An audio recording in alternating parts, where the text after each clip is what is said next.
Hi. Whatever happens, I must keep pushing forward for a more healthier schedule. Wait, are the ads showing progress? Okay, now it's over. Hi everyone. I am trying to fix my sleep schedule because I want to be a healthy boy. I want this year to start well. I know that I'm gonna break my sleep schedule eventually, but I gotta try. So my sleep schedule, by extension my stream schedule, can be summarized into sometimes night, sometimes day. And I really need to make it into a day a day more focused for the day, because that's the right thing to do, because I need to be woke up for the day. I don't know about you guys, but I think I mentioned this before, but daylight tires me so much. I can't figure why. I really think it's because of photosensibility. I really think it's because of that. It's because of the noise, it's because of the temperature, it's because of the light in my eyes. Maybe I need to be like Mr. Freeze from the Batman series. I gotta be Mr. Freeze. I gotta be on a walking fridge.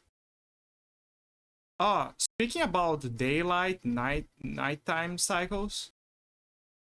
Oh, I got a new pillow. I just got a new pillow, and let me tell you, it's great. It's great. It's simply great. I just love the pillow. Oh man, it's so comforting. It made me realize that this is what made me realize. It made me realize that having the quality of your sleep is not just summarized by noise, by light, by all of those things. It's also where you sleep. And for a long time, I didn't bother too much about that, because I was capable of sleeping anywhere, like in the couch, I could sleep in the couch, I could sleep in one of those very hard to those stick beds, right? Or those fluffy beds. I could sleep anywhere. But preferably I would I couldn't even sleep on the ground. I feel like sleeping on the ground it was better for me. However, I realize that maybe it's because of the age, but a pillow makes a huge difference in your life. Like the type of pillow that you pick, absolutely, it makes a difference. Another standing on that topic. I love to have a bunch of pillows. I'm a kind of guy who likes to have. I know that this feels like one of those Disney princess kind of moments, but I love to have pillows all around me. I think it's because when I was a kid, when I was a little human, when I first found this vessel to inhabit, I had a passion to have a bunch of toys around me. And when I mean toys, I mean those fluffy how do you call them?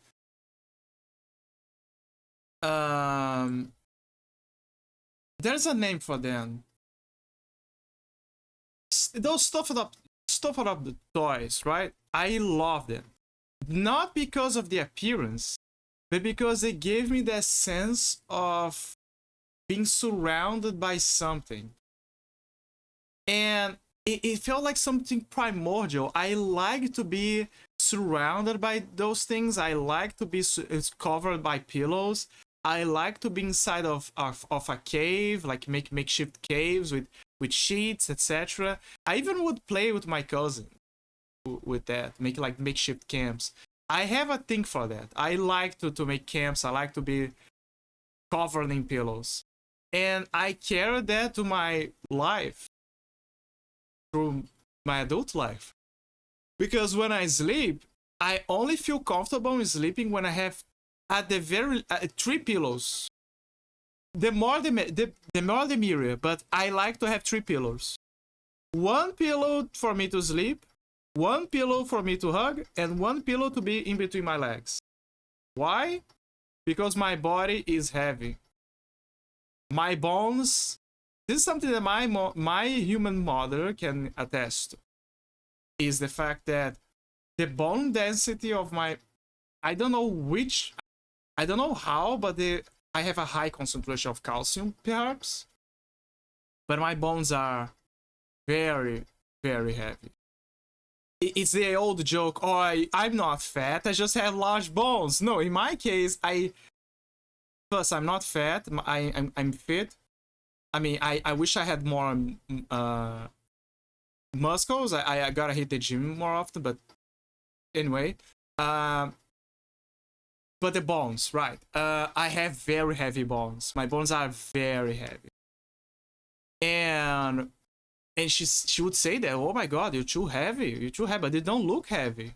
And that's the reason, is because I kept drinking the calciums, the milk, or everything. I'm like that I'm like that X-Men Spike. Remember Spike from X-Men? I love that X-Men. That was one of my favorite X-Men's. He had the ability to produce spikes, hence the name, out of his body.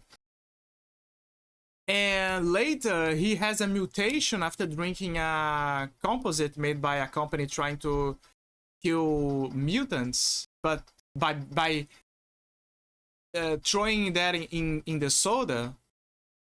And actually, I think that the chemicals they made, I don't remember exactly, but I think the chemicals they made was an accident. But then when they realized it had that effect, they were like, wow, we can make a quick buck by selling that to shady organizations that want to weaponize this stuff. So they decided to double down on that, right? But yeah, so they made this soda, and then the mutants began to kind of like die or have side effects. But turns out what it was doing was making their X genes to go haywire. And yes, it could kill them, but if you could stabilize it, it would speed up their mutation.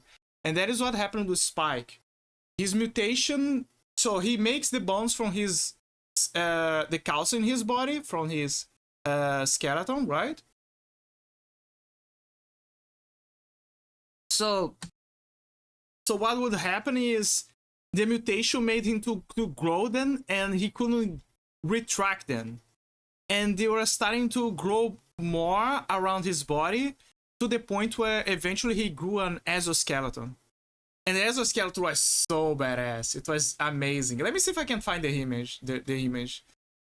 Oh man, it was...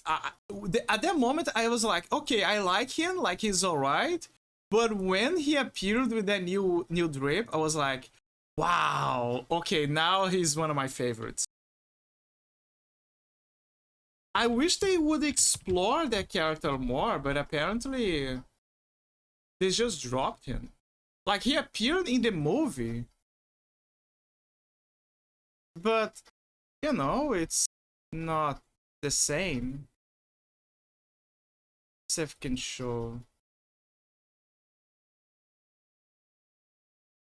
Oh, and when I woke up, I killed a mosquito. So my day already started well by having a sacrifice. Okay, this is Spike. I think you guys remember him. This is him, right? Like when he's discovering his powers. This is him with the spikes in his body. This is him as a new being on the team where he was trying. He's actually the nephew of Ororo. Storm. Also, she's so hot. She's currently dating, I think she's the wife now of Black Panther. it's actually a great combination. Honestly, they fit so well for each other. She's very hot. She's the example. She's the classic example that of hag love. She's older, but in a very good way. She takes care of herself. She's the auntie. She's the cool auntie. But yeah, this is Spike. This is Spike when it's mostly to showcase his powers. But I remember that he was kind of like that when he was, if I recall correctly, losing his power. Walter. Walter. I actually drank water. I'm gonna drink again. Hi, Vicky. Walter. And how you doing, Vicky? Good morning. Hi, good morning. Hi. I'm trying to fix my bio clock because lately I've been sleeping at good times of the day. So maybe I can retrain my body to sleep properly. I'm the kind of person that needs to have a bunch of naps. I just realized that. I think I need 2 cycles of sleep to work properly. I just reached that conclusion. Because if I just sleep, it's not... Yeah, sure, I'll have enough energy. But then if after a while, I will need to sleep a bit more. Like, I've had a headache for 2 weeks now. I'm very happy. Oh no, Vicky, I'm so sorry. I'm so sorry. But I'll survive. I'm very unhappy. Vicky, I wanna hug you, girl. I know exactly how you feel. Because I also had days like that where the headache was torturing me. And it's so... There are days... It's not good when those days happen. They just arrive and they decide to torture you constantly. Like, why? And then you try to figure out where is the cause. You don't know if it's a bad sleep schedule. You don't know if it's because you ate too much sugar, or if you stress out. It can be anything. So you just keep going in circles trying to find a solution. It's tense jaw and stress. Tense jaw. Do you have, how do you call it? Do you have that shoe syndrome that people have? Oh man, I forgot the name. There's a name in Portuguese, but I forgot the name in English. But it's when people can stop chewing or biting. Because I have that actually. Not when I sleep, but I have occasionally during stressful moments. I even went to the dentist and I got one of those silicone plaques of sorts. I gotta fix mine actually because it cracked. My bite was so strong that it cracked. So I gotta go there and fix it. Stench always stress. Yeah, it's always during a stressful moment. I test it up when I get angry and stressed. Then it's similar to my problem. Yeah, it's most possibly that my problem. Yeah, I also have that. Not when I sleep, it's just in stressful moments. But yeah, I also have that. I even have a theory that this was the reason why I began to have tinnitus. I hope this doesn't happen with you or to anyone. But one of the reasons, because when my mom also has that, and it started with a trauma that she got in her jaw when she was a kid, in one of her years. So I don't know. Maybe it is, maybe it's not. I have no idea. But the point is, if she has that, then I probably inherited that from her. I don't know how that works. I don't know if it's due to bone structure. I have no idea. But I also have that. I also tense up my jaw. But in my case, I just keep chewing. I also have the habit of chewing the walls of my mouth sometimes. It's very bad. But yeah, anyway, so I hope that you get better and the tension goes away, okay? I hope I know how it feels like. I hope that you get better. But yeah, anyway, I was talking about Spike of the X-Men, and yeah, it'll be fine. Yeah, it'll be fine. I hope so. I believe. I believe. I believe. It's good. Yeah, Christmas. Can't believe it, guys. Christmas. Just a few weeks. Just a few weeks away. Can you believe that? Christmas. Just a few weeks away. But yeah, I'm happy as well. I think I really need to visit my grandma a bit early before Christmas. Just to say, hi, I'm here, right? The classic, oh, look, happy Christmas, but yeah, keep cool. And then you go to your house again to commemorate. But just to say that you care for family. I went to see the lighting of a tree in the city last night. They also have that in a big lake over here. I don't know how it's going. I don't know if they're already preparing for that. I just know that in some shopping malls, they're already making preparations. I already made some preparations in my house. Simple stuff. Very simple stuff. But it's there. They just stuck Lucy in a crane and it was fun.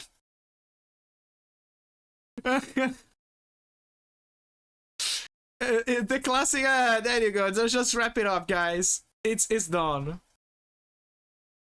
Lucy in a crane. Yeah, everyone has their own style. But yeah, I was talking about Spike and how he is my favorite X-Man. Like, I had other favorites, but when he appeared and he had this arc where his mutation evolved and he became this. Like, he went from this newbie boy to this, and he was chaotic good in the alignment. I was like, oh my god, I love him. He's such a badass. And he became, in the X-Men Evolutions, he became the leader of the Warlocks. The Morlocks, sorry. The Morlocks were like an underground group of rejected mutants in the X-Men. And originally they had another leader, which is canonical even in the comics, but then they changed for the cartoon to make him the new leader. And oh my god, he looks so good. Also, he didn't have this power, by the way. His mutation evolved and allowed him to hyperheat his bone claws. I don't know enough about them to have one. Yeah, when you grow up, you kind of like get to know them. But for start, okay, so Spike wasn't originally part in the comics. He was like a very minor character. I think in the movies, and then they introduced in the comics later. But he was a very minor character. But he became incredibly popular in this cartoon series X-Men Evolution. And he became even further, and he was the cousin of Storm. Like, sorry, the nephew of Storm. But I loved it. This is what I'm talking about. He was so badass when he reached that point. There was even a moment when in the arc where they were fighting Apocalypse, and when they won, like what helped them won was there was a mutant, a boy that had the ability to disable in a wide radius the mutations of every mutant around them, including of Apocalypse. So that is what helped them to infiltrate his pyramid, his high-tech pyramid, which was actually a alien ship. So yeah, when they disabled everyone's mutation, that included Spike. And there was a moment that when they won and the mutations began to come back, they asked Spike if he wanted to come back, and he said no, because like they said, come back, you have a family. No, it's me, your auntie, you can go back. And then he was like, I have a family. And then he looks at the Zero Boys, like the Morlocks. It showed conviction and resolution. That he knew that even if he sided with the X-Men again and made peace, it doesn't matter. There were mutants that would never be accepted by society, and he had to protect them and to take matters into his own hands. And what I liked is that Wolverine liked him.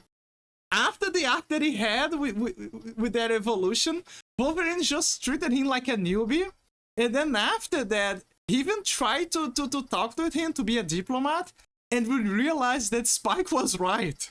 It was like, look, I know exactly how he's feeling, and I think it's for the best that you leave him. It's amazing. And then there was the badass moment where his mutation comes back and you only see the shadows, the spikes, like the pain that he's feeling to have the exoskeleton growing back in his body. Like you just see the shadow of him becoming a monster again, or the perspective that what he sees as a monster. But it's such a badass look. And he can make crazy things with his spike. He can hyperheat them. He can make them explode. He can make a shield. He can climb on walls. It's great. It's just great. It was one of the best arcs that they gave us. He essentially became an anti-hero. I don't know enough about that to have one. Trying to remember what comics I ever read. I used to read more the comics, then later I kind of stopped reading them. So it's mostly by memory, but every so often I check on them. Just to see how the issues are. To have an idea. I can't keep up with everything, so that's the best deal I can do. Witchblade, Spawn, and Gen 13, I think, but I can't really remember much about it. I think I'm more of a comic strip reader. Yeah, understandable. Completely understandable. But yeah, Spike was my favorite X-Men. I guess I had others X-Men. Like, I think Cyclops, like, if we take him out of the equation because of he's from Evolutions, I think that Cyclops is also a good a close second, because what I like about Cyclops is that Cyclops, he is a great leader, but he's very, very creative with how he uses his power. He knows that the only power that he has is his vision, and he understands the mechanics of his vision, and he knows very well how to do it. The degrees are amazing. For starters, it's not a heat vision. His vision projects kinetic blasts. So it's like he's punching you. So depending on how he opens his eyes, he can make them create a blast, like a kinetic blast that just knocks people out, or he can just, or if he wants to, he can make a nuclear explosion. So there's a high degree of powers that he uses. I remember that guy from the movie, yeah. So yeah, I like him because of, he's a second place, I would say, because of that, because of the amount of creativity that he uses with the only power that he has. An interesting detail about him is that he has a brother called, I think, Havoc. And his brother also has the same powers, but he projects by his hands. And he cannot... And what's interesting is that they both use the same frequency of energy. So if they try to shoot the other, it's not gonna... they're gonna become unharmed by the energy of the other.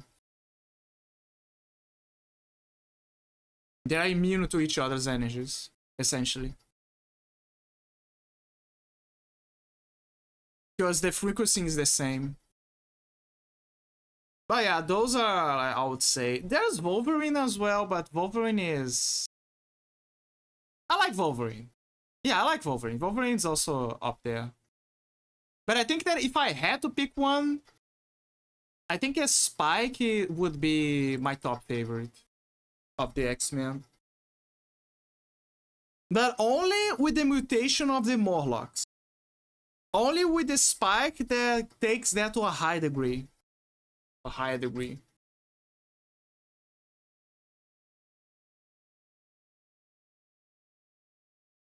I think that the idea of a character that uses his own bones as an armor, like as an offensive ability, and as an offensive ability, as a defensive ability, as everything, I think that it's very good.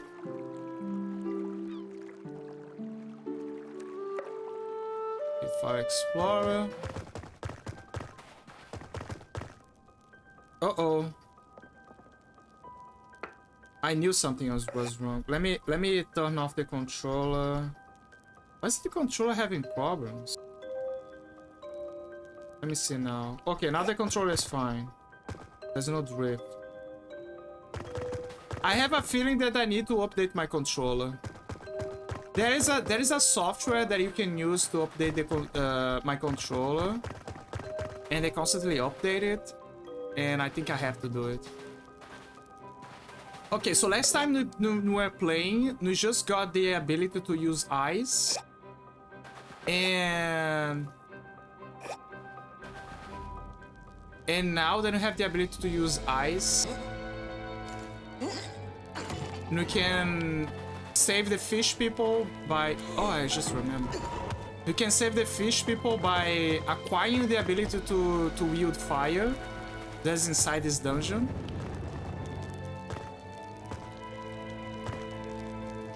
Oh, I see.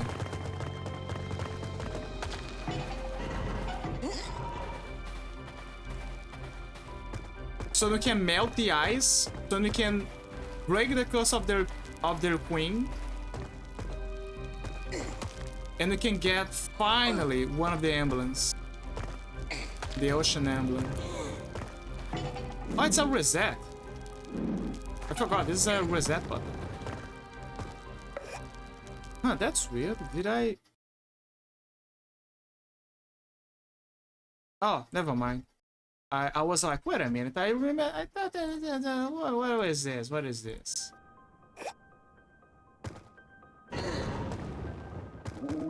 Ah, I forgot. Damn it. It's that guy, he distracted me. Stop. Ah! Freeze!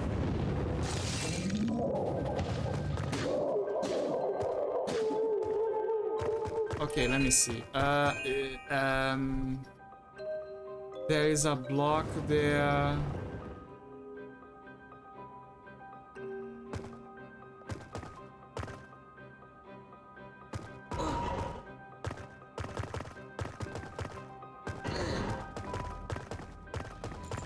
That's not it.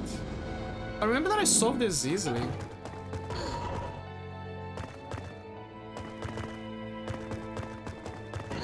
Oh, there you go.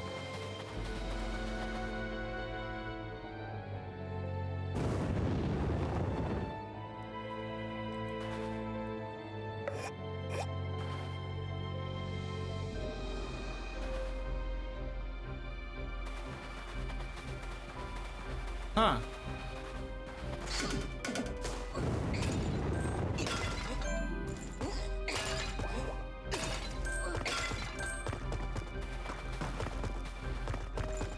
Yeah, basically the objective is to find the fire ability. It's kind of funny because I remember that so, take Metroid Prime for example. Metroid Prime has steady aim can spread the fire far. Oh, now you teach me how to use fire arrows. Ah. Okay, so in Metroid Prime, the way that you get the elements, like the elemental shots from Samus' arm cannon, is by obviously exploring other dungeons, right? Other regions, etc. But the order where you find them is bombs, which I already have.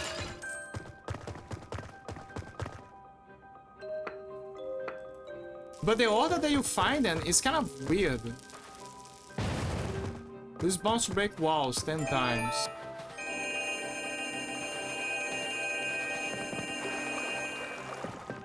Yay.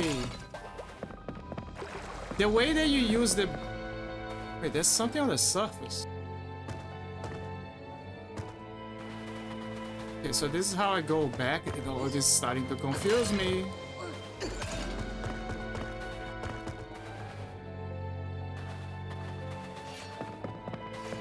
The way that you find the items, like the power-ups, is in the fire dungeon you can find the ice cannon.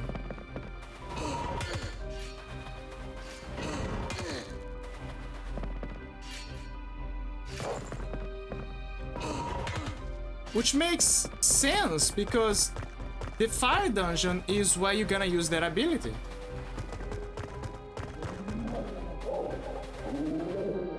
Come closer.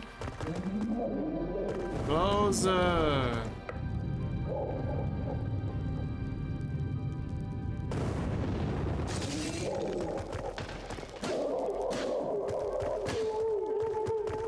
It's also the perfect place for you to hide something.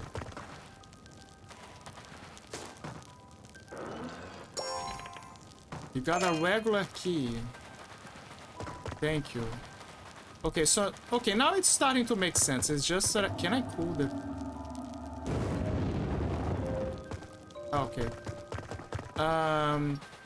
But yeah, it starts to make sense. Like, you use it for the proper place where you're gonna use the power. There's one over there. That's why I gotta use the key. Oh, and that's how I come back. I see. Oh, wait, I think... Ooh, I see what I gotta do. I'm stupid. Give me a second. The arrows, right?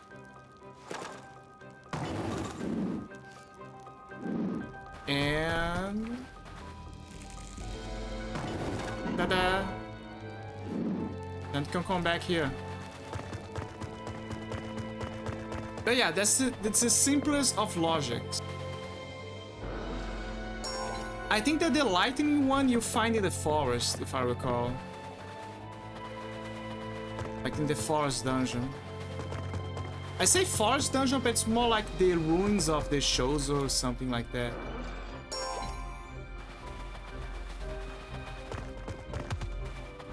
Let me see. The ice one... Yeah, the ice one is in the volcanic areas. The fire one... the fire one is... Guess what? The fire one is in a more icy place, like in the ice dungeon. It's not exactly the ice dungeon. Hi, Phil. Hi, Ify. Hi, everyone. Hi, Shitty. Shitty. Welcome in. Welcome in. Welcome, Raiders. Hi, Ify.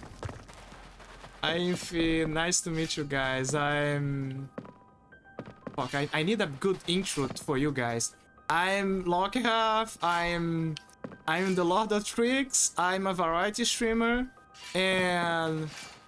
I love to play a lot of games and to go on random tangents about everything. From speedrunners to political stuff, but honestly I'm not much into a political guy. Mostly speedrunners, whatever you think, I probably will enter into a tangent. Brought some friends, just in the spooky game then. Oh wait, let me give you a shout out. Now that I just remember. Shout out to friends. Shout out to friends. Mouse. There you go. Also, mouse. Let me see if it works because I think it's kind of broken. Oh, it's working. Surprised. Working. It's sad times for arcade fans today. Really? You can run out of ammo, but using it all Yay! than letting it collect dust. Why is it a sad day for arcade fans? Music. Alright, I'll show you my weapon. Sorry, fucking arcade flame fans, shot. not arcade Jesus fans. I'm Christ. sorry. Now I understand what you meant about Arcane. It's because it's over? right? Yeah, it's over. So everyone is like, oh no, it's no more. Where's the content? Where's my powerful lesbians kissing? Did they kill a frequency? Now I'm weeping dying, but it was very twisted. I need more of the game, not gonna lie. What is the game about? Is it like a... I never heard about the game. Is it like a...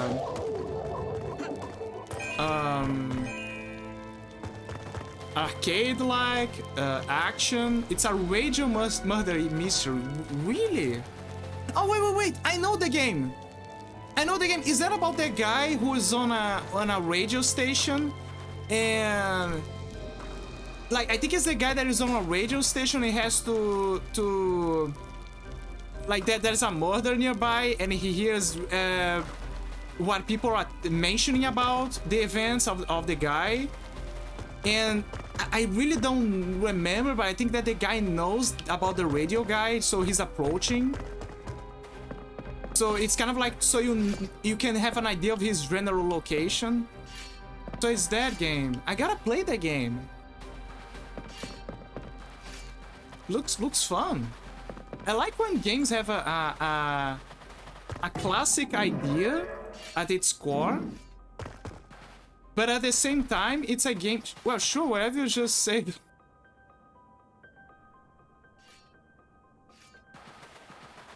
Well, I think that's it. Sure, it's so good. It makes me feel, made me feel at him.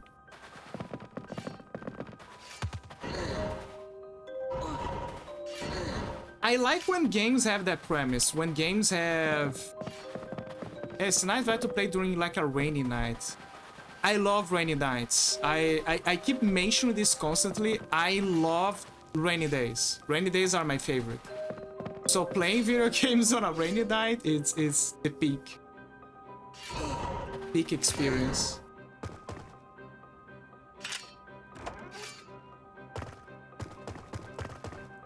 Wait, that's a save point.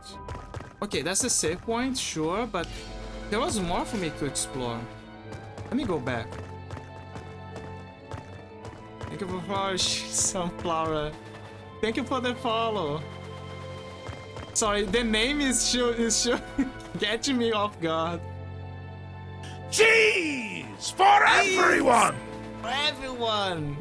I was still working radio, so it was a little ironic for me. Really? I didn't know about that. Now they're learning more about the lore. The lore of Infi. Is it true that radio guys they need to have a high degree of multitasking? Wait, I just came back. Oh, so it doesn't matter. I see. Okay, this is enlightening. Now I'm starting to understand where to go. And that is the place where I gotta go. But how do I go here? There's like so much going on in radio, it's insane. Yeah, that's what I'm wondering. Yeah, dude, I did music for 10+ years, and yes, very good. Also, it requires a lot of multitasking. Yeah, that is the first thing that was on my mind. Like, oh my god, Infi is perfect to be a streamer because it requires a lot of multitasking as well. And the better the streamer, the more multitasking they're gonna do. So it's exactly like the experience of playing as a radio guy. I don't know how podcasters do it either. Yeah, podcaster is also a close second. Fuck, I don't have enough mana. But there's one below.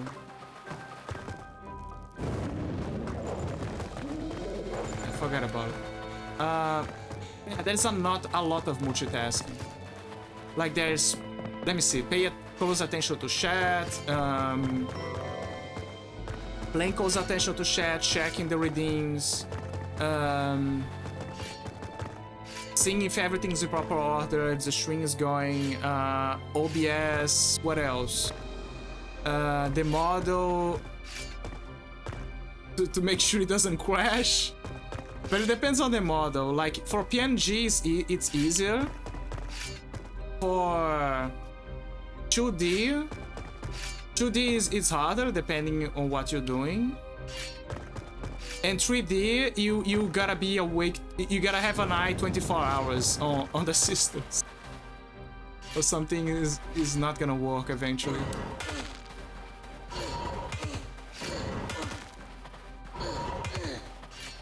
Oh, it's just a shortcut.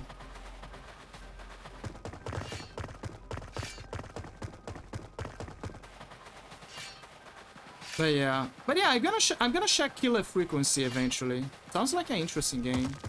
There is a game that Spider, like he's one of them. He's a no mod and the friend of DJ and DJ May and others, right? He's around. A game that he recommended and he would be very happy for people to know and play is a Libra revision. I gotta check that game out. So there's a few games that are on my list. I did it. I got it. You found the fire spell. It's good for many things, but be careful with it. You should play Night in the Woods, another horror game that the drawings to me it's beautiful. Night in the Woods. Is that the game with the? Is that the story game that Paige was playing recently? I think it is. Is the main character a cat like the Mai? Yes, it is. Okay, so yeah, so I watched Paige play Night in the Woods. I think I don't remember, but I think she was one chapter away from finishing it. But then she kind of had to stop because, you know, life. So she took a break. If I recall. But she was having a good time. It was a good story.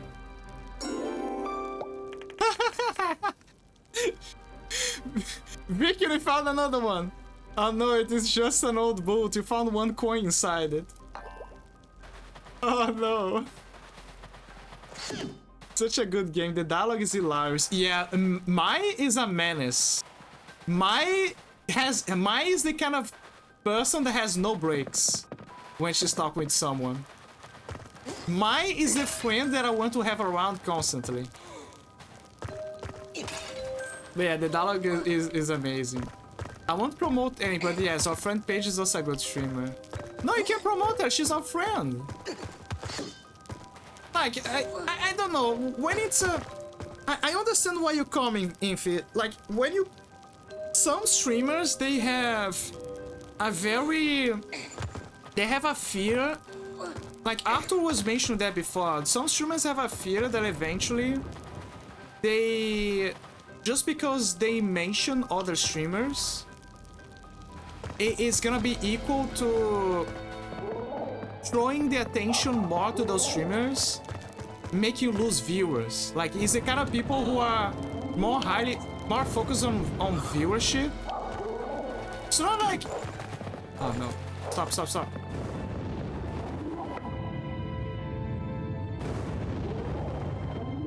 Oh no, that's why I'm... Oh man. I was using the... No. Stop. Wait. Stop!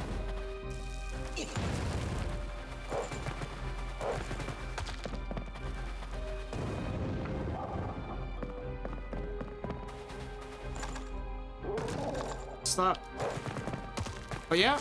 Okay. Here's a barrel. Damn it.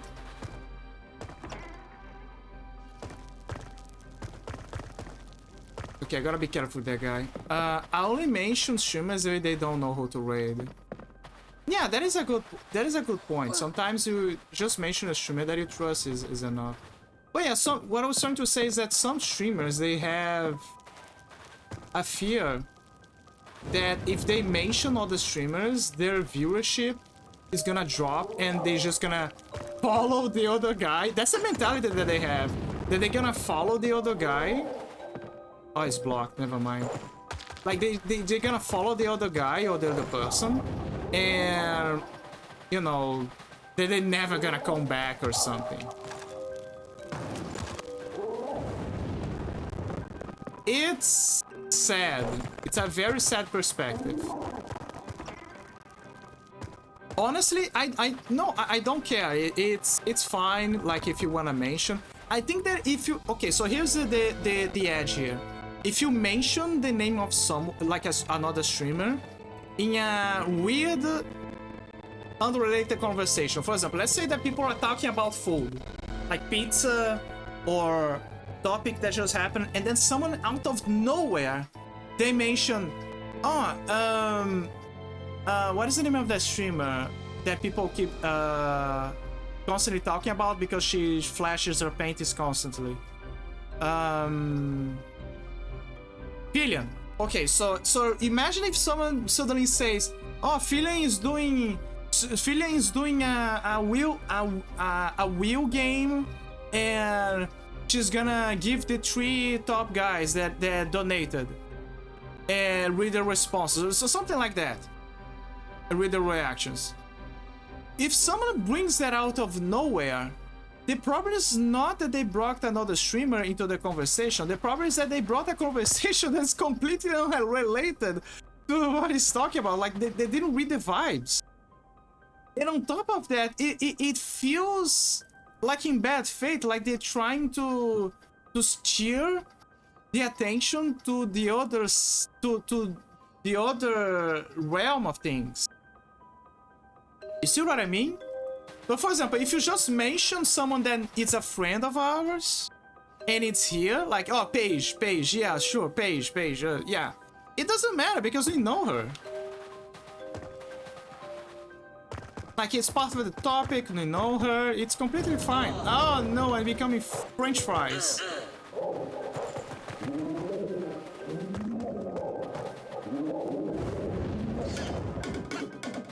This is fucked up.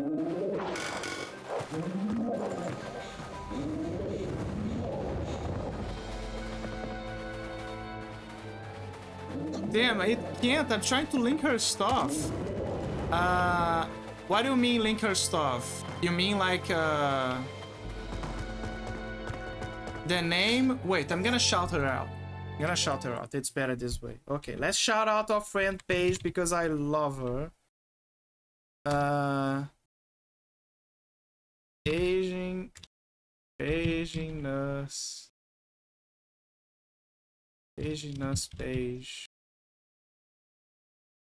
I hope it's the right page. Yeah, it's the right page. Okay, there you go. Paging us page. And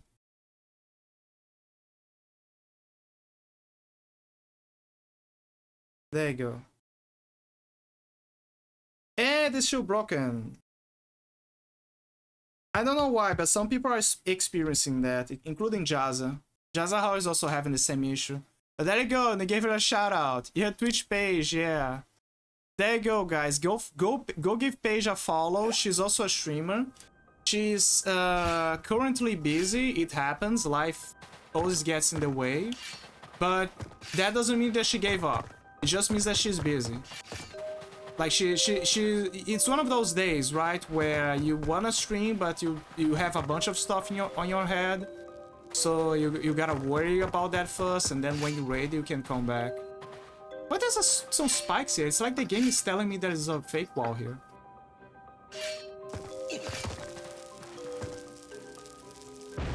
There's no fake wall. The game lied to me.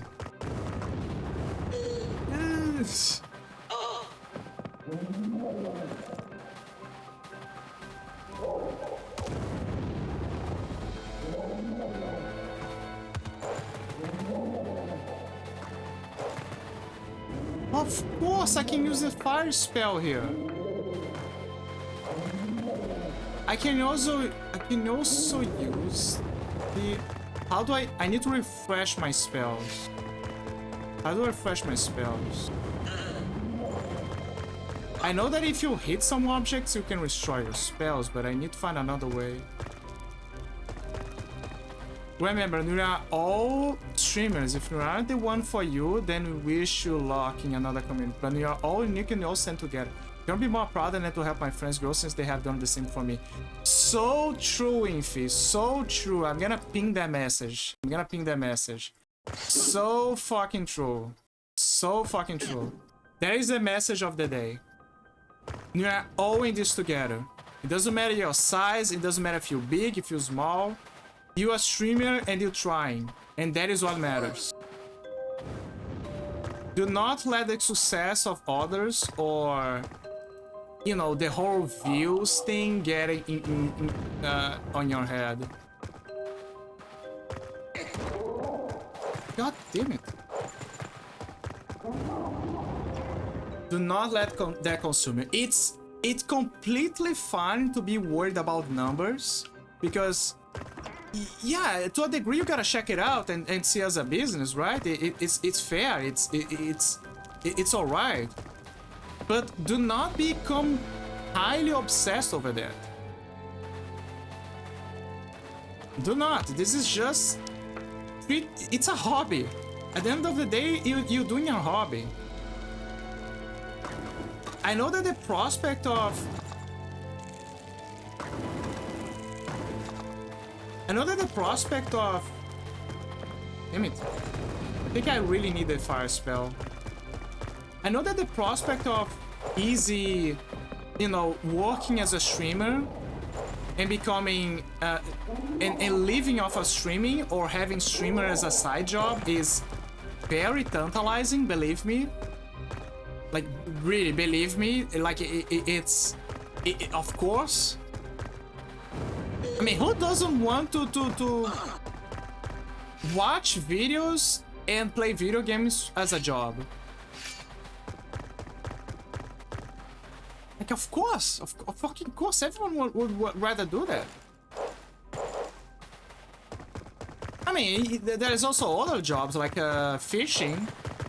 Some people would want to be fishermen.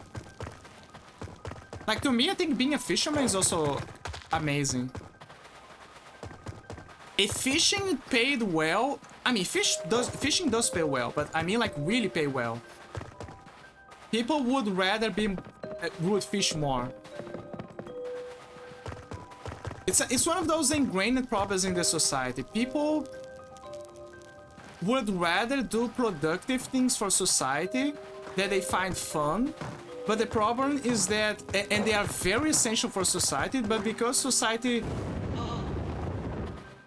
highly values other lines of work more than others, we don't see the payments for those kinds of jobs.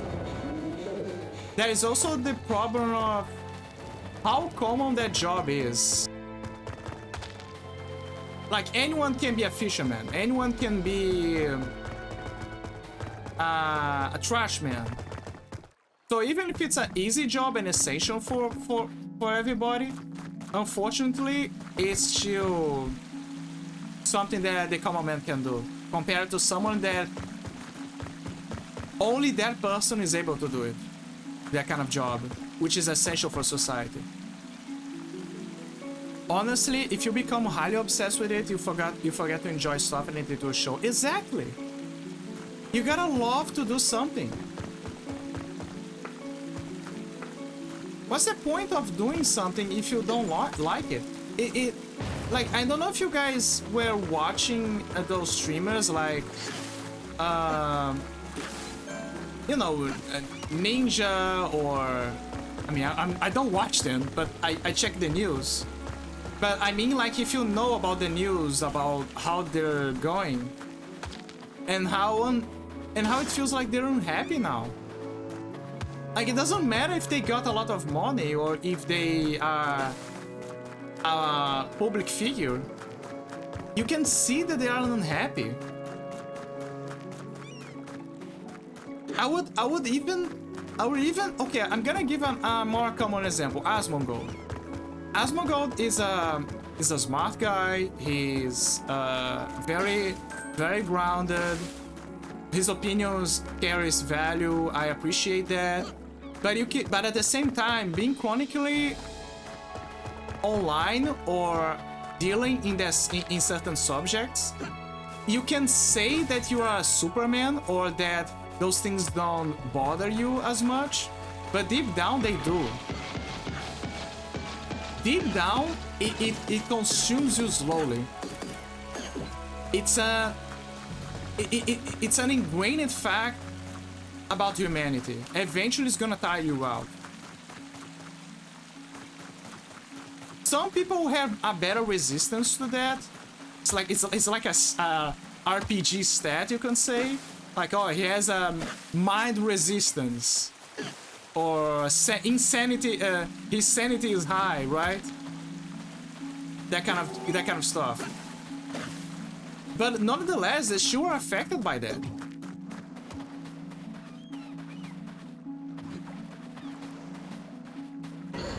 And eventually they can reach a point where that job, if you can call it a job, because it depends on the person, some people just call it a hobby, it stops being fun. And then you wonder, what's the point? Why are you doing this?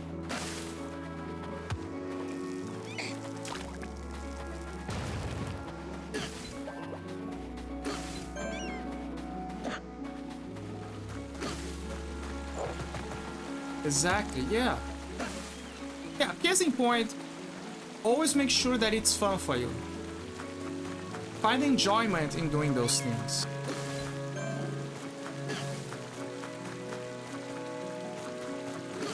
And to a degree, he enjoys what he does. Like, again, using Asmongold as an example, he enjoys what he does. He really does. But it can be stressful. And that's the core point. When you cannot let something be too stressful for you.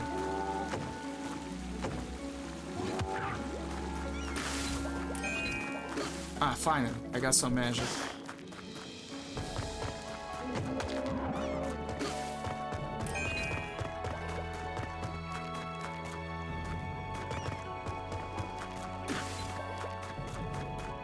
But yeah, I hope that in fear you grow and you can realize your dreams. I hope that you grow to be a very good, a very great streamer, a magical buffed up unicorn, and we can laugh about that, about the old days, and you can show people how much you made progress. Likewise, my favorite. Yeah. Likewise, my favorite. my friend. Okay. Okay, guys, I'm gonna take an ad break right now and stretch my legs. Also, because my water is, I gotta fill up my cup of water, so people can keep doing readings of water if they want. Okay, so I'll be right back. So I'm gonna do a 3 minutes break. So yeah, I'll be right back. Then we can talk more if you guys want.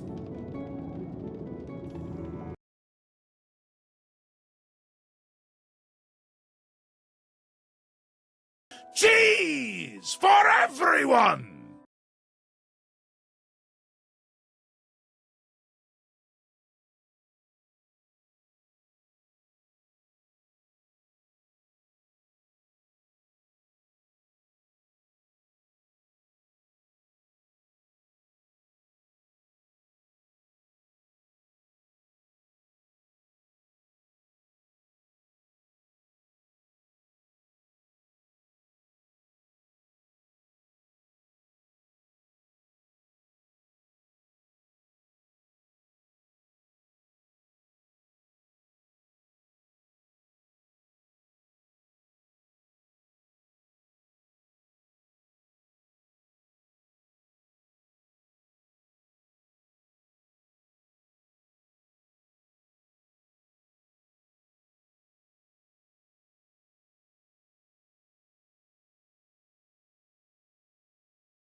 I'm back.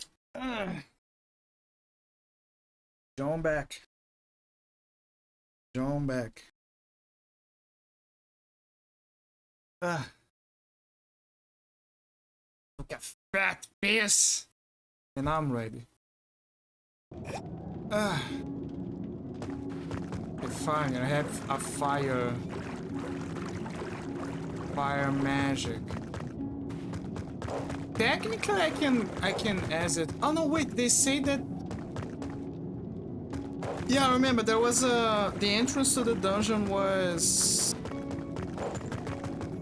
I already have this fire spell, so I don't have to worry about it. Oh, I can go here.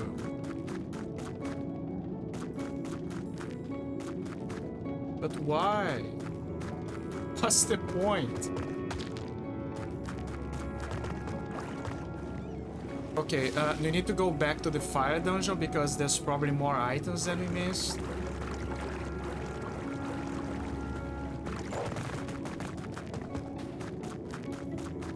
But we already have this fire spell, so we can reach the inner sanctum of this dungeon.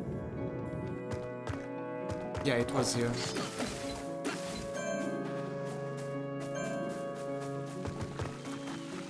But yeah, like yeah, again, like I was saying, be happy. Be try to find enjoyment in a war. Otherwise, it's pointless. There will be moments where you're doing something that we don't like, and you reach that wall where you try to find meaning, and we never find meaning. For example, we have a boss that is very demanding of us, or maybe the financial circumstance does not match what you desire or what you need. Like, life will always give you a bad hand sometimes. But I should think that there is always a way for you to find enjoyment on something. In this particular instance with streaming, you have to find enjoyment. Because at the end of the day, it is a hobby.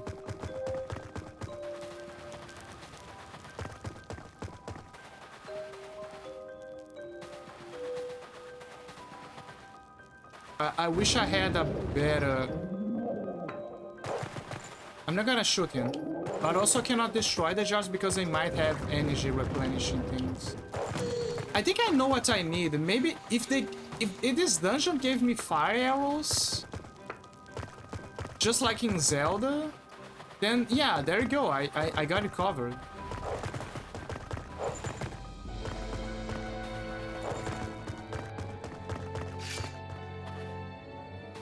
Like, iconic thing that Ocarina of Time and Majora's Mask had is...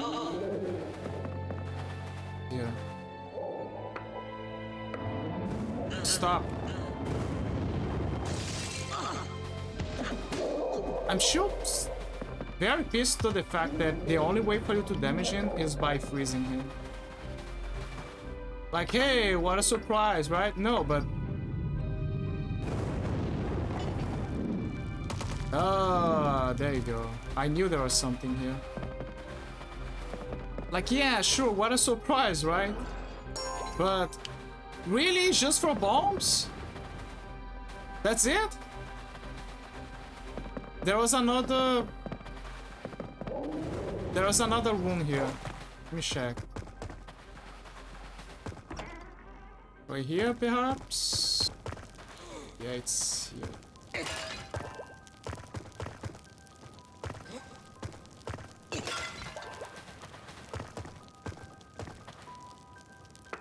Eyes. Almost there. Fuck.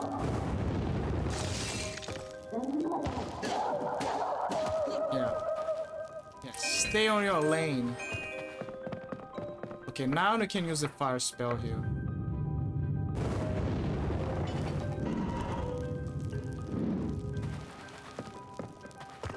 But for what exactly? Oh, the chest. Okay, okay. So that's how you get the chest. Right here.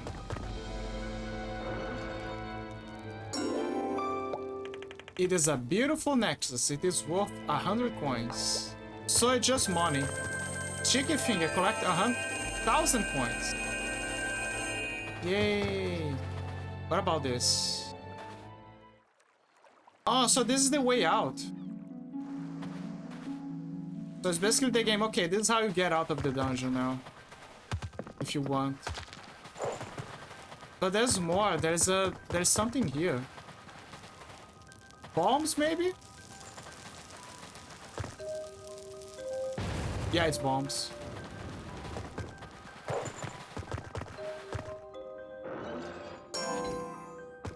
Wow.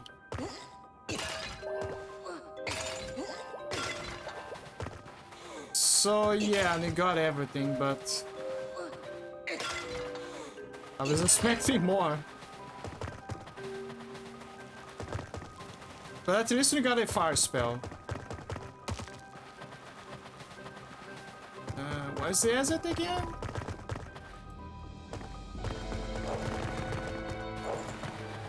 I mean, you can backtrack everything and you can exit from there. An option.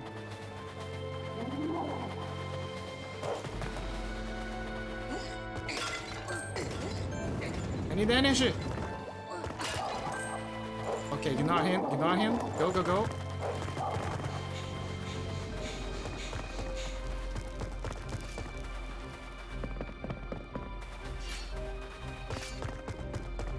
Save point. Yeah, sure, why not? Ouch.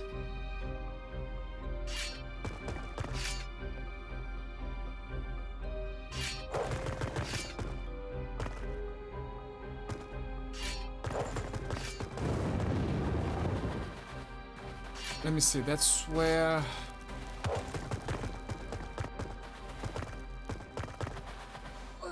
More magic, I need more magic. No! God damn it. But yeah, I hope that everyone that is starting out is as a streamer can succeed. Especially VTubers. Most especially VTubers.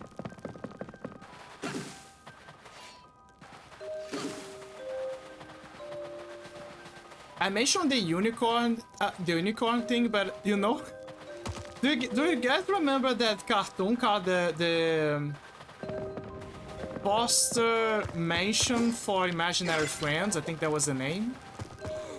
Do you guys remember the unicorns?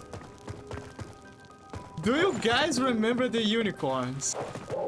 The unicorns, they were the biggest bait ever because you would believe that they were cutesy magical beings for girls, and when you meet them like when they are first introduced, they are essentially the gym bros of the dimension. They are buffed as hell, they have rainbow tattoos, and if you mess with them, they're gonna beat the shit out of you.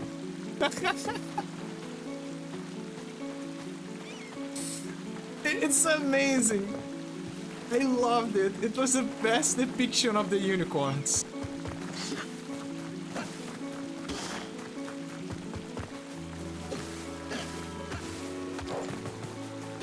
I also love how there was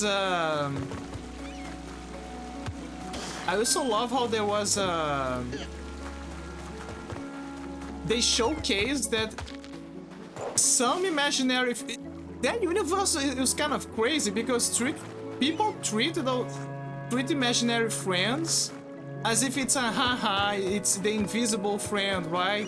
Like when you teach, like how kids, like how adults treat the kids when they mention, you know, superheroes or creatures that they create. Damn it, it's not here. And and then when you see the beings that are created in that universe,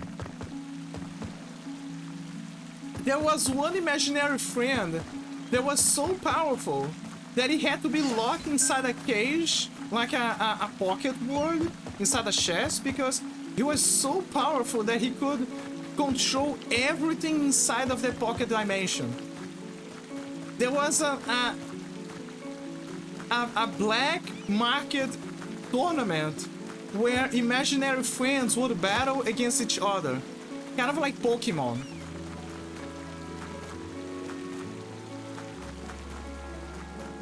Let me see. There was that episode of that imaginary friend that had a crush for Blue, and she was essentially a serial killer.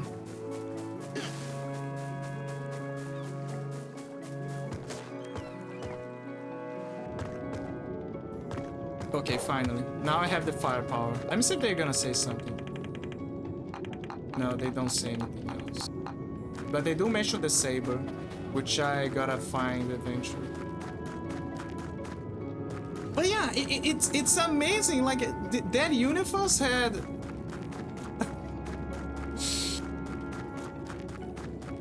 Try to see from my perspective. If you have kids that have the ability to imagine creatures to the point of creating an entire reality, or I don't know, throwing rays and you know, lightning, fire and power, fly, or serve as servants like those scratch guys. The government gotta lock those kids, man. Those kids are normal. They are SCPs. They are mages. They can create beings out of nowhere. They are divine. They are divine beings. I think I know what I gotta do. There's some rocks. Yeah, could be wrong, but I gotta try. Nah.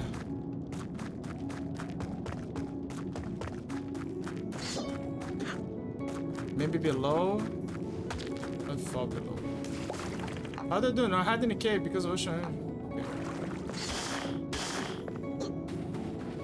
I go inside here. Maybe it's the bomb. No. Maybe it's backwards and I gotta go there.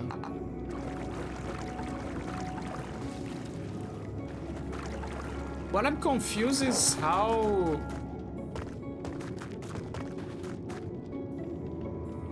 do I get from here? Like, what's the point of going here?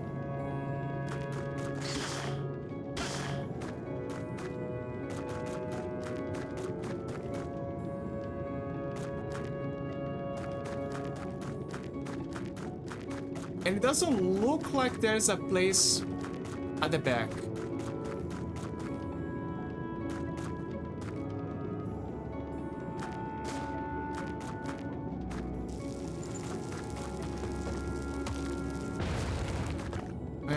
Never mind. I'll come back here later, but for now, let's go deeper into the dungeon.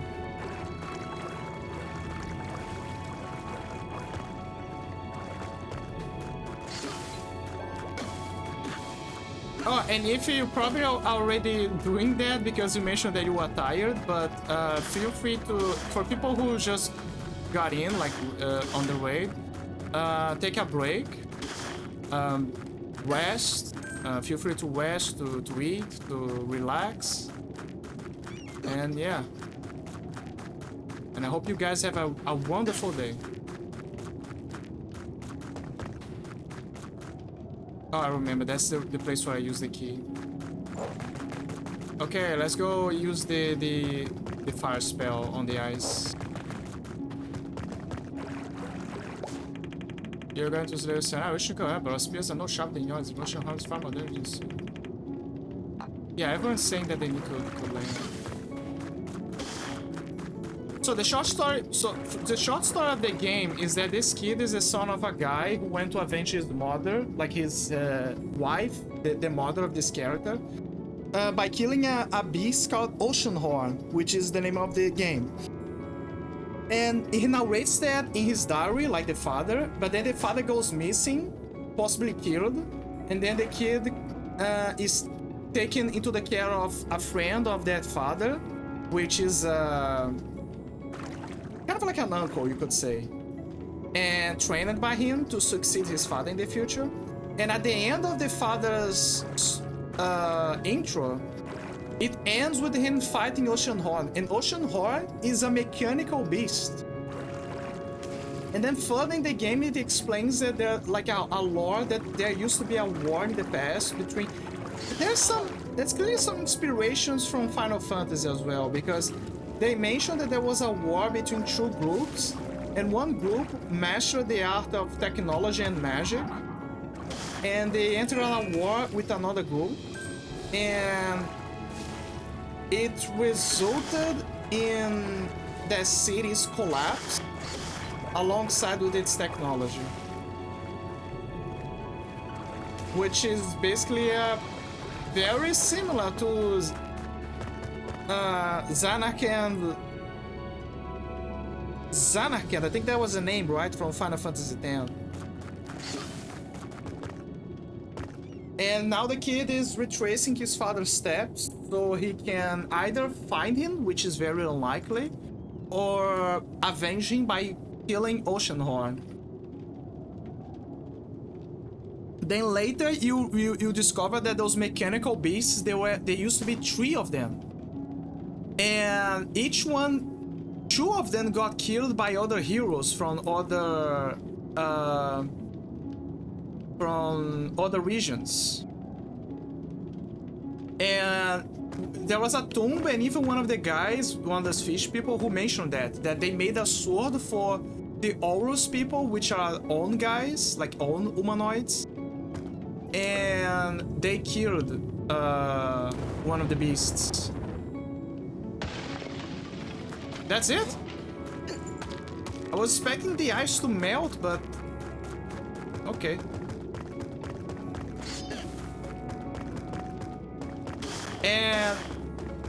But yeah, basically the kid needs to find 3 emblems, just like in Ocarina of Time.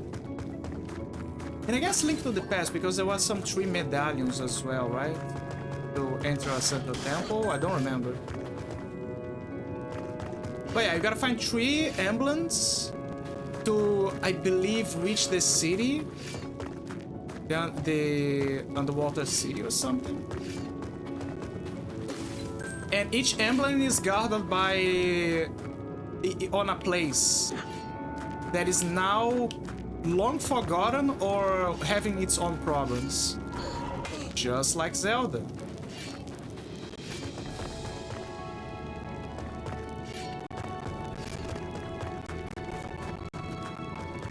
And we already found one in a forest island, where it used to belong to the own people. And now we are on the place where the fish people were, where they live.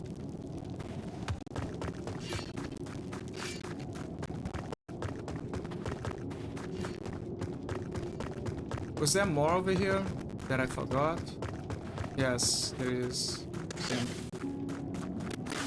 And their whole place got destroyed because a guy in a black hood, he appeared and he offered a gift that froze the princess that was supposed to succeed the queen. Crates and spiky bridges are the key. Go get past the gate. Thank you. And yeah, basically it froze her and it froze the entire kingdom. And ever since then, they cannot... They are living in ruins because they cannot go inside.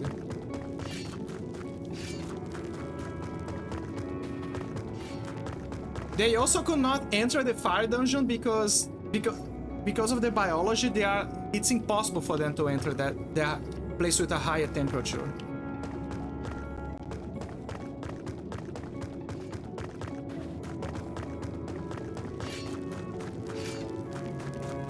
first I thought I could climb here, but I cannot.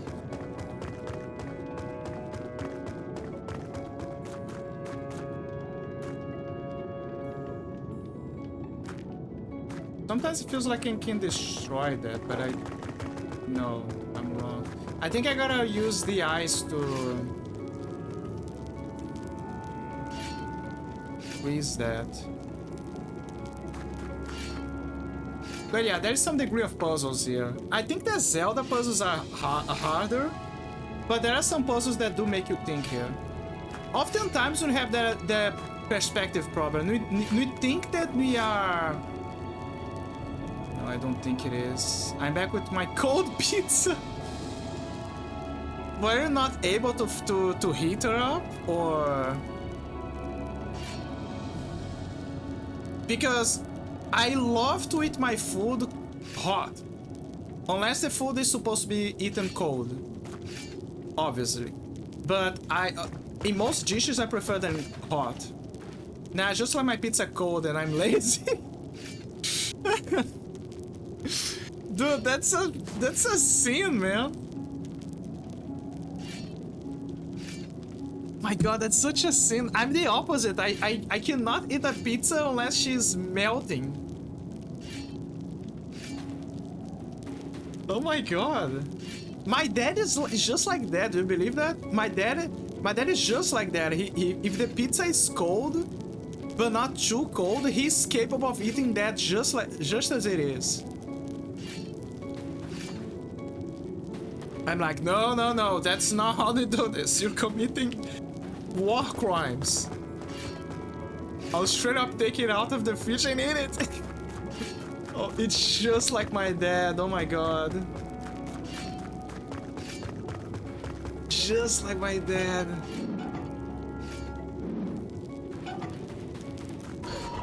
God damn it. But chicken, I need to heat my chicken because that's nasty. Yeah, because of the fluids, right? Sometimes they carry those fluids on them. Especially when you apply sauce. It's the sauce. I say sauce, but it's sauce that you gotta say. But yeah, with the sauce as well. Okay.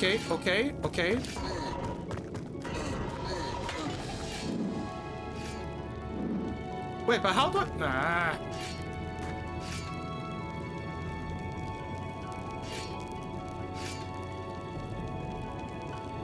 Something is off. I'm missing something. I need 2 boxes. But I need to find a way to reach the place.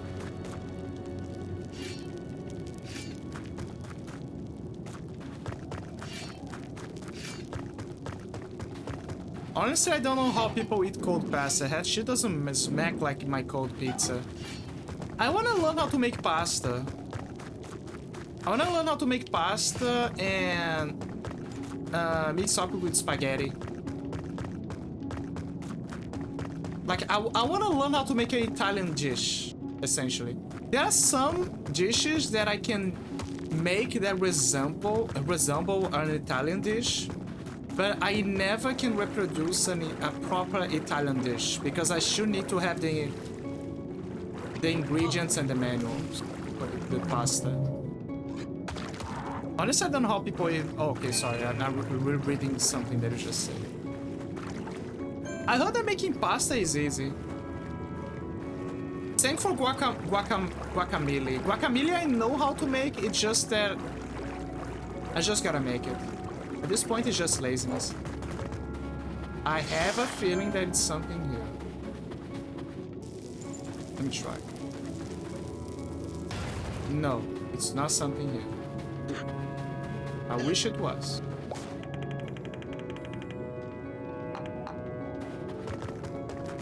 Honestly, I like fried noodles and the Italians will hate me for it. Hey, noodles are cool. Like, I don't mind noodles. I think noodles are great. I used to love chicken noodles. Chicken noodles was my favorite. The reason why I stopped was mostly because it was doing bad for my tummy. I'm a trust because I put ketchup on my noodles. I used to do that as well when I was a kid.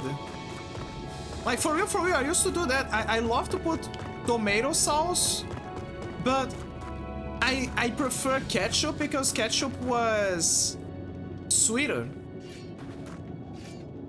Yeah, it's good. It's very good, especially when you mix with other stuff like eggs, sliced up ham. Yeah, it's a good combo. It's one of those things that you learn how to do when when you're low on food and you don't wanna go through all the trouble of making, you know, like a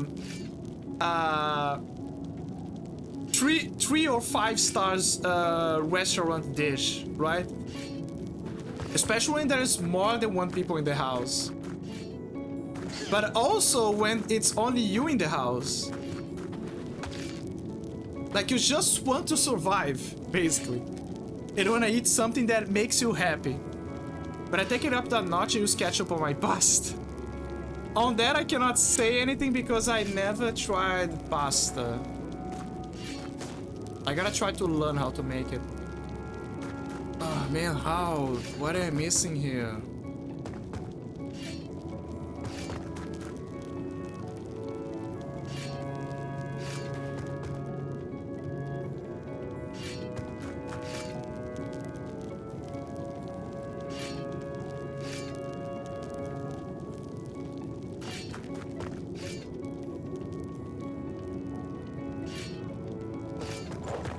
I clearly know that I need to have a box to traverse.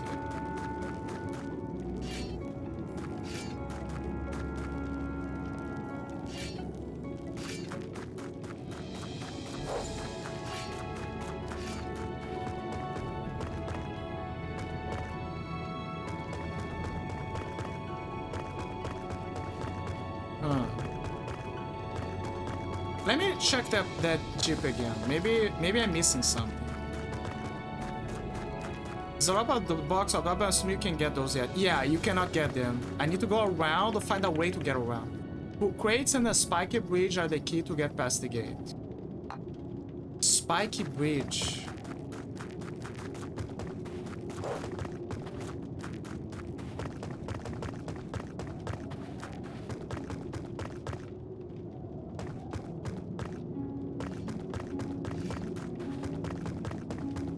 There's clearly spikes, but he said spiky bridge.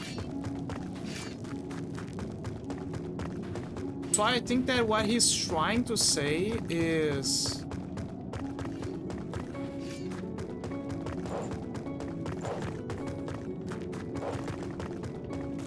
around here. This is what I think he's trying to say. I need to find a way to go around so I can get the boxes. Ouch.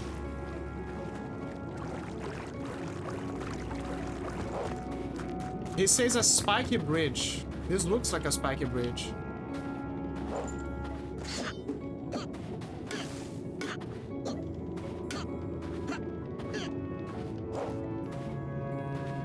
But there's no way for me to climb. That's the issue. Let me in! Let me in! Please!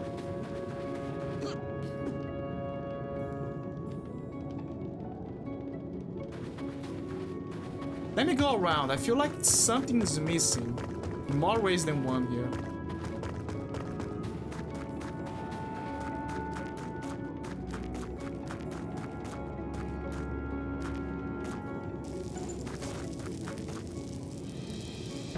Damn it. Cover the man's cake he can go in. Yeah. Yeah, that fish cake. That man cake is holding the door. It's dumpty, it gets in the way, yeah. They just stand there, they see a kid trying to save their lives and make their future better, and they're doing nothing. Like, oh, you already made a cool sword for that other guy years ago. They're not gonna do anything anymore. Fuck you guys. Actually, this is actually in lore, because the reason why the fish people became away from society in this universe is because let me see if I remember.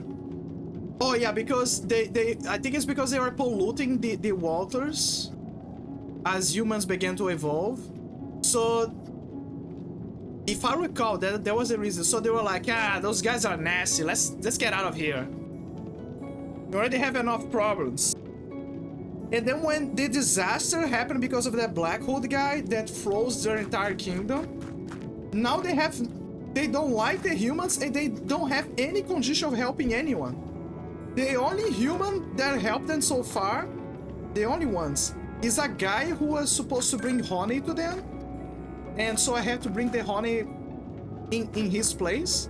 And this kid. Those are the only people who so far decided to help them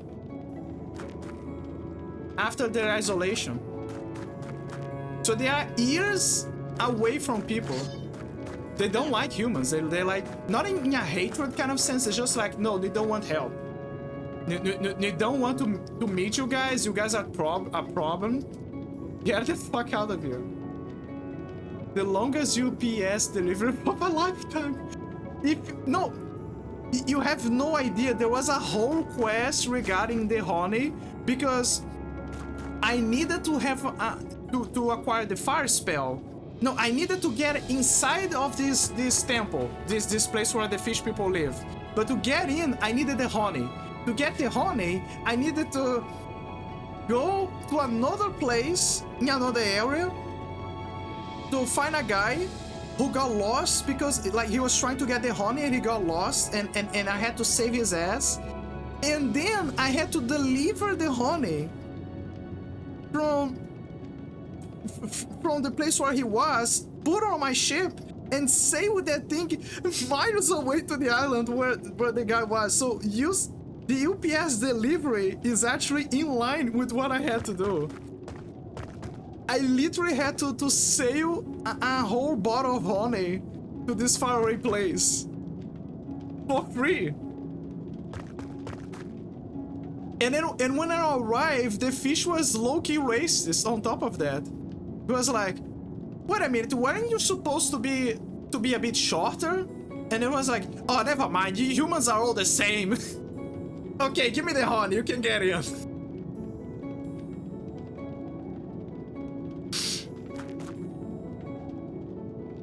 I was like, what the fuck? And then after that, you just saw what I did. I had to go to the fire dungeon because I needed to break the ice so I can make progress. I would have snatched the honey back. The honey is still there, actually. Let me see. The honey is actually there. He hadn't moved an inch. He's just waiting for the party to start or something. Look, it's here. That's the honey. Back in the old days, we used to have all sort of Frutti di Terra, then they betrayed us and the whole world fell apart. Literally. But yeah, the honey is still here. But I cannot take the honey back. I can't even fathom the fact that fish people like honey.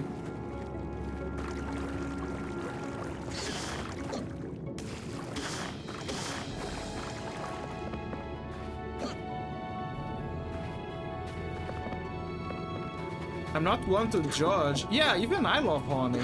Honey is amazing. Especially for the trophy. Like if you have a trophy, take a bit of lemon and honey, maybe a bit of syrup, and there you go. Your trophy is healthy. Oh, another good one. Make a mint tea, and then you apply the honey. Yeah, mint tea with honey, perfect. Simply perfect. Especially after the glug glug jug jug.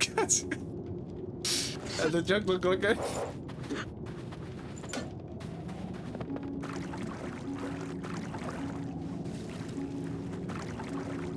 Actually, that's a great question. What if the fish drink the honey And since they have the gills, right? They have the gills at the back of their...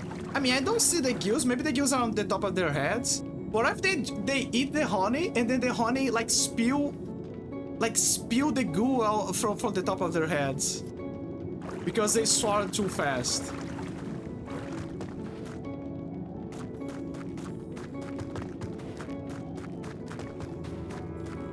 Like, imagine this sight.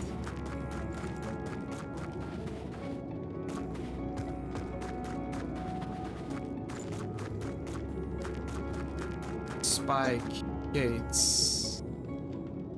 Spike it, but it says bridge. It was simple. I could just go here, and then I see it. There's a box there.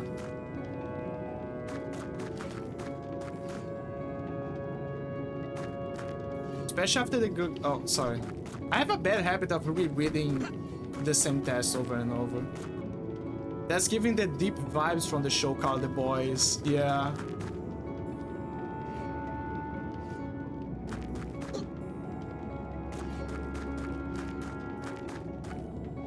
Hey, Deep.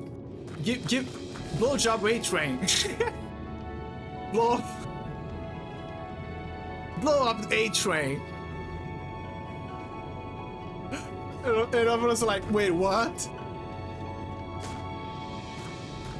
In the comics, it's even worse. In the comics, the guy who made the comic, he hated superheroes so much that he made them look like the complete assholes. It's even worse. It's way worse. I would say that The Boys is probably one of the rare examples where the show is better than the comics or the source material. Prince of Persia is another example, but the games are already amazing, right? But when they made the movie of Prince of Persia, we were expecting to be a bad movie because, you know, movies have... Sadly, most movies have that problem of being bad when they take the source material. But in that case, the movie was great from Prince of Persia. So, yeah, we were very shocked at the time. But with the Boys, they did a great job with the show. I bet Homelander was even worse in the comics. They did a great job of portraying Homelander in the comics, and they fleshing out way better, I would say. I think that in the comics, he is also a man-child, but I think that in the series he's way better. Because the mommy issues, yeah, he still has the mommy issues, but in the series you see the mommy issues way more. Like you see him drinking the milk, you see him, you know, drinking straight out from the source. If you catch my drift, it's nasty, but in a good way. It's a perfect nasty, and the actor portrayed him so well. Like it sells you harder that you watching a man-child being a superhero. Can't even push it, yeah. It reminds me of another movie that I keep forgetting about, where the romantic interest of a guy is a prostitute and she starts her scene by giving milk to one of her clients. I forgot what the movie was. I really wish I could remember. But I remember that the antagonists look like Louis C.K. Also, the one-liners was terrible from that movie. Like, the worst one was when he was having sex with her and he was shooting some guys while having sex with her, and then he says, now that's what I call a reload. And I was like, oh my god, that was terrible. It was so bad, but in a good way. By how bad that one liner was. It was something that you would expect Leon S. Kennedy from Resident Evil to say.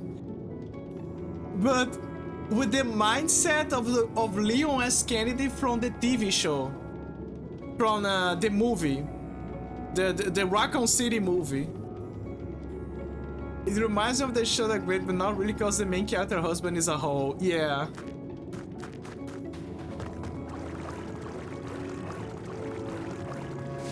I love cheesy one-liners. I really do. I really love cheesy one-liners. But I admit that some one-liners is terrible. Like, some one-liners are the kind of things that come out of someone's head and you wonder why. Simply why did you do this?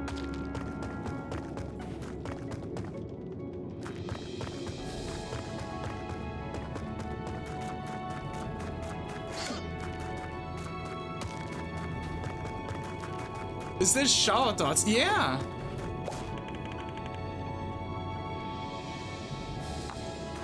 Spiky bridge. Spiky bridge. Wait. Oh, never mind. I had a feeling, but that feeling is gone. This place straight up needs a map. I know that I need to progress here. What I don't know is how. Oh wait, there is one. No, yeah, there is one. There's a map right below. The only issue is the puzzle. That's all. I'm just trying to solve the puzzle. Spiky bridge. Oh my god, it's here. Look, look, look. It's a bridge. The spiky bridge.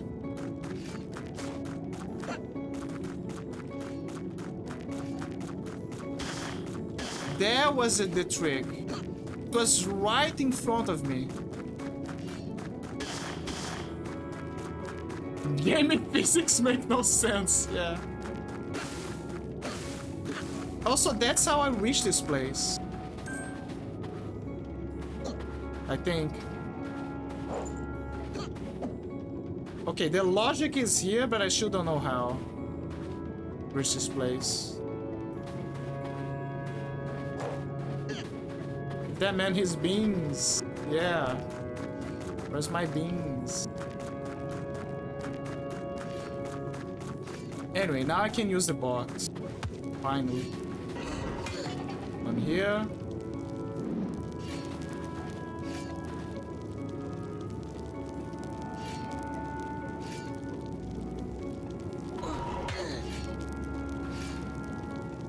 I did an oopsie, I think.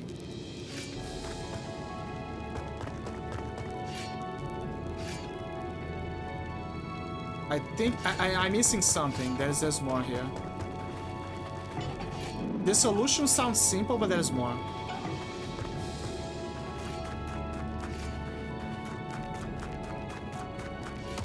Okay, so far so good. Now for the other one. What am I missing?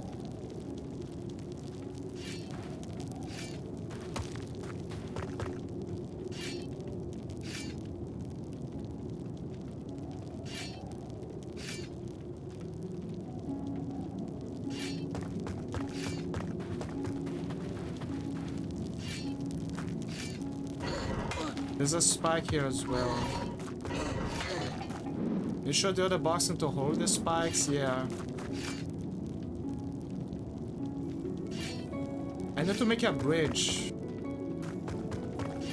Oh no, wait, there is no need. Never mind. I was overthinking. I was overthinking.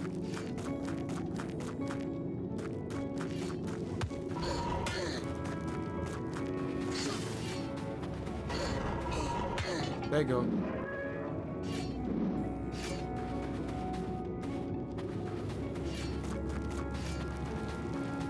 I hope I can find a way to reach. Yeah, you did it. Thank you.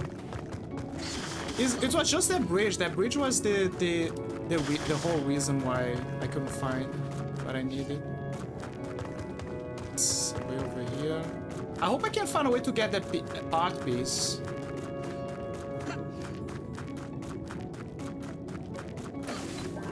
Yay! I need a heart piece.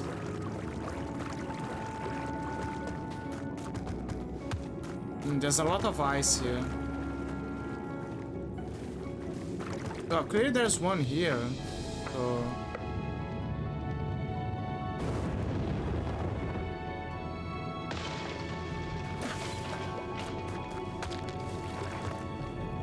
I love how he's not affected by how cold the water is.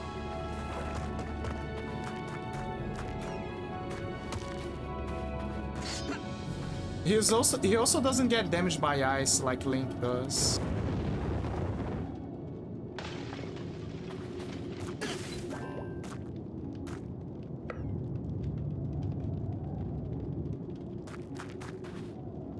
Ken came prepared, yeah.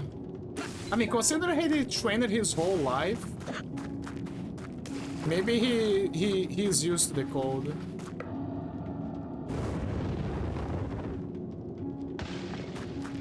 It's just funny that his training consisted of using a stick for a sword.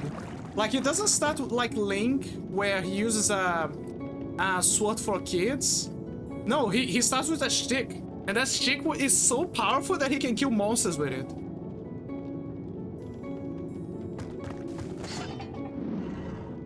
Oh, that is it. Oh. Man's out here firebending. The strongest stick ever. I was so surprised. That stick was so strong. Frozen Palace. So this is where the curse happened and everyone got frozen. And the few people who got out or were already out were the lucky ones.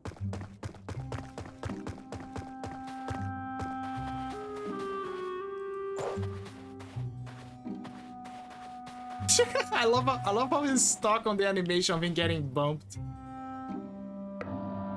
Okay, let me unfreeze you. This place looks cozy. It is. Ta-da! Princess Thing, Wait a second, what are you doing here? I heard a horrible sound coming from the palace. And I rushed here and suddenly cold air filled my gills. I can still feel it in my skills. If I'm going to save it, I'm going to dip my fins in warm waters. Yeah, get out of here. Oh my god, he teleported. The guy was frozen for ages! Literally! Look all this sushi! I'm glad they kept the sushi frozen, yeah. Like, I'm not kidding, this place was frozen, like, for years, like 100 years. It's just so frozen, the oldest fish in the sea. Oh my god, imagine the guy coming out of the palace and say, hey guys, wait a minute, who are you guys? And then everyone's like, Great-grandpa? Is that you? Nobody went to check on them. But there's a reason, because the passage for the place was frozen. The fish people were literally living outside. They had no other options. They had to live like that for ages. They'd be like, well, they will live. Oh my god, just unfroze the grandpa.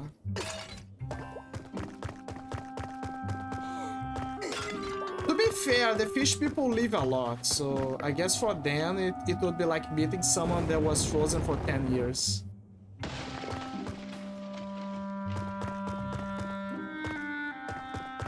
There's a passage here as well.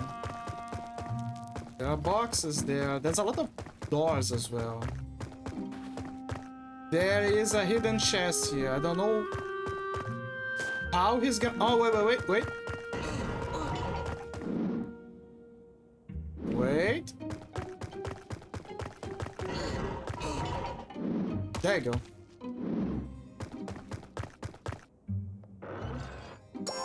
Got a regular key. Okay, so that's how you got the key. They'd be like, Jeffrey, you alive? It's been 10 years.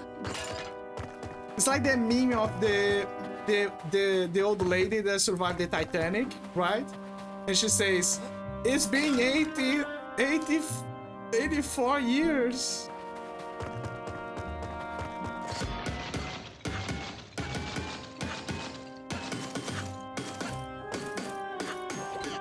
Now the lady was evil.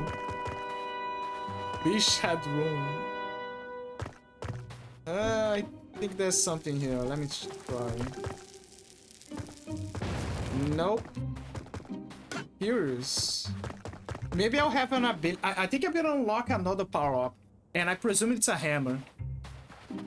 Maybe that's the reason why I couldn't break the shells. Because I need a hammer to break the shells.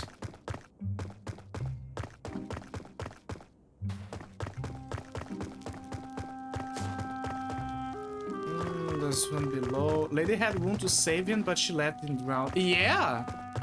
She was like, I'm sorry, but you're gonna be the sacrifice for Cthulhu. The ancient one. What? Alright, said the Chancellor as His Majesty King Angler entered the room.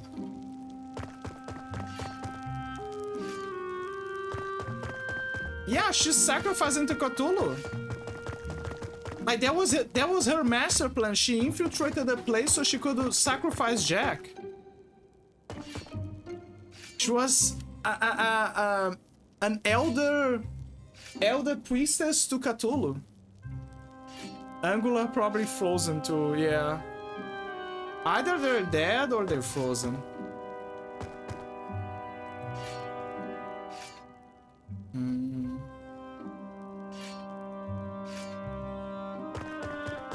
How did I activate this? She was in a cult all along, yeah. The cult of Cthulhu.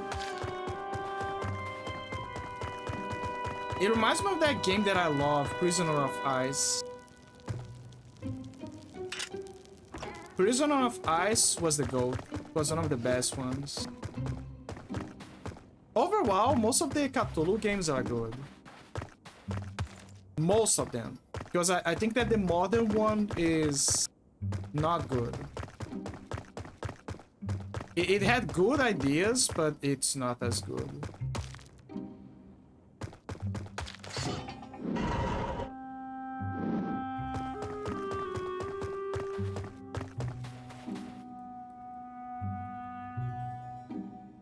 Huh.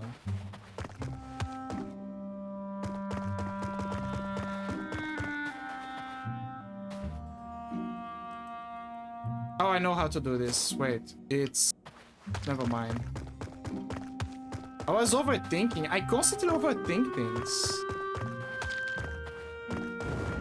Poor guy is freezing. Can see his breath. Oh yeah, he's breathing cold air. The lad is freezing. To reveal treasure chest, you must stand in the coldest spot of the dragon's breath. The coldest spot of the dragon's breath.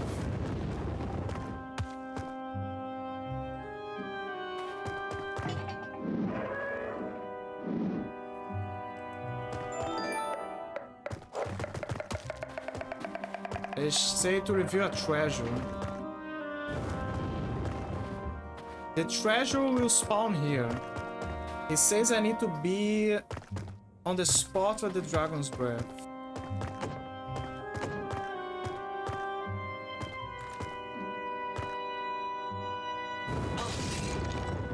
Well, I did it, I guess. Oh, I know what he wants. He wants me to go above here.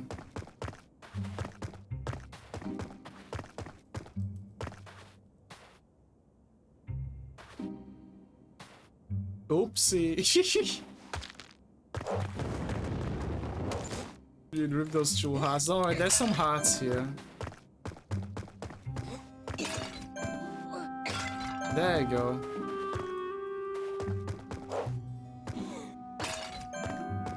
There you go. Hello, Lucky. Hi, pizza.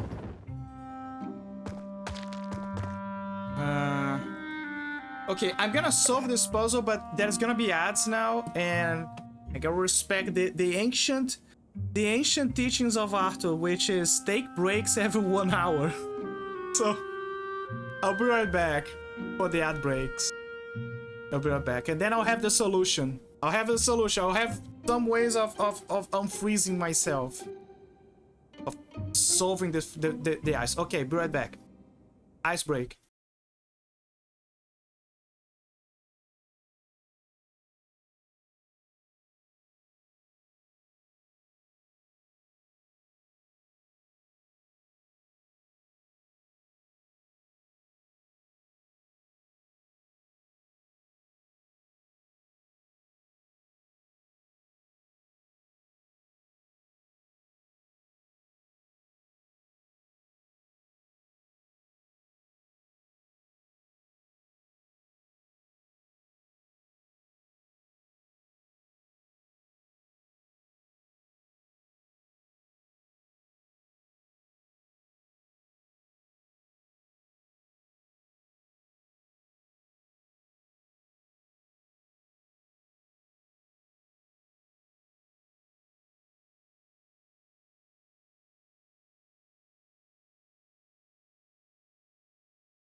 No.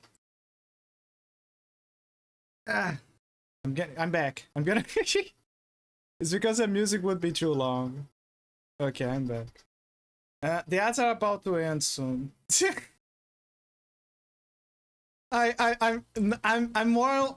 Motti had the same philosophy. He prefers to end he prefers to go on a one music basis. Motti is a friend of ours. Like he's a known streamer, like a VTuber. But yeah, he has the same deal. When there's a music that is too short for the ad break, he was like, nah. Nah, no two musics rule unless I have to do something important.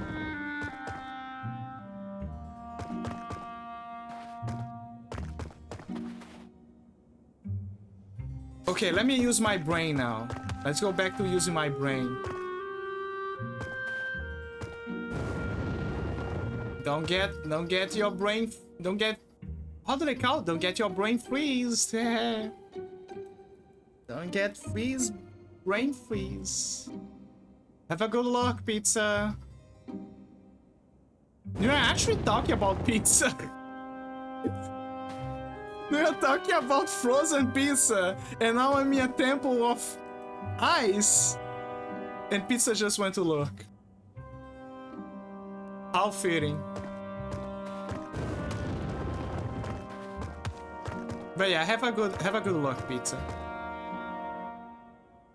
He's probably farming on Overwatch or something. No, I think it was Valorant. It was... Yeah, I think it was Valorant. Okay, let me think. I need to find a way to go in here. I cannot go from this side because it's obviously blocked. There's no way to go up there. So how?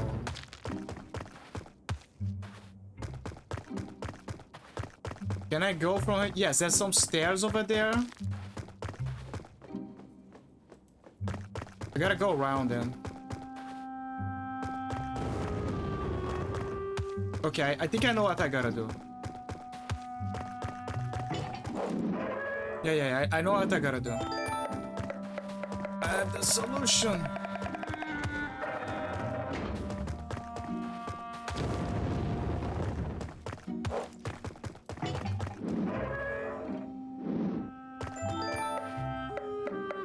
So the shortest way is through the icy breath.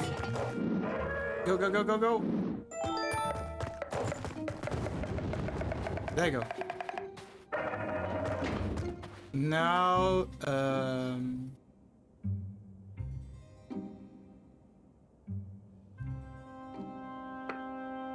we activate that from a distance. Right here. There you go.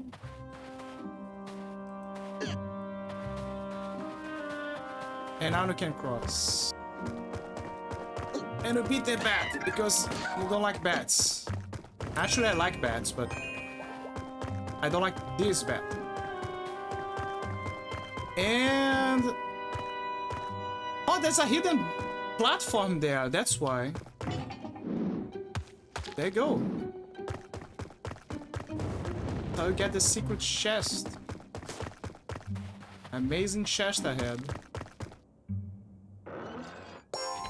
Oh, that's where the key was. Oh.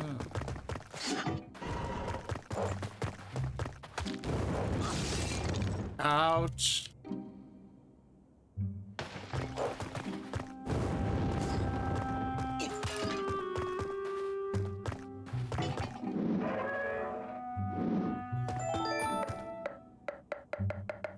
Yeah.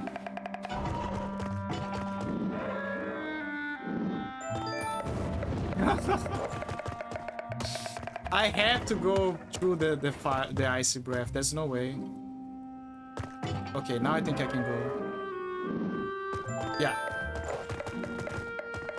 Go, go, go, go. Wait, I think I know why it's stuttering. I don't know why, but this game in particular, he has a stutter problem. Like, if you think that, oh, it's a transmission, no, it's the game. I don't know why. Maybe there's some configuration specific.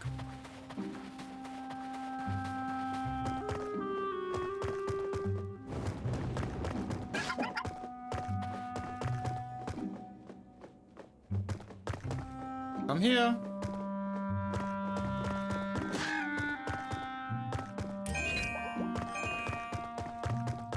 Perfect. Okay, now we can make progress. Also need a fire spell because I'm pretty sure one of those guys probably has a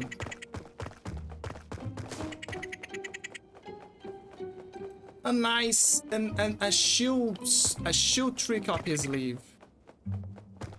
Okay, how do I get here? Wait, I think I know.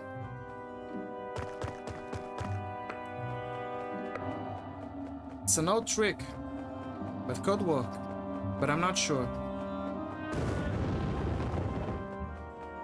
And it's useless.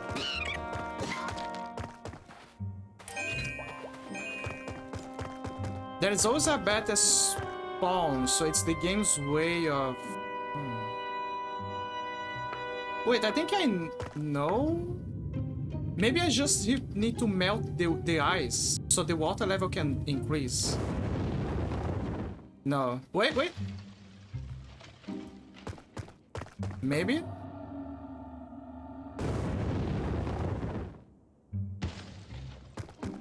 Worth a try.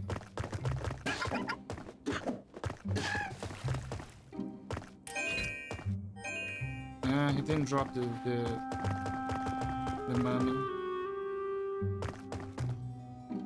Actually, I don't need to go here because I have the key. Maybe I just gotta go here later.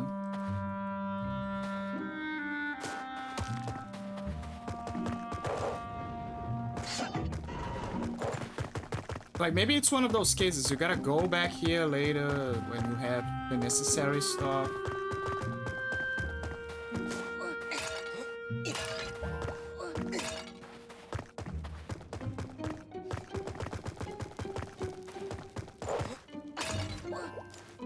Honestly, if I had the ability to make electricity or fire spells or anything, I would use those spells for more conventional. Oh, that's the guy. He came back. Thank you for unfreezing me. I set up a shop for you. Oh, how gentle of you. So let me try to understand this. The guy got unfrozen. He got frozen for many years. He got frozen for many years. He got out as soon as he got unfrozen. Realizes that he's now a fossil. Comes back and decides to mount up a shop and sell everything for those prices. Also, he has a heart container. I need it. You got a heart container. Yeah, then you have to have maximum health. Thank you. That is very kind of you. Now I'm poor again, but at least I'm healthier. Watchman, go back being frozen again. Yeah, go back to being frozen. This man needs to put his shop somewhere he won't be frozen. That is true. He probably will get frozen again. Honey is loved by all creatures. Why is he selling me honey when there is honey outside? I get it that honey has a purpose for entering the place, but what is still the purpose for the honey? Should have never saved this man for these atrocious prices, yeah. No, for real, getting coins in this game is harder. Like, it's very hard. Look at those prices. Link, if you think that you had problems getting rupees in Legend of Zelda, this game spits on your face with the coin prices. Man became unfrozen and saw the economic changes. He literally incorporated the inflation into his life. He saw that the prices were cheaper back in the day and decided, wait a minute, now there's expensive? Oh my god, I gotta sell everything that I have now for a quick buck.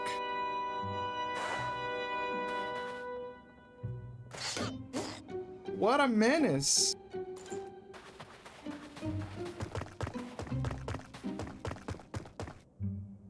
I mean, let's be honest. If you were smart, then you probably would do the same. Like, imagine if you lived in an era where you had jewels were common, and now you live in an era where jewels are a rarity. Wouldn't you sell them at a moment's notice? I would. I'm not gonna keep all of those jewels. Like, what if they get stolen? It's easier for me to just sell them and get and keep up with the times with the new economic change. But what I'm surprised is that this guy just got unfrozen.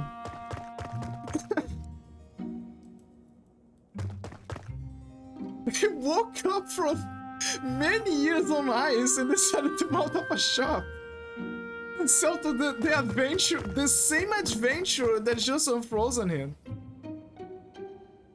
Yeah, he probably lost his house. He's like, look, I'm a mess. There's nothing else for me to live for. I'm gonna sell everything. Peculiar plant from the world above, picked by Princess Finn herself.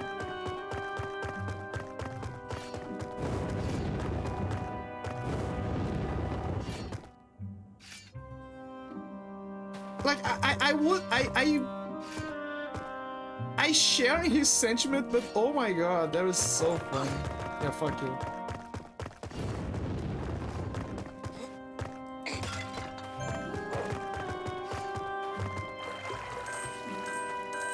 Wait, there's a bunch of coins here.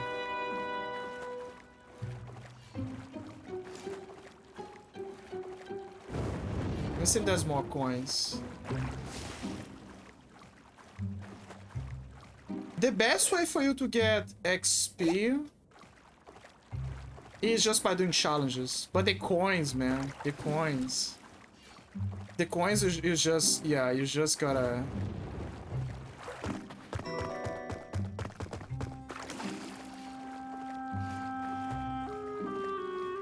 Yeah. The only... You just... The best way to just find treasure. Just find treasure. And do not dare to buy the bombs. The bombs or the arrows, because you can get them from monsters or from the jars. If you buy them from the shops, chances are they're literally ripping you off.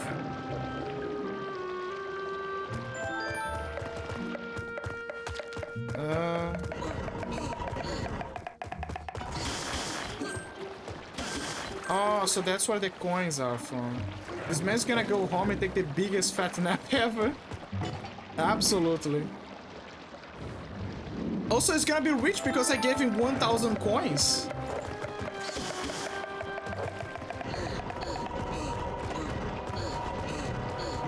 There you go. He's gonna be so rich. He's gonna be like, hey, check this out. I sold this heart piece for that Dumbo over in the ice dungeon.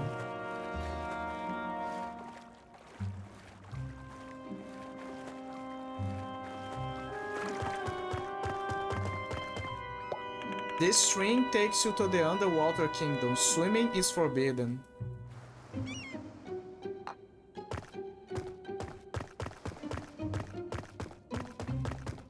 Well, in this string, everyone can swim.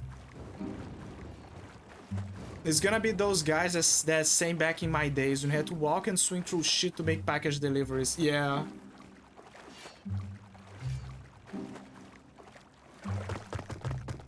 I love characters that have I'm basically the guy who's doing the deliveries, because they give me underdog vibes. The problem is that the characters need to sell the idea that they are underdogs. Oh, I level up. Voyager. Your Voyager, jumping worry now consumes less time. Your items have also been refilled. Thank you. Okay, so now I can run better.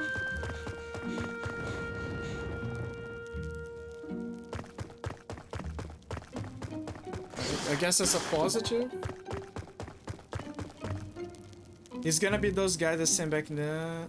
What do you mean swimming is forbidden? It's literally underwater. Yeah, they're fish people.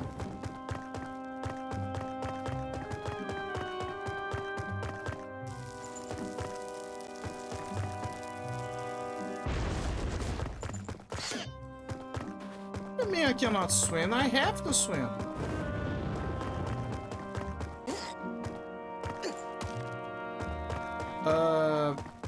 Okay.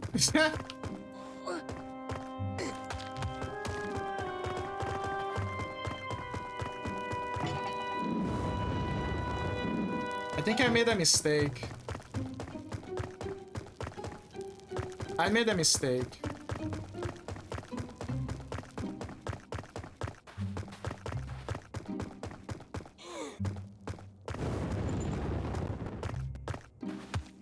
It's fine.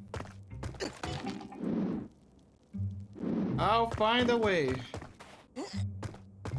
Gonna have to improvise. There you go. Yeah, there's a suspicious rock over here. Maybe I can break her with an item. It's not a bomb, so it must be the hammer.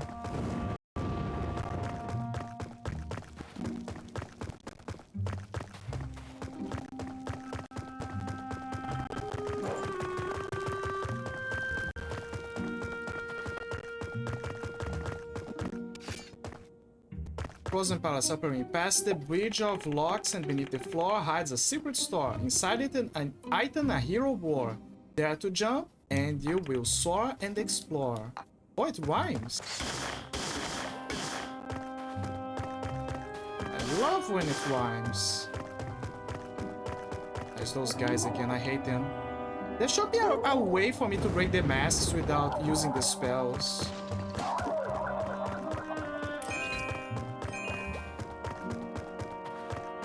Or even better, give me an item that allows me to have infinite mana. That is something that Zelda never gave us. Pass the light throughout the rooms. Sorry, I gotta read from here. Pass the light throughout the rooms. I cannot read. Hold on. What the fuck? Give me a second. Maybe it's the ice. Can I read now? Pass the lights throughout the rooms. Maybe I gotta go here, maybe? Yeah. I think I need a box. But I'm not sure. Well, I know that I can lit this thing here. Oh! You gotta be kidding me. You gotta be fucking kidding me. Oh, I still cannot read. Okay. Okay, fair, fair. Like, I was having the impression that, oh, the reason you cannot read is because it's too dark. I was like, wait a minute, what do you mean it's too dark? Maybe it's the eyes, let me try. Okay, there's no eyes, there's some lights here, but it's not enough. It's not the solution.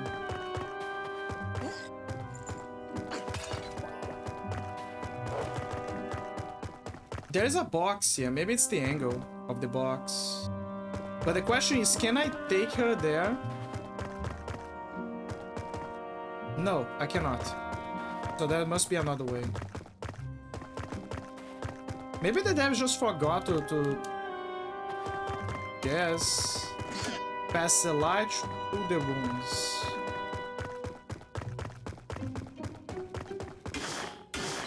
Bombs.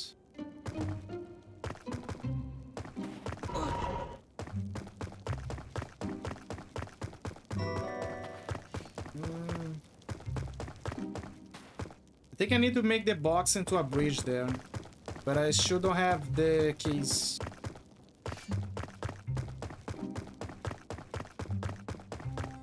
See, there's a bridge here. I'll probably... Oh wait, there's no need. There is stairs. Never mind. Like the bridge is okay. Oh wait, there's more.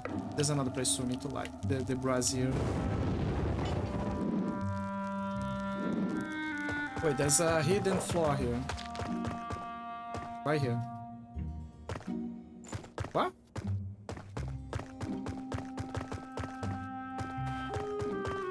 Are you kidding me?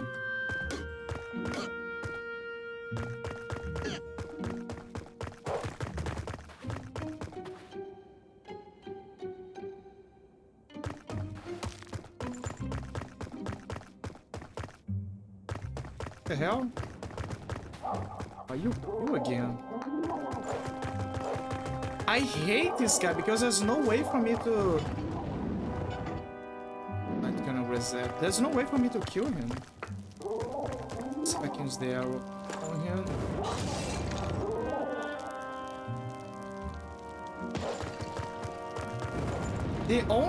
The only way is by using magic. I think that's a big oversight by the devs. Like, what if your magic runs out?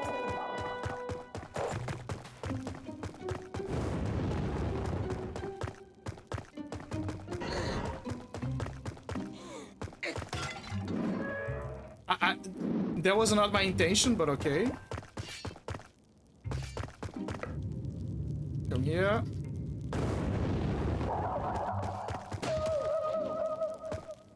I presume that later the game is gonna give you fire arrows, but I'm not sure. Or a way to kill them. Once magic. Okay, let's go. Oh.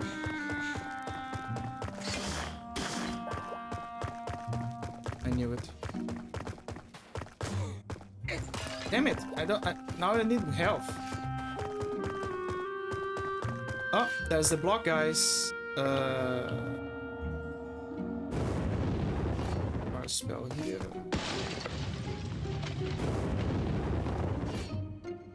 Melt objects 50 times using fire spells. Yippee! Oh, I see. The blue jars give me mana, and the red jars give me health. Never mind, I'm stupid. Both of them give me a random. Doesn't matter. I'm giving the devs ideas, and the devs are like, nah, man. We're gonna do things our own style.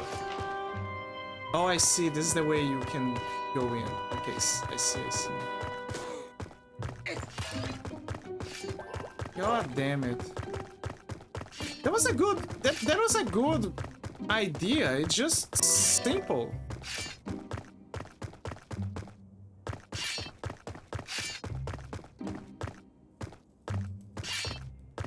Sometimes simple ideas are the best.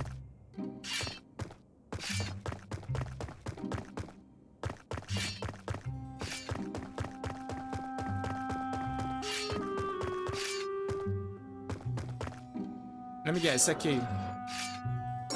No, it's XP. You found a regular explorer kill, so it gives us 50 XP. Okay.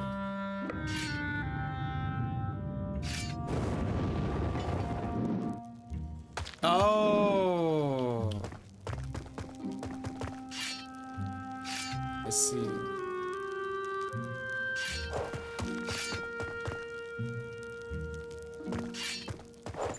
Okay, now how do I get there to that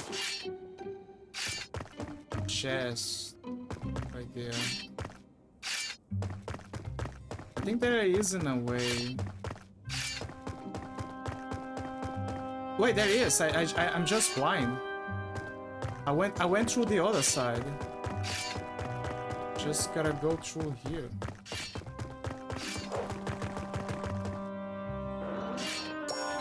Yeah. Oh, I knew one of those had a key.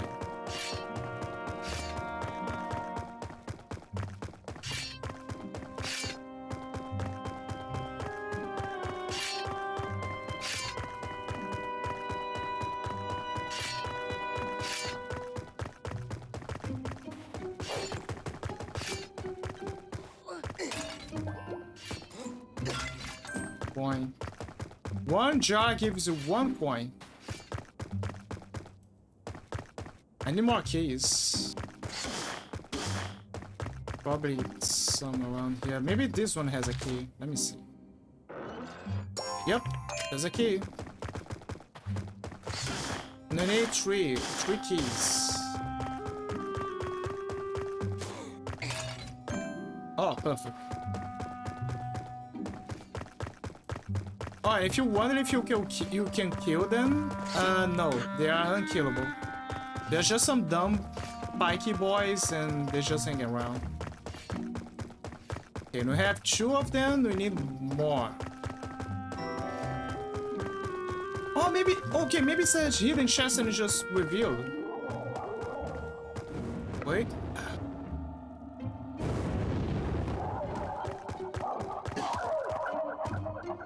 It kind of feels off for him to cast the thing with his sword.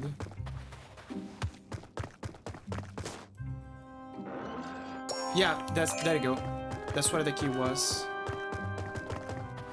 And now we can do this. 1, 2, 3.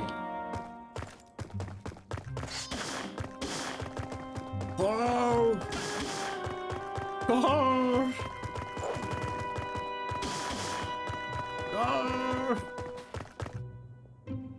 This smells like a boss. Here we go. Oh, I landed on that place. You found the trencher bolts. Use bolts to jump over small ledges or dodge enemy attacks. So, context. There was an area and many other areas when I was first playing this game that required you to have the trencher bolts. Like, it was screaming, oh, you need some upgrade for you to cross, to jump across. And there is even one island in particular that keeps saying, oh, the legendary sword is here, but oh wait, you need the bolts, whatever they may be. And the game kept teasing you where are the bolts, where are the bolts. Finally, here's the bolts. Found trencher bolts. These bolts to jump over a small ledge or dodge enemy attacks. Now to learn how to... Oh, okay, never mind. The boots give you the ability to jump. That is a special ability of the boots. The whole game you cannot jump. And now, ta-da, now you can jump. Oh my god. It's like those Metroidvanias where they give you the ability to double jump. It's the exact same thing when you keep reaching areas where you cannot cross and the game keeps, you know, teasing you by saying that there's a double jump or a glider ability. And when you finally get the ability, then the whole game changes. The mode.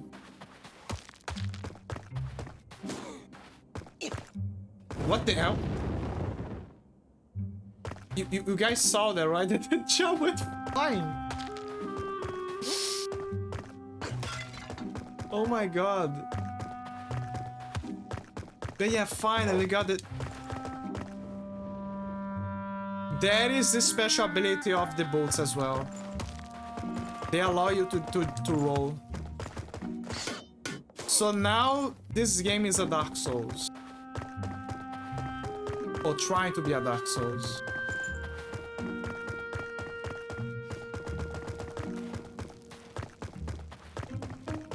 You can roll now. Oh my god.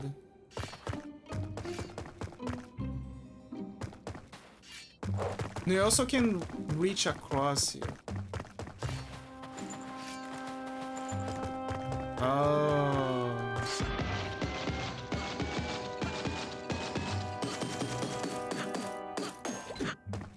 There you go, they got you. It feels very off when a game turns the ability to jump and roll into a power-up. Because I understand when it's a double jump, but the jump... No, wait, there is another game that does this exact same thing. You know what game it is? Ni no Kuni. Ni no Kuni and The Wrath of the White Witch. There is also an ability that you can unlock after you get enough stamps. And that ability is for you to jump. Is that ability useful in any way, shape, or form? No. Because the game is a JRPG. There is no use for the jump ability in that game. Except for speedrunners. Because when you jump, your speed increases by 1.5. So that is the only reason for you to use the jump ability. It's purely for speedrunners.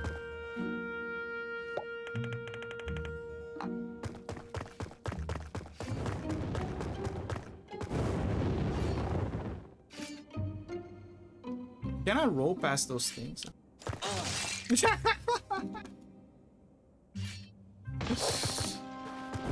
I can, but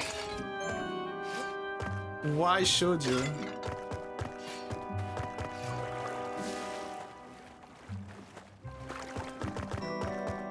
But yeah, Ni no Kuni was also another game that tried to do that. You can actually...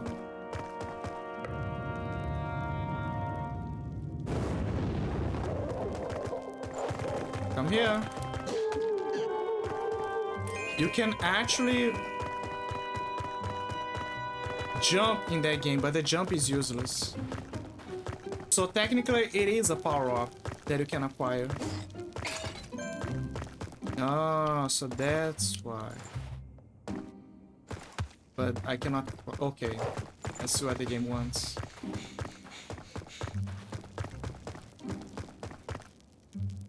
Jump. Jump. You know, in any other circumstance, I can understand our character being low-key asthmatic. Okay, what I'm trying to say is, overall, throughout the game, our character is asthmatic. Because he's constantly running out of breath, right? Oh, there's the boss key. There you go, the master key. However, since he's in an ice dungeon, in this particular case, it makes sense for him to be like that. So, outside, unexcusable. But inside, then yeah, it makes sense. Why he has problem. He has a problem breathing properly.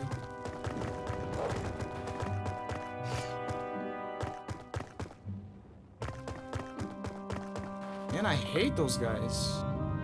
I guess the good news is that you don't fight them outside of the dungeon.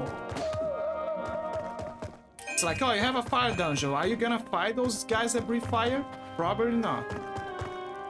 What about the ice guys? Same deal. You're probably not gonna fight them anytime soon. So it's fine, I guess. Did I miss something here? I feel like I did. Yeah, there was an arrow over there, right? What about the area? Like right here. No, never mind, there's nothing here. So yeah, I think this area has nothing of value anymore. So those boxes were just for show. They are purely for show. There's nothing to do with for you to do with them. Like I was expecting a bridge puzzle or placement puzzle, but there's nothing.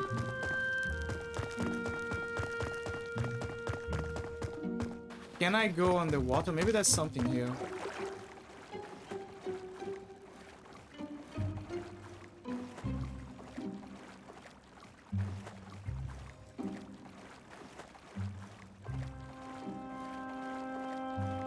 Why would the game tell me to go here?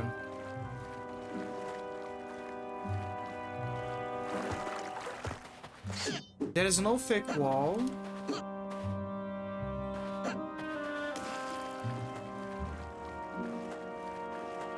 The feeling that I have is that on certain parts of the game, the devs had a plan for something, but then they decided to get rid of it. I've seen that happen with some games.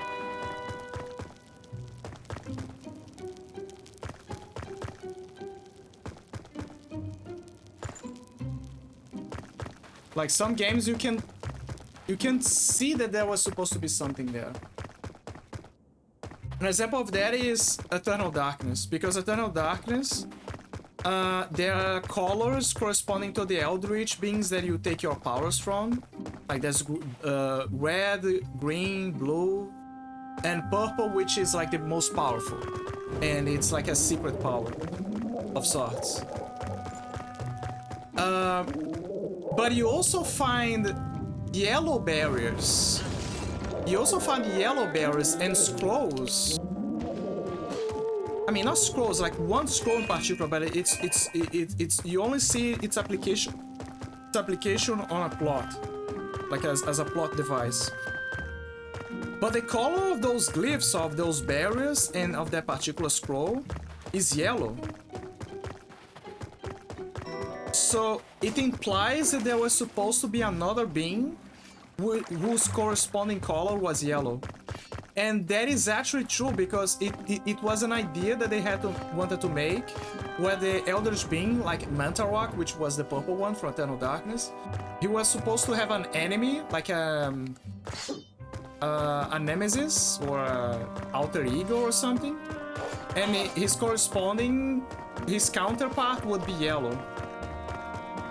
And it makes sense because there's red, there's blue, there's green, and red plus blue is purple. So naturally green plus blue is yellow, right? But we never saw that because they cut that from the game. I don't know if it was due to time constraints, but yeah, they took it out. Where is the bloodstone that I'm missing? The game says there's a bloodstone that I'm missing.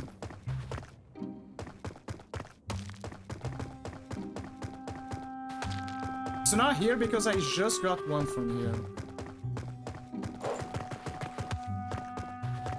I also don't know if it's outside the place.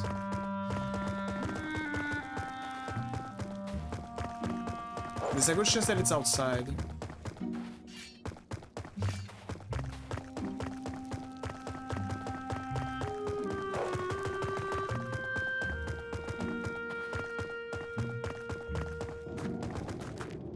Yeah, it could be outside, never mind.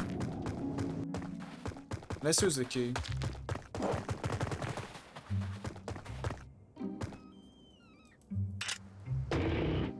And here we go. King Angler Mausoleum. So the story is she was mourning the death of her father, if I recall. And then she died. Like, I mean, not died, like she got frozen. Like she was receiving a gift from that black hooded guy. And the gift turned the whole place frozen. So now she's frozen in place while watching the corpse of her father. It's quite morbid when you think about it.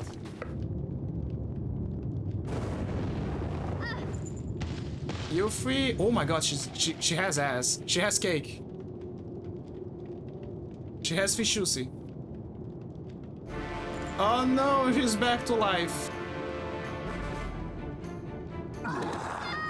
She got bitch slapped. Dead King Angler, cursed corpse. Why is this easy cursed? I think it's a plan B in case someone broke the curse that the guy made. How do I press the button? I see a button there. Think. I see. I have the boots.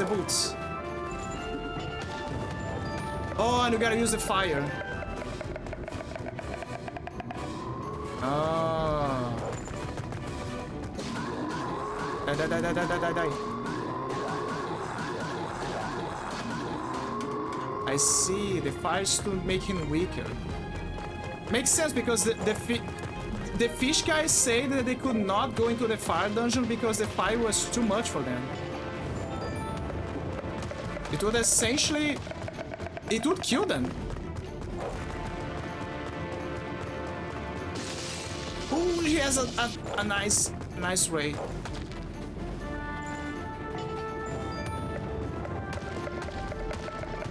I want my fish fried.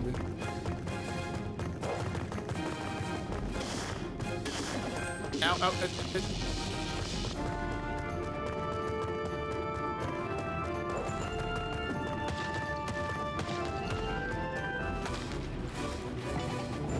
I need a bit of finesse over here.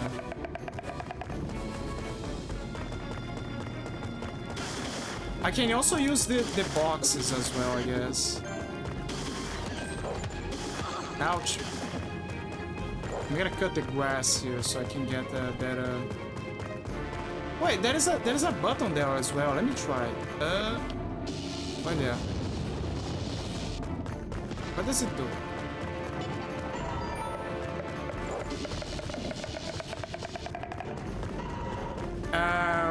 Something that it shouldn't, because I need to use it for to reach that place.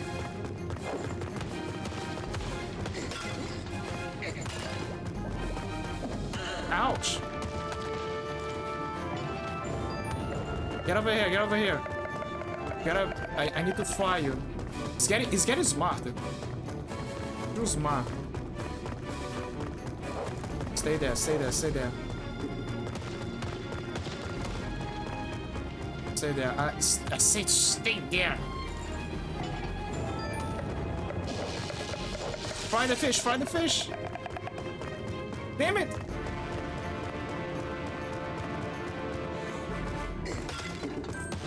Goddamn coin.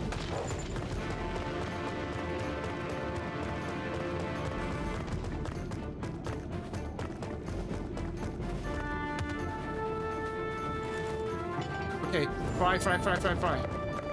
Come here, come here. Why is he avoiding me? Oh, now he's not avoiding me.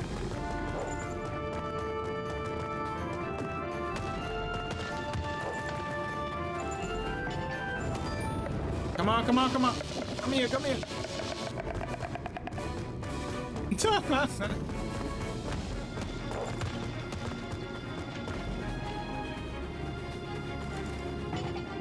Ah, there you go. Come here, come here. Perfect. Beat his ass, beat his ass.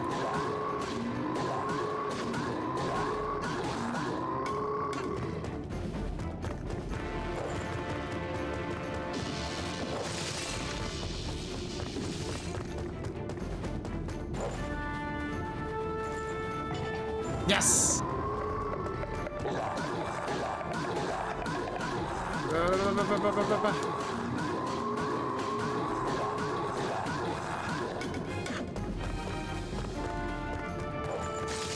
Oh, I cannot even touch him.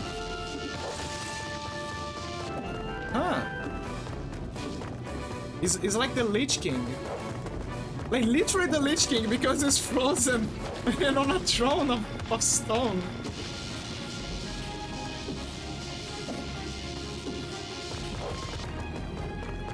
Oh my god, I'm fighting the fish, the Lich fish. Come closer.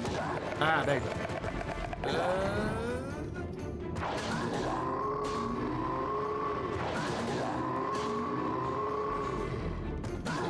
Damn it. I wanted to do three charge attacks on him.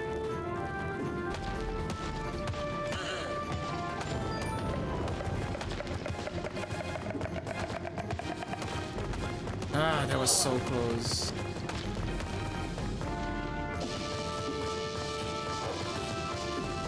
I just realized that, but his freeze ray is capable of. Uh-oh. Blocking the buttons.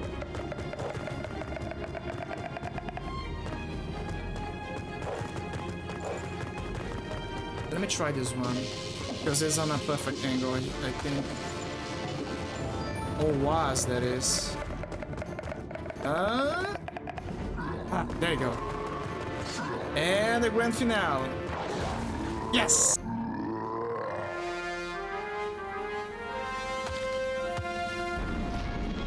Yay! Father? That was not you. Princess Finn, you are safe. Do not worry for the dead, or they will drag you down to their graves with them. This was not King Angler. His Royal Highness is the King of the Deep Gorge now. Oh, they have an This afterlife. young champion saved me. You shall be rewarded. You can have anything that is in my power to give. What? You need Emblem of Ocean to slay Oceanhorn? Oceanhorn is a demon that has obsessed our kingdom for the past 1,000 years. Yep. It is a horrible monster born from the same darkness that cursed you.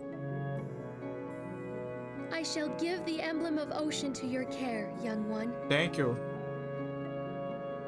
If you broke the nightmare that bound me for 1,000 years, surely you can defeat this monster. They've been frozen for 1,000 years. Living in misery for 1,000 years.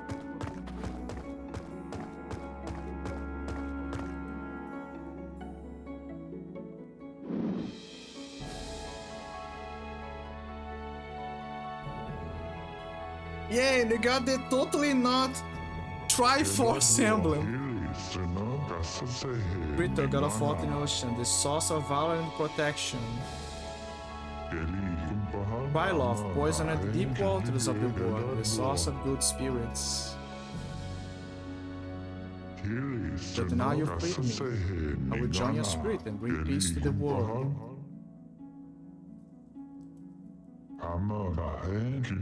Wherever water flows.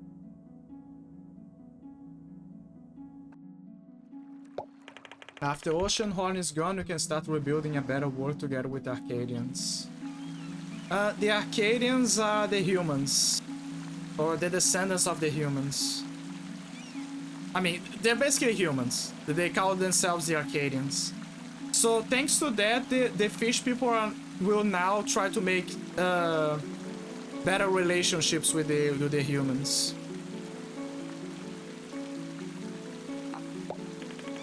Listen, my people tell me that ordinary weapons cannot hurt Oceanhorn. You need the Coral Saber, forged for Thorn the Brave, the one who defeated Sealork. Sealork was one of the three beasts. Like, there was Oceanhorn, another beast that I cannot remember, and Sealork. It has the strength of 1,000 storms and can cut anything in half. Nobody knows where it is located. The Gilman searched for it after the defeat of Sealork, but came back empty-handed. We believe it is on land. Do not confront Oceanhorn without the Coral Saber. I actually know where the Coral Saber is. I am eternally grateful for you for saving my people. After Oceanhorn is gone, we can start rebuilding a better world together with the Arcade.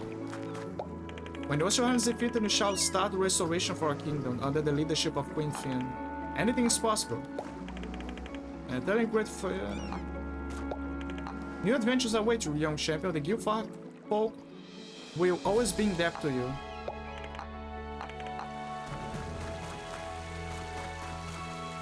Maybe the item that can cut through the shell is the Coral Saber.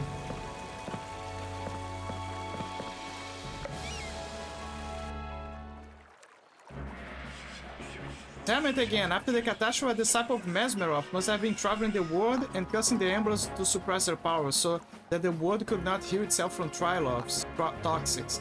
Come back to my islands and we have to get the last emblem, the emblem of Sun. Okay, so I need to find the saber, but we also need to visit Hermit's Island again. So we can get the location of the last emblem.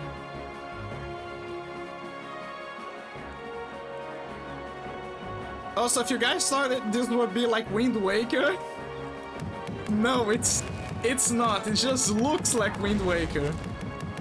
It's a very lean, like, to go from island to island, it's just a rail shooter. You just set the location and shoot away with a rifle that shoots pumpkin seeds. It's still fun in its own way, but it's no Wind Waker. Because Wind Waker has that exploration focus, while Oceanhorn has the exploration, but it's more like, oh, let's shoot some sea creatures. So this is the island that we started the game at the beginning. This is the first island. This is where we start and where the uncle Hermit is. Oh, there he is. I think when he mentioned the curse on the emblems, I think there was explanation for why the king was revived as an undead.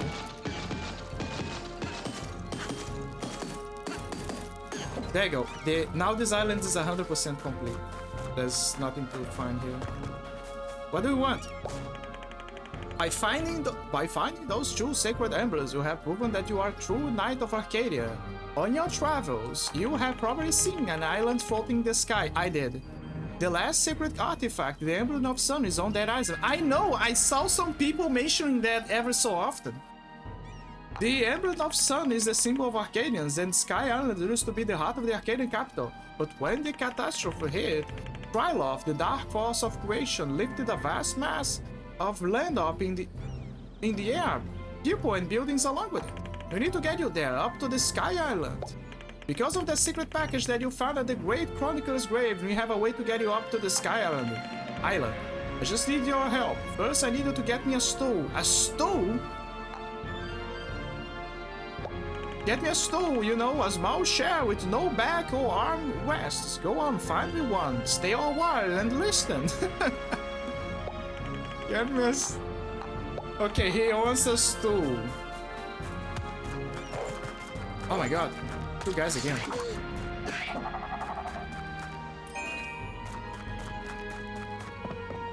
Stay a while and listen. He says he needs a stool. Oh wait, the stool. There you go. There you go. I found one.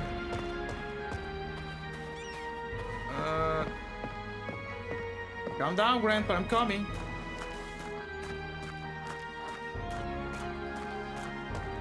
There you go. Get me a travel bed. Don't ask questions, just get me one. Travel bed. Okay, so it has a stool, now I need a travel bed.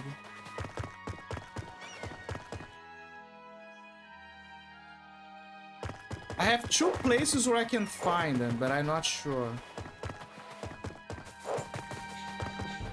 Travel bed. One of them is the very place where I started the game. Yep, it's this one. Travel bed.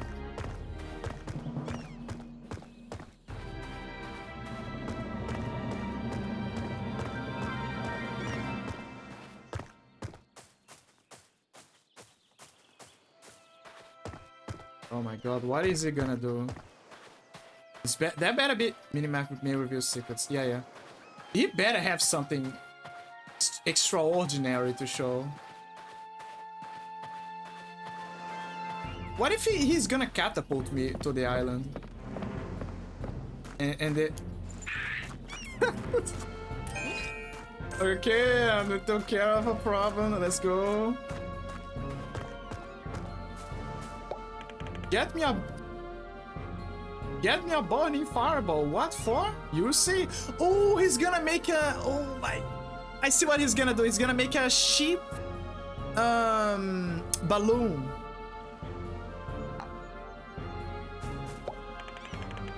A burning fireball. Yeah, he's gonna make a sheep balloon. A sheep... travel balloon. I don't know how you properly call it. Fireball. Fireball. Maybe it's inside.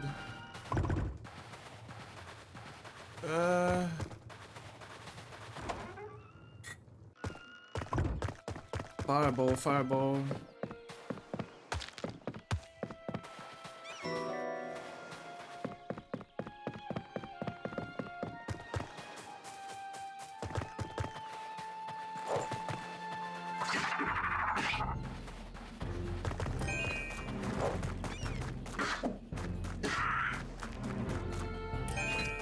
Fireball.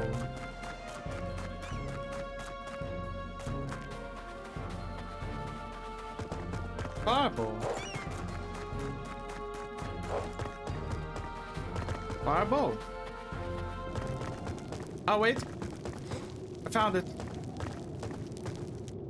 Usually you find it in dungeons.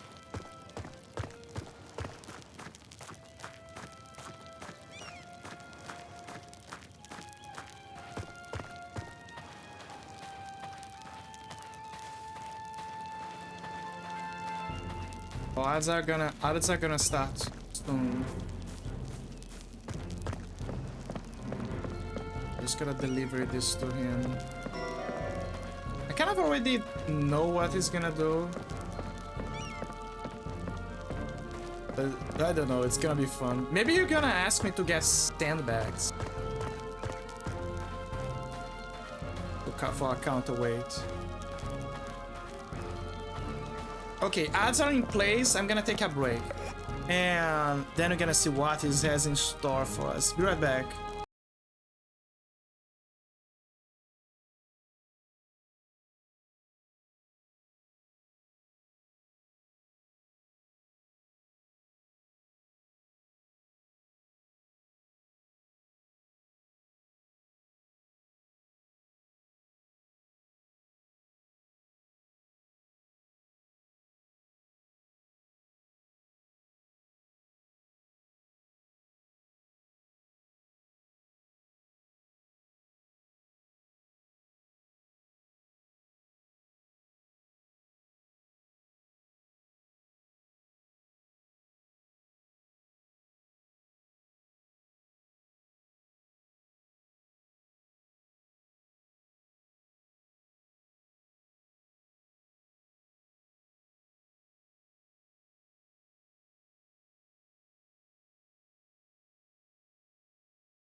We're back. Ah. Okay, are you guys ready to see what is that crazy idea the old man has? Because I do.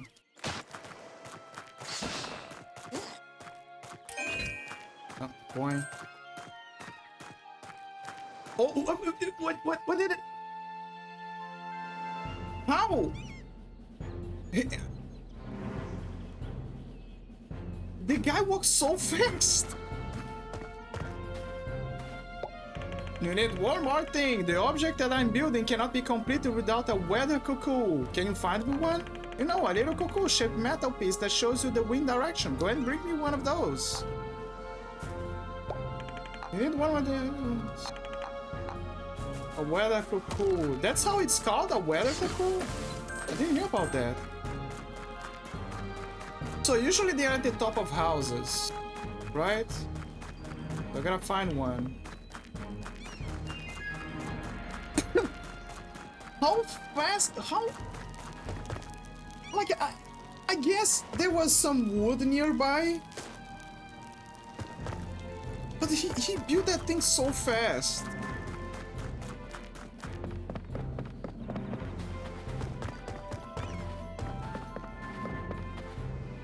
Okay, how do I go up there? Usually they're at the top of roof of houses. And there's only one house here. That's where his friend died.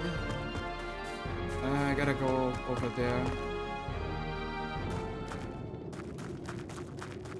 The guy's an engineer. He built that thing this incredible speed.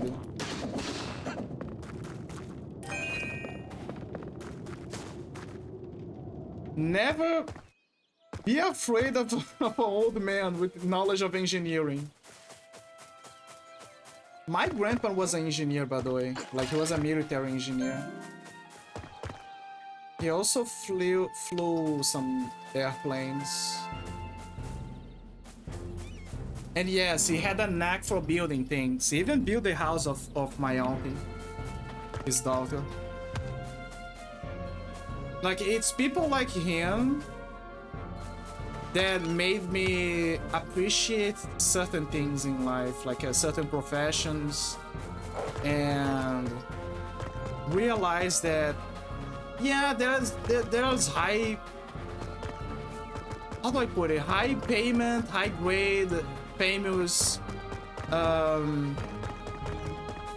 professions that pay very well and are known by the world. Like, everyone wants to be that thing, like the like a baseball, you know, a sports player, of like a football player, maybe a baseball player, or a famous lawyer, or a judge, a religious figure, an actor. But I guess it's because the ceiling of an engineer is higher. People are not compelled to be an engineer. But the payment is also high. And it's possibly one of the most essential things in a society. Builders are the ones that made most of the progress of our society.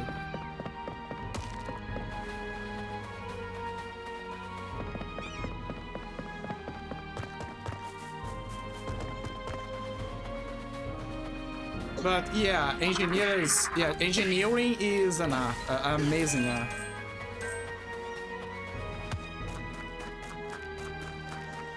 I need a weather cuckoo.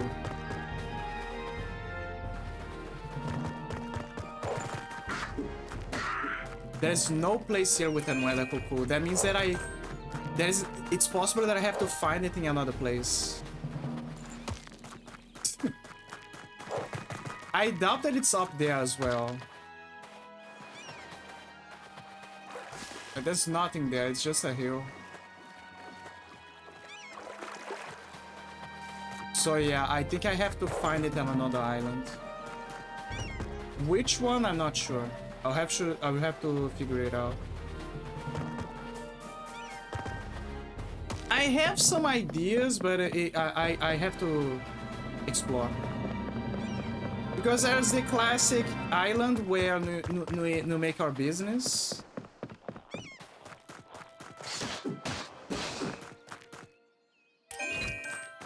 Sometimes I wonder if the island had a boss, like a big creature here. Because we found a master key, but we didn't find a boss. It feels like whatever happening in this island is already gone.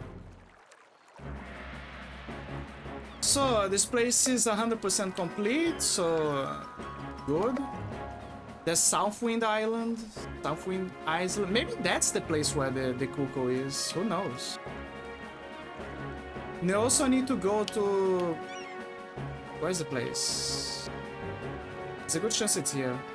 We need to go to Riptide Reef. Because you see that body? You see that rusted creature over there?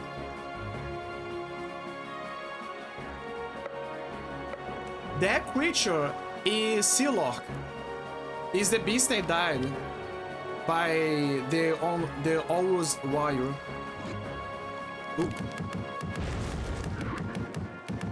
So they say that they never found the sword, but they know that it's on land. Because if it was on the water, they probably would find it. The fish people. And they say that the last battle happened there. So obviously it's there. There's also, I think there are mentions that they said, oh, this is the place where the huge battle that happened.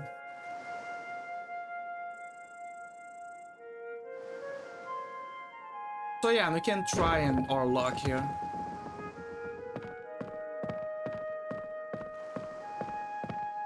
Saul, NATO, Trito.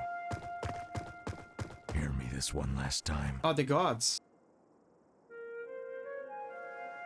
Let my boy find a safe path and guide him towards the answers. Oh, it's his dad. Destiny never gave him the chance to escape this burden.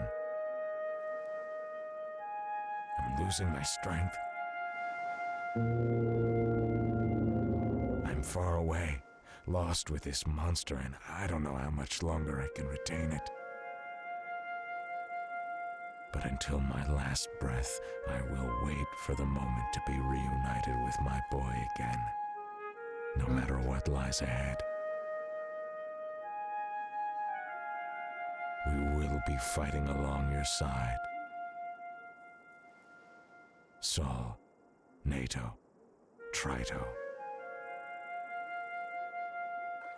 Is his dad? Scary. It's not scary, it's here.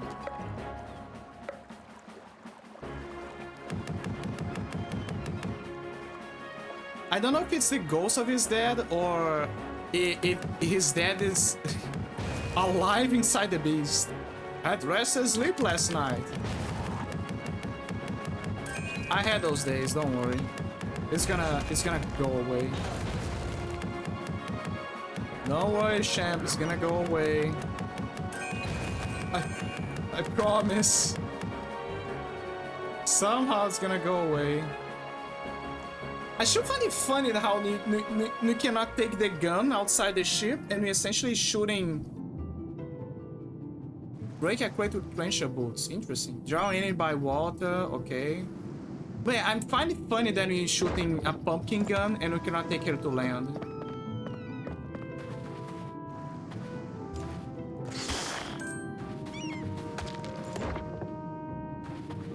I use a trencher bolt, so... Oh, but he probably... It's a crate. He probably wants us to break a crate. Fuck you.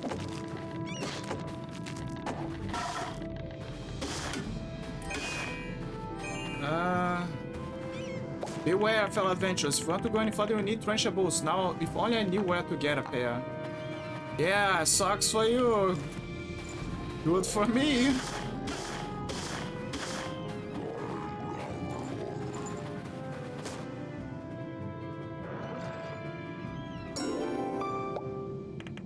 Oh no, it's just an old boat. We found one coin inside. Vicky, and we found another boat. I don't know why, but everyone decided that the best way to put your money on, like a wallet, is by putting it on an old boat inside of a chest. I have so many theories now why the boat is inside a chest with one coin. Maybe I can use the arrow here. Yeah, I can. Sucks to suck, man.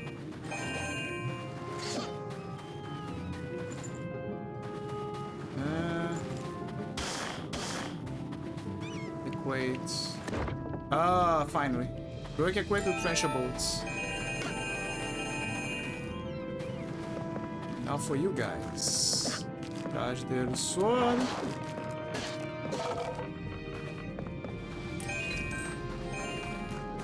Have to get down there.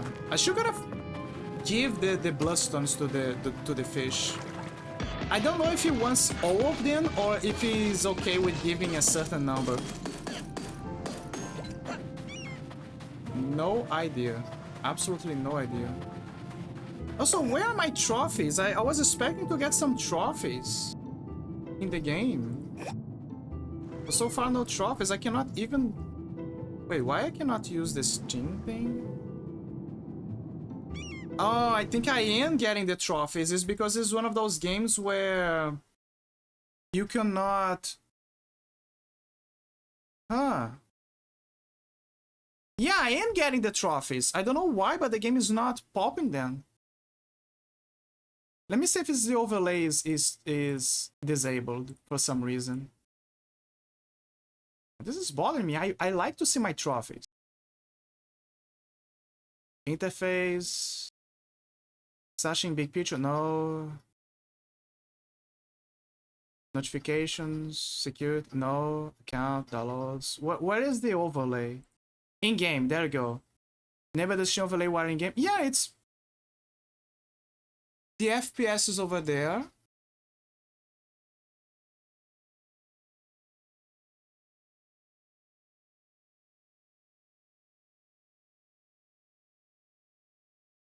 Yeah, I don't know why it's not popping.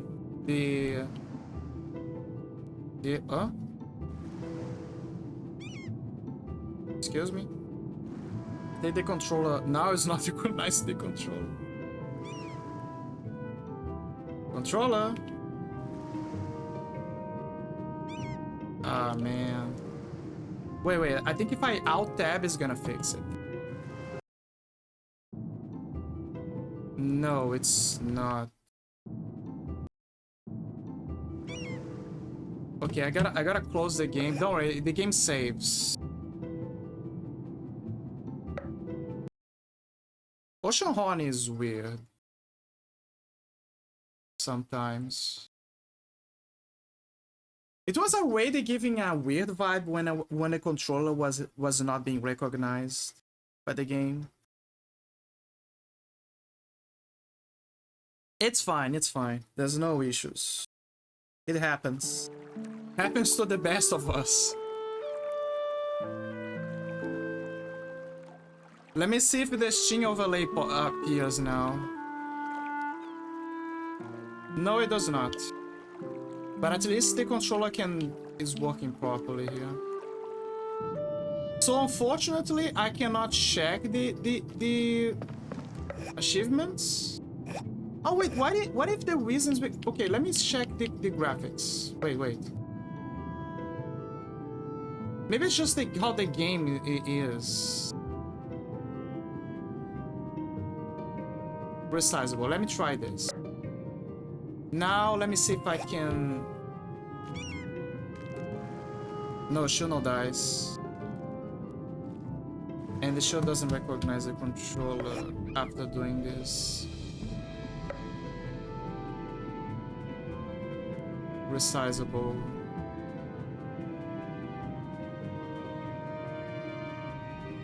Let me try full screen mode. I could try full screen mode. Maybe that's the issue. Let me try. Okay, now I'm on full screen mode. Actually, I should have done that before, now that I think about it, because it's not having any issues. Let me try it now.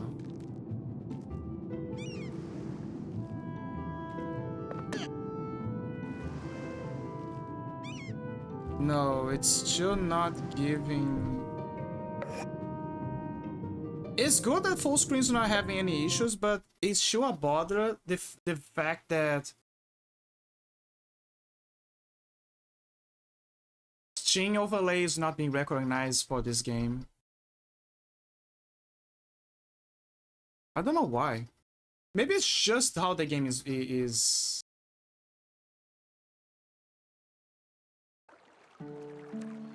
misbehaving. Wait, let me try something. Let me try to see if the game is recognized in the video control panel. Because sometimes if a game is not selected by NVIDIA control panel, for some weird reason, even Steam doesn't recognize it. I don't know why, but sometimes that can happen. It's a possibility.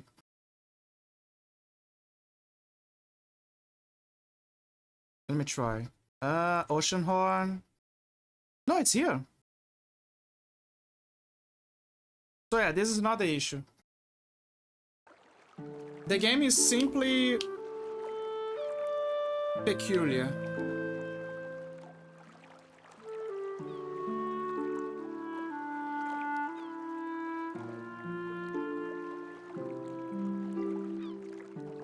It's like the sting is there, like he sees, he recognizes it, but it's not showing the overlay for some reason.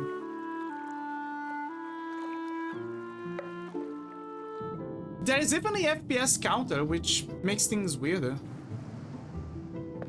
But yeah, this is gonna make tracking, unfortunately, it's gonna make tracking the achievements harder for me. Also for showing people. Like, it's not the end of the world. But I really love to track those things, so it's a shame. I think it's just a problem with the game, that's all. Because Castlevania was fine, so it's not a particular recurring problem as of late.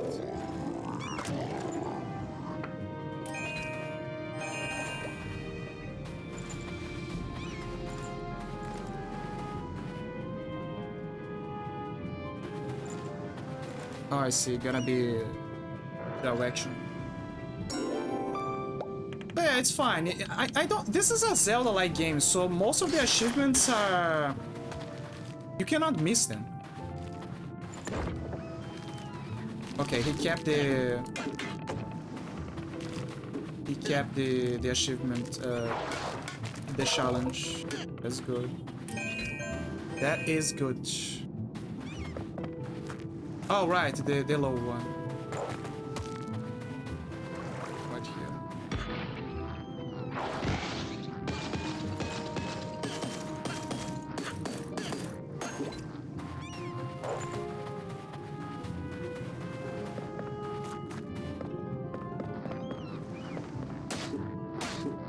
Also, it could be me, but I think that maybe, just maybe, I could be wrong, but maybe the reason why the game was... It's still stuttering to a degree, but I think it was stuttering more because it was in windowed mode. My last ones of strength has set up trials for anyone who is trying to claim the Coral Saber for himself. Only a righteous warrior can get his hands on the legendary weapon. Thorn the Brave. Let me try... Let me try to get this straight.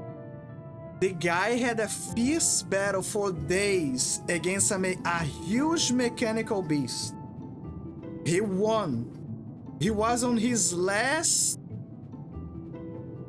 breath, his last moments of life. And then he decided, you know what?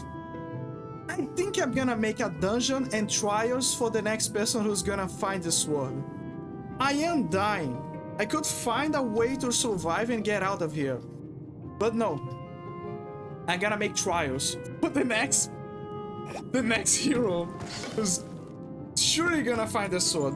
I'm not gonna try to survive and get out of here and maybe place the sword in someone else's care and that person can make the challenges for me. I'm not gonna place her below my house. I'm not gonna bank her. I'm not gonna give to the fish people again for safeguarding. No.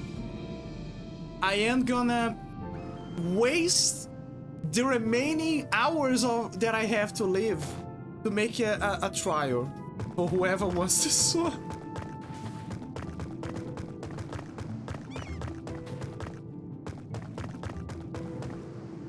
Also, that big chest over there is most likely the place where the thing is. Also, oh, there's a body. Look, look. There's a sword. She's right there. And the beast, he killed her. He killed her.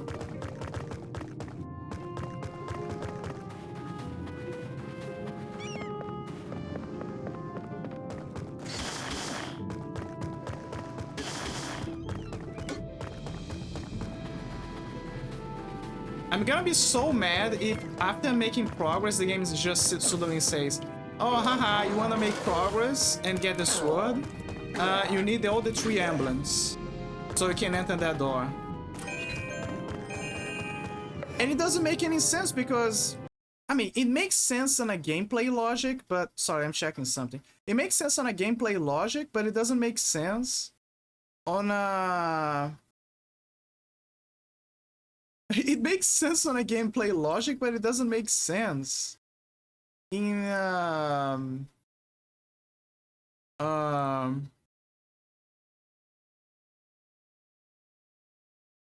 what the hell? Oh, I think now. Look, wait, give me a second.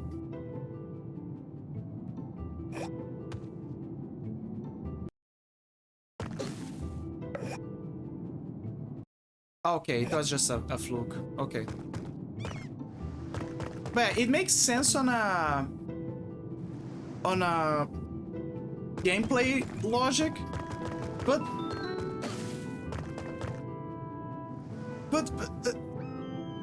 how do I say this? Why would the game tell me that you need the boots only for it to suddenly say, okay, but now you need the emblems? They bear the same armor and share the same vows, but in this cruel hour they are pushed into a duel. So I see what he means.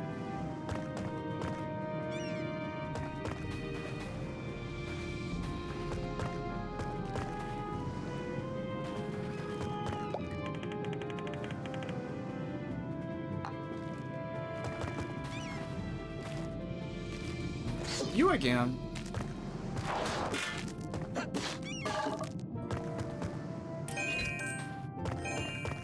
I see what the game means. I threw it too far. There you go.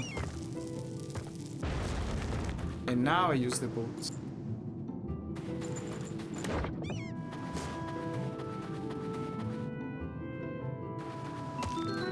I guess I gotta go around. Yeah, I gotta go around. Wait, there's a boss key here. What the hell?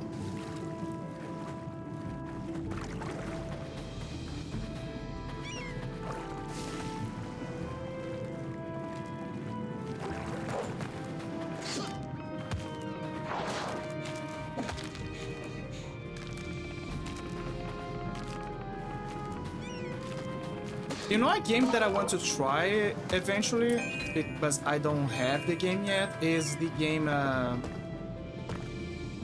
Crowder something. It's something and then Crowder. It's a horror game where a guy is being chased by a tall lady that can shapeshift into many people.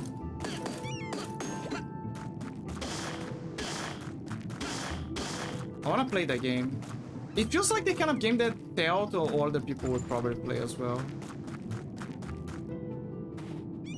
God damn it, how do I cross? Oh, wait. Never mind. My goldfish memory forgot that I could go back.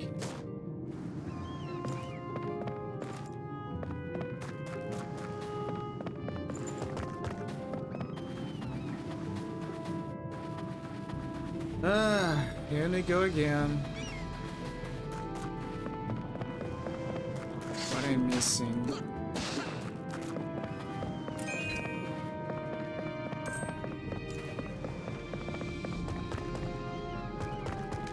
Oh no, fuck you. There you go. Oh. I see.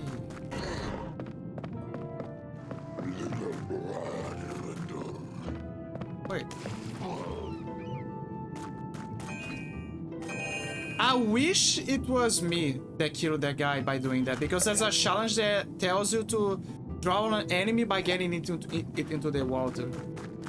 But the game is smart, it knows that it wasn't me.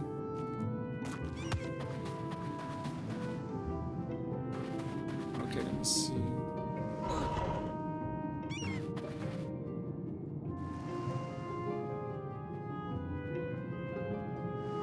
I kind of see what the game wants me to do. Kind of. I know what the game wants me to do. Gotta need some finesse here. I need a lot of finesse for this one.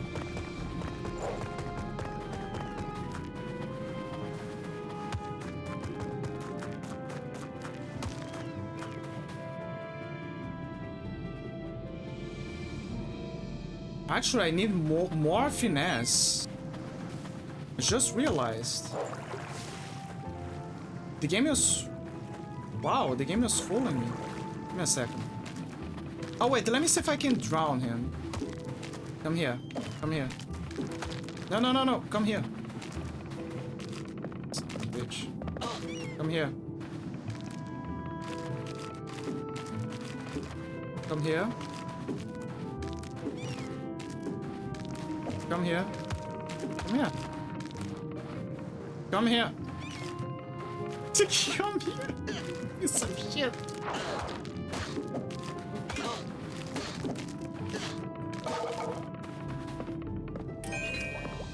They may be dead, but they should have a brain. I think the ogre is the only one that I can drown, I guess. God damn it.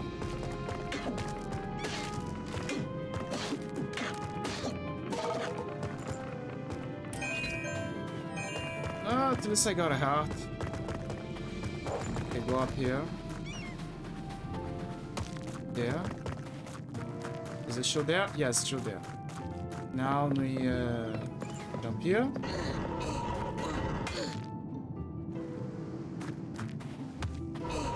We move you here, go around here. Yeah, that'll do. And now for the finesse bar. I need to break those boxes, but I need... is it on the same level? Yes. Fuck. Yeah, that'll do.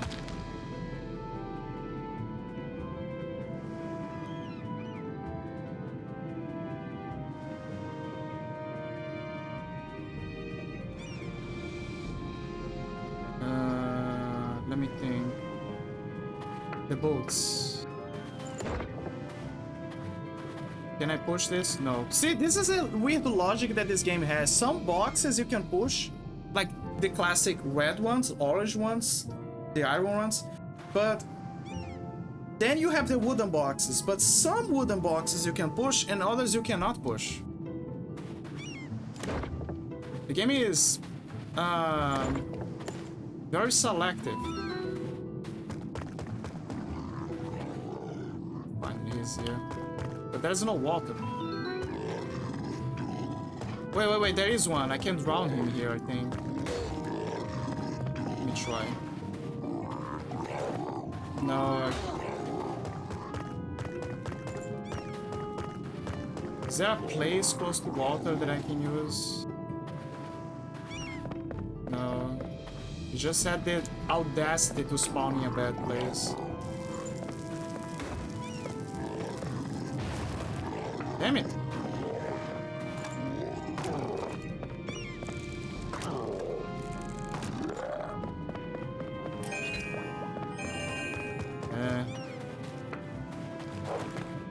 Skeleton again.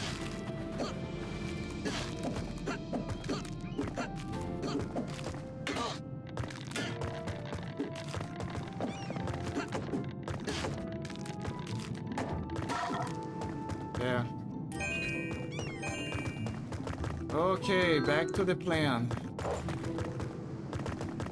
Climb up here. Get some hearts just in case.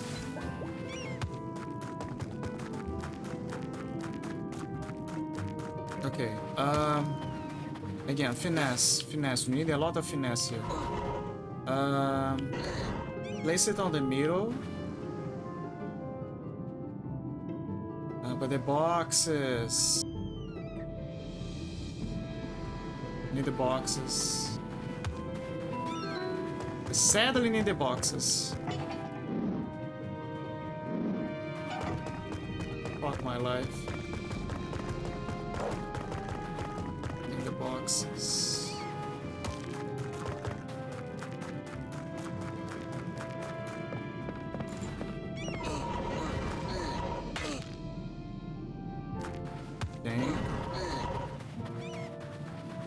Think before I whack. Should I place her here? Should I place her in the middle?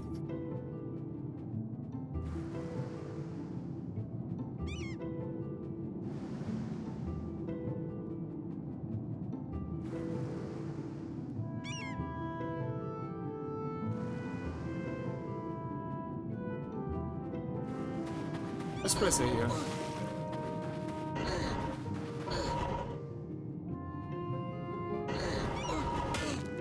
Okay. Now they can destroy the box.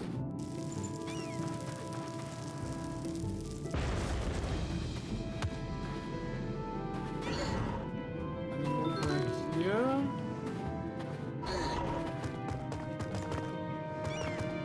Ah!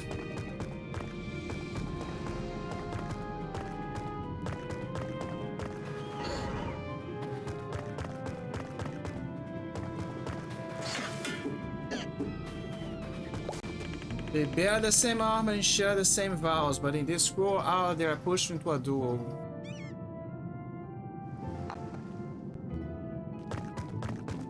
You need to make them face each other.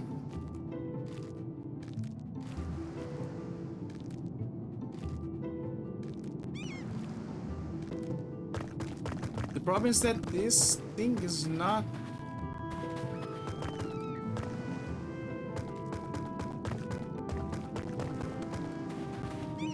So that means that he cannot move. But this one can. So somehow I gotta make sure that he lands here.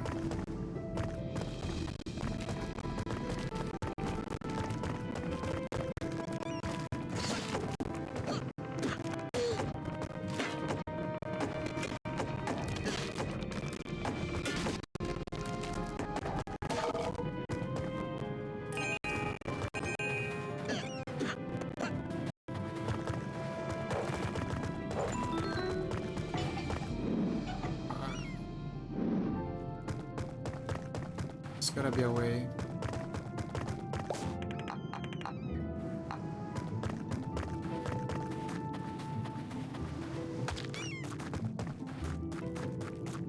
Oh, it's you again.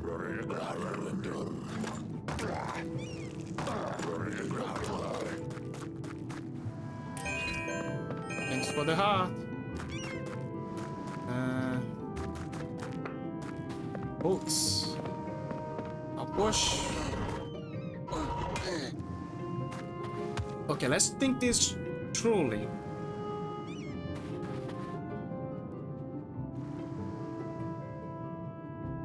If I had another box, I could make a higher bridge. So I had another box. I need another box.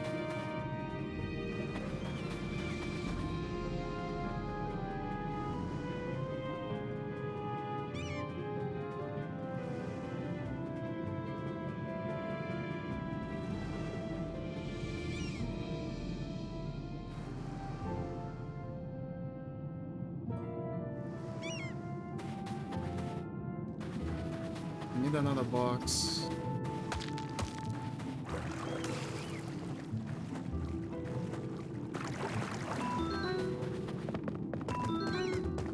can move.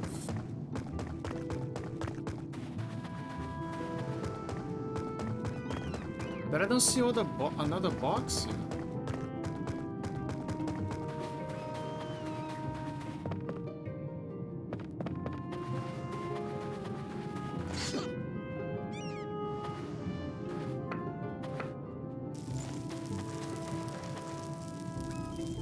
Oh. That is a lightning. Wait. Here. Yeah, he doesn't have a proper aim. Ah! It was for nothing.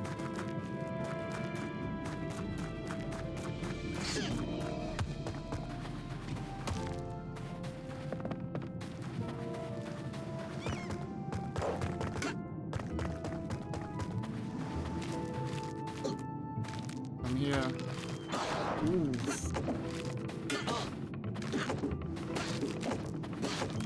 It's impressive how skeletons in video games can range from being pure bullies to the weakest enemies of the game. There is no middle term. It's like a cosmic rule that demands that they need to be in balance.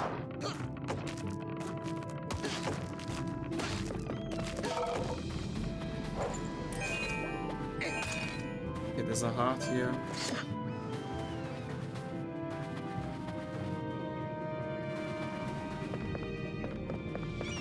There is no boxes nearby.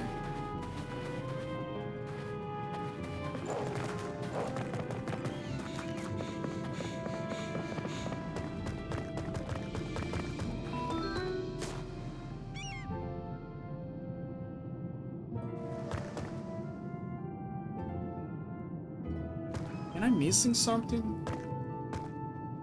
Like you place the box. This thing is not moving.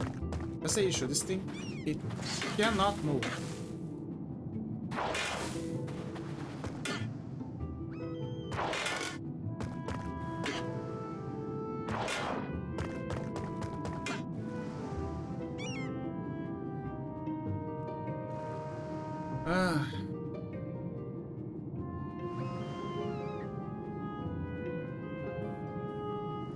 What am I missing?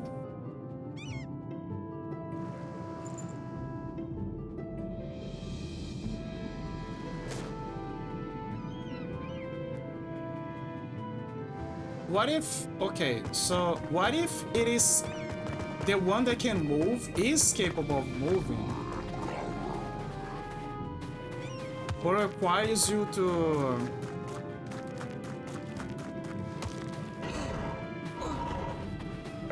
check something. Why is it stuttering too much?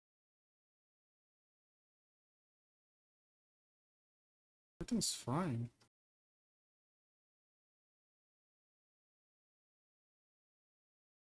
It's a bit haywire. Now it's stable.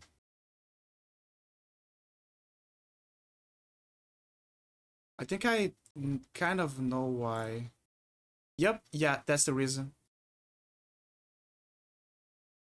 Because someone waded into someone.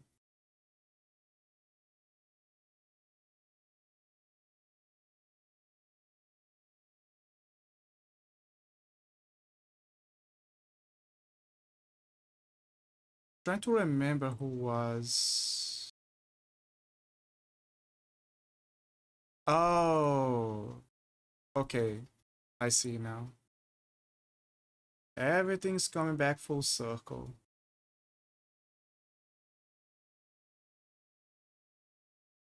There you go. I think now it's gonna be better. Let me see.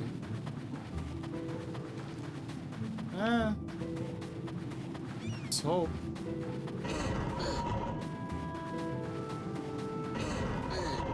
Now they move over here. Maybe that's the trick. It's not that I cannot move it. It's just that that placement was bad. presumably. Let's try. Yeah, it was exactly that. It was just because this guy, or I had a lack of movement here. Now I just need to make them face each other. There you go. They're kissing. What? They fighting against each other. I didn't knew they could do that.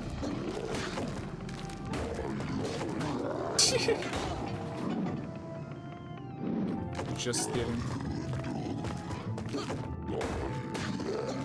Please tell me it's still. Please tell me it is still open.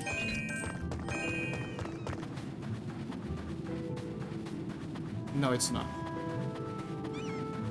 Of course it's not. It's fine. We already have the solution. It's fine.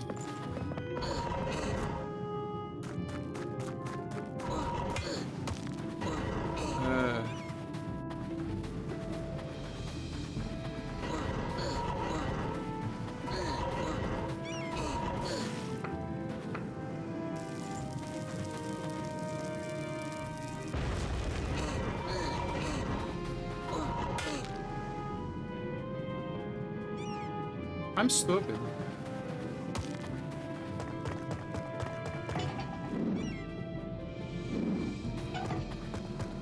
Time to make mistakes.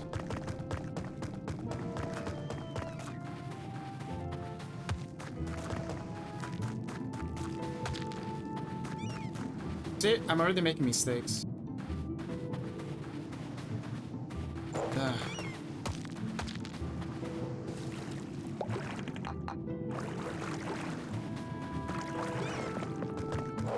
I guess the good news is that I found all of the bloodstones on this level.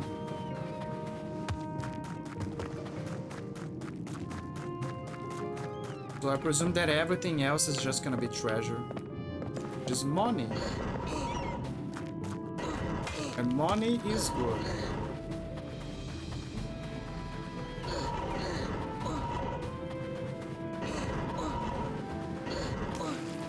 Now we need to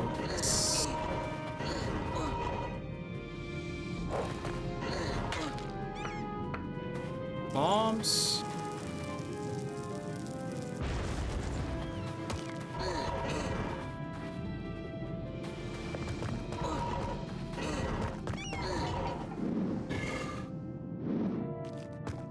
And as a reward, let's blow these boxes up.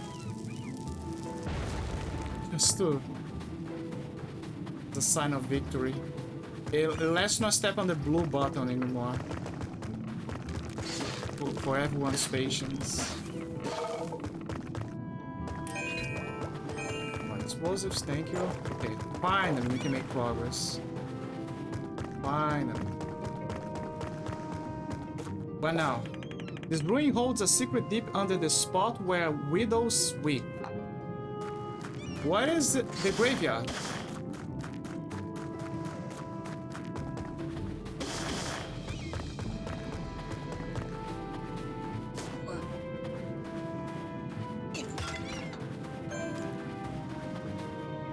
It's here. It says it's under where widows weep. It's absolutely here. The problem is how to unlock this.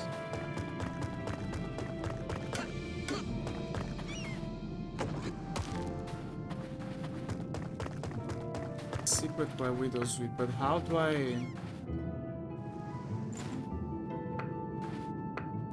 Maybe place a bomb?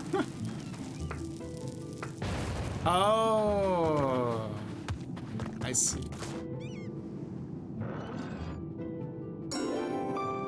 You found a master key. Use it to open the big chest in the master door on this island. So I was supposed to do this.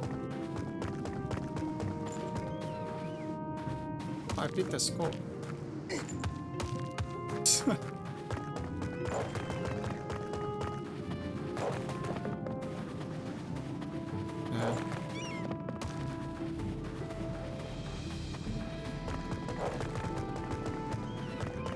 No, no, no, we gotta take a swim here. Right here. What? Oh, it's because we need Brian. Okay. That's why.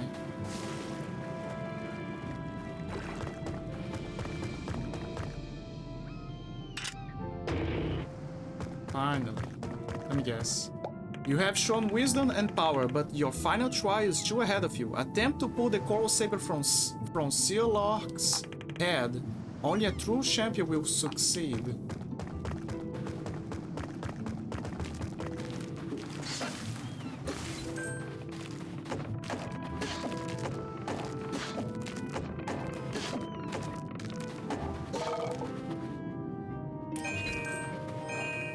Right there.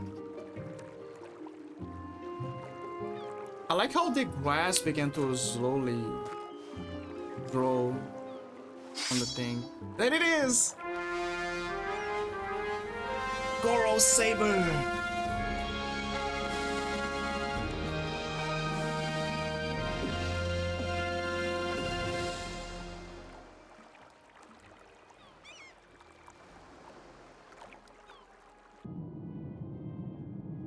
There is also a magical shield, or a special shield, I have no idea. The sun shield, I don't remember. There, according to the stories that people told in the game, the Arcadians, they say that it's on the floating island.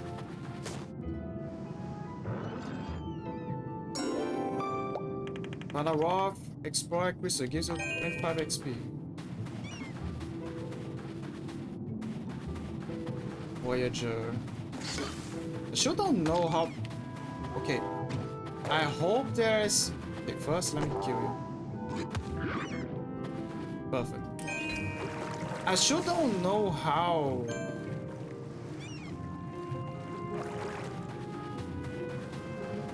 Please be good, please be good, please be good! Oh, it's just a heart piece. It's still good, but... eh.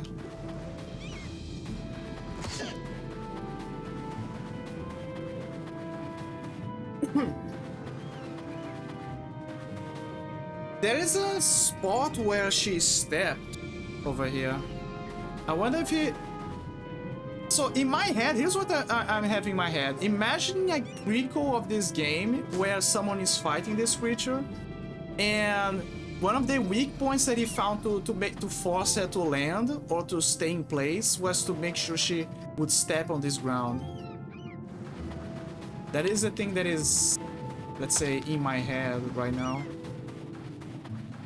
Like the mechanics. I keep wondering, oh, maybe there was a mechanic for him to kill Sealor.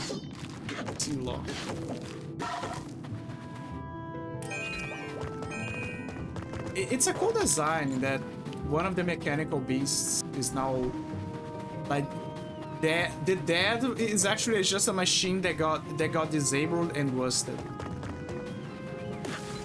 For the people in this universe.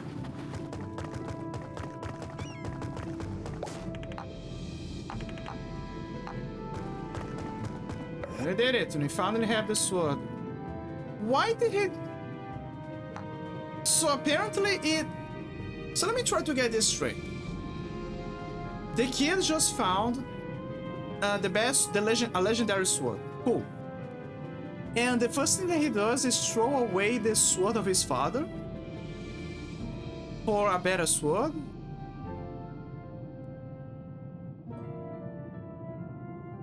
Because the sword, his father's sword is not here.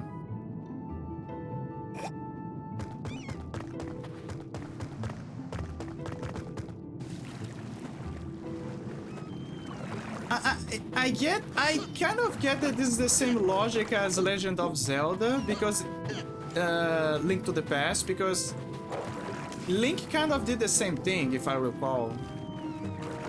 Like the moment that he got the new sword, it was like, yeah, that my sorry uncle, but I need an upgrade. And then they threw away his uncle's sword. Well, that's it. I checked everything. But it's still weird that he threw away his father's sword. But once again, it's also weird that Link threw away his uncle's sword.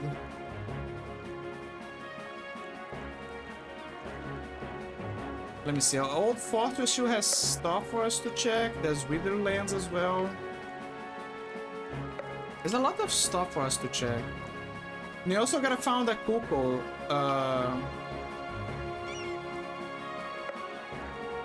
Jukebox drop.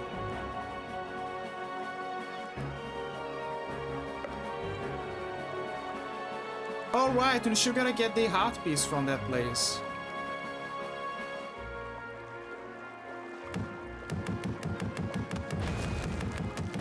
I had restless sleep last night. Hello.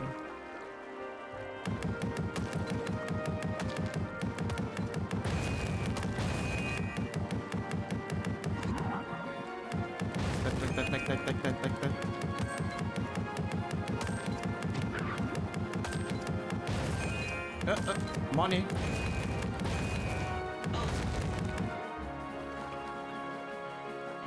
Let's go back to the fish people. Maybe we can finally get the whatever the hell that is over there, up there.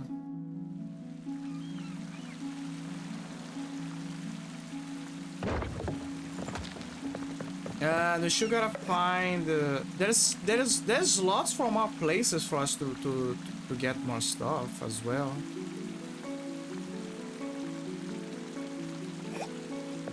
That is what worries me actually. That there is more spells for us to get. Honestly, no. I'm not gonna go here. I'm gonna check the other islands because there's a good chance that we gotta find something else there. Those places.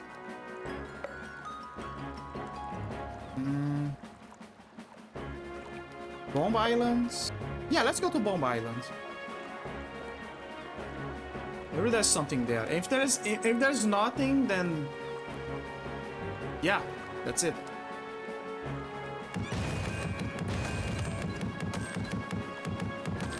C'est la vie.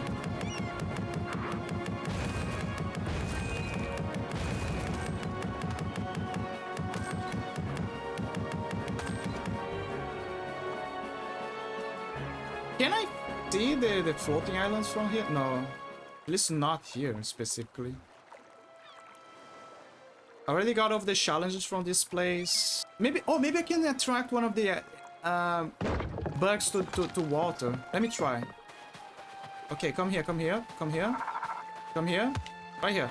No. Right here. Come here.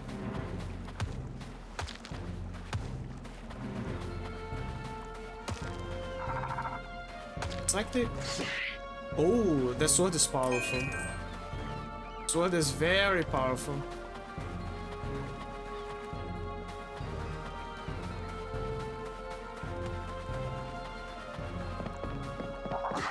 Look, it's one-shotting them.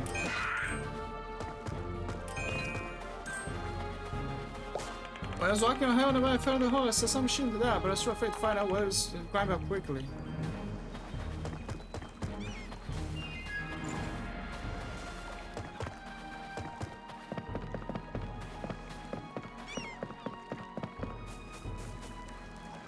I could swear that I saw a house that had a weather cupola. I don't remember.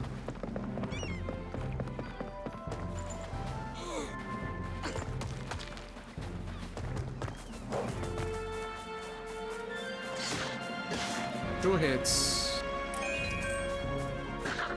Ah, I forgot about those guys.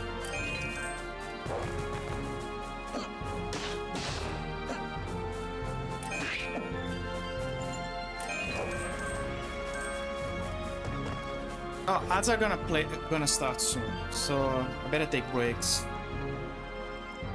So I can also figure out what I could find. But yeah, break time. Be right back.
No.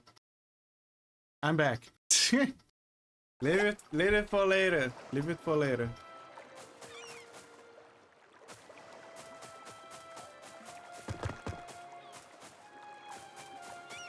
I'm John back, and this is my John back, and this is my silver house of intrigues.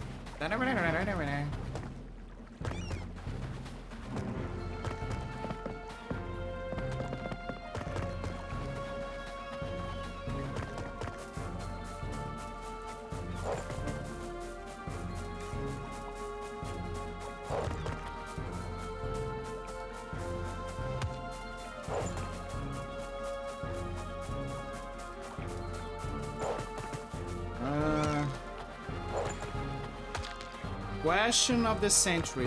Where should I go? Oh wait, can I? Okay, let me see if I can drown the goblin. Come on, Mr. Goblin. No, I'm here, I'm here. Come on. Come on. You wanna fight me? Okay, here. Come on, I'm here. I'm not right here. Let's take a swim. Let's take a swim. How was that not considered drowning them? Maybe I gotta hit them first or something?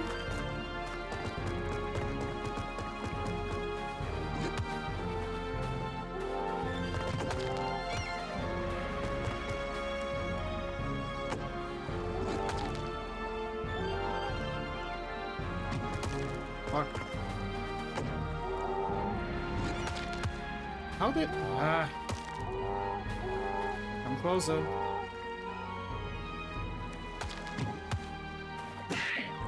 Fuck it.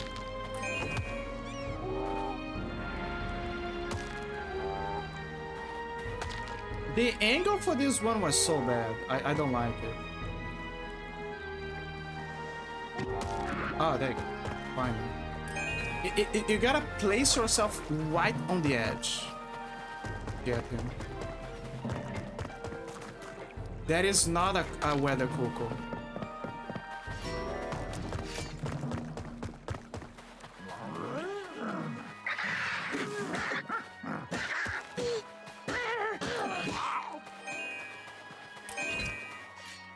There's a big guy there.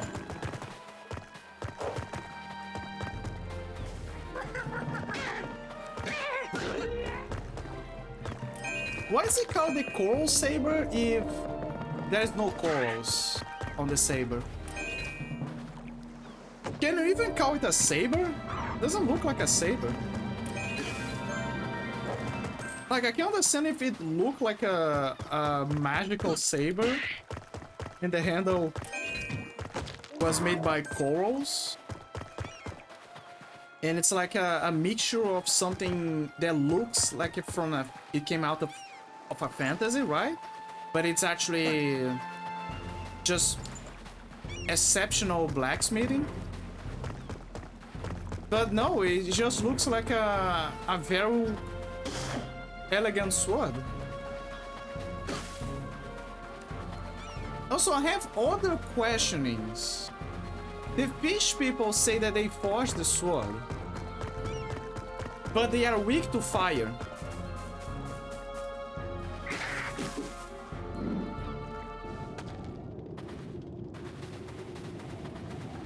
So how is that even possible? Oh, wait. There is something here. I remember.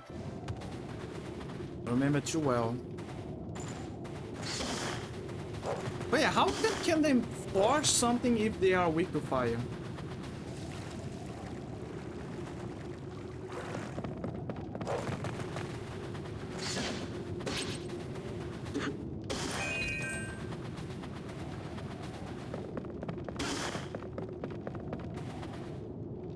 Okay, so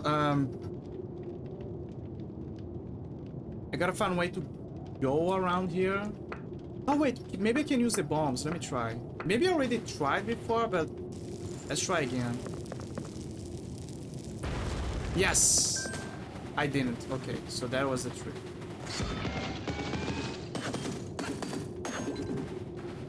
found one.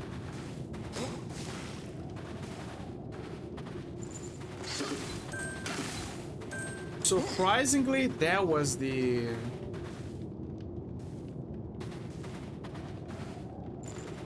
Oh, careful. I'm gonna lose you guys. I just leave them here. Why not? They look like the Dragon Balls when they're inert. Except they're I mean the format, like the idea. Like if they were more whiter, I would say that they would look like the Dragon Balls when they are inert.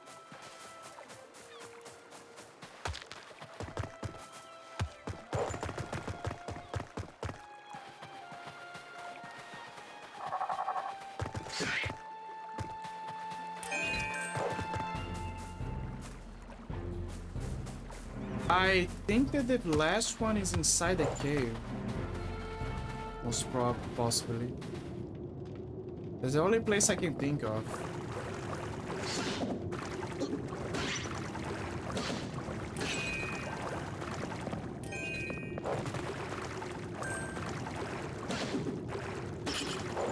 Now that I have the incredible power of jumping, it's gonna be a breeze to find.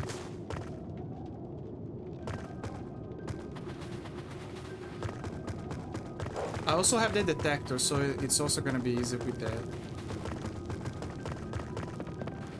So this game is a weird situation where... Can you call it a Zelda-like? It has all of the symptoms of the idea of a Zelda-like, but as you can see, we're checking an old dungeon for a certain item. However, Majora's Mask also has that. Because you can go back to an old dungeon so you can find the fairies. This is where I found the centipede.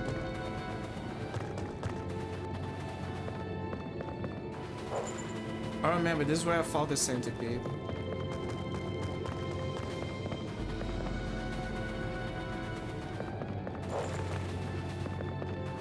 There's still one bloodstone left. Gotta be here somewhere.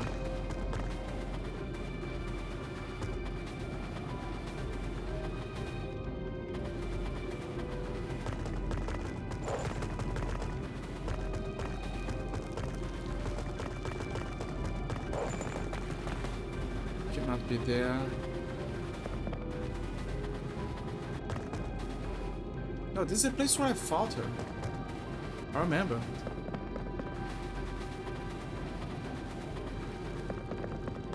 Can be here. This is where I got the ability to use bombs.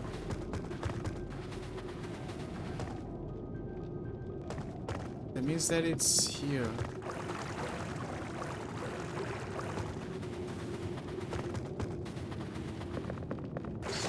Oh, I see what the problem is. I entered the mines on the wrong place. This is the exit of the bombs.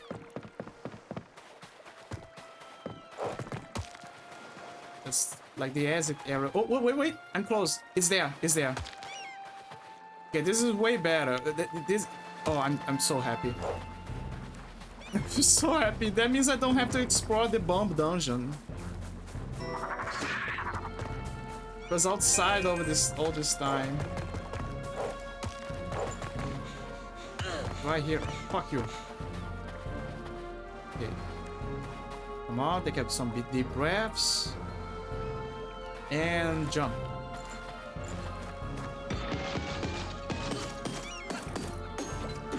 There you go. We found all of the bloodstones from this island over here. Wait, let me kill you. Oh, good luck. Yay.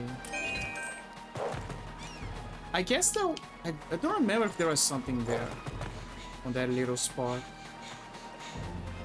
And I don't care.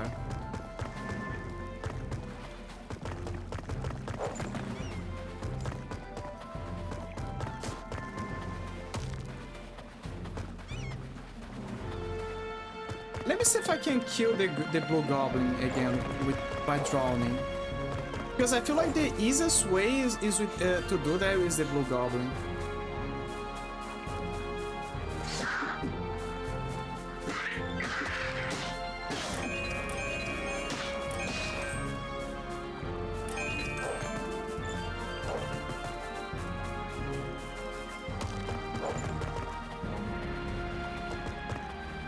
There he is, the blue goblin. Okay, now let me see how I can do this.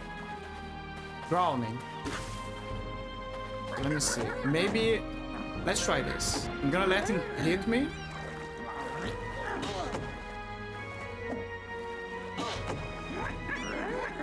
Oh, come here.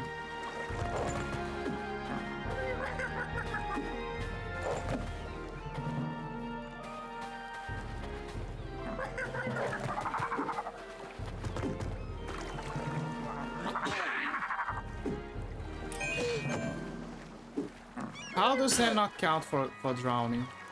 Come on. Maybe I gotta hit him first. Let me try. An arrow, maybe? Okay. Now, lure him here. Drown! Drown, drown, drown!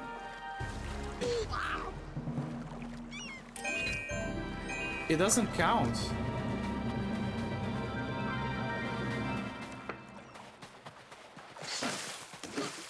I don't know what accounts for drowning then.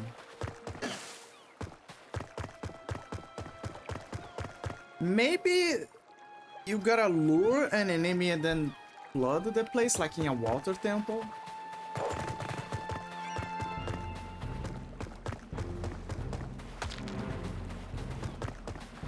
Maybe there's a magic, like a magic that I'm gonna acquire that it's not an icy spell, it's more like a water spell. I don't know. I'm guessing at this point.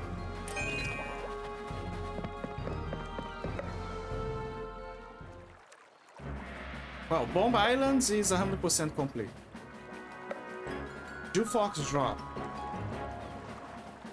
That's our next bet. I wonder what that fish guy is gonna give me if I find all of the bloodstones.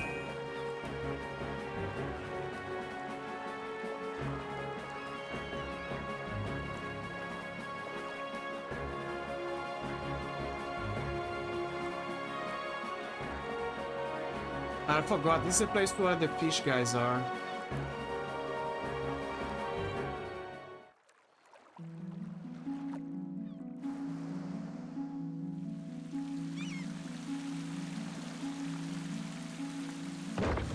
You know what? Sure. Let's go. Let's explore this place again. You just need one bloodstone. There's one bloodstone missing, and it's somewhere around here. There is also a half piece that we can get.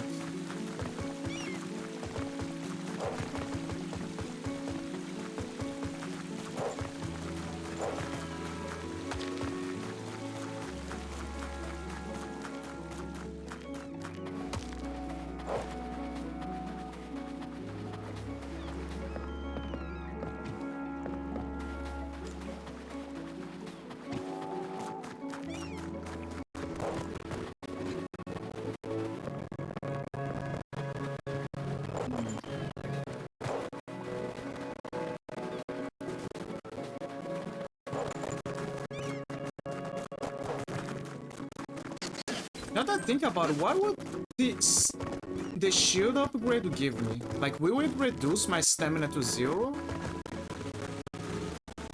when I'm blocking? Or like maybe when I block, it's gonna give me the ability to parry the enemy attacks. Because if it's like Zelda, originally the shield upgrade was just for you to solve puzzles. Like that was the only purpose of the shield. So you can solve some puzzles that required you to refract light.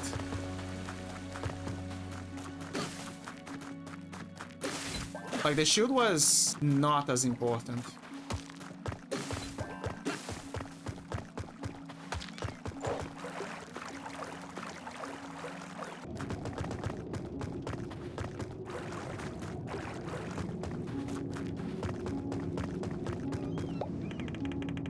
And she'll give me the same deal. Oh wait, it's her. Yeah, she's just telling the same thing. Okay, there's a chest up there. Right here. You can now jump. You have the incredible, legendary ability to jump now.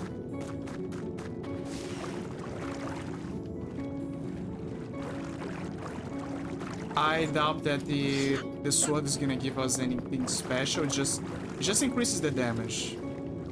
And lore-wise, is gonna be able to pierce Oceanhorn's hide.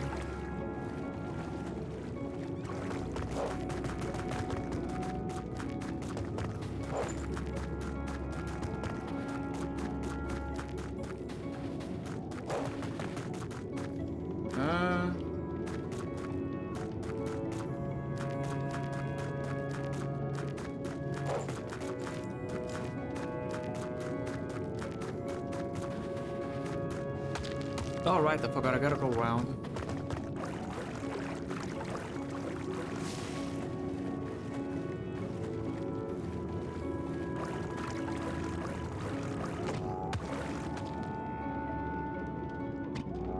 Yeah, there you go. I wonder if Voyager is the... No, it's not. The XP progression is a bit... It's faster when you do the challenges.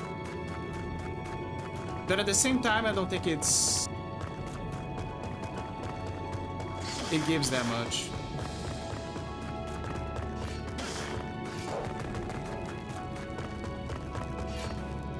All right, I gotta reset everything. Oh man.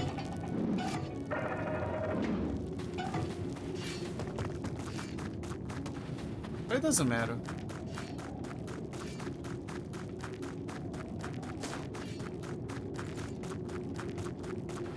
How do I do this? I gotta cross.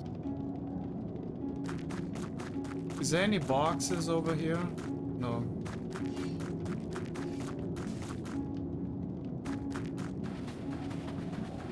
Oh, yeah. It's only way you have the ability to jump. You found a heart piece. Collect 4 of those to increase your mastery by 1 hand. Yeah, there you go. So we have to jump. But now you cannot jump back. Oh wait, I can.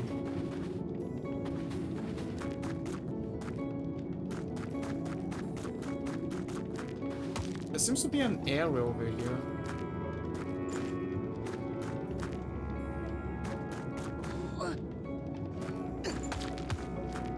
I cannot climb logs.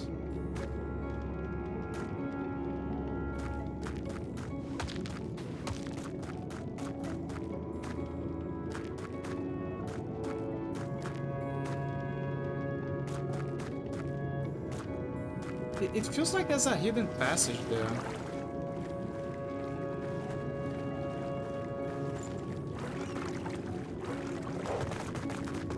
Again, very hard to know without having...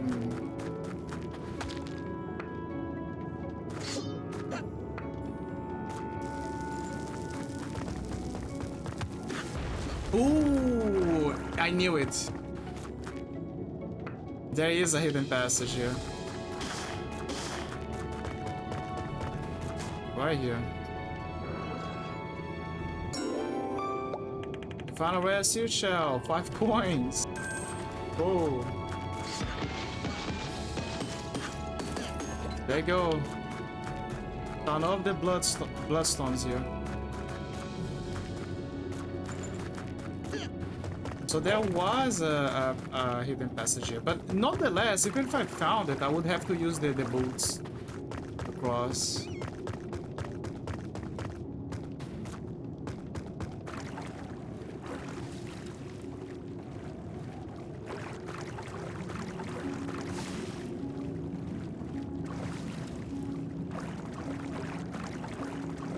Okay, I'm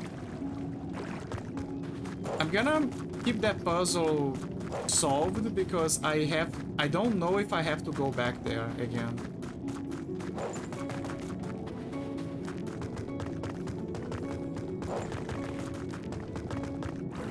Besides, not a big deal.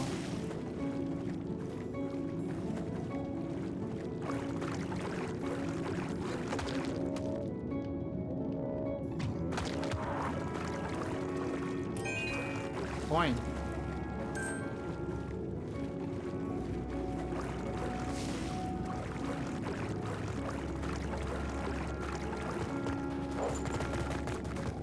I hope that the reward for the Bloodstones is good. I hope. There is a challenge, there is a reward on itself, because solving the challenges nets you XP. And the more you have, the more you have,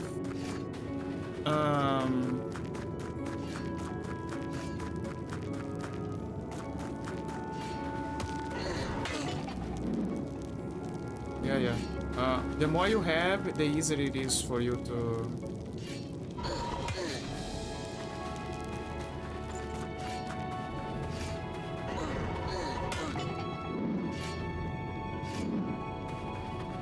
to level up. But also the Adventurers Guild has a reward.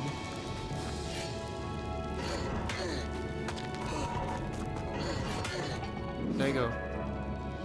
Now I'm gonna leave this solved and leave this place.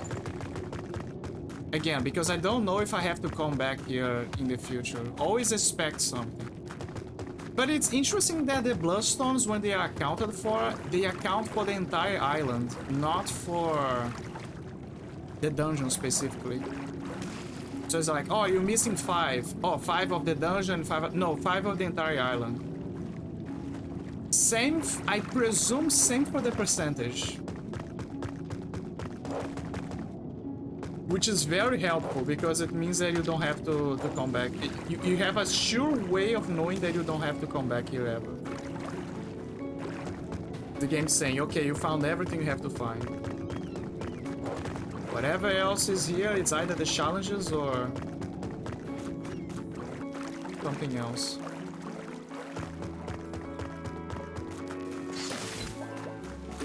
Like the challenges or, I don't know, quests.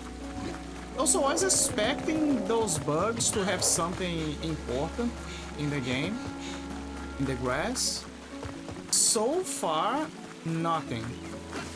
There is no correlation to them. I was expecting it to be like these school coolers from Ocarina of Time and Majora's Mask, because that's usually how you find them. Like you cut some grass and then they come out sometimes, and you can put them in jars and use them to get the school coolers. But no.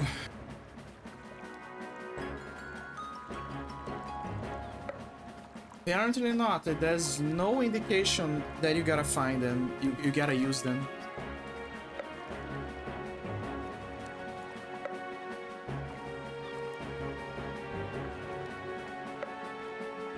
Those are gone. Let's shoot Ticarwell.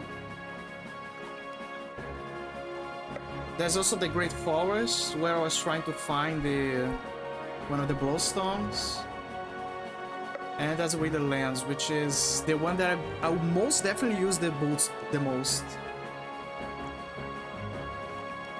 There's Old Fortress, South Wind Island. There's a few places that I gotta go. Let's try to go to Ticarwell first, because I gotta check if the fish guy wants the Bloodstones. The amount of Bloodstones that I have. Because he kept saying, oh, you don't have enough. So maybe now he probably will give me something.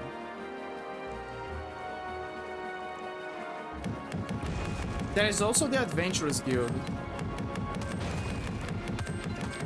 Like I'm not sure if they unlock something every 10 levels, or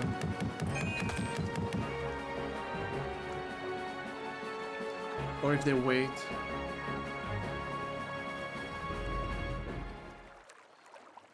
Spend 2,000 coins in the shop. There's no way I'm gonna spend 2,000. I mean, kind of, because I already spent 500. I already spent 500 in the. Let me check. I already spent 500 for the bloodstone detector.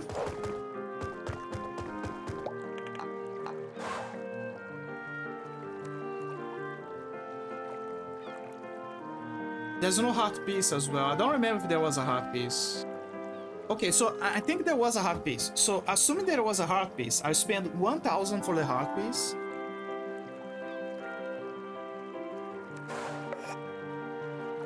Also, it doesn't say that you gotta spend on this shop. It just says that you gotta spend on the shop.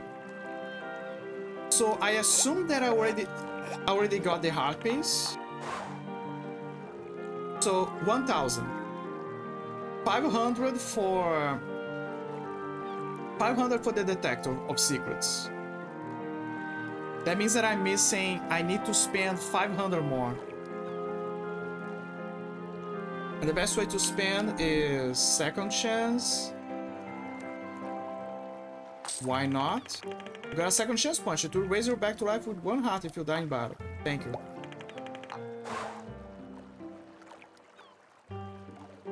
The rest is arrows. Okay, so I already spent 150 now. Got an arrow field. You get full amount of arrows once if you happen to run out of them. Okay.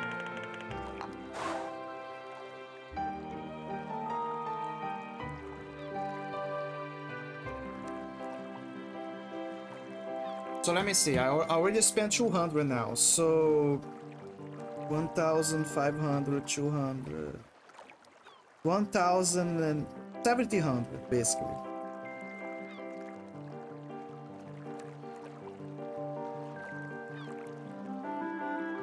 So I need to spend 300 now.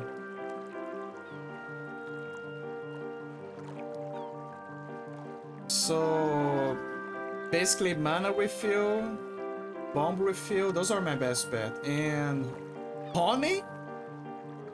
Like, the only reason for you to buy honey again is if you somehow lost the previous honey. Because I don't see any other application of buying honey in this game. Besides smashing enemies with an object. But yeah.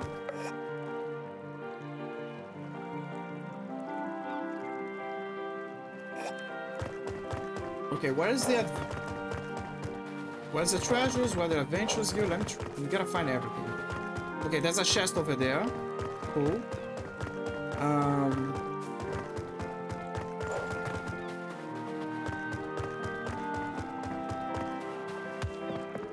There's another white below over there.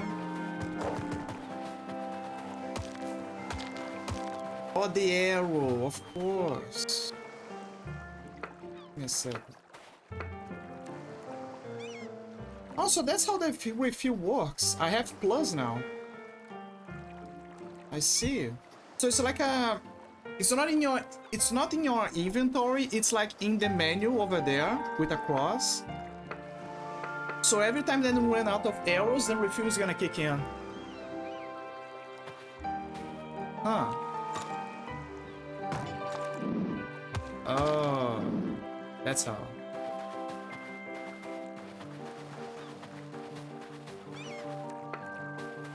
Same thing for the bombs, presumably. We barely run out of arrows, so the refuel is not gonna run out anytime soon.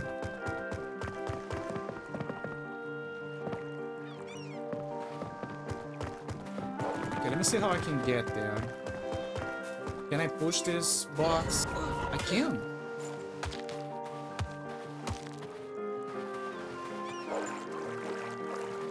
But now I have another problem. How do I get there?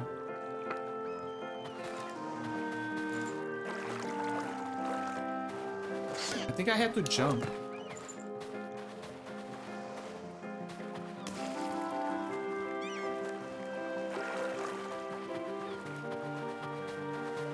Yeah, I think I gotta jump.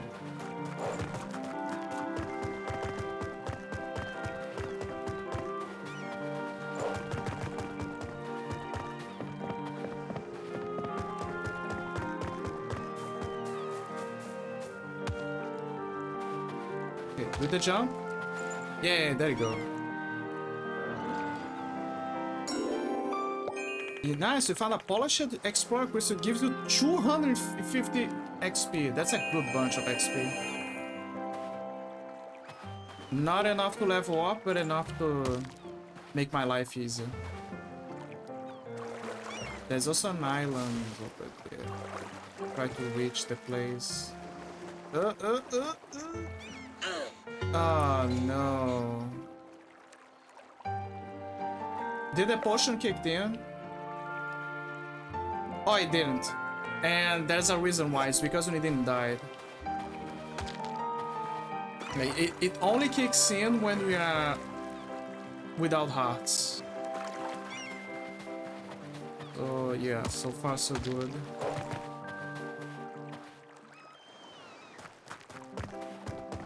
How do we reach that other place again?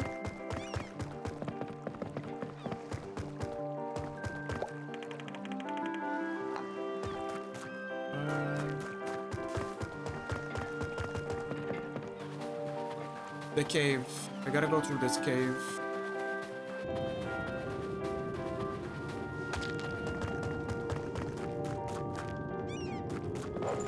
There's a chest over there as well. So it was good of me to come back here.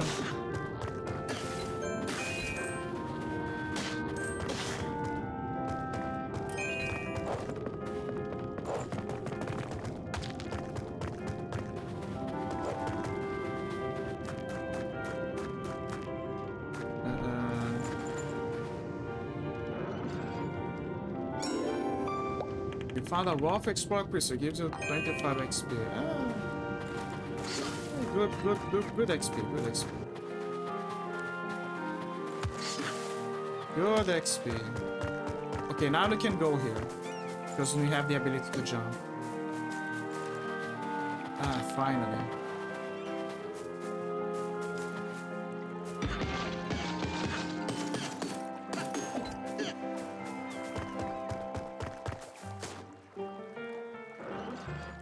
And we can reach the chest. Oh, a heart piece! Oh. Can I cross here? No, I cannot. This is clearly a wall I can break, so it's probably another way of me to come back. Let's see.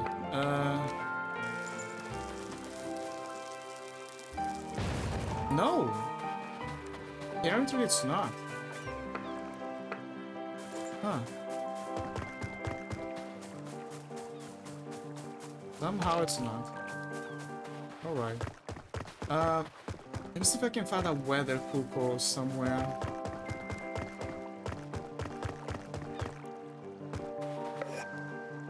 I don't think there is anything here. The only thing left is to spend money on the shop. Oh wait, oh no, wait, never mind. When I looked at the completion weight, I was like, oh, there's stuff for me to do here, but I was wrong. There's still the Adventurers Guild. Is it Tavern? Where's the Adventurers Guild? Is this the house of the fireworkers guy? Oh, there you go. The Adventurers Guild.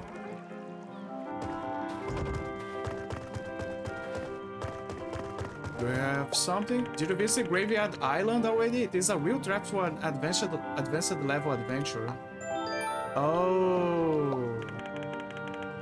Dry bombs everywhere. You can never tell which wall is weak and which is not.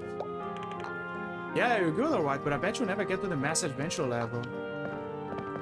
Oh, so... So Master Adventure is the final level. I have no idea how much XP it is.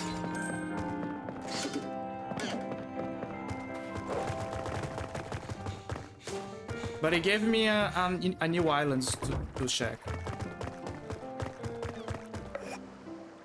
How many coins I have? 10. Okay.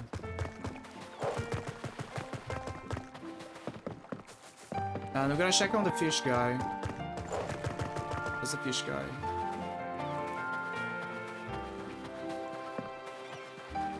I think it's over there.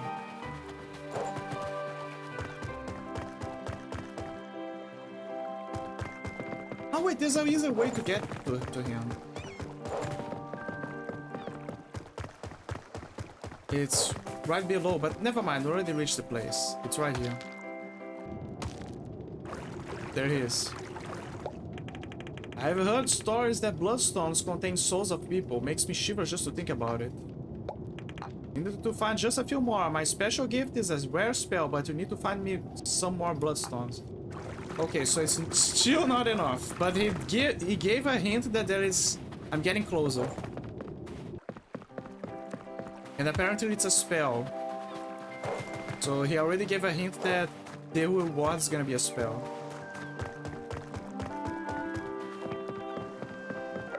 I hope it's a very good spell. There it is, the Graveyard Island.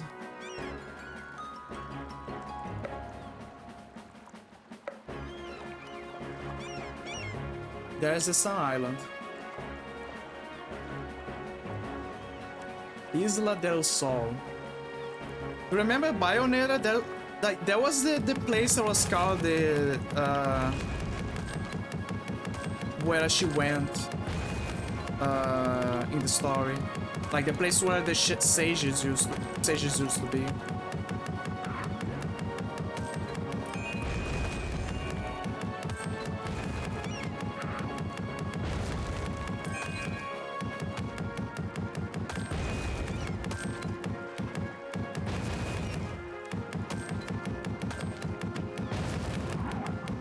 I like how in the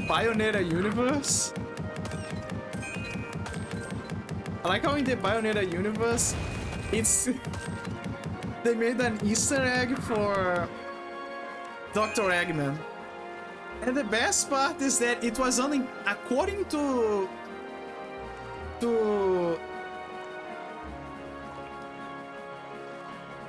the creator. Graveyard Island. The air feels sinister. There are thousands of graves all over the place, some belonging to nobles and knights of old. Most graves have been looted by thieves a long time ago. So according to the creator of Bayonetta, what is, I keep forgetting his name. I never remember. Hideki Kamiya. Okay, so according to Hideki Kamiya, during an interview, he never wanted, like his plan was never to give. Wait, let me prepare something. His plan was never to give the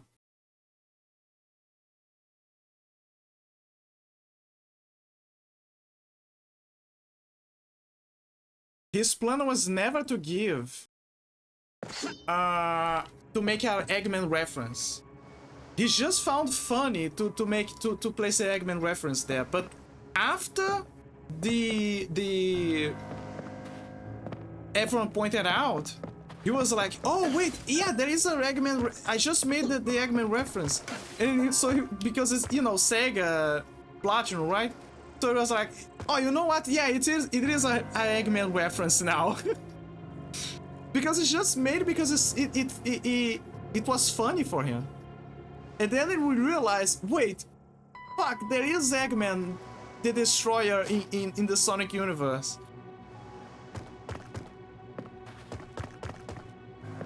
But it was never his intention to make an Eggman reference.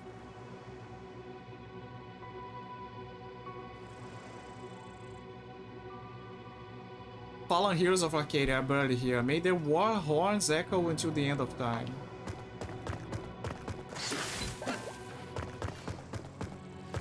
The graveyard.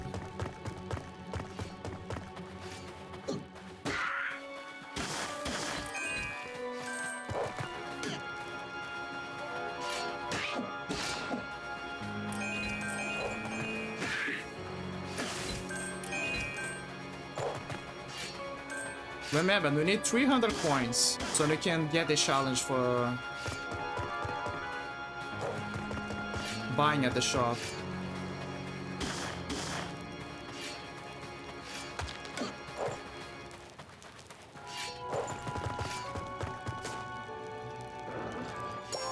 We got a key.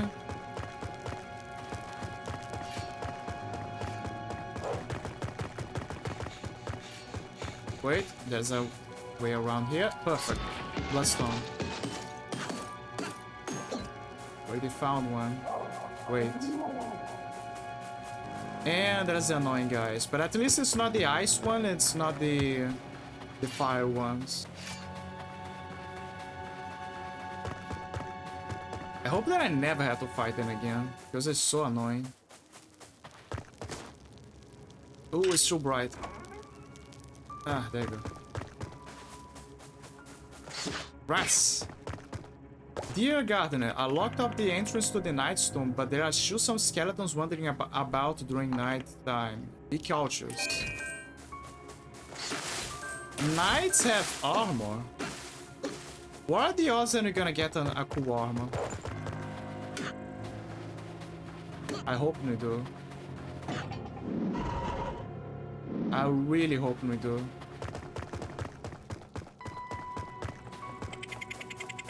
In Link to the Past, there was something that you could do, like one of the upgrades for the game, like, was there was many upgrades. There was an upgrade. It was an up ever since the first Zelda. There was plenty of upgrades. There was like enchanting the sword, the boomerang. I don't remember if the bow and arrow could be upgraded.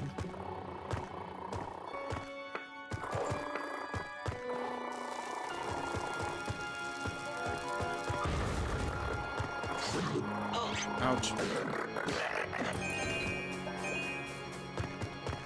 There was even the bug net. I think that in Dawn of Link to the Past, in Link to the Past you could upgrade the sword, the boomerang, and also the tunic.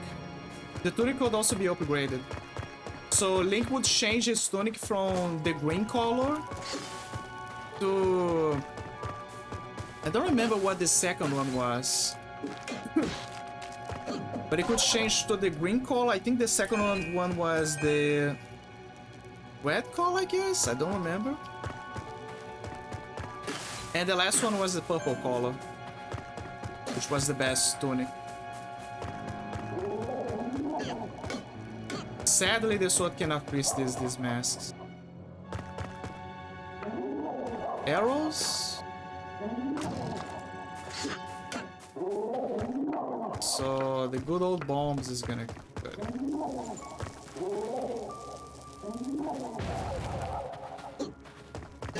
I don't know why the bombs do not work for the other ones. Brigadier General Lansworth battled alone against a battalion of vicious ogres, yet all he got was this stone. Stone?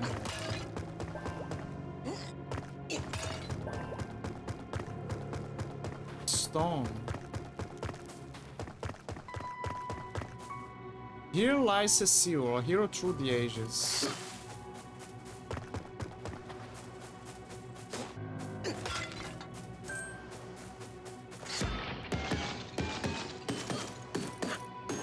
Okay, Bloodstone acquired. There's a chest up there. Amazing chest ahead.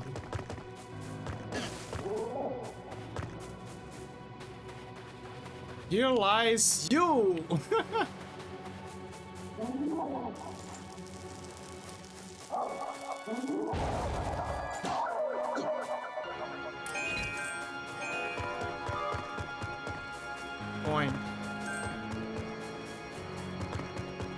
graves of three brothers. Their heroic deeds saved the lives of many.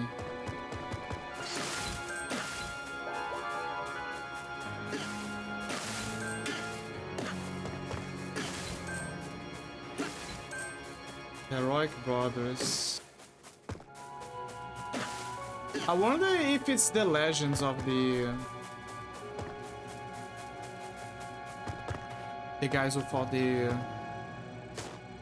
beasts, the mechanical beasts. Oh, crystals, we got XP.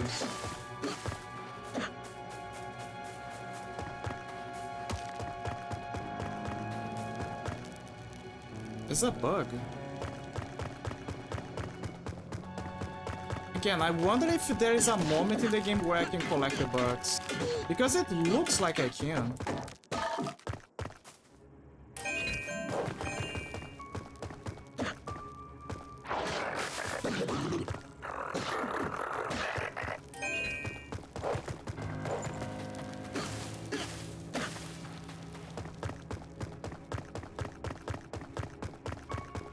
How's this?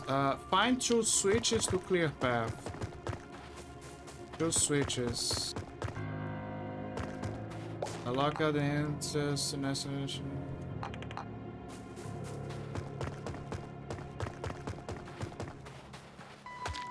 In range. Oh, there she is. Right there. A stone. Dude, they're actually spawning right in my face.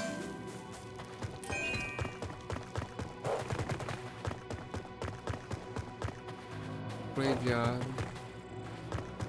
Oh, that's where I arrived.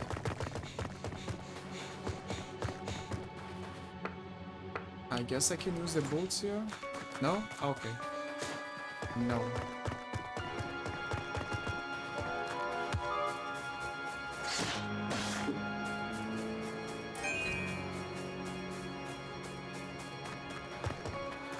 Oh, there's a house here.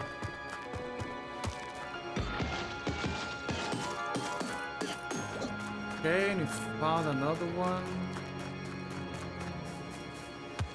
Let me see if I can... Maybe the Gravekeeper is here.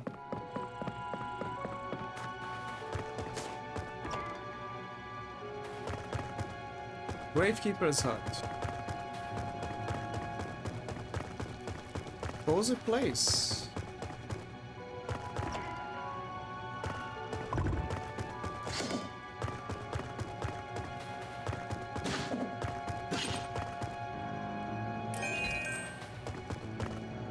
Oh, I know how to unlock this. Let me see. Spells. There you go.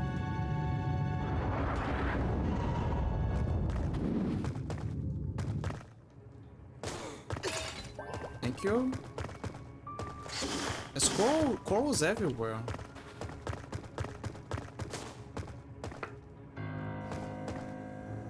Nightstone Crypt.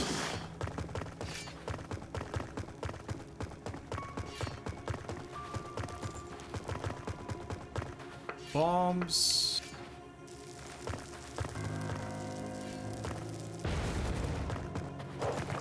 Now that you know the mechanics of the game, it's becoming better for us to navigate. It's like, oh, I know how to progress here. You need this, right? Ooh, they got a lot of coin here. The rich. He's so fucking rich now.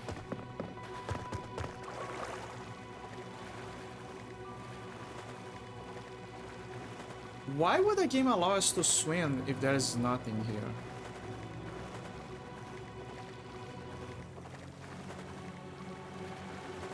Guess it's just to say that you can swim. Oh wait, I have something that I want to try. Can I fish here?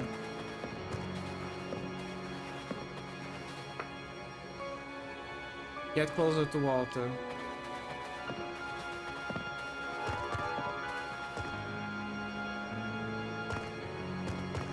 I'm very close to water, man.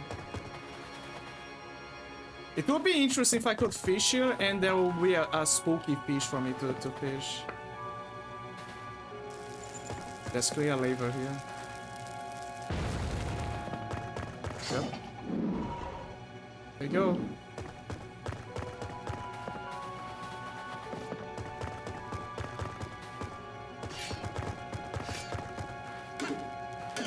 How do I break here? Looks like there's something more. Can I use the bombs?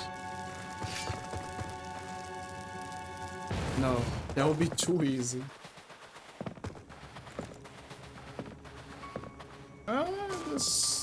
For now, there's nothing to do here. Oh wait, it needs a. I see now. You need the. I need the key. I need to find the master key. I don't have the master key. Okay.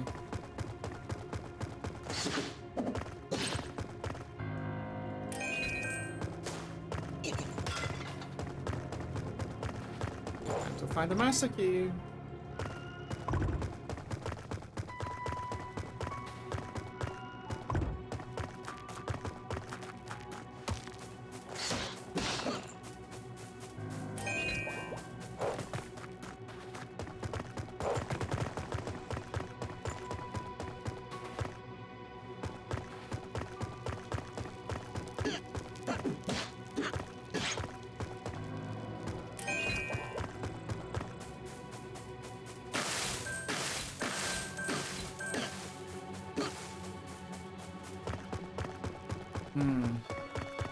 How do I get up there?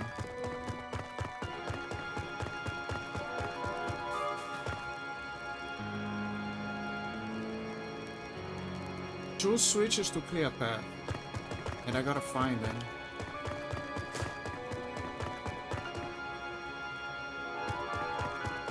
Switches.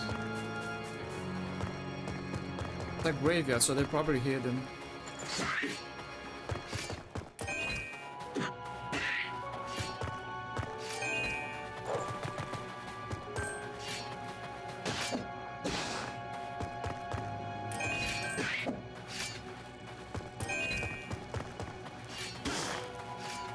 They usually hide well as well.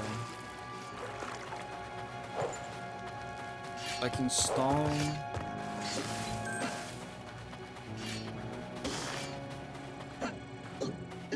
Yeah, I cannot break this.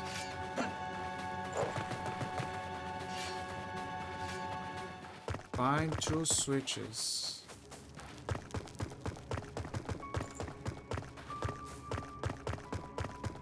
Oh, wait.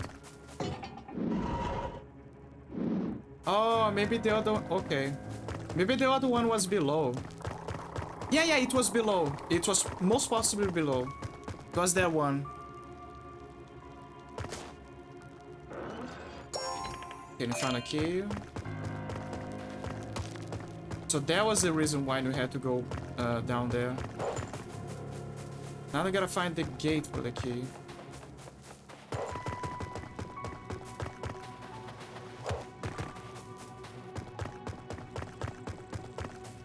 Where is it?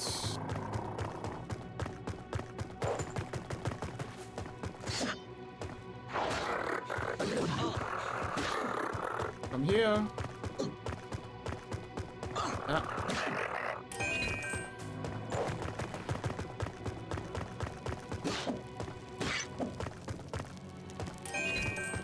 This is the place where I use the key. I need to find another gate.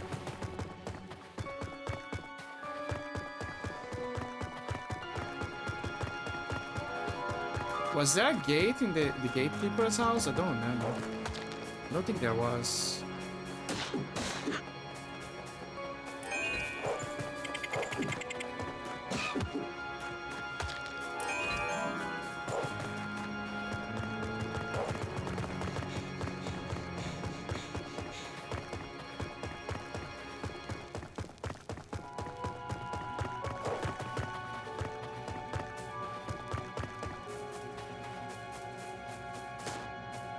Oh no, the ice guys are here.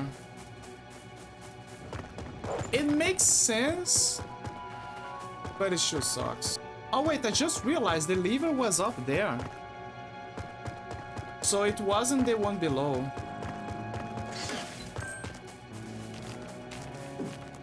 I probably just forgot that I activated that.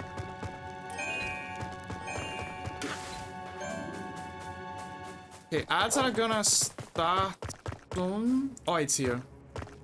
Most probably here. Okay, ads are already starting. I'm gonna take another break. And stretch. And I'll be right back.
Hi, I'm back. Hi, Acerto. Hi, hi. No. It's the it's Bring Me the Horizon from. It's Ludens from Bring Me the Horizon.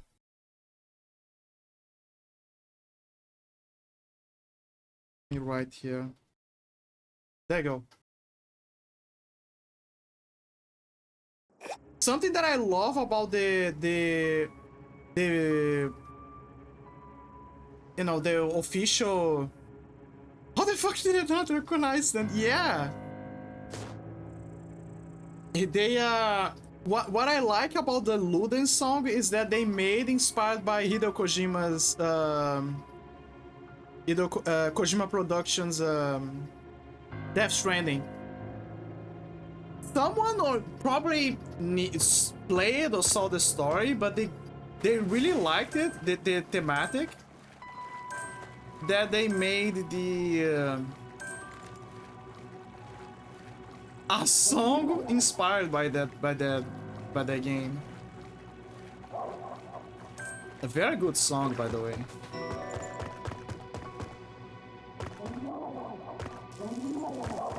I'm slowly warming up to Horizons, as I'll call them. Yeah, you can call them Horizon. Many people call Bring Me the Horizon the second coming of Linkin Park, and I agree. I do feel the similarities, the DNA.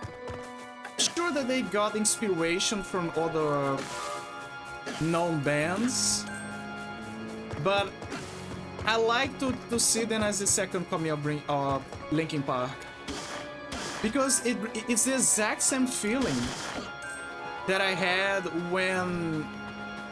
while experiencing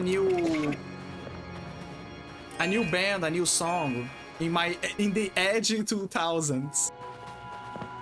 Same vibes. Oh no, those guys again. I hate them. So there are places where they appear outside of the dungeons. This is terrible. I hate them.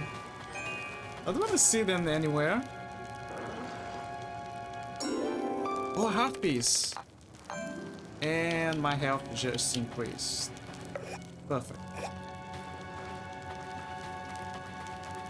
But yeah, I do like to believe that they are kind of like the second coming, especially when Linkin Park, sadly they lost Chester, and then they decided to bring this new girl to be the singer, I believe.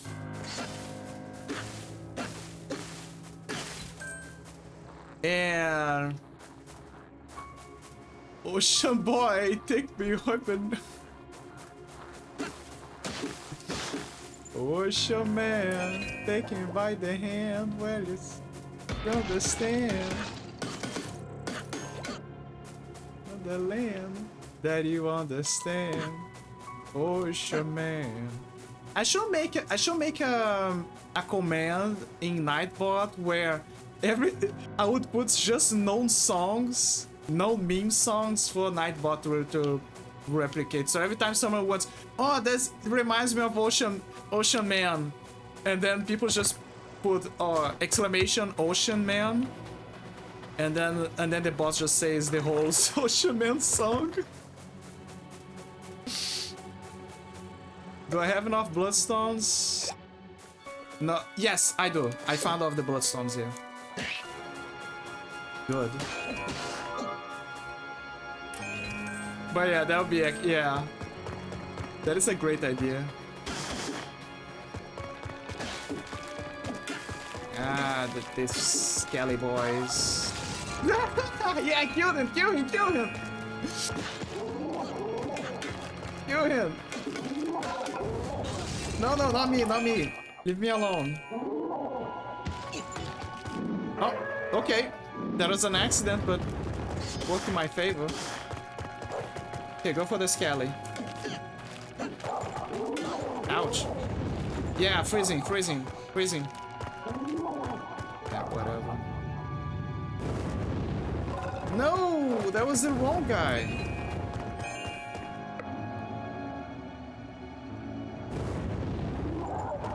Finally.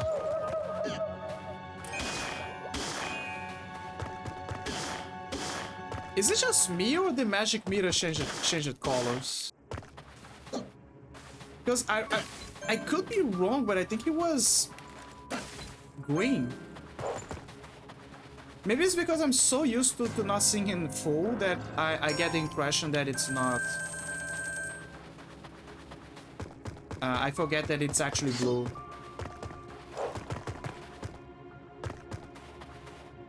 There's a door up above.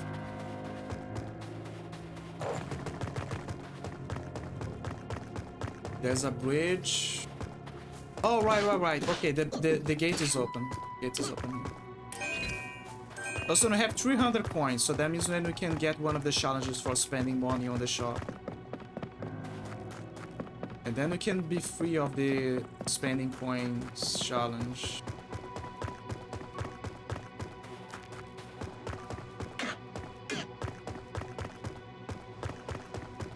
Oh. Anything else here? There's a box here.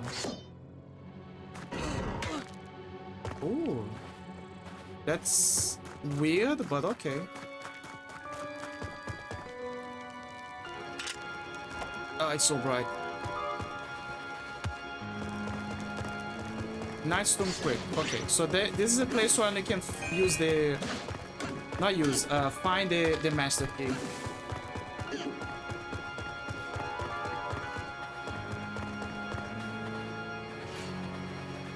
Wait. Oh, right, I gotta go up there. Sure.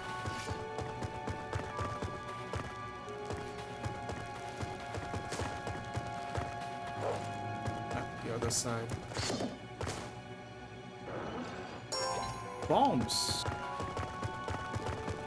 Oh, that's why.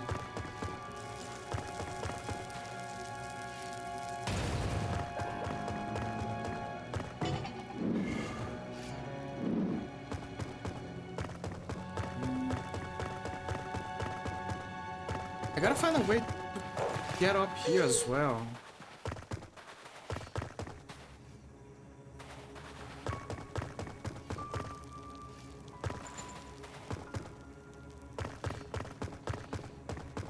Huh.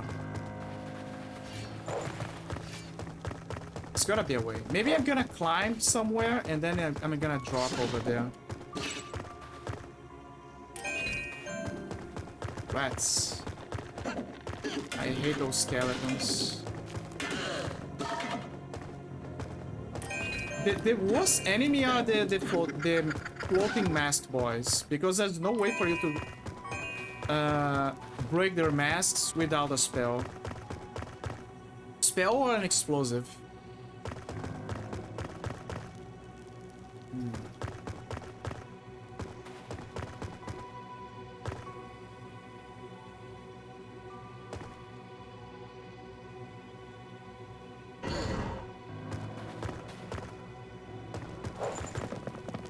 The ruins remind me of that one mission Warcraft 3 Frozen Throne where you break into an ancient temple risen from the sea. Funny you mentioned that, Acerta, because previously I was in a water temple where I fought a guy who was an undead king. Like originally the point was to rescue a fish princess that got frozen while she was mourning for her father's death. But when you unfreeze her, you both start a curse on the body, and he rises from his throne. Like, he was all this time frozen on the throne, like hit the body, right? So this scene reminded me so much about the Lich King from Warcraft.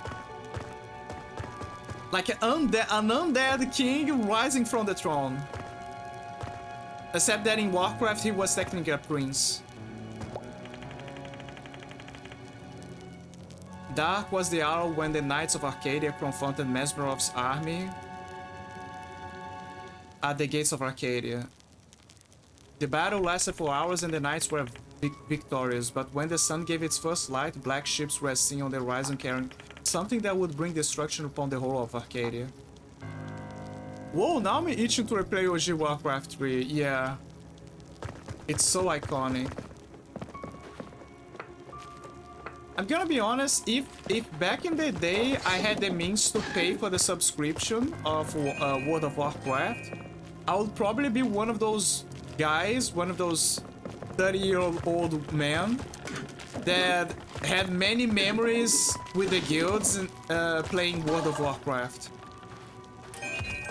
I sadly wasn't the kind of person that had the money to, or the parents to keep paying for the subscription of online and on MMO. Also, it was in English. I don't remember back then, at least, having support in South America. Like it came after. Nowadays it has, but I don't remember having it before. The elven lady is living my red rent-free, yeah.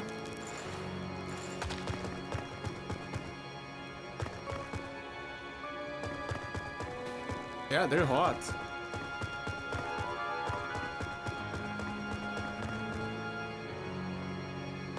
How do I cross? I need to make a bridge. Oh my god, it just spawned out of nowhere.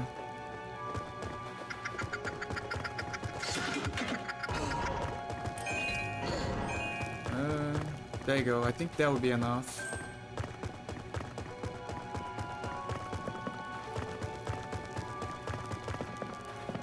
Yeah, there you go.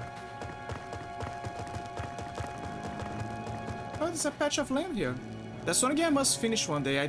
Clearing my backlog is going slower than I thought it would. I know the feeling. Sometimes I have games that... Ooh, the kid is so strong. Do you believe in lift? Oh my god. But yeah, I know exactly the feeling. Like sometimes I have games that I want to finish, like get all the trophies and forget about it for forever. But they're showing my backlog. Some games I'm still playing, and other games I'm like, oh, I still gotta stream them, but I already played them. And then there are games where I'm bound to play them, but I'm like, I'm not in the mood. I'm not in the mood to play them.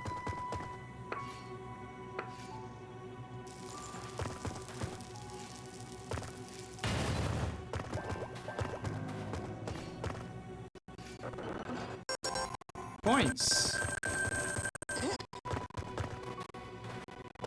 Yeah.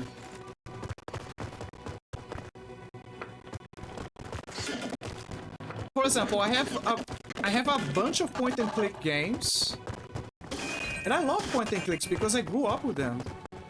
But you need a proper mindset to play point-and-clicks.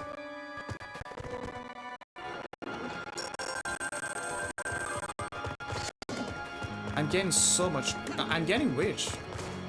Like I'm playing GTA 4 now and switching between it and either Transistor, Supreme Commander, Warzone 2100. And I'm only a weekend gamer at that. Thankfully, we're a weekend gamer.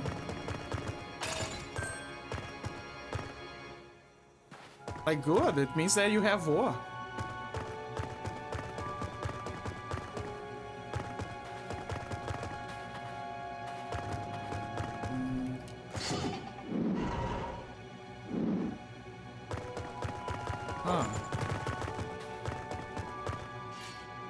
Oh, I see. I know why.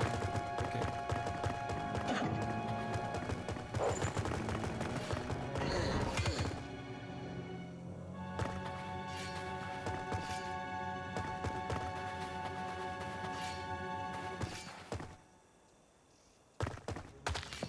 And then... Wait, what's the point? Oh, that's the point. So now I can... Okay, clearly that was not the point.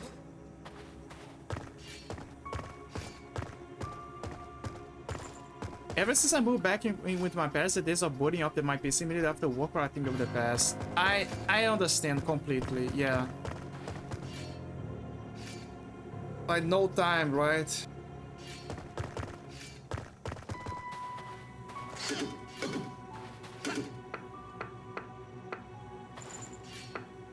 Closes maybe? I wish. So the box fell. Not you again.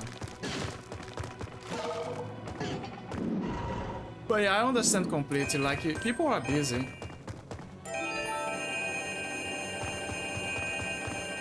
Oh, I leveled up. Okay. What should I got? You are a Vanguard. You can now carry up to 20 hours at a time. Your items have also been refilled. Great. Thank you, Saribot, for taking out something. Saribot added block a 10 best viewers on. Okay. Oh, it's one of those auto messages. Saribot is evolving. I'm so proud of Saribot. Oh, that's how.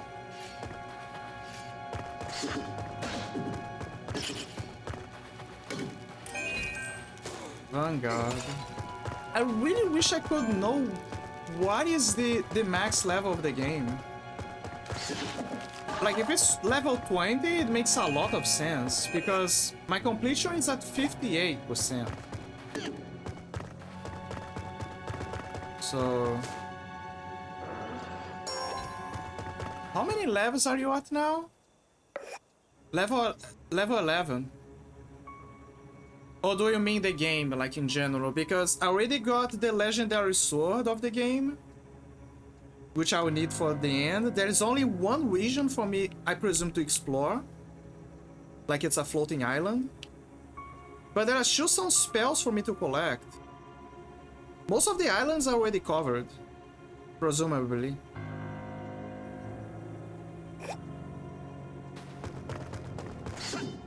That is why I'm wondering if there is more. Like, oh, you still need to... I don't know, there's... you know, kind of like Zelda, where you think that the game is reaching its end, and then we realize there's a dark world.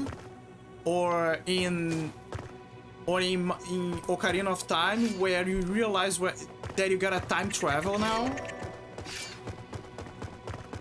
And then you reach that point where you're like, oh, no, there's way more for you to do.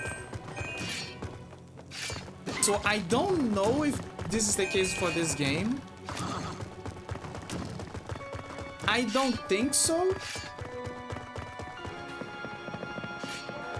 But we'll see.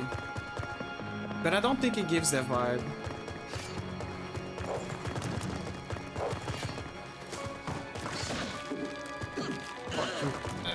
Fuck you.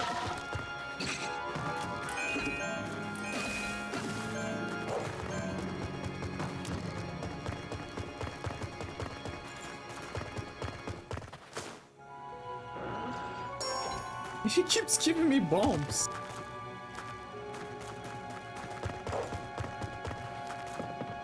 So many bombs, it's like candy now. Oh, that's why. That's why he gave me bombs.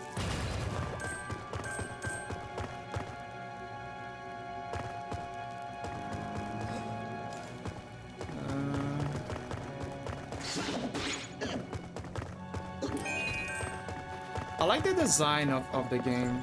Like, very well done. Oh, he has a key.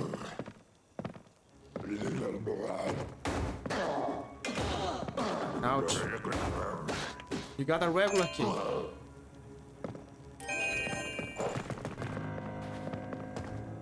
Kaboom. Yeah.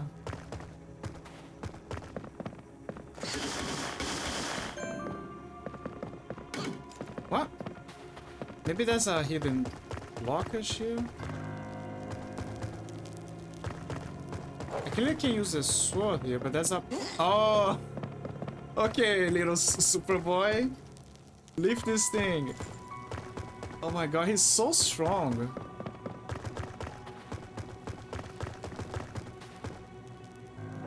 He has the titanium back. Oh look, you found a bag of gold. It must be worth 150 coins.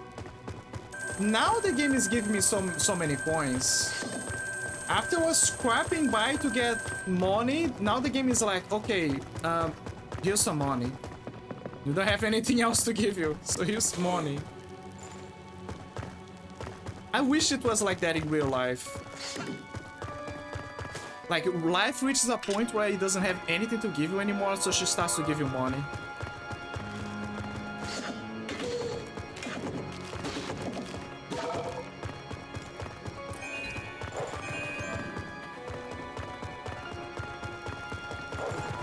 Also, I never understood that fire doesn't make shadow.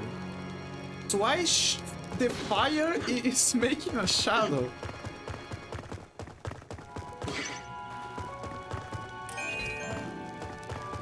That is one of the biggest mysteries, right along with Walter in the Fire Y from Corona, from Hololive. Like a lot of games that make you struggle with monitors at first, but then you get more money later on, then you can spend broken. Yeah, exactly. Like you reach a certain point where the game is like, okay, here's money and here's more money and I guess here's more money. And then you give that grumpy face saying, I don't want more money, I just want power. You know, a game that does a great job of justifying you having a lot of money? The Yakuza series. The Yakuza series has a lot of things for you to use your money for. There will never be a point in the game where you can say, oh, I'm full of money and I have nowhere else to spend.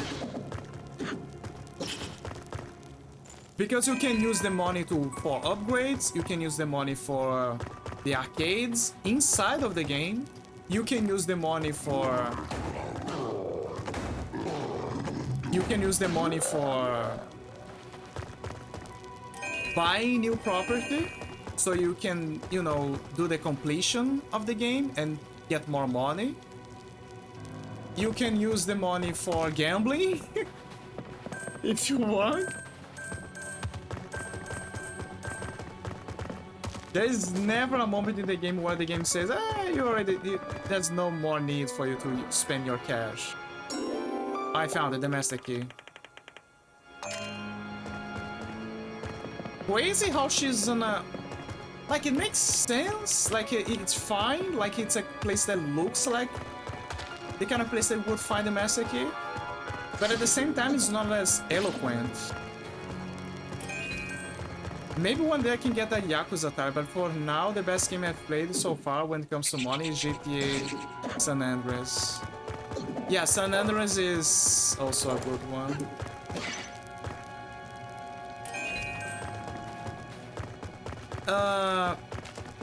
GTA 5 was complicated for me because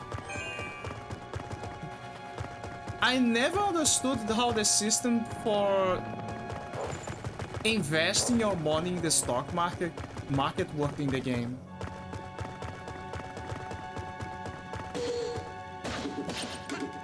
But I know that they say that the game, you can make a lot of money if you know how to do it.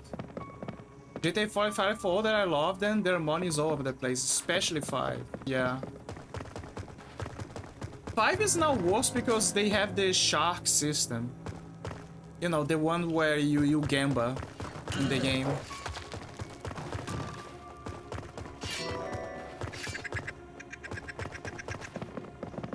Like, it's even worse there. You can buy places, but... yeah. Huh.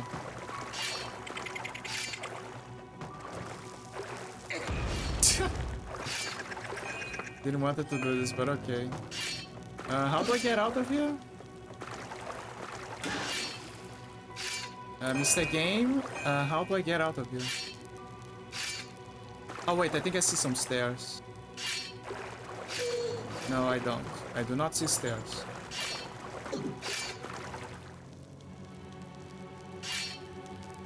This is problematic. I don't see a place for me to quit.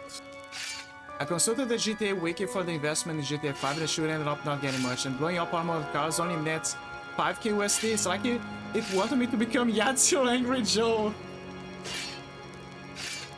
Yeah.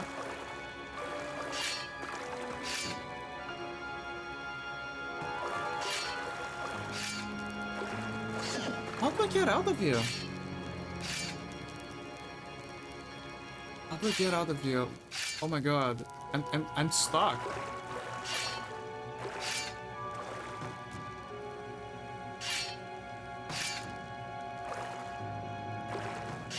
Okay, think there's no way that the devs didn't account for that.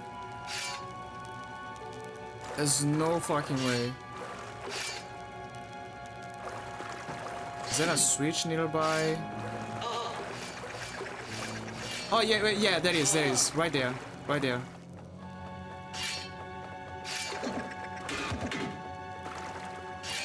So the devs did account for that, okay.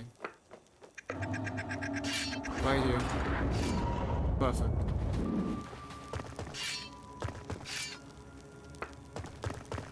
May you never fall in battle, my love. My heart will always be yours.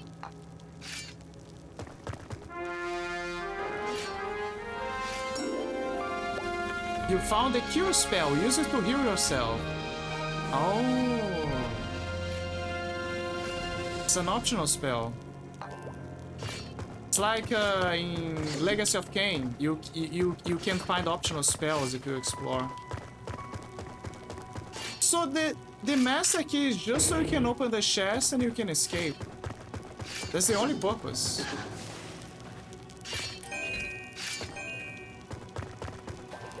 Oh no. My hubris.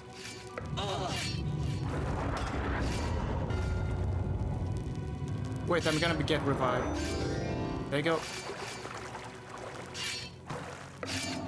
Okay, next time don't found this hole.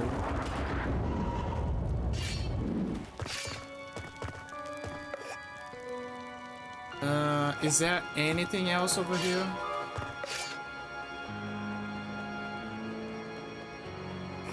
Brain whack. Kill an enemy by pushing a crate. Kill an enemy by pushing a crate?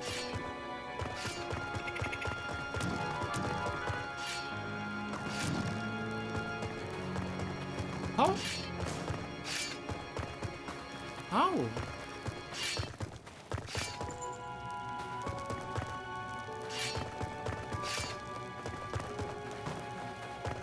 Oh, so I don't think there's anything else to explore.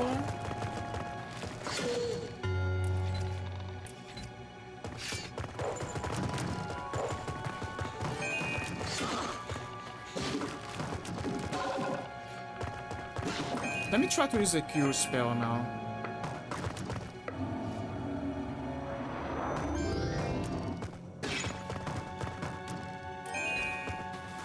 What about the place with the... at the beginning? Okay, let me get out of here first.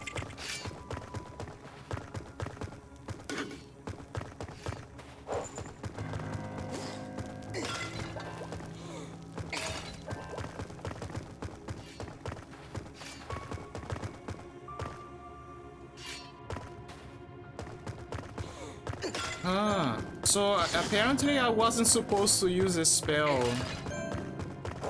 to get out of, to open from the other side. I mean, I can, but that wasn't the plan.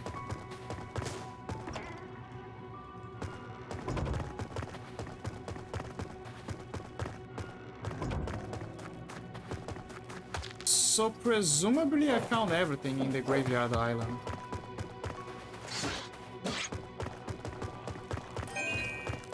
But the question, I should need to find a way to get a chest at the beginning of the dungeon. Where is it? How do I go back there?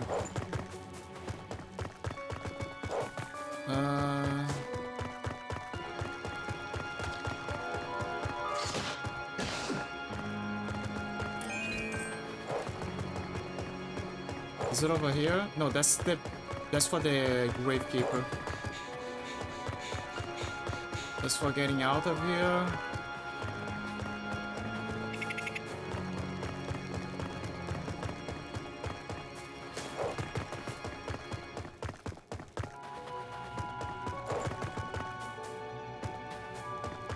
It's easier when you it's easier when you do it. When you're doing something, but when you come back to a place, you just forget about everything. You're like, oh wait, how did I solve that puzzle again?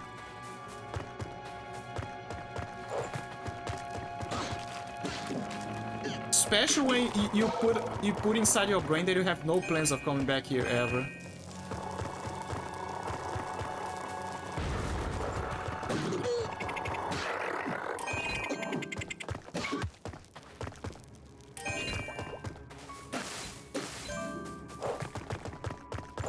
Okay, wait, I found it. It's here.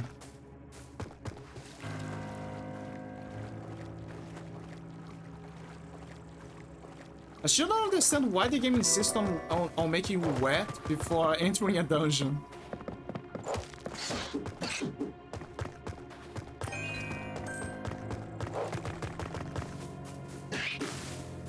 Like, I'm starting to see a pattern here. Every time that I'm about to enter a dungeon, at some point the game wants me to get my feet wet.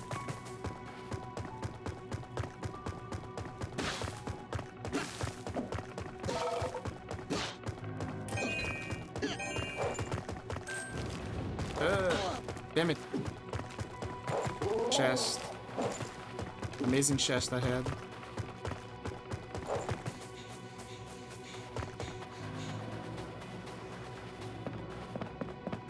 I thought maybe because your character would be all mocking shown dirty up the dungeon. Yeah. How dare you come from outside and dirty your dungeon with your dirty feet. You took so much care of placing the cobwebs. Get out of here.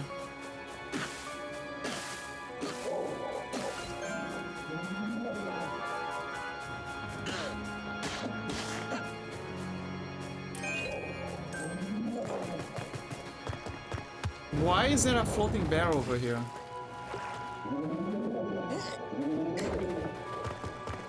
Why there was a floating bear over here? What's the entrance to the dungeon?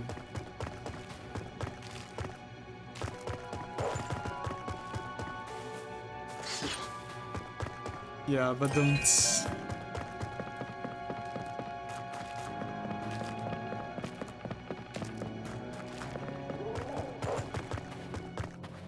Oh, it's here. Okay, I remember there was the two knights. Okay, there we go. Okay, now I gotta find a way to get a chest over there. It's the only one that I couldn't get.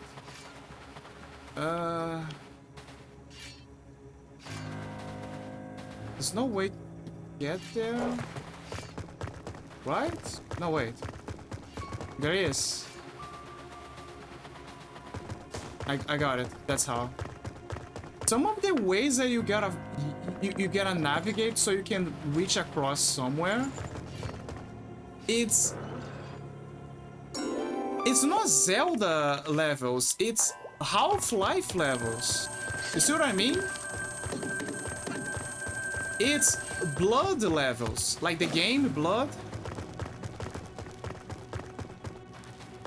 It's very demanding. It demands you to do some edge jump to go to the utmost corner so you can reach where you want. You can reach another platform.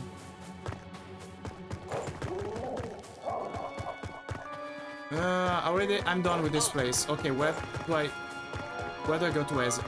Where's the exit?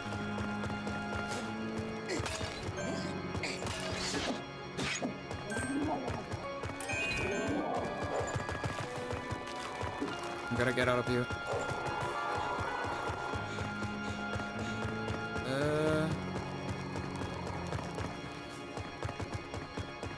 I'm getting closer. It's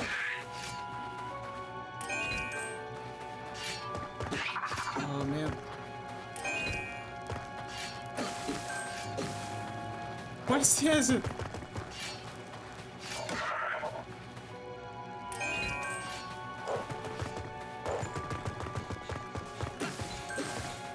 I found it. There you go. Oh, here's okay.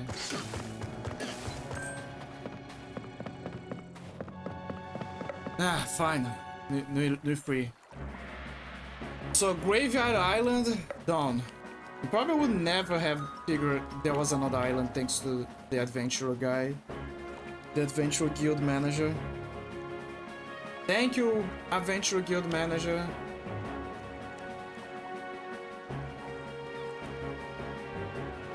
Great Forest. Yeah, let's go to the Great Forest.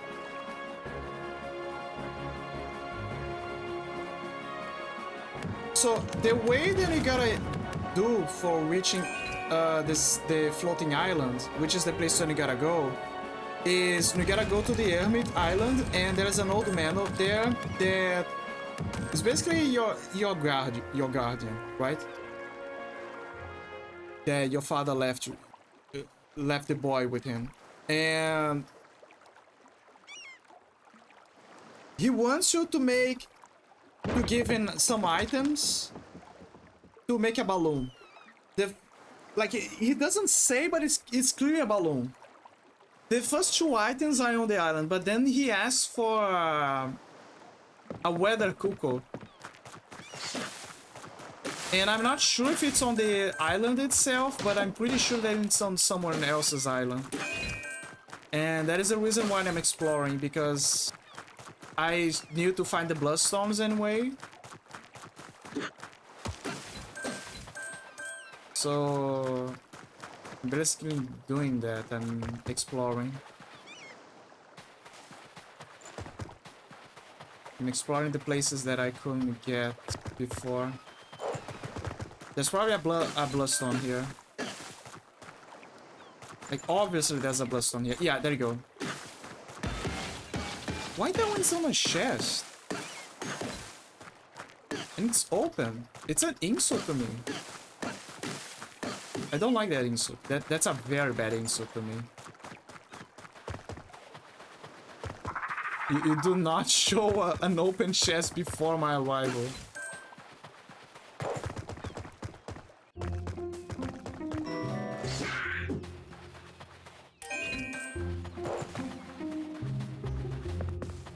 You know, that is a good way. That is an interesting phrase for you to say to a girl you're dating. You do not open your chest before my arrival.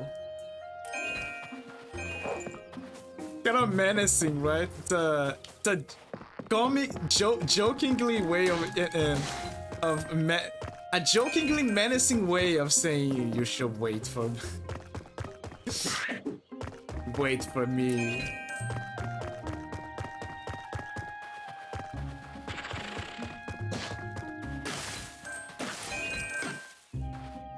Can I blow this? Let me see. No.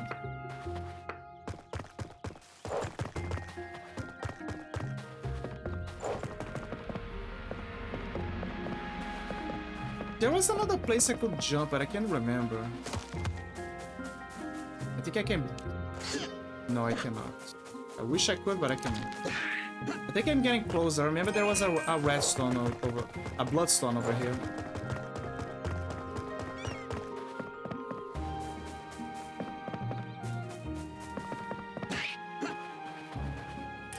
No, it's over there, maybe?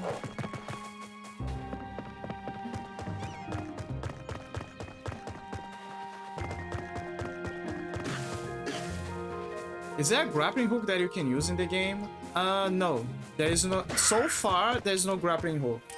So far. What we have is the boots. The boots... So here's the thing. The game doesn't have a jump. You cannot jump in the game. However, when you get the boots, you can roll. And if there's a platform, you can jump on the platforms. So jump is an ability in the game.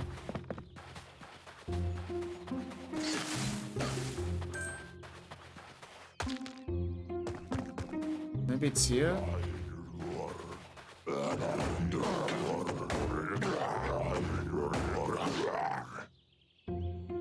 Like, you know how games like Metroidvanias, for example, they have jump as a... They have jumps. They had jump as a...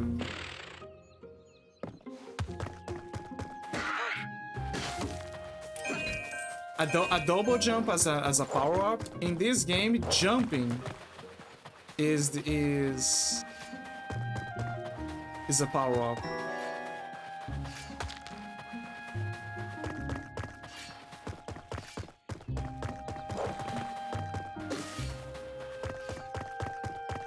I forgot. Gotta push this.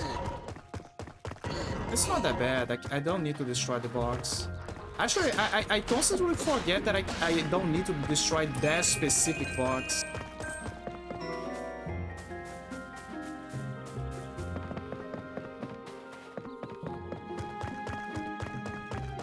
I think I'm getting closer.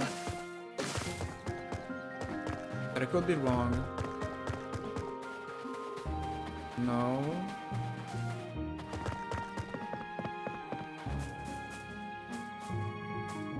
I can jump here.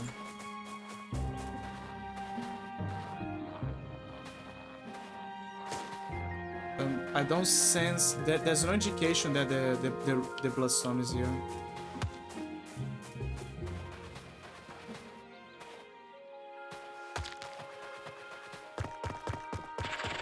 Ah, damn it. That means that there is a high chance that she's inside the dungeon.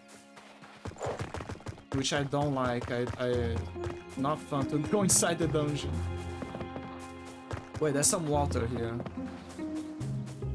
Place to explore. You have a detector for them, and if you're close to one, is gonna... Oh, it's in range. It's here. It's right here. Restless Grove. It's there. I found it. Go around, and there you go. So if we close, it's gonna say that I'm in range. Looks like there's a secret here, but there's nothing.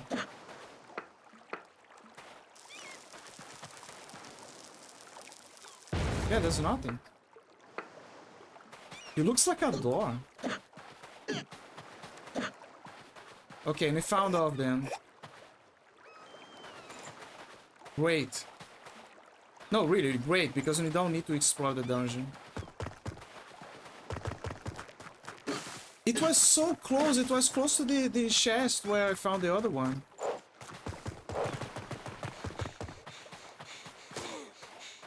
Open Sesame!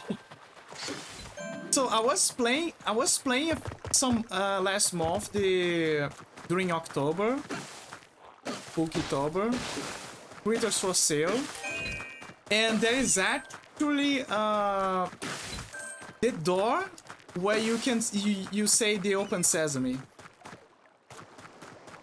Like, she makes a cameo in one of the stories. Oh right, I can fish here.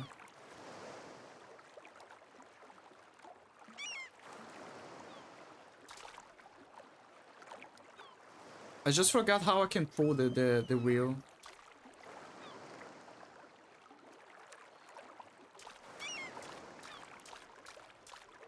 Oh, catch. But yeah, there is one in that game. Open Sesame. Now, Critters for Sale is a very weird game and spooky, but in a good way. So, don't expect a cute story.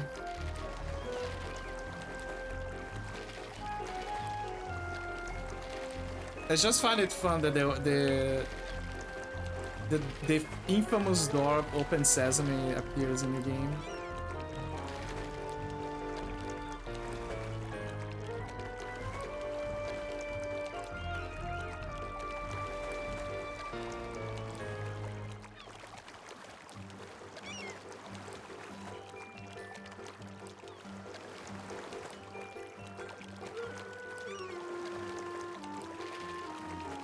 Stop moving. Damn it. So there is another thing that the game has. You can collect fishes. You can fish. I only played one spooky game and it was Heliopia. It took me nearly 13 hours to wrap it up because the monsters scared the shit out of me whenever I alerted them. Heliophobia. Gotta check that one out. Heliophobia. Almost there. I got it. Who is a fat one? You got a Goliath. Wow, it is 33.98 inches long. It is the biggest fish we've gotten so far. Catch your first Goliath. My god, it's so big.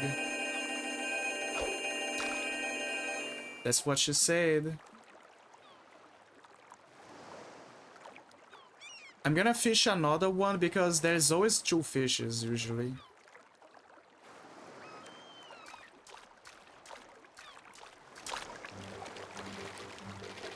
DJ, play Goliath by Cannibal, bang a track.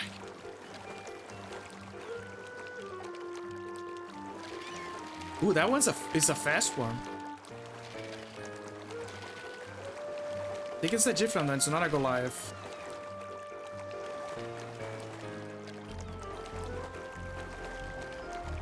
Stop.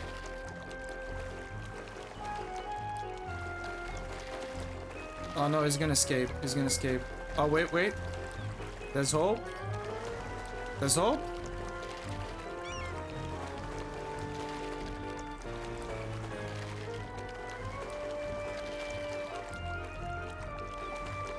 Oh my god.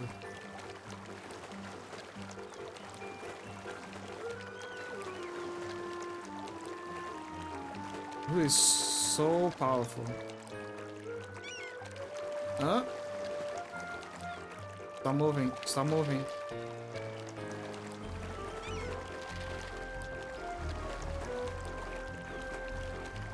It's inevitable. You're gonna be my lunch.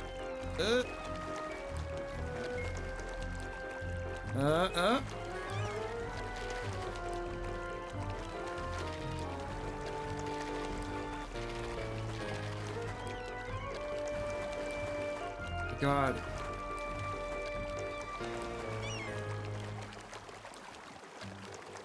Now that is the real boss battle of this game. Fishing.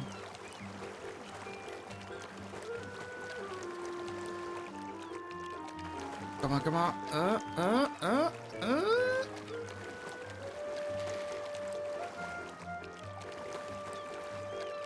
Down you go. Down you go. Come on.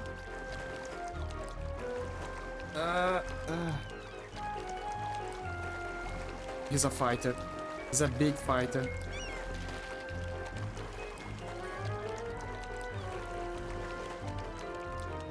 Come on, come on.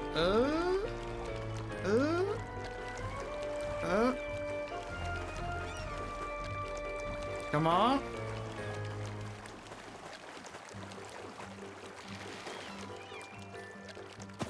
Ooh, it's a new one. Just by looking, I already know it's a new one.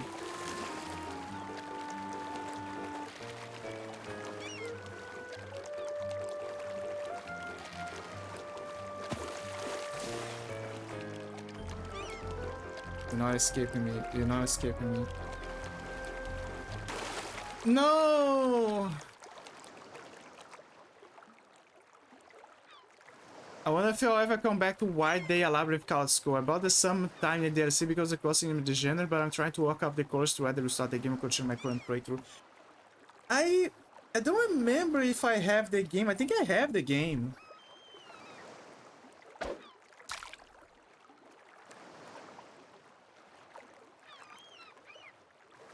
I think I do.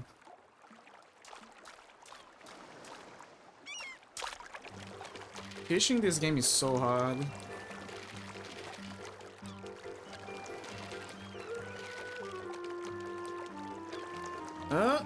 Okay, this is an easy one. I got it. Oh, it's a clownfish. That's why it's easy. So fish, new record. Woohoo! I want that one that I tried to get. Not the Go Live, the other one. In case you plan to play it, then make sure you have the Summertime DLC. Wink, wink. I will. I'll definitely have the Summertime DLC.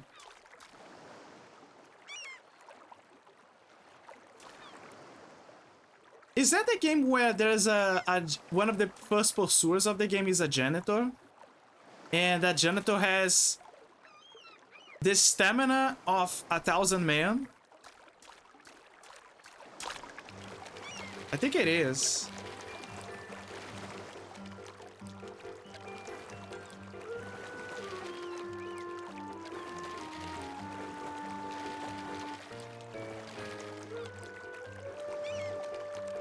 I think it's the fish. Yeah, I found it. It's him.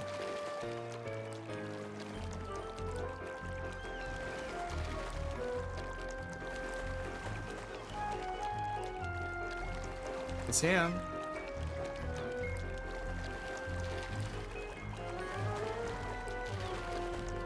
You're not gonna skip me this time. I'm gonna get you. I'm gonna get you. Almost there. It's a blue one. You got a bluefin. I already got a bluefin. Yes, but I never got directly pursued by him, if I recall correctly. I could just be huffing copium. I remember that there were people who were having trouble with him because of that. Like he was... They tried to run away from him and they thought that they were hidden or they are being stealthy. And somehow that guy could hear people from very far away. I don't know if there was a patch to nerf him. But wow, people were... It was fun to watch people trying to outrun him.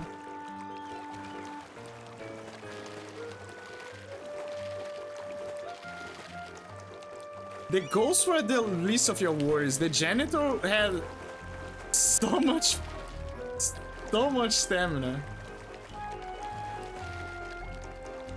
And he was just an old guy.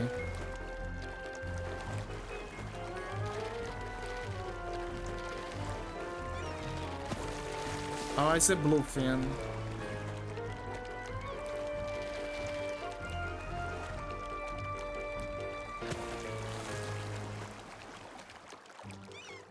Get him, get him.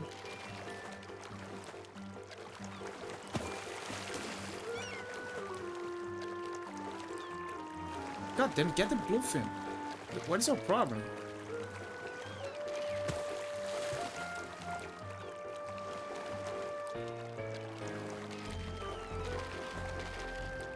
There you go. I do remember hiding in rooms and turning off the lights and constant crouch walking. There were 2 ghost scares that generally got me. Maybe those drew me away from the game so as long as I have. I remember there was a ghost scare at the beginning when you go to the bathroom. And, you know, with the face of the ghost doing a close-up. That was the one that was one of the scary ones.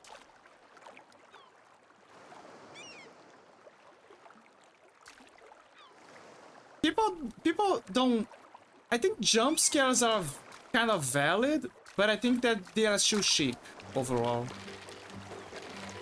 It depends on how you apply them.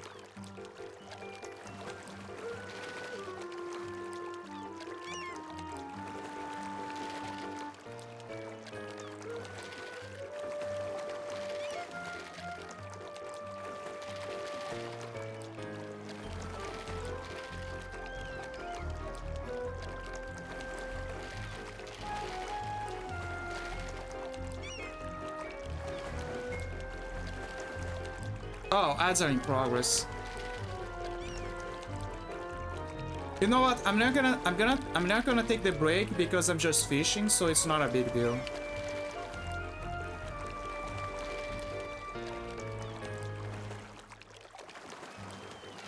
Oh, mine was opening a locker and then the also the worst one was the arrow I was in suddenly got dark, like smoke enveloped me. I knew a scare was coming, but I realized I can run. That freaked me out. I imagine.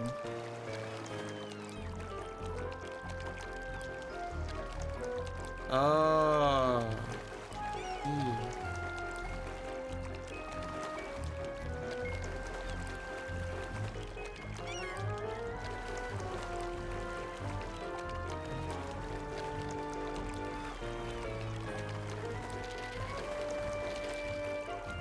Stop running.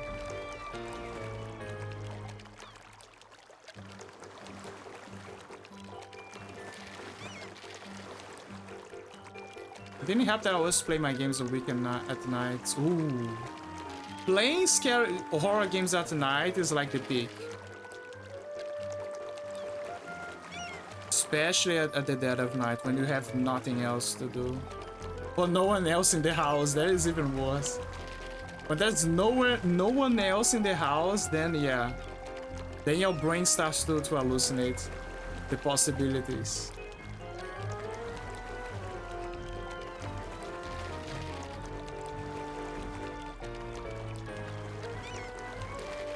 Dude, that fish is so hard. Almost there. Almost there. No. Fuck you.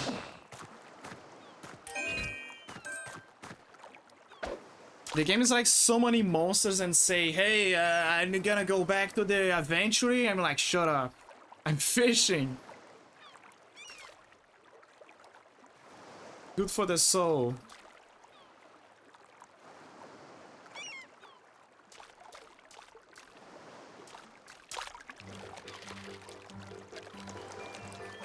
Okay, there are fishes where they're so easy, and then there are those fishes.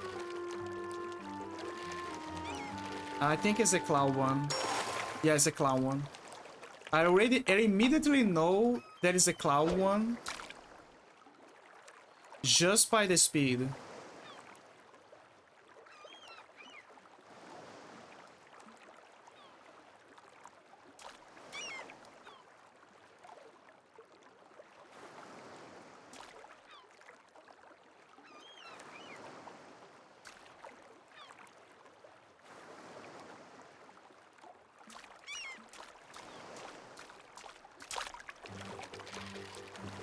But yeah, horror games. I don't like to play horror games at night because while it's okay for me to get scared, I don't want to cultivate the mindset.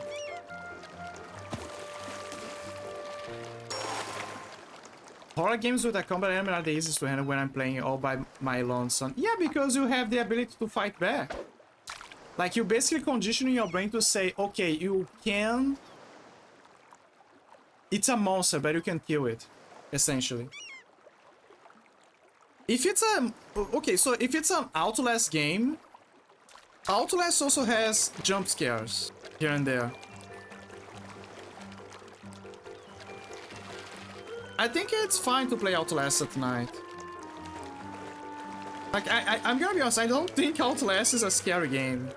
It's a horror game, sure, but it's not scary.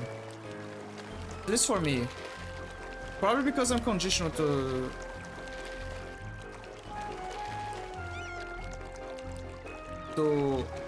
those kinds of games.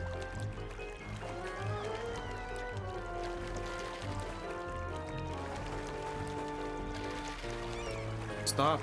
Oh my god, it's that guy. I don't know what fish this is, but it's that guy.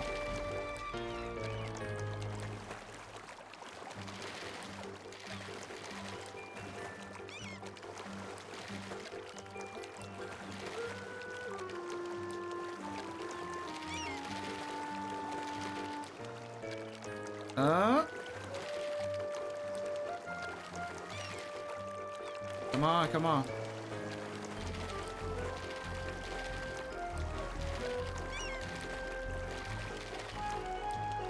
Stop fighting. Stop fighting.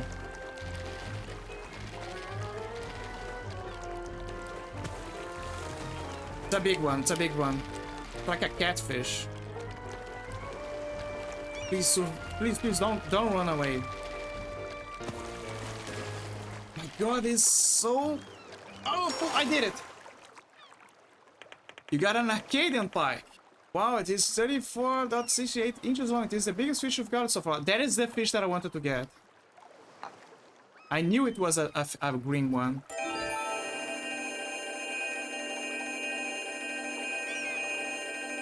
It's a biggie, yeah. That's the one that I had a feeling that it was here.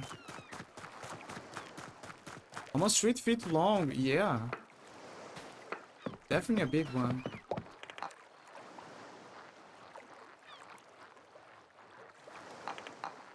A shot for the strange boat, black hat.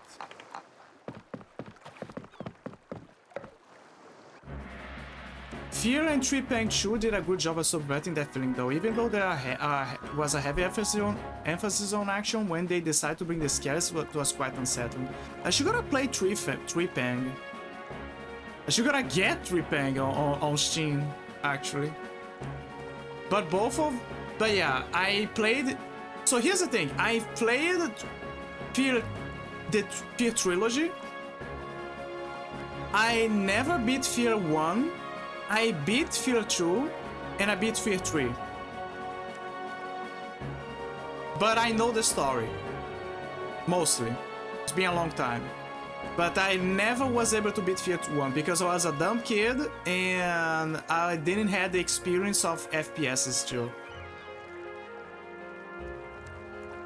Nowadays I could go back and beat it. I just gotta get the collection. Okay, Great Forest is done. Witherlands. Yeah, sure. Let's go to Witherlands.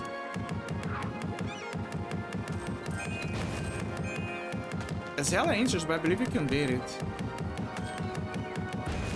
No, absolutely I can beat Fear 1 now. Nowadays I can do it on the hardest difficulty.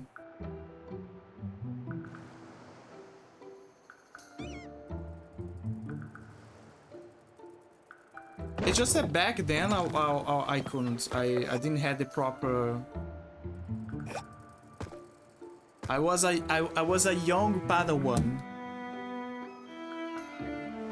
I was a young Padawan, too young. I didn't have the experience. Now I have all of the experience in the world to play those games.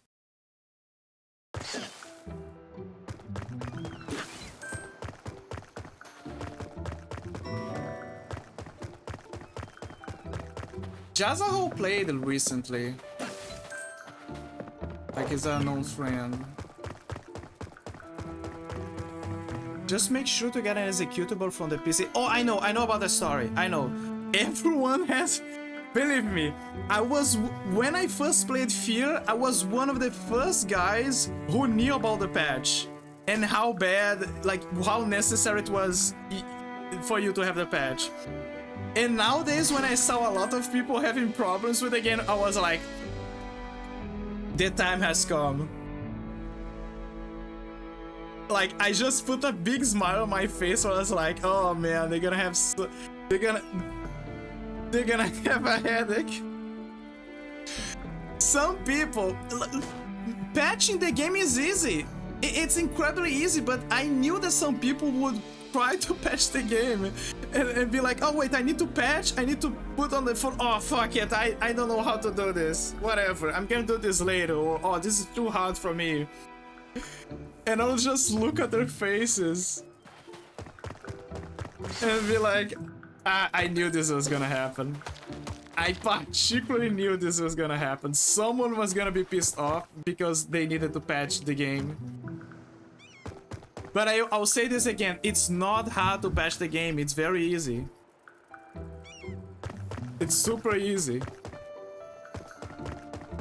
Why do you think they live in the dark ages of patching? When you have to edit the files themselves? Okay, let me see what the chests are. How did Monolith miss that? That is beyond me. I know. It's Monolith. It is surprising. It is shocking how Monolith did it. That is a great question. How Monolith didn't accounted for that possibility?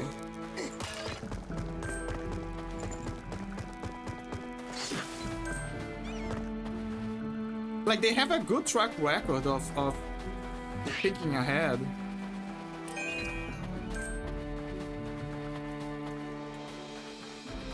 Do you think that the GOG version they already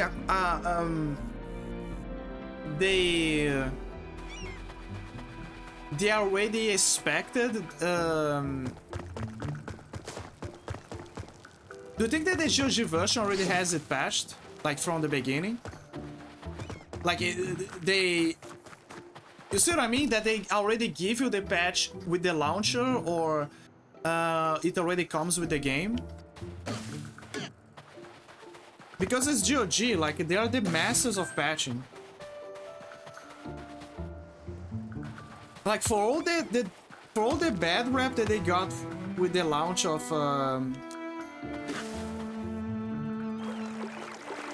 Cyberpunk, GOG is very good at patching. Like they have a great team of patchers.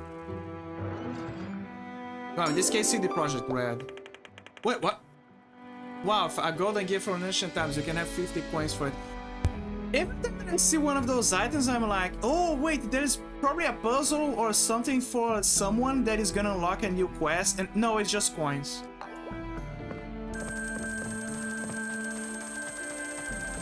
It's just fucking coins. It's just richer. It's like, oh, congrats, you have more money now. I'm like, oh, okay. Thanks for the surprise. Good question, but said that I brought Fear on Steam before I ever had GOG. Understandable. I'm also the kind of... I also prefer to buy everything on Steam because, you know, everything's in one place. But if I had to choose... Like, if the fact of having everything in one place wasn't a factor, I think I would choose GOG.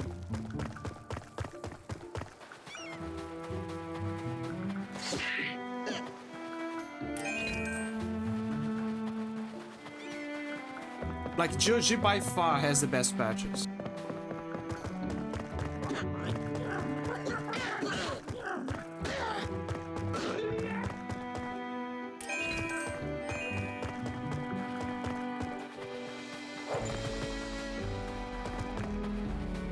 What was the other game that needed a patch? I think it... Which is not a good example because it is their baby boy. Okay, I have another one, but this is a classic as well, but it's still a valid example. Mystery of the Druids. Mystery of the Druids is such a broken game that... But the team on GOG they were huge fans of the game, so they went to above and beyond to patch the whole game to make it playable. And the best part is one of the core reasons why they did that is because they wanted the Mandalorian Gaming to review the game. And he did.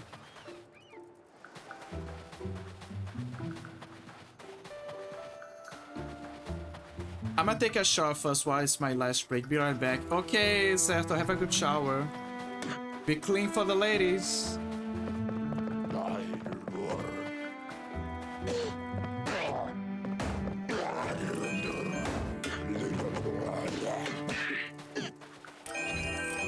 Another game that I wanted to check out, also on GOG. I think you can find in other places, but I remember that it's on GOG. It's a game called Nox. It has a gauntlet-like system. It reminds me of a gauntlet. And how do I get around?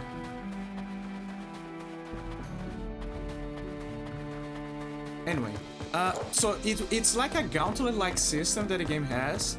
And at first you have the option of choosing 3 classes, like the classics, right?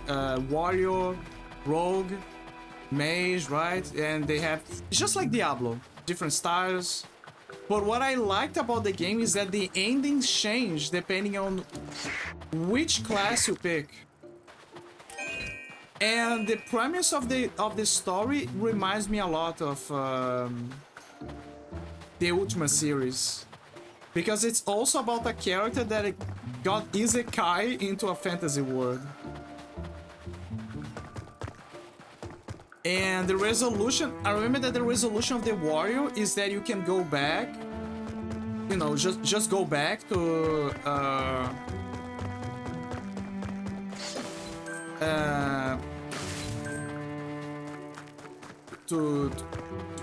to your world and to meet your girlfriend. The rogue is, I don't remember the rogue. I think the rogue ends with you're not sure if the character goes back or not. Like he's undecided if he wants to go back. He just knows that he finished the job. And then the mage is probably the most interesting, because there is an option for you to stay in the world and rule the place. There is also a good and bad ending, I believe.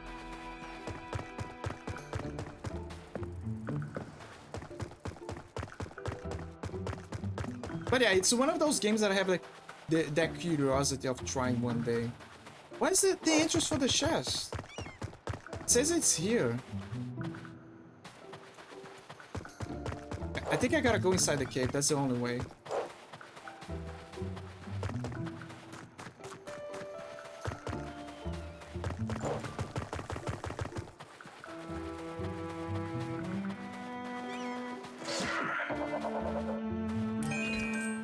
Consider the progression I'm doing, I think that I'm getting closer to the end. At this point, I'm just collecting stuff. I'm also curious because there's still plenty of space. I want to see what the spells are.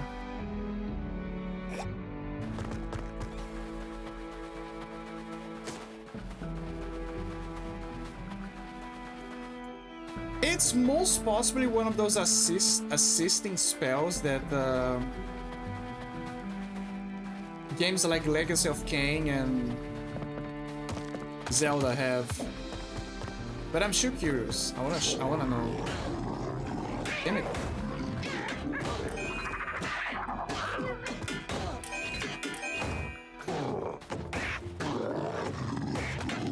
I love how the hammer is so strong that it hits the bird.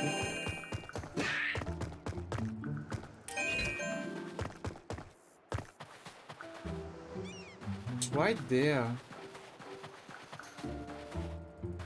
Wait, what if I can blow this thing with an explosive? Let me try. No. I wish.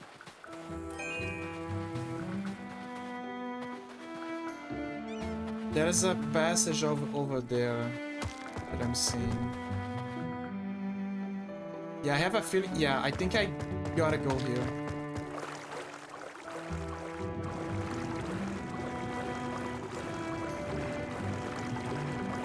The rat.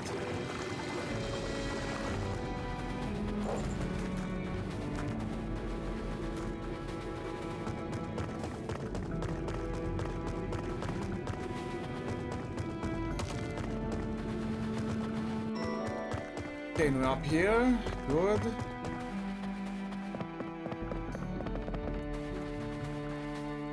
Move, please. Yeah, I think I can do the jump. Yep, I can do the jump.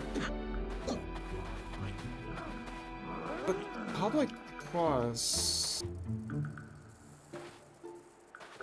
Why would the game let me jump here if there's no way to go around here?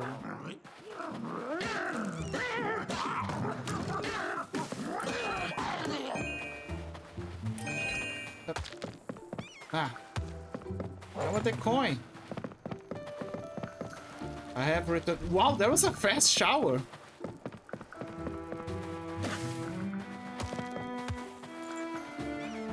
That was an incredibly like fast shower. What is that game you mentioned with Mandalore Gaming? Mystery of the Druids. That game is something, let me tell you. It's one of those point-and-click adventure games, but the best part is the voice acting has a lot of heart. It takes place in the UK, England. And your character is straight up a psychopath.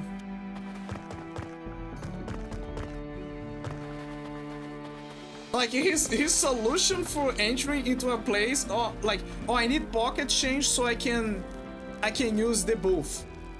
I don't have pocket change, but there's a hobo that has pocket change. How do I get the pocket change from him? I'm gonna go to the lab and I'm gonna acquire some chemicals there, and just so I can knock him out.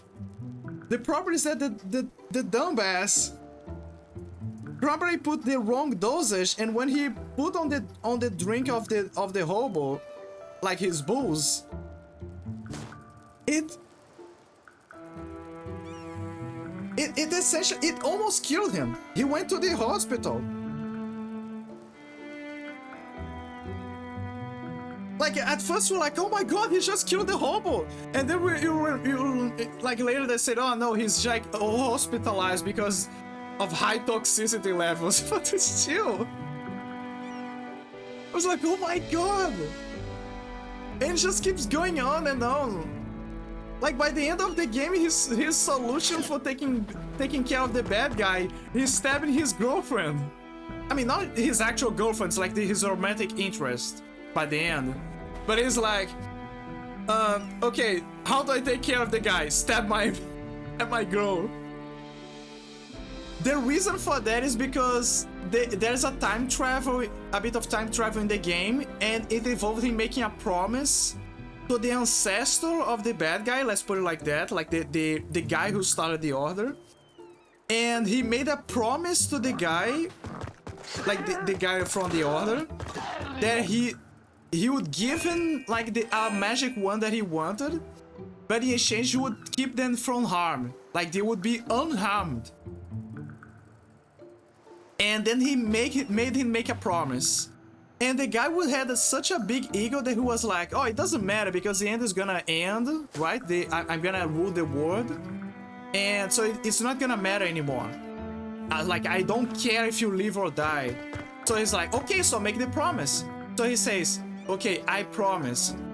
So he says, promise, then you're gonna be unharmed if I give you the one. And then he says, yes, I promise that you both are gonna be unharmed.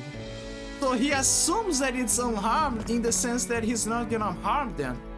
But when you go back to the future where his successors are doing the ritual, the crazy solution that the character does is he stabs his girl, and then he calls the name of the guy that he spoke in the past and says, the promise is broken.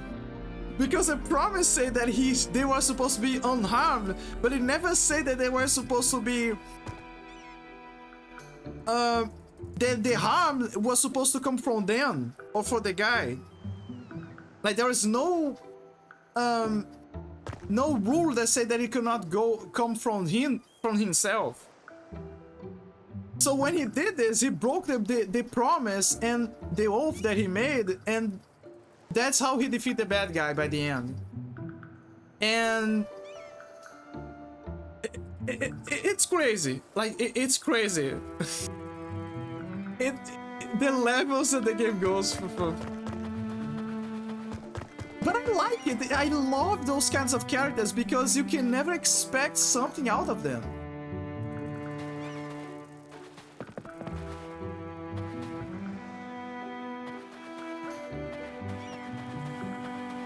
That already feels bonkers, yeah.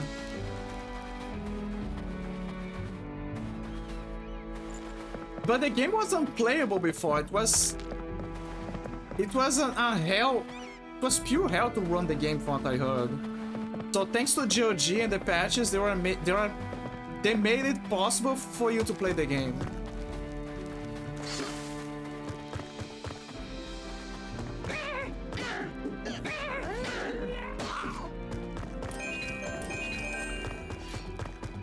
How do I get a chest? How do I get a chest over there? How? It's taunting me. How? Like right there. Right there. It's right there. There's a bunch of bugs here. Hold on.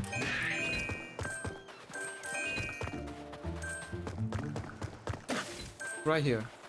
Right there. So get over there.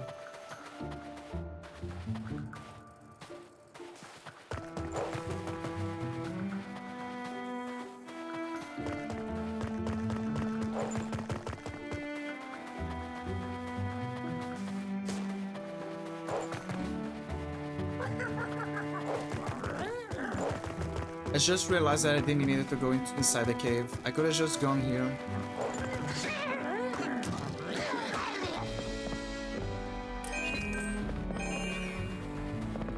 It's gotta be a way. Why would the game allow me to do the jump if there's not something there? Fuck you. Okay, I think I know what could possibly be. No, it's not. Damn it. I'm gonna explore the place further.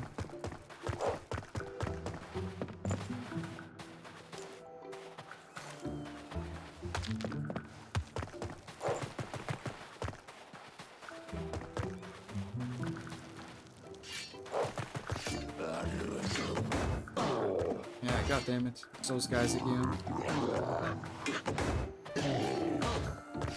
Like I should gotta find the bloodstones.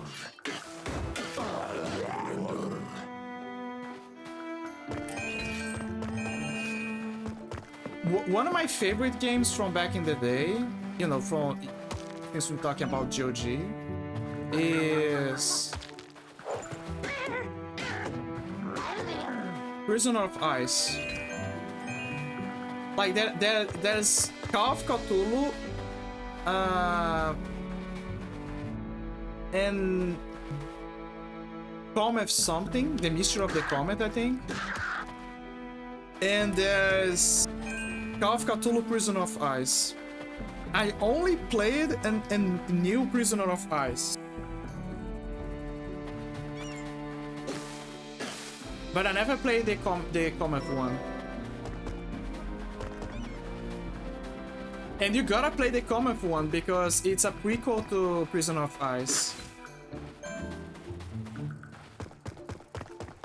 But to be fair, to me, you can play Prison of Ice without playing the Comet one,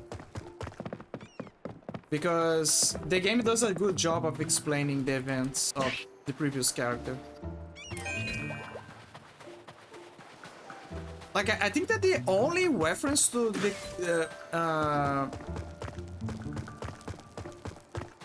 Comet one is... That's the only reference. Is just a guy appearing out of nowhere.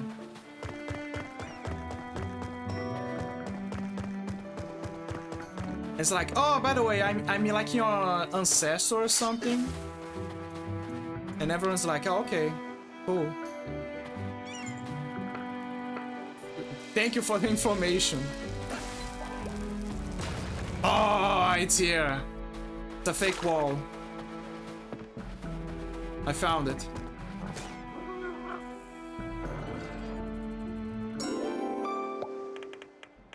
Money.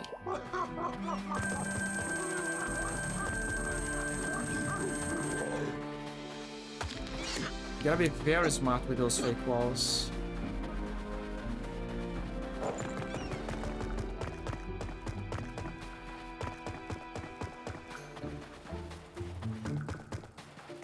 Fake wall found.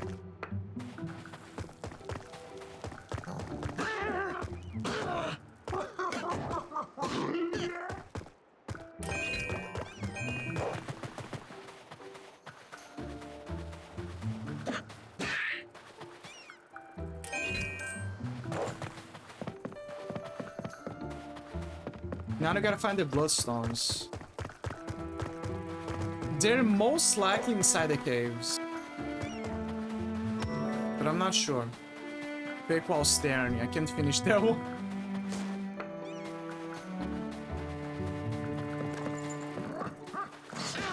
You know, so, okay, you just gave me your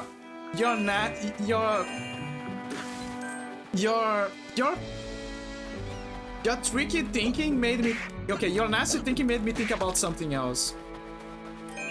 Have we ever had an Arukabe girl? You see what I mean? Like, we have a bunch of anime girls of monsters, yokais, but I've never seen a Narukabe girl. I've never seen a Narukabe girl. Like, imagine if the Narukabe girl is like a very thick woman, but in the proper shape, right? Like a valley girl.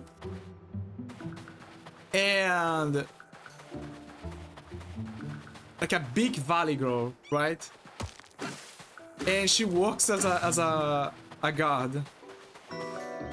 To, you know, like one of those security guards.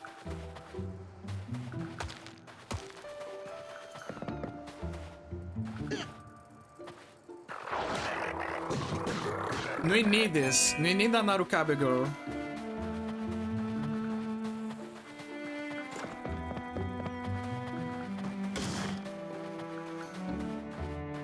There's one over here.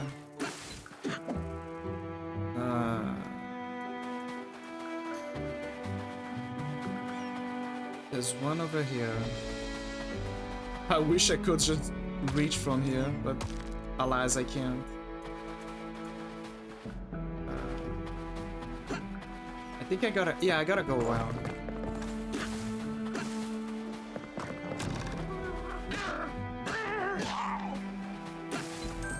And she does the... And the Narukabe girl does the hole in the wall thing that wink wink, we know what it's for. Right? And she's like, no peeking.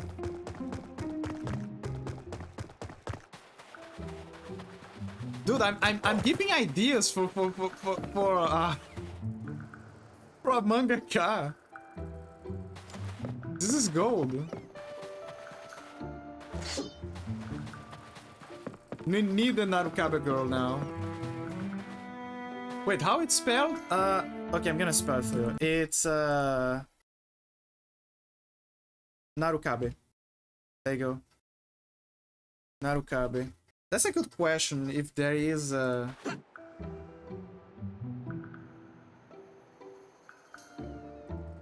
Yeah, it's Narukabe.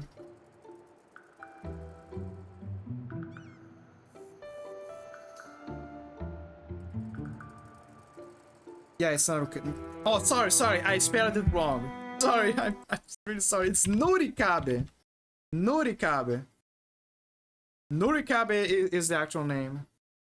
No, it's not Narukabe, it's Nurikabe. Close. Thanks, bro. I'm checking it out now. Yeah, it's Nurikabe.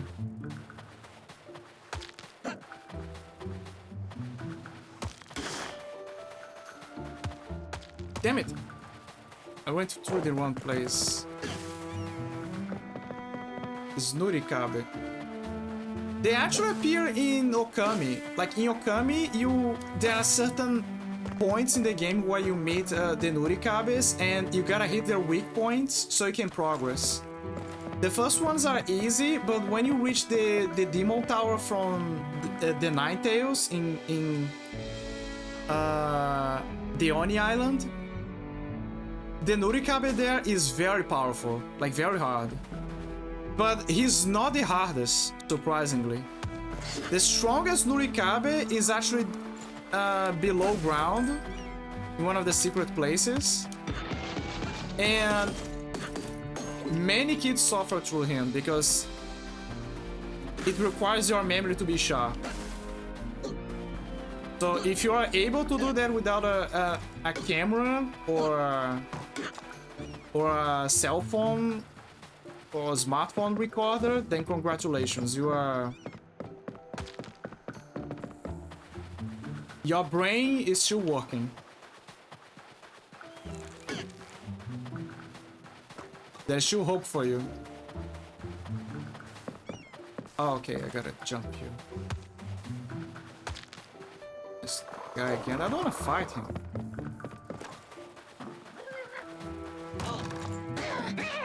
Wait, I'm just saying that if we had a Nurikabe girl and she did all those kinky things with the walls, that would be perfect.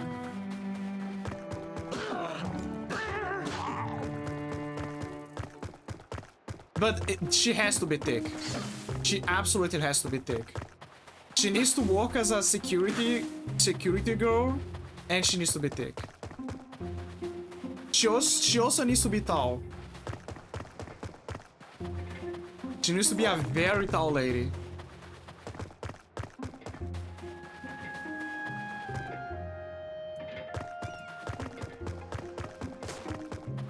Because walls are tall, right? They have to be tall.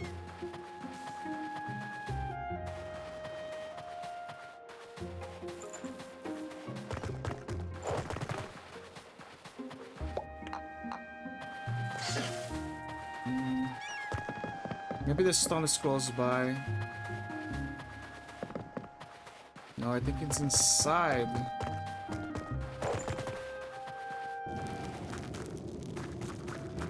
Yeah, I think it's inside. If I didn't found her outside, she's probably here.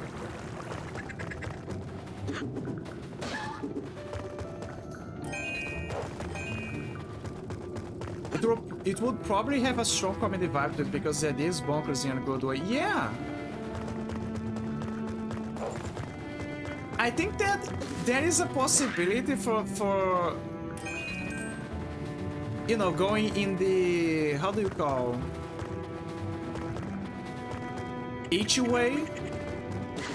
However, I think she would work more as a comedy character. She gives the vibes of a comedy character.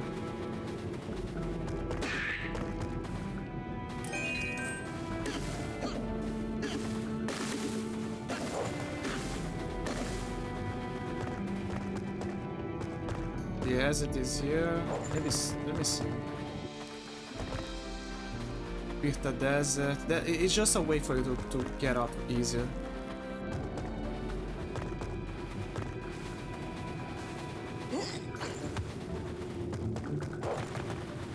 Okay, here's a gag that people could do with a Nurikabe girl. Every people keeps constantly stumbling on running into her and stumbling on her.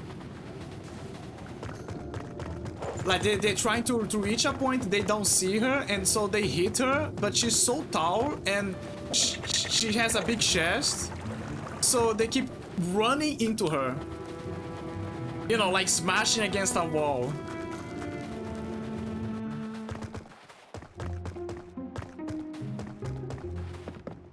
Wait, there's a chest here.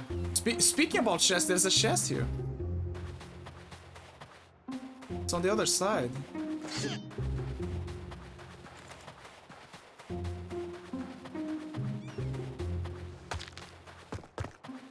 Huh. They'll be like, for fuck's sake, yeah! Not you again! Sorry, Nuri-chan, I didn't saw you there. And then she's like, oh, can't you... And she's like, oh, everyone can see me, apparently.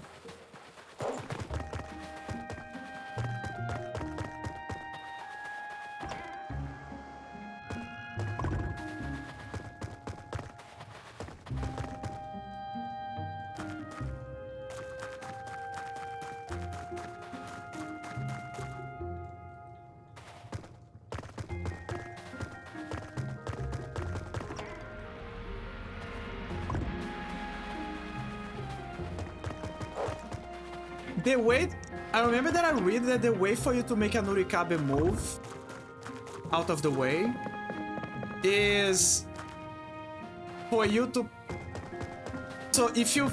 Okay, so according to the legends, if you know that there's a Nurikabe blocking your path, what you gotta do is you gotta pick a stick and slide below where you believe the Nurikabe is. And when you do that, I suppose he's gonna get bothered by it and he's gonna move away. So imagine the possibilities of turning that into a gag.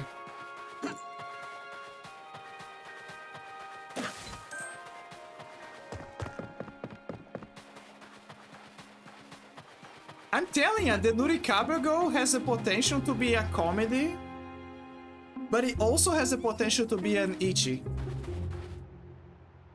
One ichi game that's also a proper side-scrolling shooter is Cyan Brain. That one is interesting. Cyan Brain.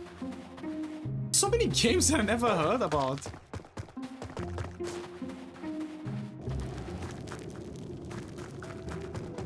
I think I gotta finish this dungeon, maybe. Push the other side.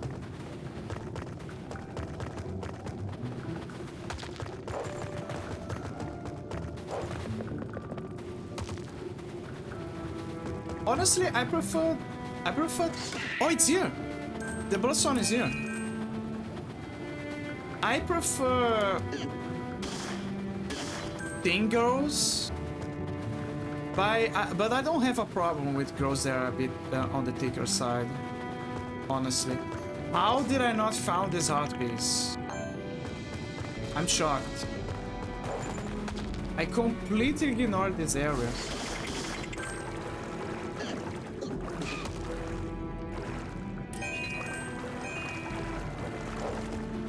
I'm flabbergasted. I didn't knew there was an area here. Okay, so it's not telling you there's a fake wall here. But there is a fake wall here. See?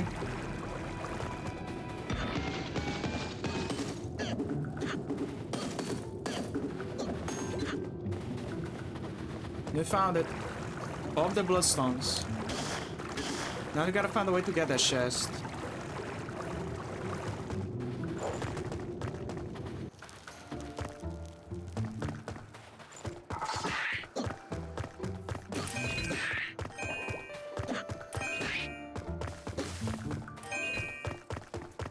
Okay, so it's not here, I presume. Sounds like the Nurikabe might be the next La Latina, complete with sexually frustrated music for them, yeah. Yeah, I think that if they made a character, it would be a very uptight kind of girl, but with a lot of sexual frustration.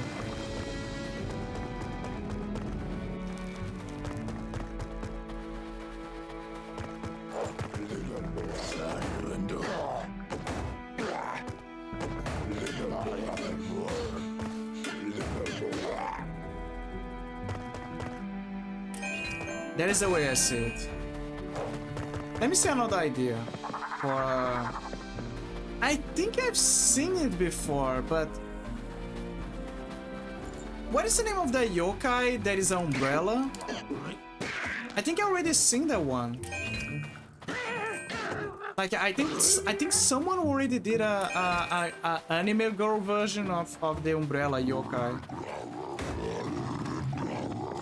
I just can't remember where. But I have a feeling that someone already did. But if they didn't, I think that it's also a valid one.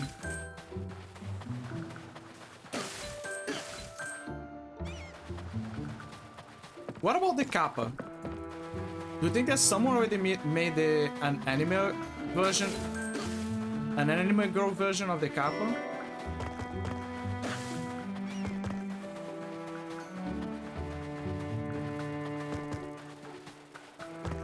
Like, I'm pretty sure there is. I just don't know if there is one.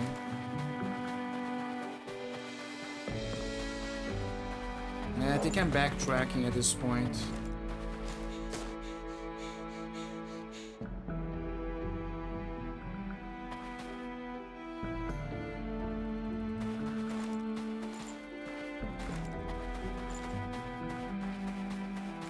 Suddenly he... Oh, there you go. Forgot to jump.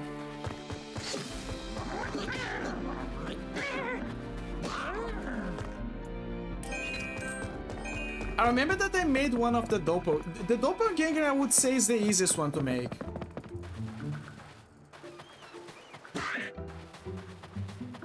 Doppelganger is so easy to make. I remember that I saw in Rosario plus Vampire. Sorry, Vampire plus Rosario. I don't know what the order is. I keep forgetting. But there is a monster there, which is a doppelganger. And they introduce the doppelganger as a way to... It's like, it's in the first episode of Rosario plus Vampire 2. And it's a way for them to reintroduce the characters for people who just, you know, just arrived or they are knowing the characters for the first time.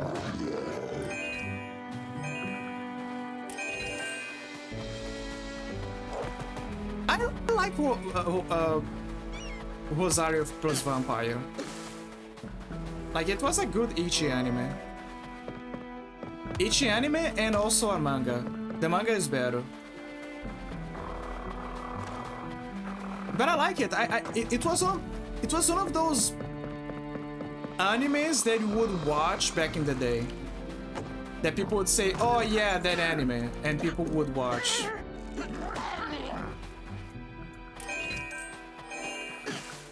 Like, there was the mainstream ones, and then there was the somewhat known ones.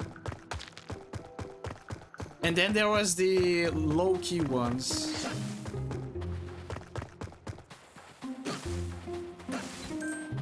Doppelganger make interesting characters. I remember watching some sort of horror movies as a kid about doppelgangers, but I can't remember the title. The thing about doppelgangers is that they're essentially shapeshifters.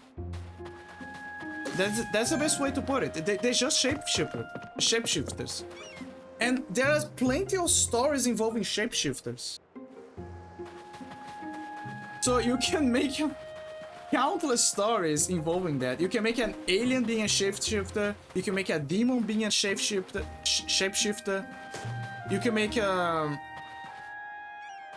actual shapeshifter monster. When the element of a shapeshifter is introduced to a character or a monster, it makes the idea... Like, it doesn't matter what name that creature has anymore, because now what matters is it's a shapeshifter.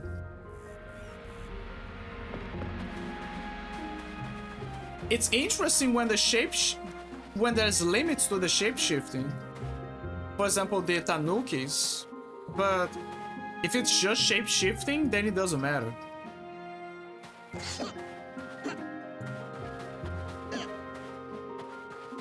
Okay, how do I reach that place?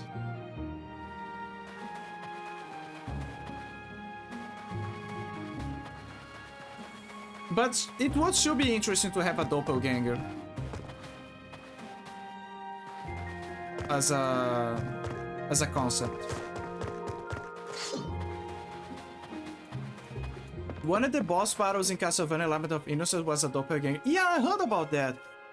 Also, in Devil May Cry 1, one of the common enemies in the game is a doppelganger. Actually, no, sorry. They call it Shadow. In that game, they call it Shadow. It's in Devil May Cry 3 where there's a boss that is actually called a doppelganger. But the Shadow kind of behaves like a doppelganger, kind of. It's more animalistic.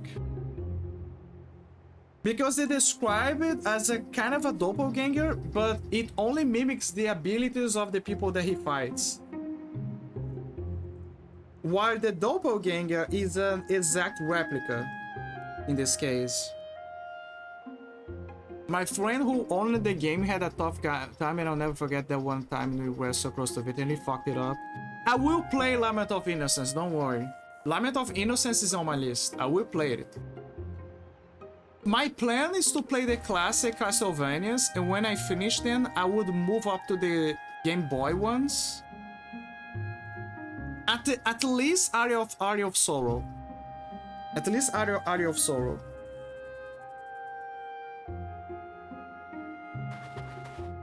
And by then, if, I don't know, Konami doesn't release a collections edition where there's the Castlevania for PlayStation 2, then yeah, I'm gonna play Lament of Innocence. But I really wanna finish the classics. I'm really trying to figure out how to reach that area. Wait.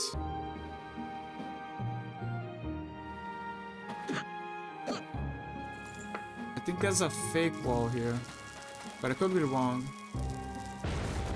No, there isn't.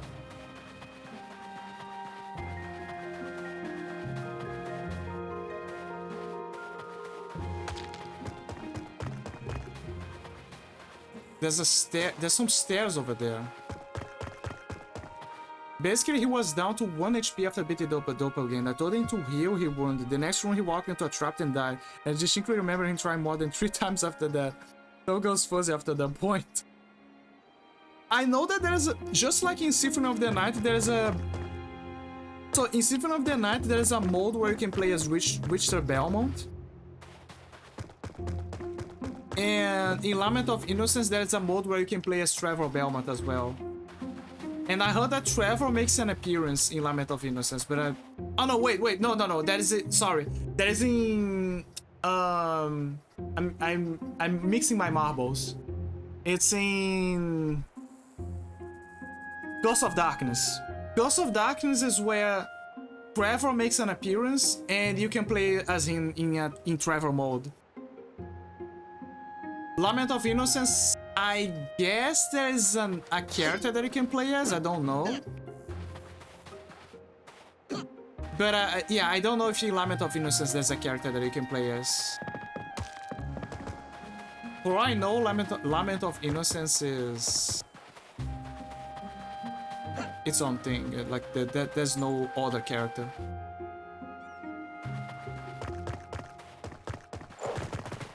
God damn it, where's the entrance?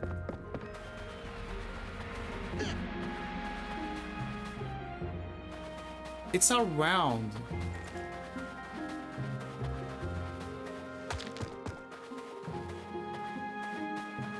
There's even some stairs there.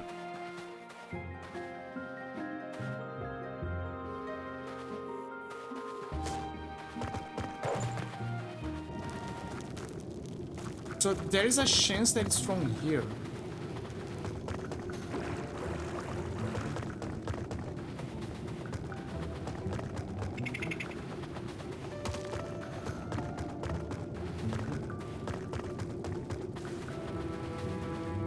It can't be from there because otherwise I'm gonna distance myself from the area.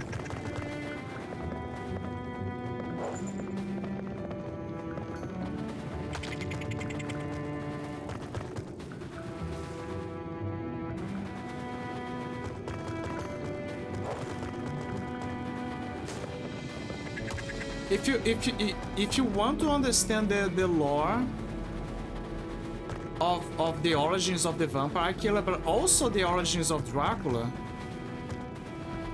it's recommended for you to play Aria of Sorrow and Lament of Innocence. Like, both of those games complement each other. They both complement the story, so you can understand better, like how everything started.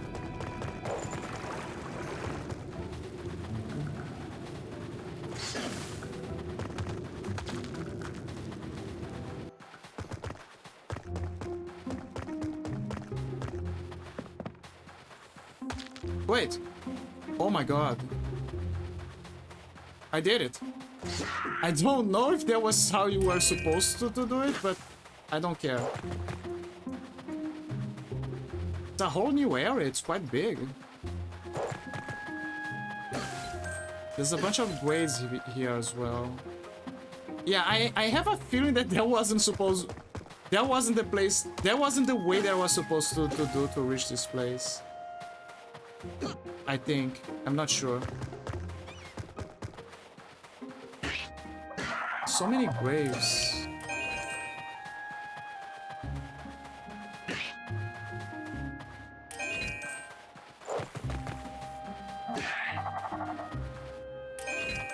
There is a statue of someone.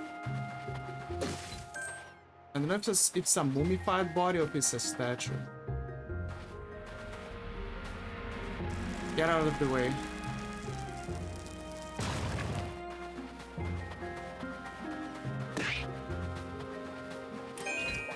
Yeah, I think that was actually the way that I was supposed to go to reach this place. There you go. You want a new adventure level. Centurion! You can now carry up to 50 bombs or items. I don't think that... I need a lot of crystals for me to level everything up. There is a lot of levels. Like, my assumption is that the max level of the game is 20.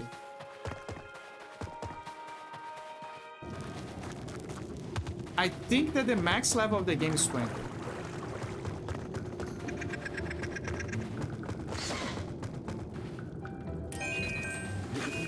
Because there's no way.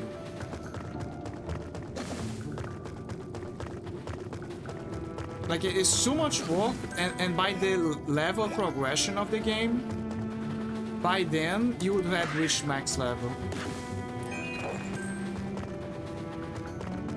So the only conclusion that I have is that the max level is 20.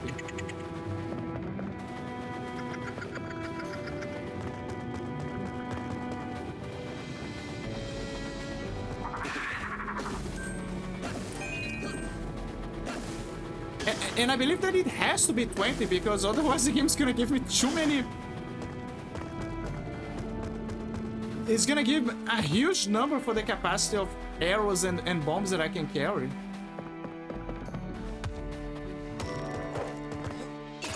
Like, great, but still. Okay, I'm gonna try to fish. Because I think there's a fish in this area.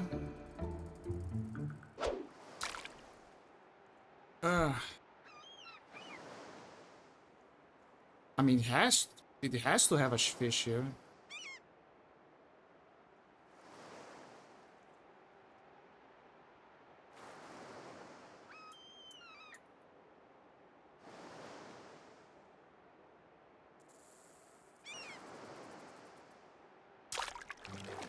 Here we go.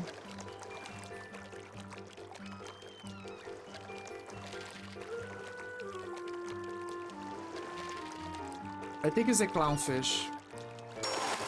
Yeah, it's a clownfish. You got a soulfish. Oh, it's not more than 9.06 inches. It's average.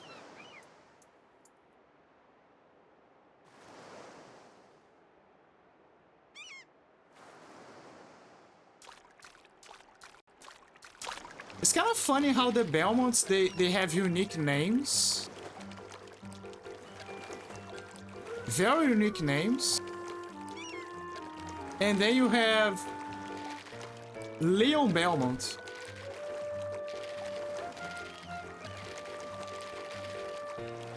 Like, just Leon. Another clownfish. Wow, it is 40.88 inches long. It is the biggest fish we've gotten of this kind. Oh, it's a bigger one. The look on his fish, less than a foot long, thanks to Wingsy, as the saying goes.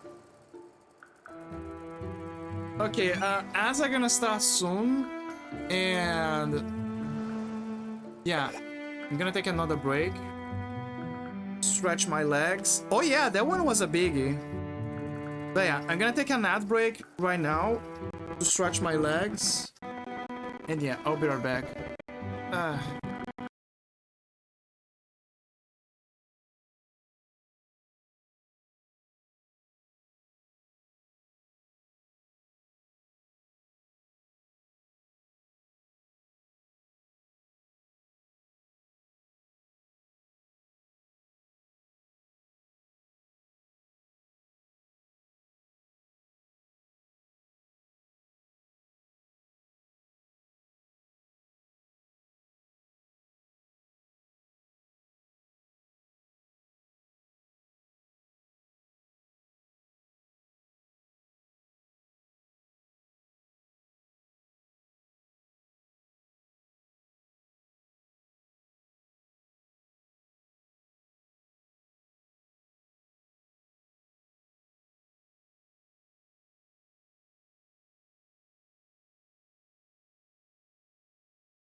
I'm back. I'm back. I'm John back. I'm John back from the Back series. Check me out on Back to Back 2. Coming soon to the theaters. Was that Horizon? It sounded like audio vocals. It is the Horizon, yeah. Bring me the Horizon. That one was... The title of that one is funny. It's called Oh No. And if you look for the video of the song, it's even better. It's probably the most wacky, the wackiest one of the... One of the wackiest videos that they made.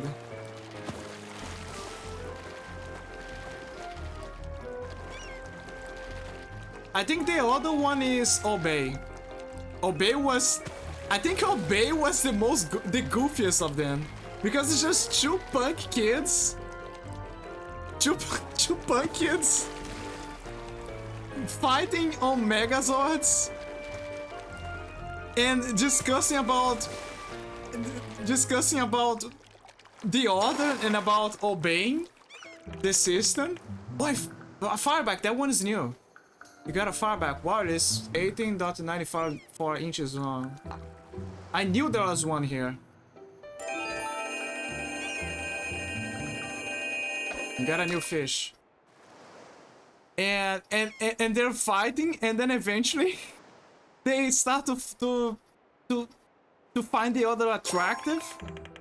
It is a toy soldier. Someone could buy it for 20 coins. Oh, interesting. So I can fish treasure as well. So they start to fight each other, then they start to find the other attractive, and then they decided to just stop fighting and kiss. But they kiss on the Megazords. Not like outside of the Megazords. It's amazing.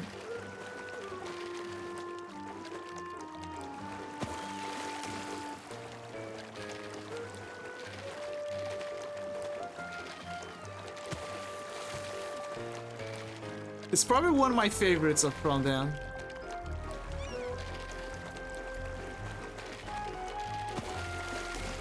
I think it's a fire one again.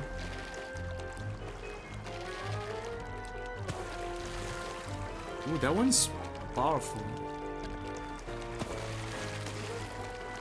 It looks like the fire one, but there's a chance that it's a new one.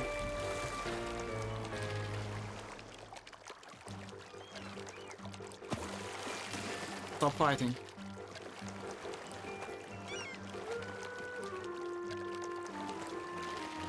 Stop fighting.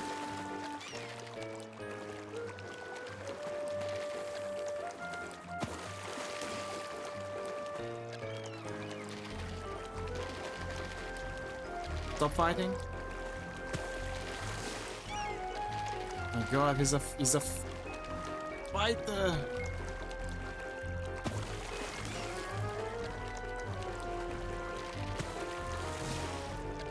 Come on, come on, almost there. Almost there. I did it. It's a fireback, but it's bigger. I think that fireback is the only thing I'm gonna get here. But I'm gonna do one more fishing. I hope that there is a new one. If there's nothing new, then I'm gonna move on. I should gotta check the ocean, the island from the fish guys. Because maybe they have one there as well.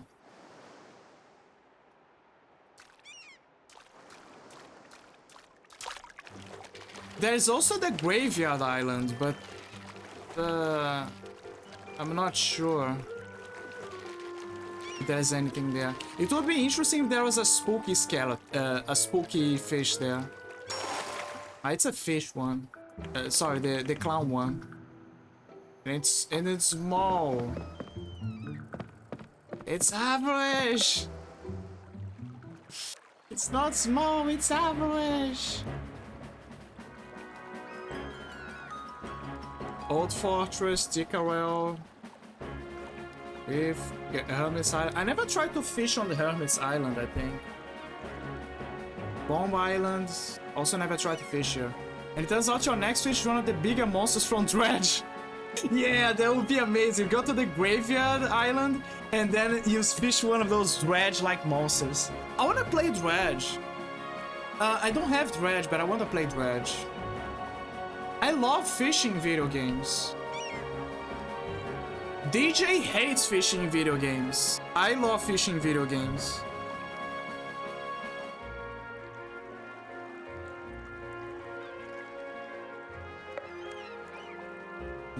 Let me see, Witherlands is done.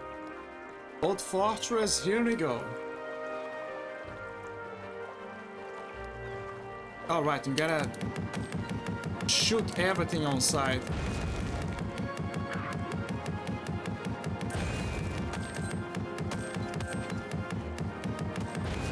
Now the game is giving me so much cash. Like I'm going back to 1,000 coins. But that also explains something that I had in my mind. Like, how do you make money in the game after you already spend everything? Retire 100 dire folk. Oh, so I gotta kill them. With the power of 5 spells. Oh, so I just gotta find the spells. But that is something that I was wondering about. Like, how do you... Okay. Crazy idea. What if you fish in this place and suddenly you get a fish that is pure iron? Like the iron fish. Oh, that would be cool. More arrows. You know, the iron fortress, the iron fish.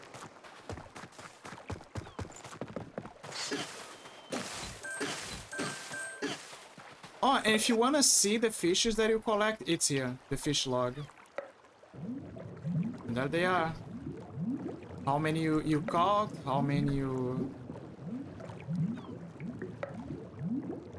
The size, bluefin, Goliath. Goliath has Goliath has such a funny theme. It's like, I like Teletubbies. Fireback. Fireback is... I feel like they should have added more...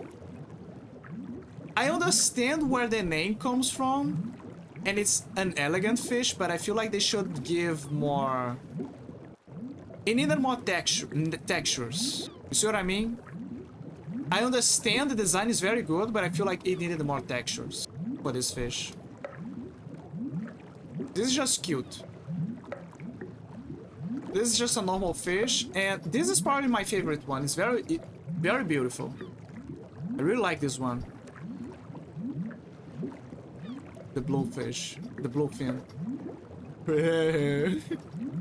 Yeah, Teletubbies. Chick Wiki. That is the exact face that he's making. That's the exact reaction that he gives. That's the exact vibes that he's giving right now. The Teletubbies enjoyer. We found him. I'm not gonna lie, I used to be I used to watch Teletubbies a lot back when I was a kid. I was one of the victims. I was one of the victims of the How to Wash Your Potato song. How cats are your friends.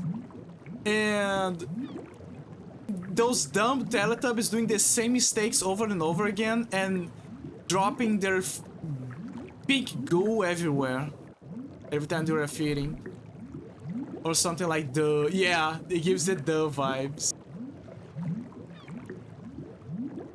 But yeah, I was one of the victims. I was also mesmerized by the Teletubbies.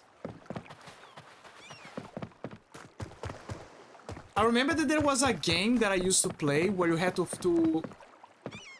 find monsters hidden inside a room. And there was even a list of of monsters that you could find. Like their species, what they did. And there was even an Easter egg of the Teletubbies. And categorize the Teletubbies as also monsters.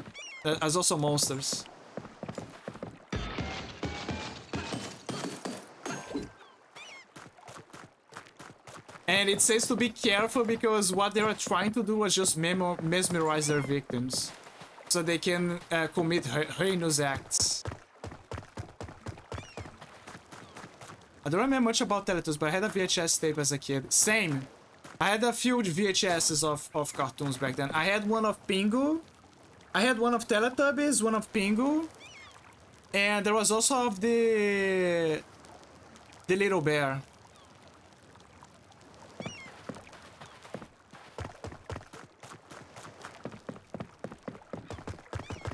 Now, I don't know if that contributed for me to being a dumb kid or not. But what I can say is that it beats the childhood of other people. From the tales that I keep hearing about. So I would rather to be brainwashed by Teletubbies than what other people had to deal with.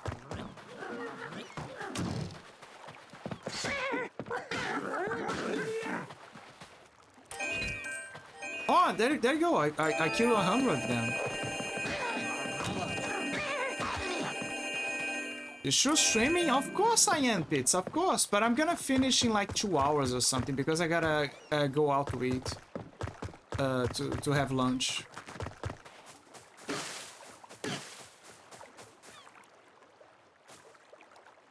I decided to start the stream like by 6 in the morning or something. A 9-hour stream? It's not a 9-hour stream. It's a 7-hour stream. Oh, you mean like 2 hours? Yeah. It's gonna be a 9-hour stream. Probably. Most probably a 9-hour stream.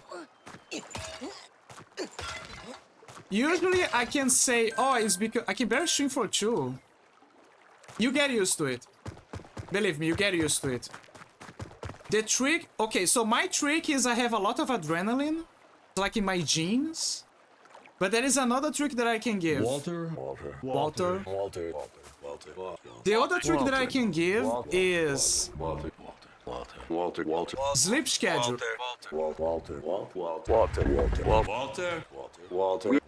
I got a marvelous artifact called a better pillow, and it's making me have the best dreams possible. I'm having the best nights. My sleep quality has increased exponentially after I bought the new pillow. And I'm strongly like right now where I stand, I think I'm gonna now change my cycle to daylight. Like sometimes my sleep schedule is like inclined to night because fuck my life. And other times it's inclined for daylight. Now I'm slowly changing to daylight. I'm becoming a healthy boy again. The Dracula's curse is finally washing off of me. All thanks to the magic of my new pillow. How do I get there? There's an entrance outside. So my advice is, if you want to regulate your sleep schedule, buy a new pillow.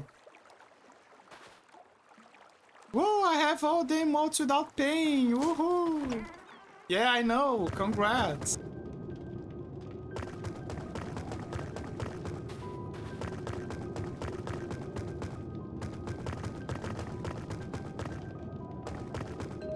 I will eventually have, in the far future of whatever, paying emotes. But when? I have no idea. It will probably come at the same time that I'll get a new model. When? I don't know. Soon? So? Question mark? What's important is to have fun. That's the key factor here, just have fun.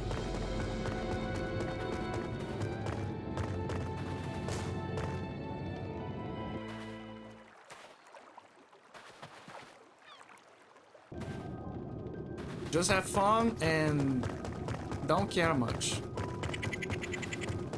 And as you go, try to become better, I guess.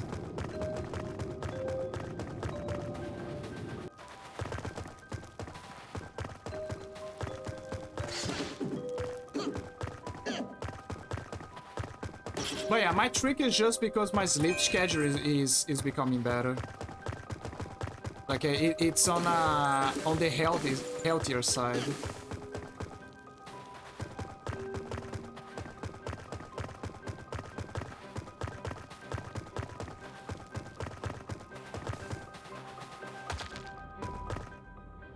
Can I fish here? Let me see.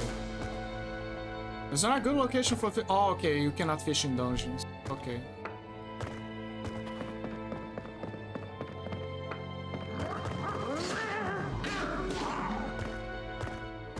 A good snack also helps with streaming because it gives you more energy. But getting a snack in my house is so hard, you have no idea. Because there's literally a black hole. Like, the proof that I'm an eldritch being, living, using a human body as a host, is that, there's a rat stock here, okay, he's on stock, is that my father is a black hole.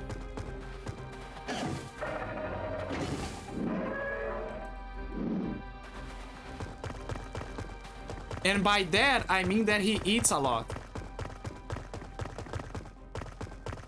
He's not like morbidly obese, thankfully. Like, thank God he's not.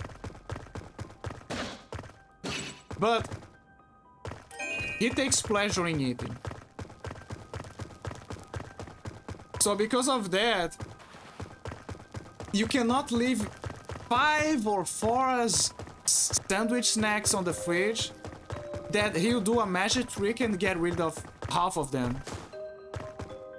Appetite is a major challenge for him, yeah. For me?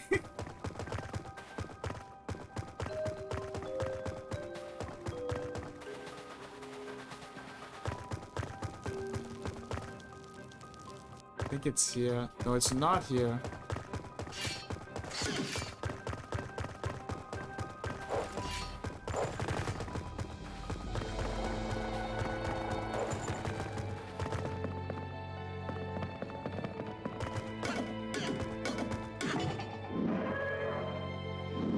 Yeah, but there's sure a chest over there. How do I get there?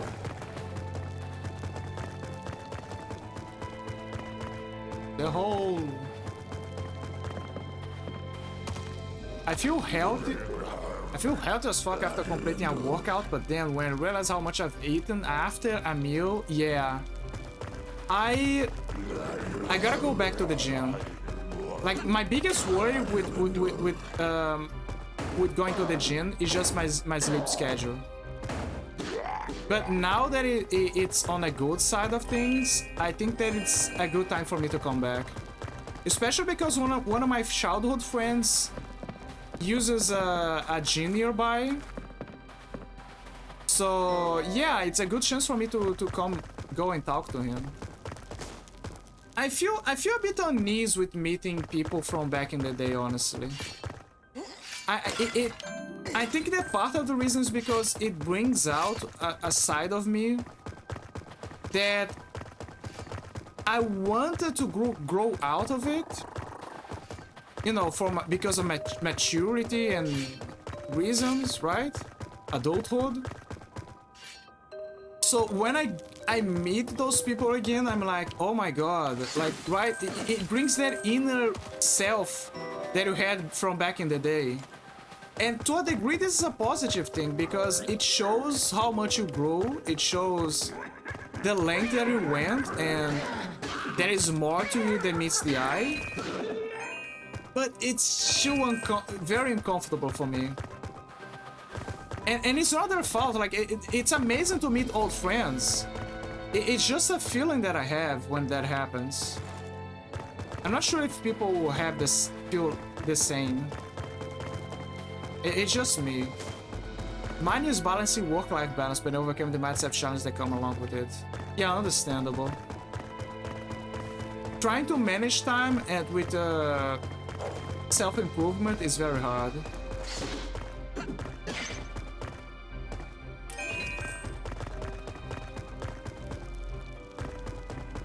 There is also the matter of commitment, because if I'm going to the gym, I need to commit.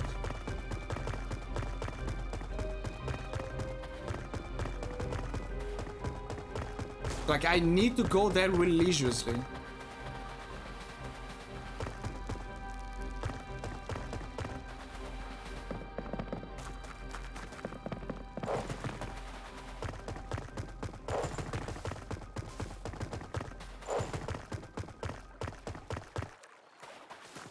Oh, I think I found it. Yeah, it's here. It's here.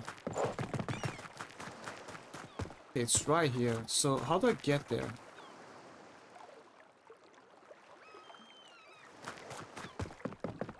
It just says... The chest is either on the tower. It's right there. Okay, so it's on the top floor. So we actually gotta go to the top floor.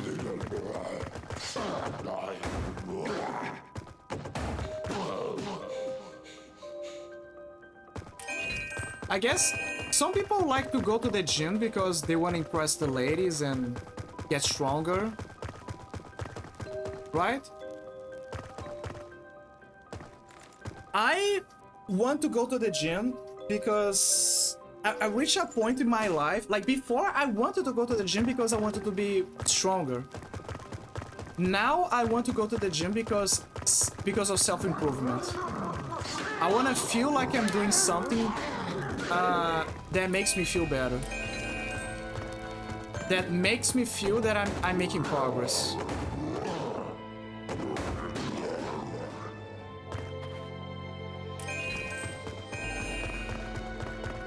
Also, it's because of health. Health is very important. Like if your body is very well taken care of, it reflects so well in your performance.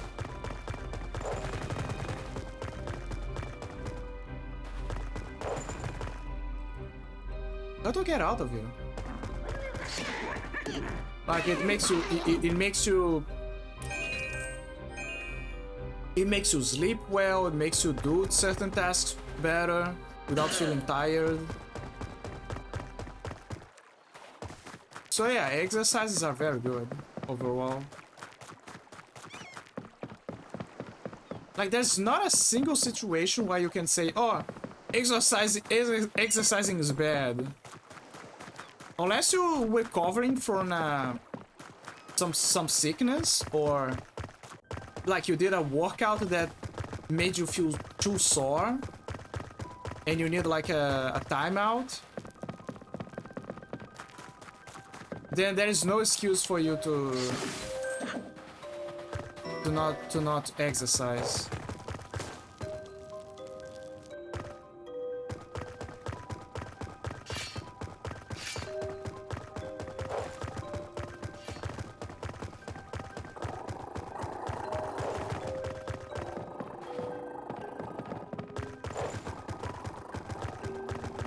There's a swimming pool near me and I can walk there, but the payment system drives me insane. You can't pay for it in person or online.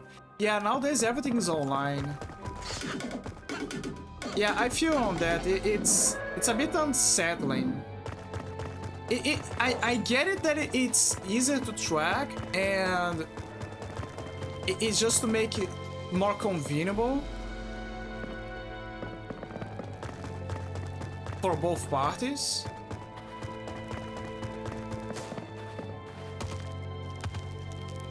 But you know, at the same time, it's hard for you to trust.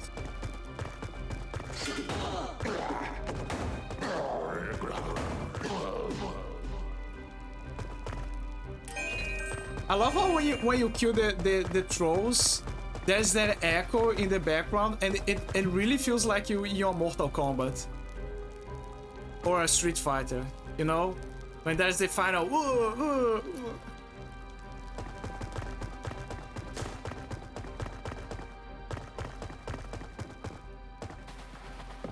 The only thing left is hearing the announcer saying, "Finish him."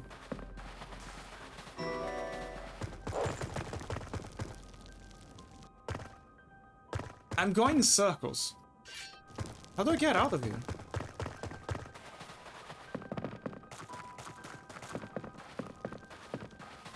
I don't think okay, I don't think the solution is going inside the fortress.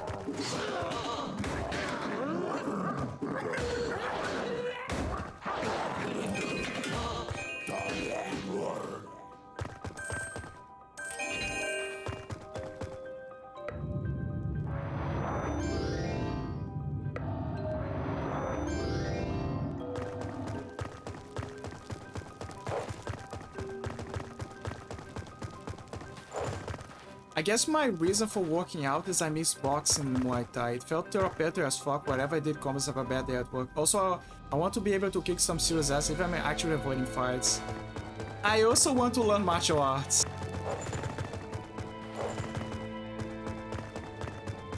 I don't know if it's I'm too late to learn martial arts, but I think it's worth to try to learn.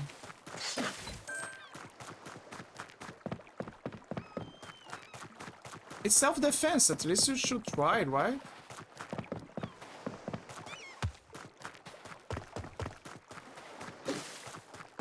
Like, there's no excuse for someone to not learn self-defense. Just like, just like exercising. Wait, I can't... Ah. Let me check this out.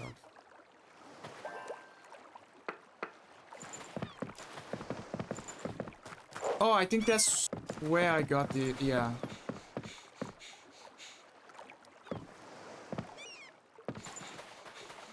Like, I'm not gonna pull a Punisher and go around fighting justice. But, you know, it's always good to have a self-defense training.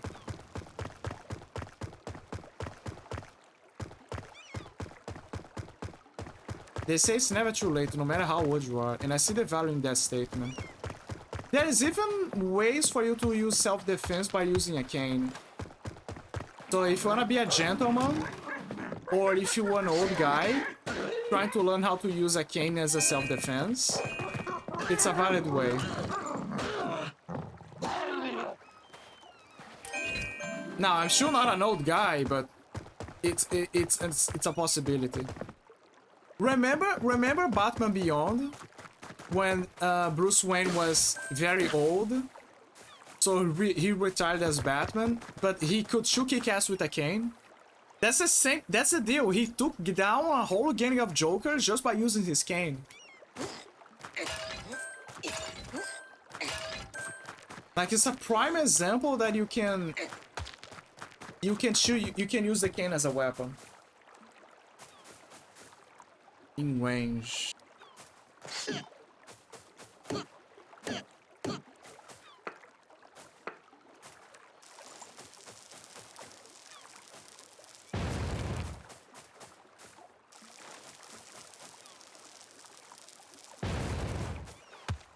Yeah.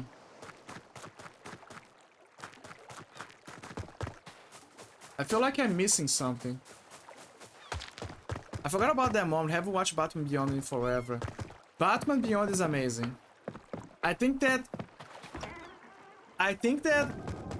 Warner did a disservice by not acknowledging how much progress, like how much quality Batman Beyond had.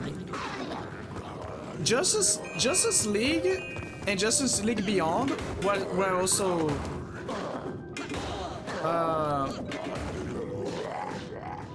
also great series. But I think that Batman Beyond was the best one.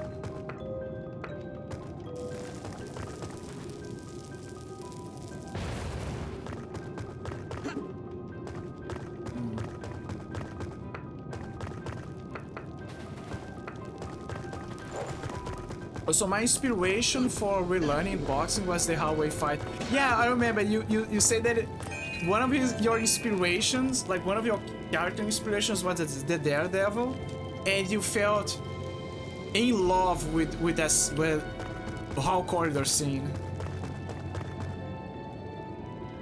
Was the hallway fight in Daredevil season 1? Hell, the fight sequence in all 3 seasons was inspirational as fuck.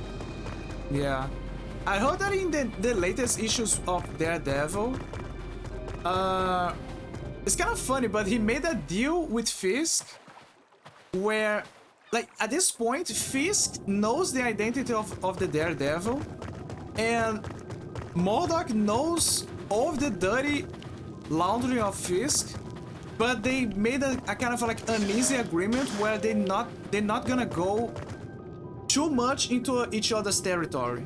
Because if they do, it's gonna be problematic for them.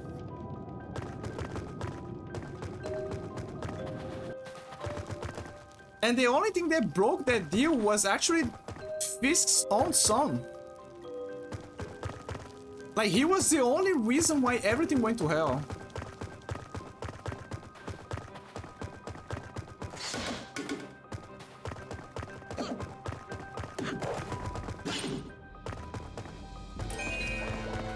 Season 3 ended on that note too. Yeah, they probably followed on that issue.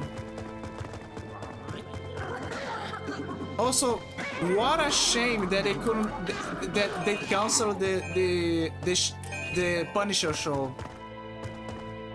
What a travesty.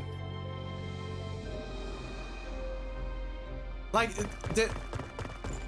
I forgot the name of the actor, but he did a great job as the Punisher. I think he did an excellent job as the Punisher. Like a PTSD military guy, trying to sing things black and white and trying to make some good in the world.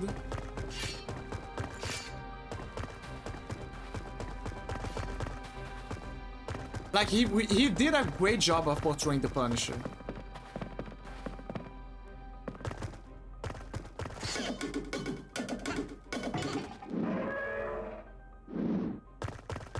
I've been behind on comics, sadly. Yeah, don't worry. Like, when I check the comics, what I usually do is I just check the latest issues, like binge watch them. Like, oh, okay, what's new? Oh, this character is alive. Oh, now he's dead. Now he's alive. Now he's dead. And I'm like, okay, cool. Moving on. Like, I don't go like issue. I don't check every issue. I just check the latest points of what's happening. And if there is an issue that I like, I just check myself. I'm like, oh, interesting. Let me give a read out.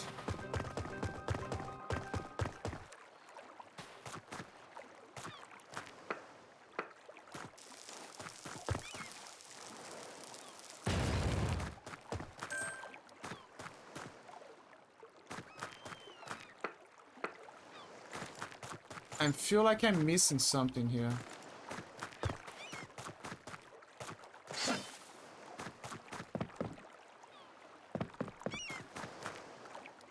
Like, how do I... See, there's a tower over there, and there is a way for me to get up there. There is also the inside of the fortress.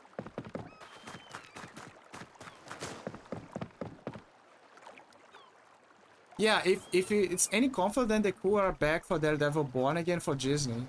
Although the work is slow. Also, yeah, John Bernthal is my favorite Punisher. Yeah. I think that the weakest Punisher was the one... like the the Caribbean Punisher. That one was probably the weakest Punisher. You know, the Sam Raimi universe Punisher. That one was very weak. And what's sad is that the actor that portrayed the Punisher, he wanted to make a more serious Punisher. But he was... They could not make a serious Punisher. He had to be more family friendly. So it's not like the actor was not able to do it. like he didn't have the means to do it. It's just that he could not do it. The executives just said, no, you cannot do it. You need to make a more, I don't know how that's possible, but a family-friendly Punisher.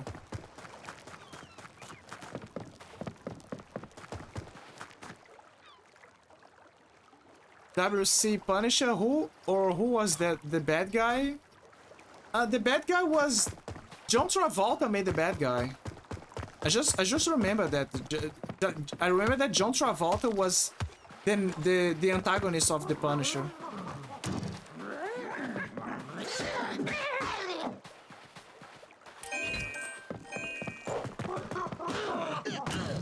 And by the end of the movie, he became he's kind of like a two-faced kind of guy because he has half of his face scarred. Thomas Jane, yeah. Yeah, exactly, that Punisher. Again, it's not like he didn't want to make a better Punisher, it's just that he couldn't do it.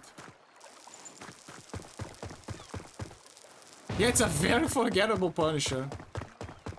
People say that before that, the best Punisher was the 80s one. Forgot what the name was.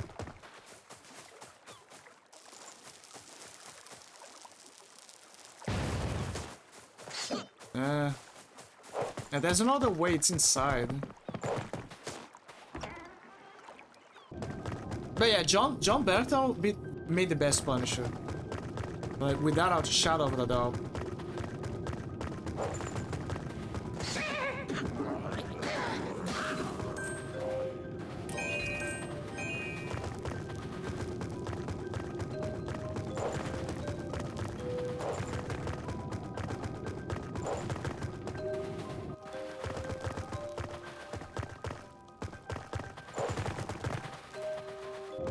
Oh, that was the one that only Dolph Lundgren. My mind exploded when I learned that. Yeah.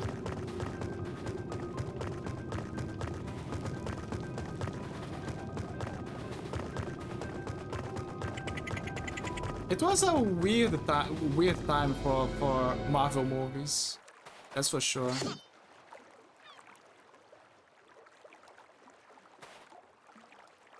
Wait. There's an upper floor over there. And I briefly remember going there before. We gotta find a way to get up there. There's a third floor. So whatever it is, it's inside this place.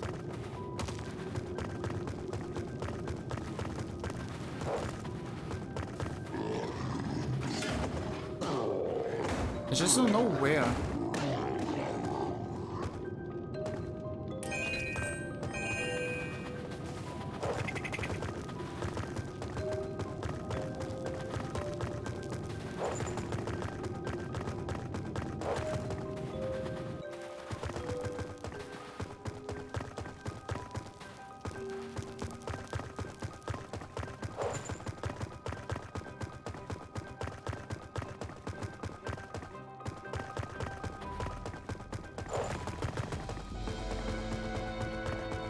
You know, it's kind of crazy that after all those years, we had a game about the Punisher, but we don't have a modern day with the Punisher.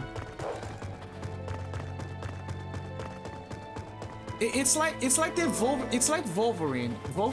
We had an X-Men Origins Wolverine game.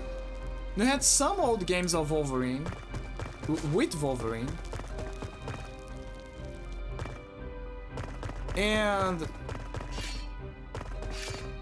it's not here. And there was an upcoming Wolverine game that had a lot of potential, but now, from what we heard, it doesn't look good. It looks like it's one of those projects that they had great ideas, but then the executives came and said, yeah, but I want you to be like that. And now it's gonna be a botched project. Like, it had the potential to be one of those Tomb Raider-like games. or a Predator game, where you play as Wolverine slowly killing his enemies with like a hunter with expertise in a brutal way.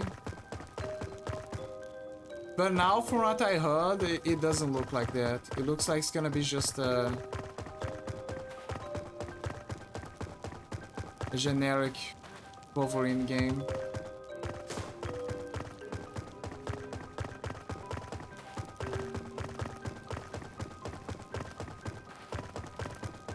But I wish that they would give justice to Wolverine. Disney will have cold feet with Punisher. The Wolverine game was promising since one or more writers is back up the line. Yeah, so as I said, but I heard the interference may end up shooting itself in the foot. It will absolutely shoot itself in the foot. I don't think that the game is gonna come out good. I hope I'm wrong. I just don't think that it is gonna come out good.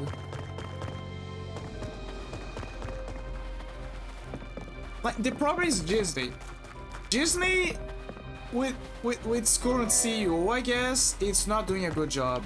I heard that there was some infight between Ryan Reynolds and the CEO of Disney, and Ryan Reynolds wanted to kind of like prove to the shareholders that the CEO was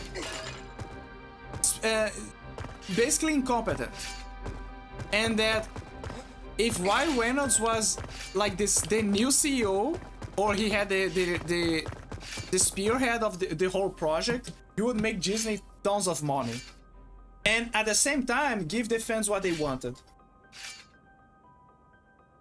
In other words, go back to the days where Disney actually made dreams instead of cookie cutter projects with no taste whatsoever. I found it. There you go. Finally here.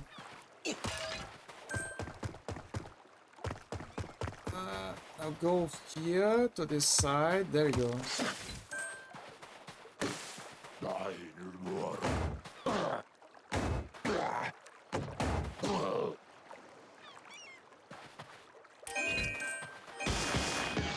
I wasn't aware of Ryan Reynolds' involvement, but yeah, the CEO currently very unbattled. Yeah, because so here's what's happening. Ryan Reynolds, he was the guy who had slowly like huge control of Deadpool and Wolverine, right? Like, it was his idea, his baby project, and because of him, Hugh Jackman came out of his retirement as a character Wolverine because he believed in Ryan Reynolds' idea. Everyone believed in Ryan Reynolds' idea, including Blade, like Wesley Snipes. Like, he was very happy for coming back as Wesley Snipes. Like, it was the movie was great. It was an overall great idea, and he had other projects for more about Deadpool, but then came the interference. Oh, what if we give okay, but instead of Wolverine, let's make another solo Wolverine movie, and instead of Deadpool, let's make him more family friendly, and let's give him a sidekick to the Deadpool. And like, at this point, it was like, what the fuck are you doing? If I recall, I think that the idea of the sidekick that they wanted, like Deadpool making the nice pool idea, was actually his way of giving the middle finger to the idea of a sidekick to Deadpool. I wasn't expecting Wesley and Jennifer Garner, but damn, they were. They gave us, especially the after credits, because it showed that magical feeling of Fox back in the day with the movies. Because even if they weren't, let's say, masterpieces, they had heart. The movies had heart. And that is what matters.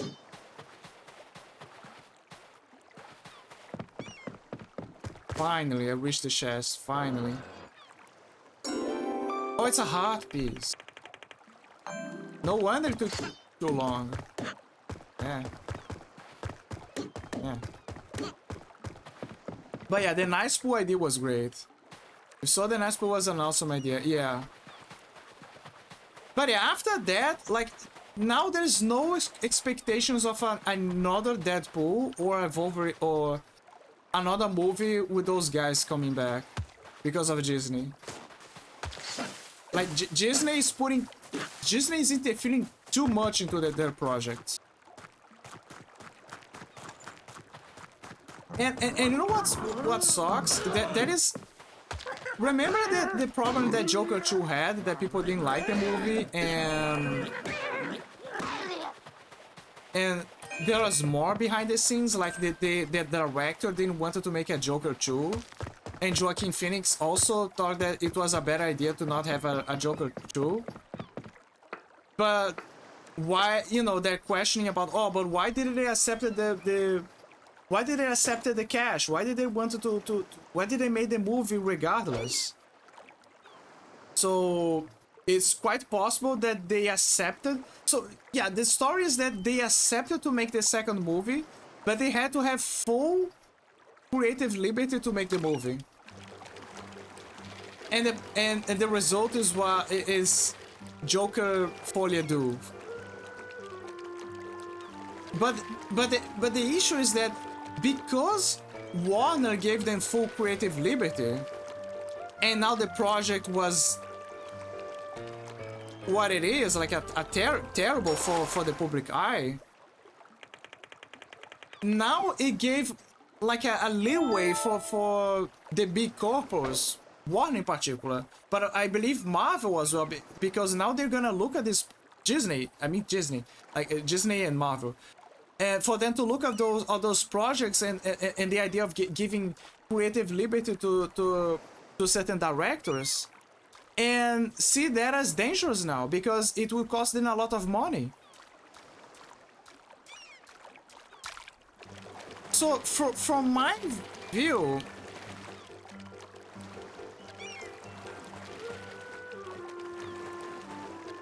it's like giving a justification for saying no, we cannot give you creative liberty because last time someone tried to do that, the movie was garbage.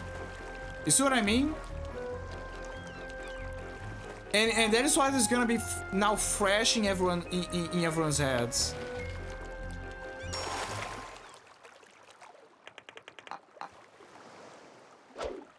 But why Reynolds proved that is not true? That you can give creative liberty to someone and the movie can be great.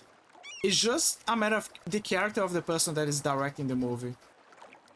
So I would like, it's clearly Warner's fault for believing in like that they're gonna deliver them gold. Like they clearly didn't want to make another movie. Like it was clearly a con game that they were pulling off. Some people say that the movie was great and people just don't get it. One of them is Kojima. And I respect Kojima. I think that he's an interesting guy. He's a great director. But he also has flaws. And I think that this is one of his flaws. By calling Joker 2 a good movie. I don't know what fish this is, but it's probably a big one. Probably the hardest one. Stop. Come on, baby. Come on, give it to me. Give it to me. Give it to me, baby. Come on.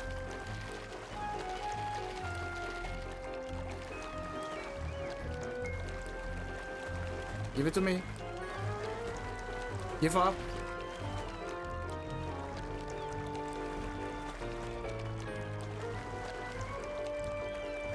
Come on, come on.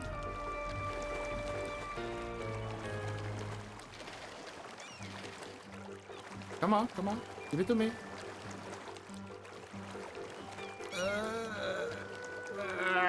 Come on, come on, come on. My god, this is a big one.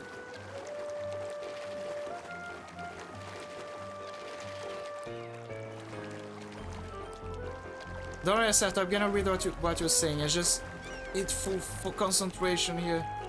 Come on, come on!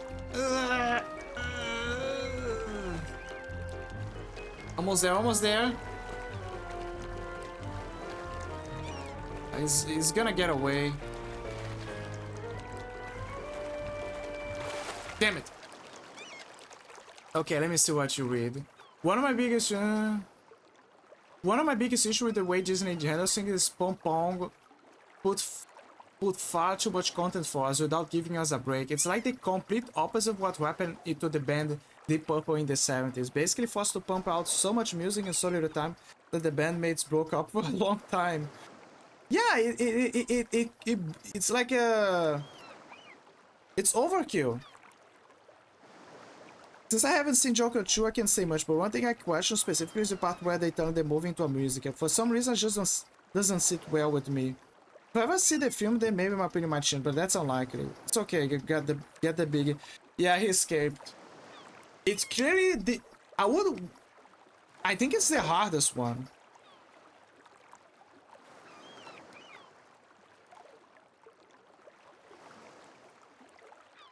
It has to be the hardest fish.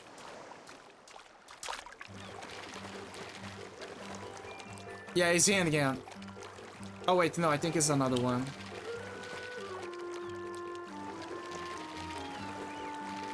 I'm not sure if the size matters.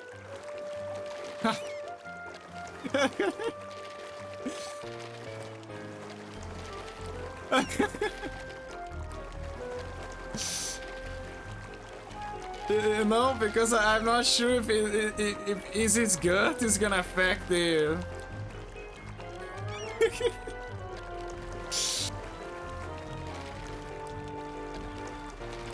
That's what she said. Exactly.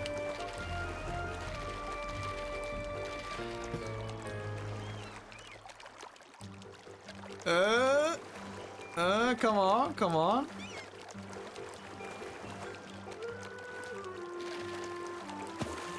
Ah, it's a blue one.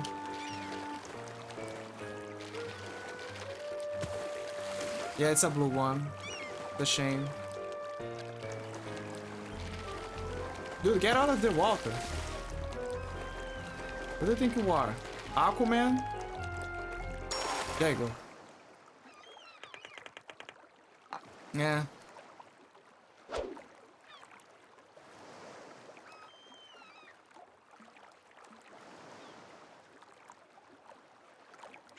But yeah, I agree that making a musical of Joker wasn't a good idea. I don't mind them putting a musical, and I'm gonna give a strong argument why having a musical is not a bad idea. Batman Arkham Asylum. Sorry, Batman Arkham Knight. In Arkham Knight, there's a scene where Joker is basically doing a musical. He's basically singing for Batman. So it is possible. But the problem is that the game is not a full musical. It's just that there is one part where there's a musical. So if they made the movie and there was just some parts that had musicals, then that's fine.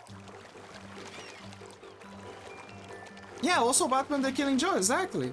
It's not a problem for having musicals. It's just that if the whole movie is a musical, then you have a problem.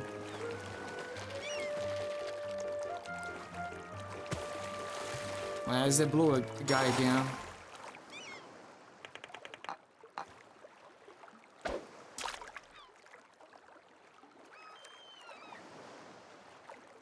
I'm not gonna take a break this time because, again, I'm fishing. Okay, there's no big... Fishing is not a big deal. Not a biggie. Nobody's gonna miss me trying to fish.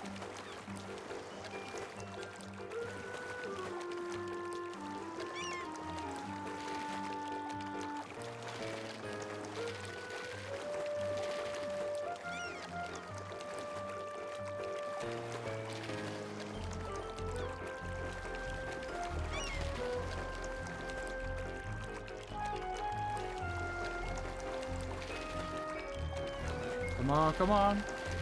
I think it's a blue again. Most definitely a blue.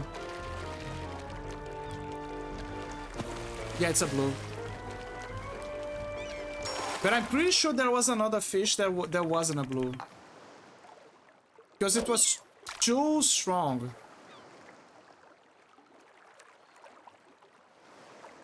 That means that there is a fish here that is not a blue.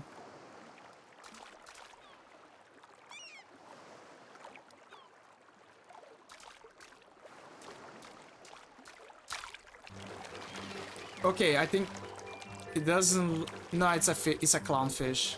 Can you get upgrades for your finger strength? Yes, it's hitting the gym.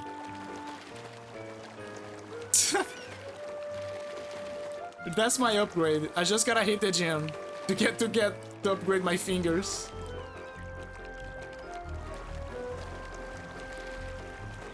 I don't think there's an upgrade for the fishing rod. I hope there is, but I don't think there is.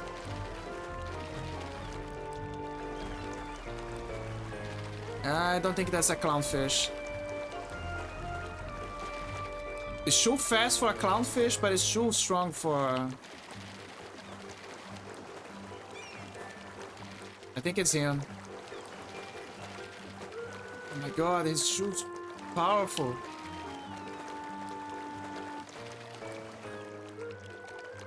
Come on, come on, come on. Get him.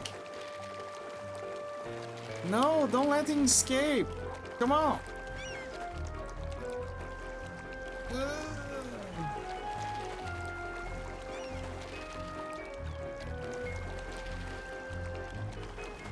Come on. You can do it.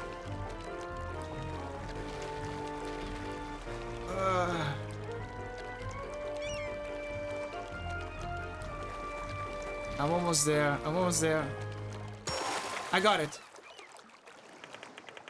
Oh, it's an Arcadian fish. That's why it's harder. But hey, there's a fish train on that little bar. They test here on mobile. Oh wait, it was a fish strength on that little bar. Tiny text here on mobile. Yeah. Okay, I'm gonna do one more fishing, and after that I'm gonna move on.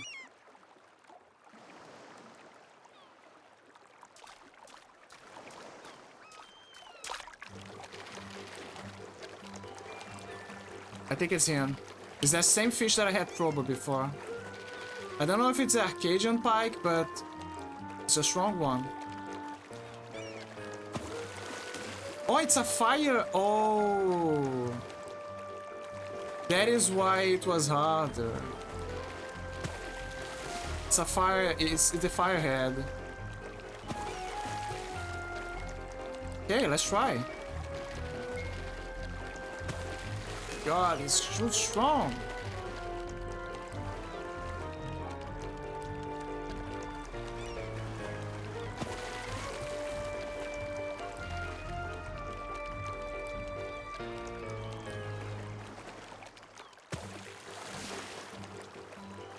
Come on, give it to me.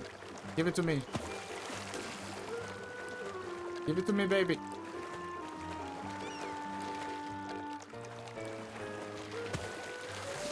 Give it to me.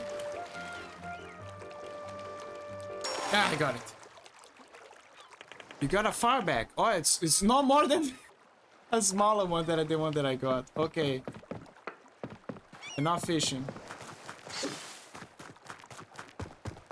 At least I can say that I got 2 firebacks. So Arcadian pikes are the toughest to catch in this game? I'm not sure. That's the thing. I don't know if it's the hardest one. I just know that I'm fishing. Okay, the fortress is 100% complete. Riverlands complete. Great Forest complete. Tikara complete. The small islands I always made sure to complete them. Gilfork Drop complete. Hammets Island, I could fish there in the future. Graveyard Island. I never tried to fish there. What is the other islands I'm missing? Southwind Island. I gotta go here. Great Forest. Down. Okay, so the only islands left is... Oh, there's also Bomb Island. Bomb Island is 100% complete, but I didn't try to fish there. Good try. Okay, so I'm at the old fortress. The closest one is the Bomb Island. So I'm gonna go there and try to fish. It would be funny if I get a fish that is, I don't know, a bomb fish.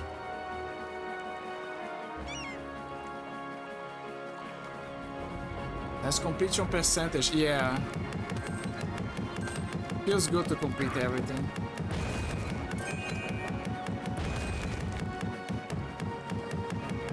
It feels good.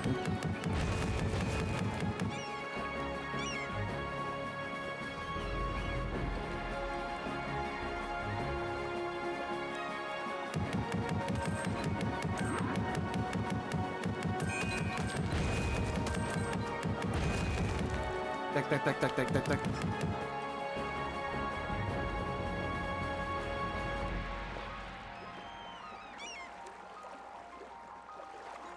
Okay, so my objective here is just try to fish. I'm gonna try to fish and see if I can... Alright, and maybe I can... Oh wait, I cannot. I wanted to try to drown one of the enemies, but I don't think I can do it. I don't even know how to drown them. Like, at first I tried to guide into the water, but it didn't work. Okay, fishing time.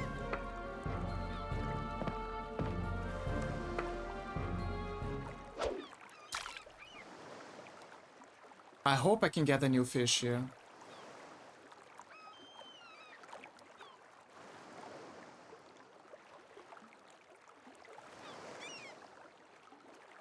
Also, notice that there's a bird dancing on the air over there. I think it's glitched.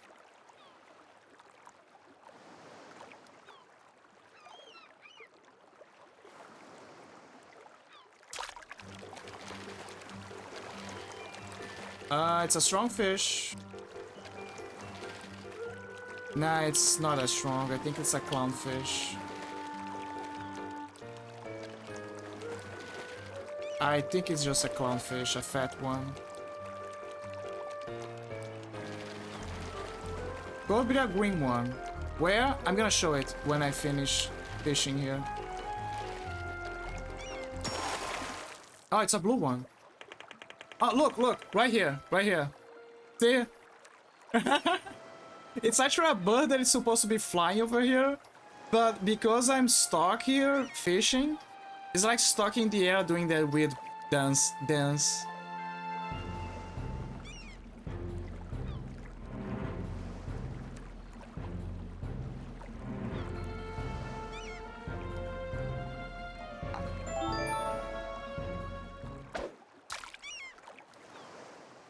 Okay, it's just a blue fin.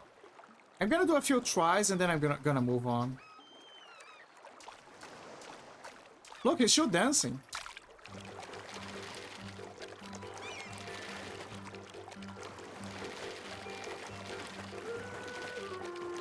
In my head, I'm having this Terraria mindset where, depending on the biome that you are, you can fish a different species of fish.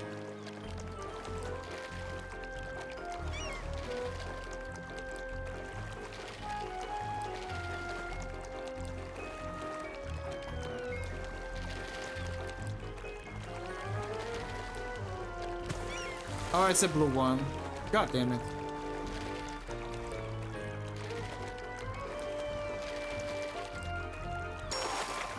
It's a blue one. Oh, it's bigger.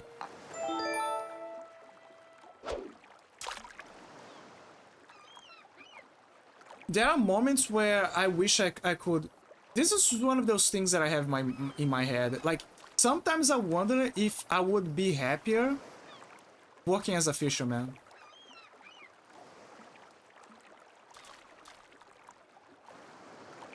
Like, my only problem is the salary.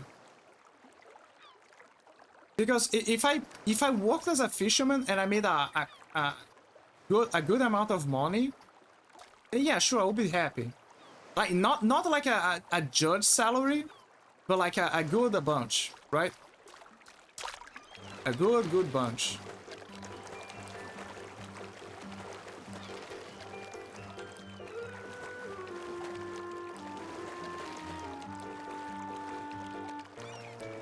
But because the salary is not that big,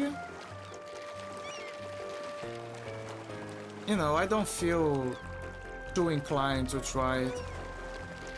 But I feel like fishing is a good job to have. I don't know, it's a weird feeling. I feel like I love fishing as a job. At one point as a teen, I thought about fishermen as a livelihood, but not here in the Philippines because our fishermen don't get paid much. Exactly! That is exact same thing here. Fishermen don't get paid much over here. It's so unfortunate.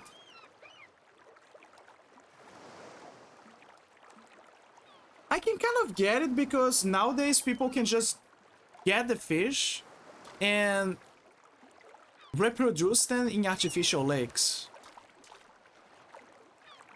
And if there's any fish on the wilds, it's mostly on places where it's abundant for you to do that, right?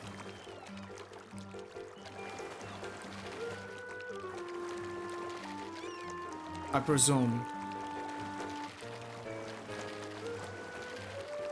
You also gotta take into account, again, that talk that I had before. How many people are able to fish? Quite a bunch. So it makes sense for the salary to be small.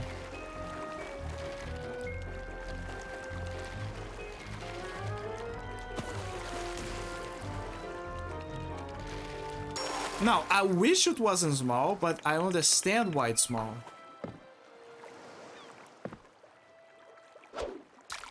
Well, I wanted to get on the ship, but let's take this as a sign of luck.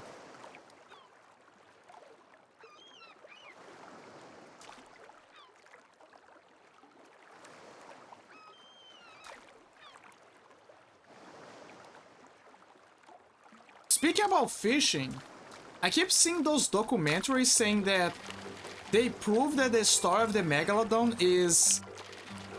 Like the Megalodon actually existed, but he's dead. Like, there's no signs of a Megalodon. However, there is signs of a colossal squid.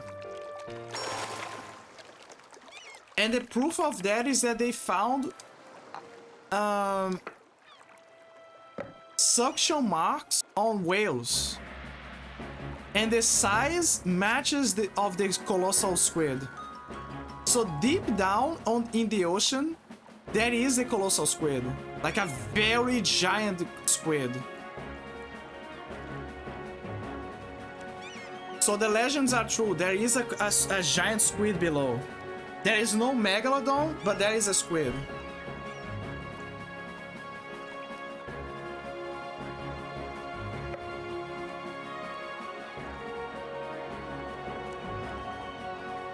You know what? I'm gonna get the trophy already. I'm gonna go to Ticarel. Big game fishing could potentially net bigger money, but I'm not positive. Yes, you're right. In Japan, if a fisherman fishes a very big tuna, oh my god, he can make a lot of money just from that. Because that fish will go into auctions and it's gonna be sold at a fresh price to the nearest restaurant. and that restaurant is gonna become richer because it's gonna have tuna for days. It's a huge, it's a win-win for everyone. Colossal squid, definitely real, although I sometimes forget the difference between giant and colossal squid. They're separate species, by the way. Yes, yes, they are. But it's very fascinating that there are still deep monsters below the sea, just waiting for us to find them. You got a bomb refill, thank you. What's the other one? Second chance, please. Gonna be very helpful. And a mana refill. There you go.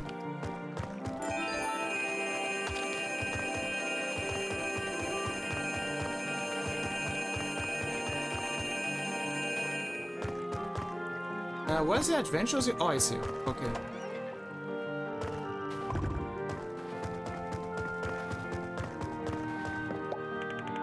Try bombs ever. Yeah, good, alright, but I bet you'll never get to the master adventure level. I did, I visited the graveyard island. Already? There's a real twist for adventure level adventure. Yeah, I already did. Thank you.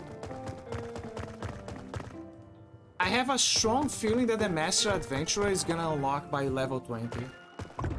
Because there's no way. There's no fucking way. Also, I heard this sound of me unlocking an achievement. But sadly this game does, for some reason, does not allow me to show the achievements. Okay, this is the last island. It's actually closer to the floating one. So maybe that's a good sign.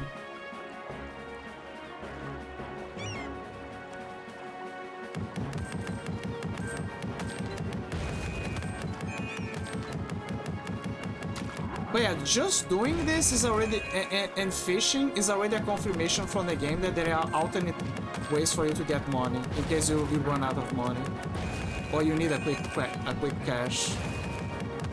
So I guess good to know? Question mark?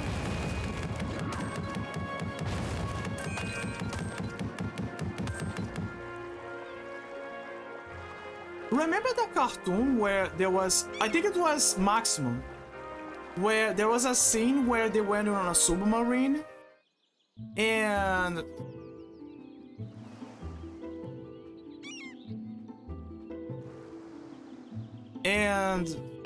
they found, like, there was a scene where there was a squid and a whale fighting, and at first they thought that they were fighting, but then they realized that they were actually dating. And the squid was giving a kiss.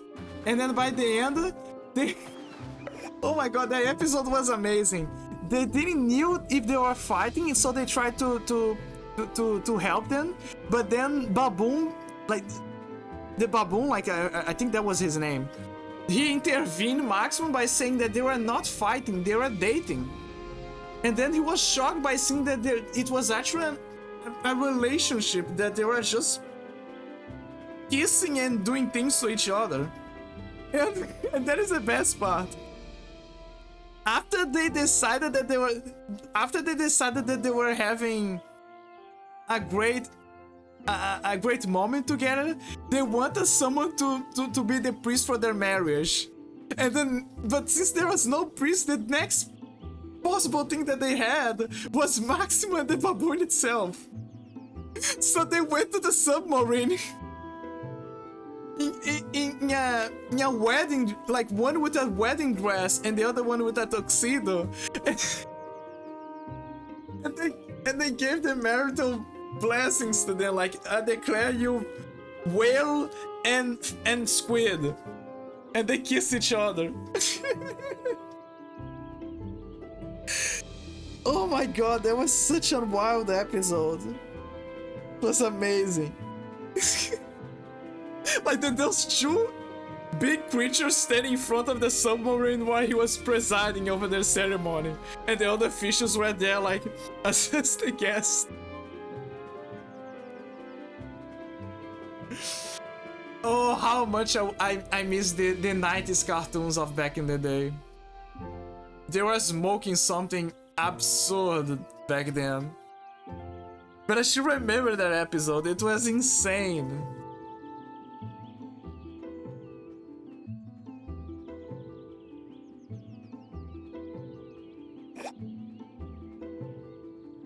The Maximo was it Maximo? I think it. What was the actual name? I think it was Maximus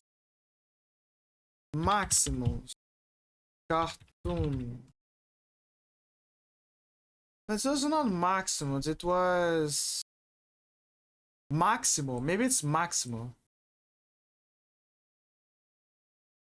cartoon.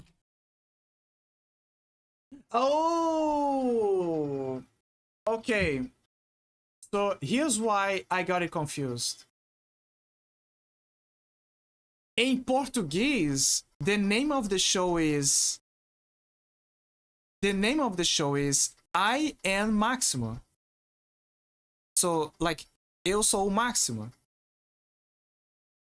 In English, the name of the show is I Am Weasel.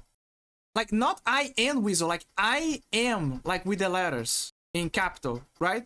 So like I am, like I'm dot am dot weasel. That was the name of like the show. No, to be fair, the name is technically I Am Weasel. It's just that his name is I Am Weasel, but you get what I mean. That was the name of the show, I Am Weasel.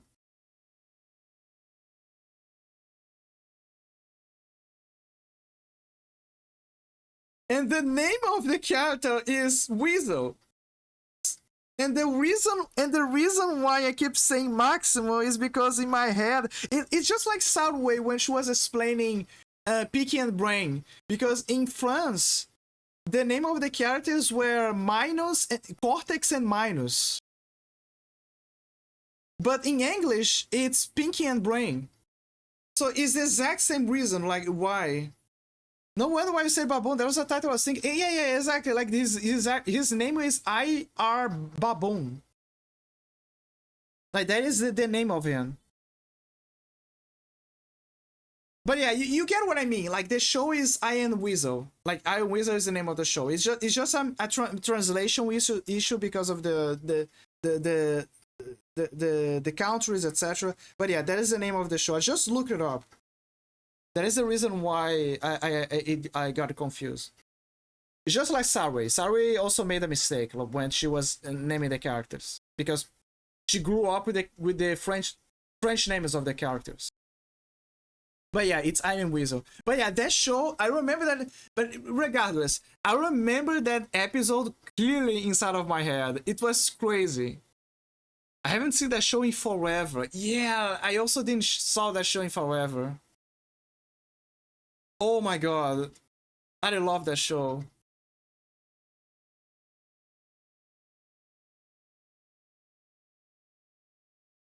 I really love that show. Great show, great show.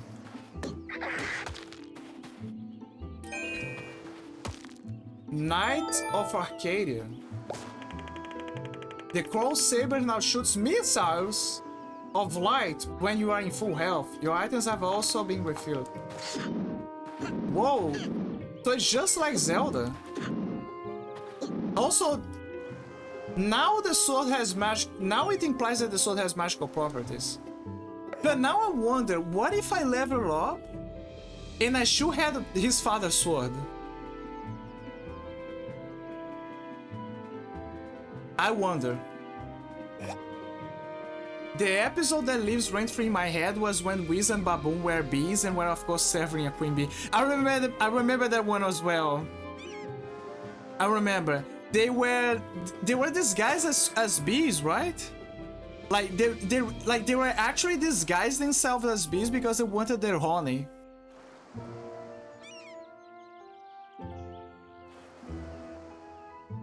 Like I remember that they were trying to infiltrate the place, but they needed to be bees Like they were having problems, so they decided to disguise themselves as bees and infiltrate the hive to try to get it.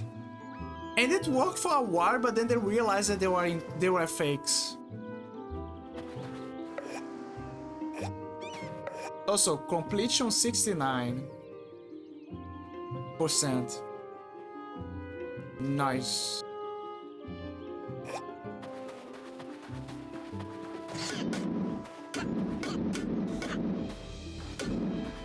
Finally, some good fucking food.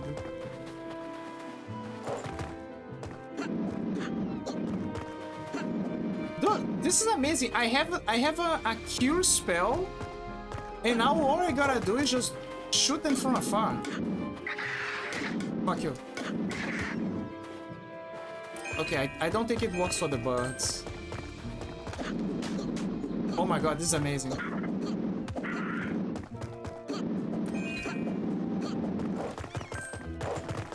I just gotta keep my health full.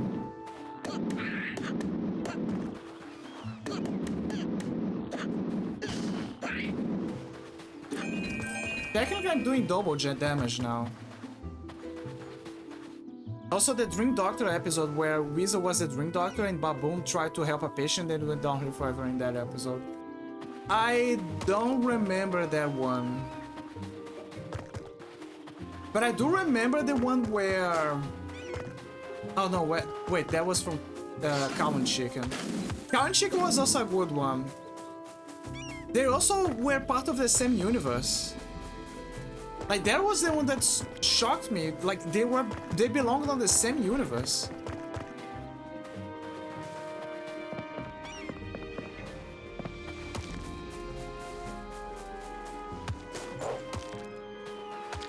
Chicken and cow.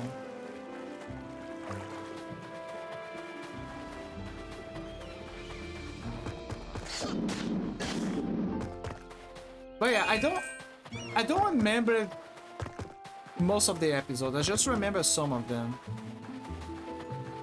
I think I remember more the chicken and cow episodes than the Iron Wizard ones.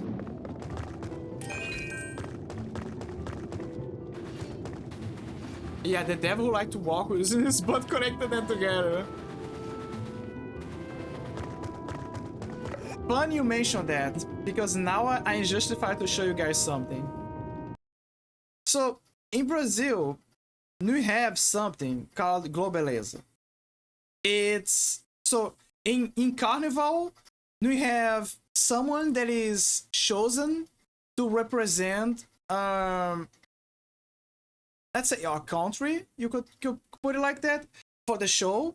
And it's usually a very beautiful model that takes the crown and she like dances like at the top end of the parade, right? And it's very elegant. Let's put it like that. Very, very elegant. And let me see if I can find what I'm trying to show. Okay, there you go. And I have to show you guys this because it's... No, that's the other one. The other one. Oh, the other one. Let me check. Thank you, Saribot, for taking care of another of a bot. Where is it? Sorry, I'm trying to find the correct one. Jesus, where is this it? I found it. There you go. So, let me see if I can find. So it's basically it. It's basically you can get a general idea, about what the Globeleza is about. Yeah, pretty much this. Yeah, and every so often someone is escalated to be her, and it's like a part of the show, right? Cartoon Network back in the day, they were a mother. They were in deep in your culture. They knew what they were doing. So they enter into the spirit of Carnival from Brazil, and they did this. What is it? So Bundifar was the name that we gave, like the translated name that we gave for the red guy from Chicken Cow and Onion Weasel, right? This is what this is what Cartoon Network gave us. Wait, let me check. Is it on VOD? Yes, it is. Okay, good.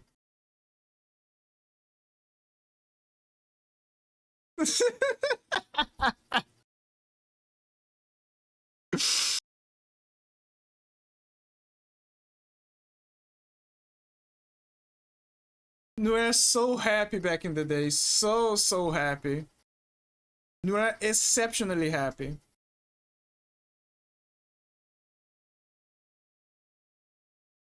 Oh my god. They knew our culture, they went head deep, and they said, okay, don't worry fam, we got this. And they gave us the red guy, the Bundfara. They gave us the red guy, right? And they put him to dance to be the new Globaleza. Perfect, simply a masterpiece. A masterpiece, genius idea. Pure genius. I really miss those old days where they had the balls to do those kinds of things. And it fits so much in character with the red guy.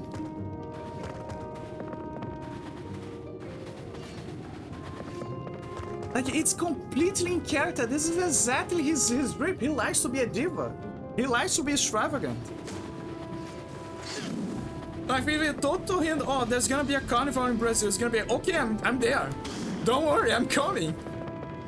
And they also did not do it just for him. Like, they just gave him like the Globaleza treatment. There are other characters from the Cartoon Network that enter into the spirit of Carnival. And it's not only there, like just for Carnival. It was also for Halloween, for Christmas, right? There is always an animation for every special date.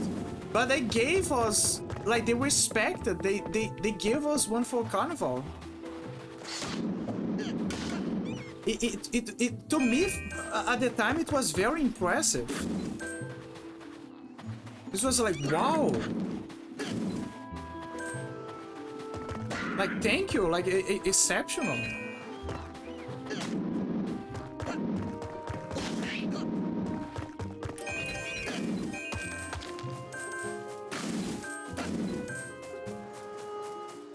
But yeah, I would never forget that episode. I'll never forget those things that they did. It was amazing.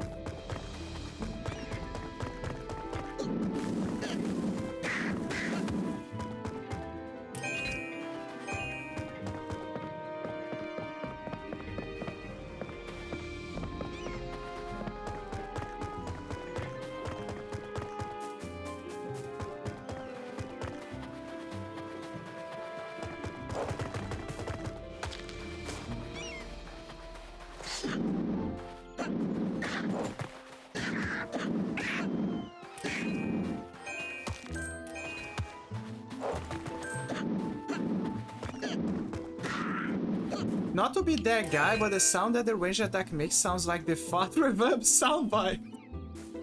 Really?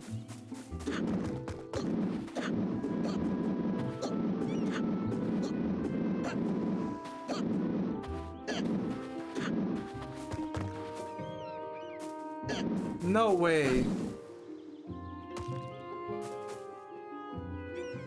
The fart reverb soundbite.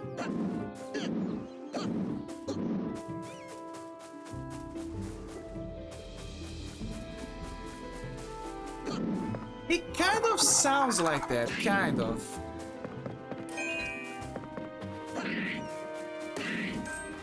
It sounds like the little brother of the fart reverb soundbite. I cannot hear, it's like a muffled version. Yeah, it's like a, yeah, muffled. It feels like it's muffled. I think that it looks, it feels like the younger brother of the soundbite. Where again? I think it's here. No, it's not here. Huh. Oh, I'm blind.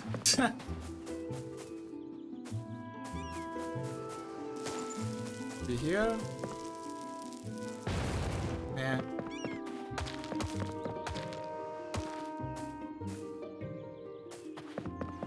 Oh, I remember I pushed that box before.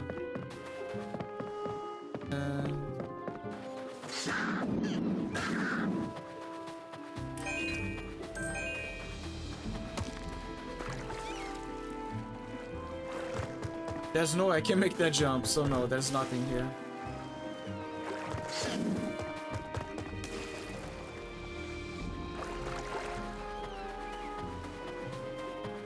I guess I gotta go inside here.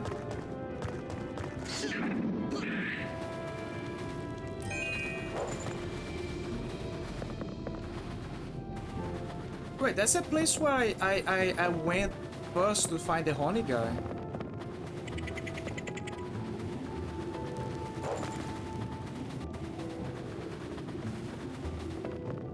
Yeah, I remember. Well, Acerto, you're gonna hear this fast sound for a while, because it's possibly the I see. I can get here. It's a new area.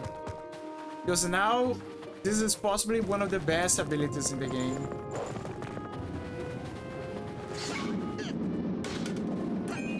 And it only requires me to be at full health.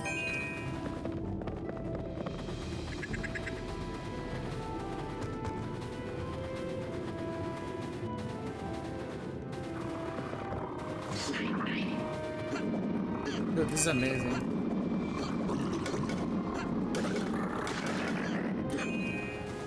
It's very powerful.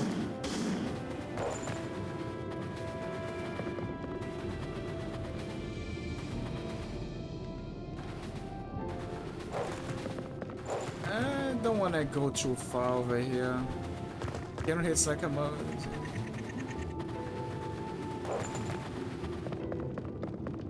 Better go here then. But there was a chest over here. Maybe I can go around.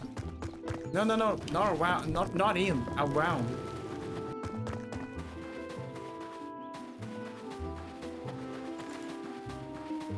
Yeah, now I can do the jump.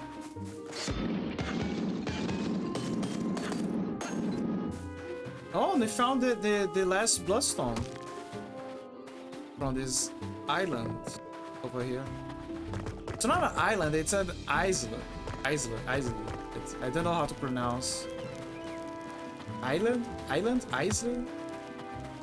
Didn't realize the game had a mini-map. There was someone at the beginning of the stream that also didn't knew there was a mini-map. So don't worry, you are not the first that thought there was no mini-map.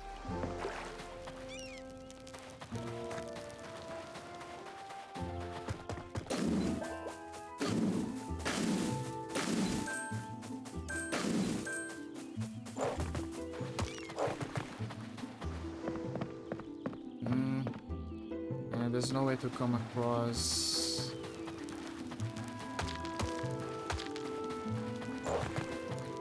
There's no way over there. It looks like someone was here. I just don't know if there was the honey guy.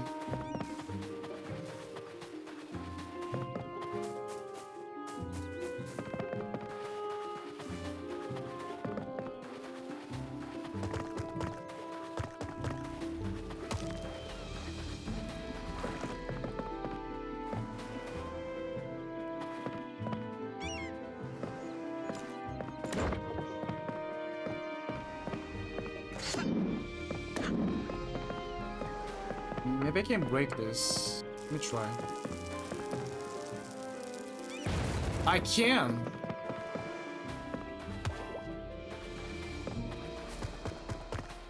Oh, so that's how.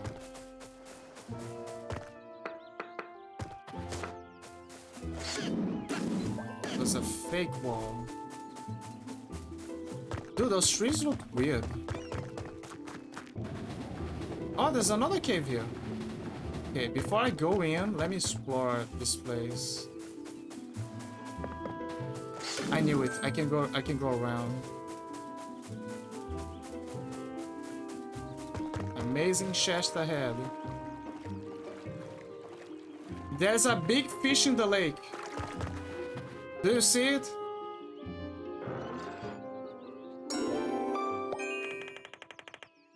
It's right there. It's looking directly at me. Get closer to water. I'm close to water. I wanna fish this fish. God, so scary. I remember that I mentioned right here. I'm right above him. Look, there he is. See him? There he is. I'm right above him. It's so scary. I remember that I told you guys that I have thalassophobia.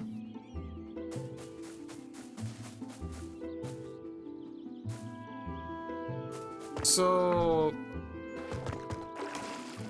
when I played Subnautica, believe me, it was an amazing experience in more ways than one. The game is amazing, but playing a game that you already have a deep fear of the ocean makes the game even better.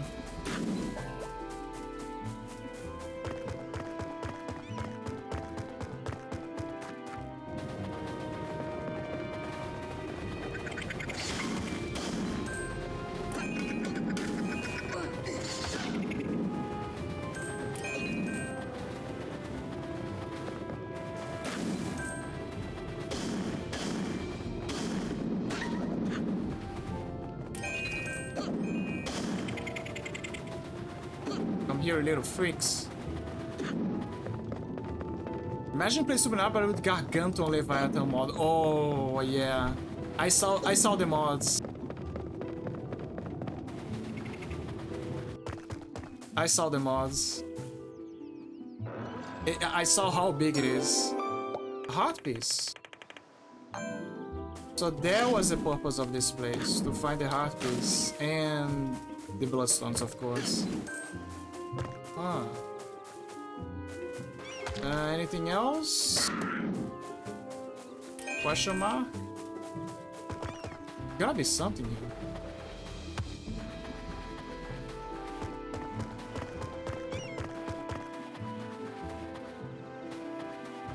No, I guess.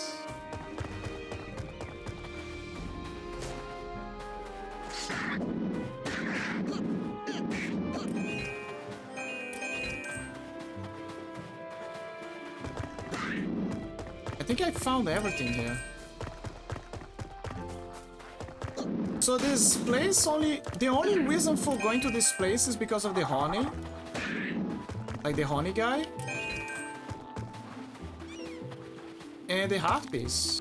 And of course the bloodstones.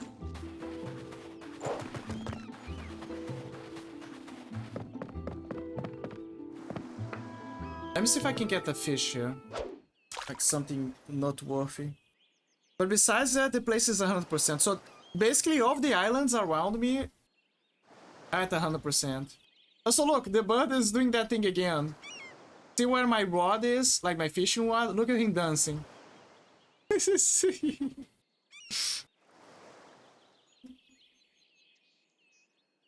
He's just there dancing.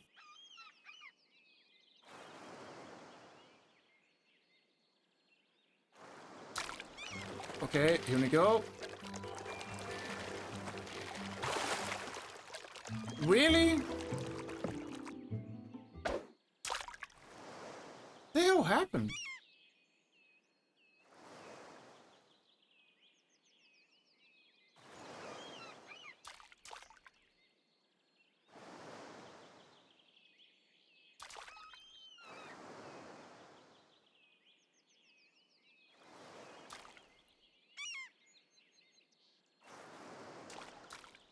One of the things that I remember that I did in Subnautica is when I made my base, I was so afraid of the dark in the deep ocean that I put a bunch of spotlights above my base. So every time that I was close to the base, I would feel more relieved in knowing that I was getting closer to the home base. Like the only thing I had to worry about, like in locating myself, is in seeing how much light was broadcasting around the region. So, oh, it's a blue one. So for example, imagine that the place was pitch black, and I was trying to guide myself based on the overall location of the base. And then imagine the let's say the tension lifting from my body when I would see the big spotlight like shining a bright light above the ground.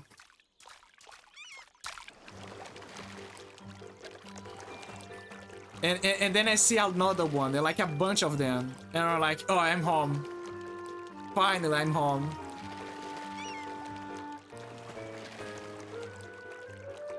I'm not like, is that weird feeling of I'm not alone anymore? I'm safe.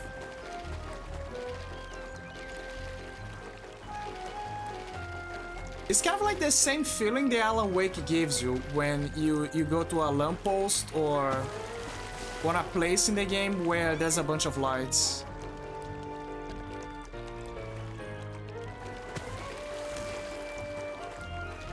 It's like, oh, finally, I'm safe. I finally reach a point in the story where things are gonna calm down for a little bit.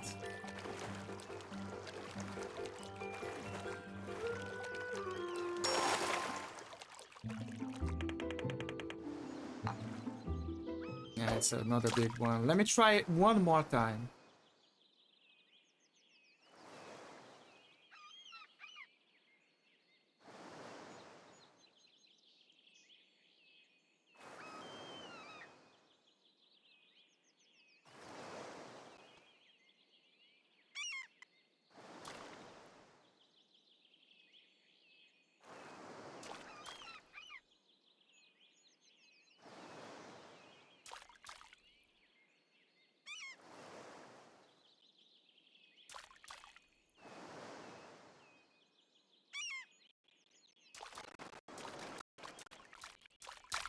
I got it.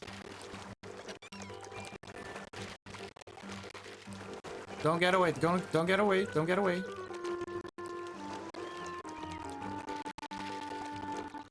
You think you adopted the water, but was born in it, molded by it.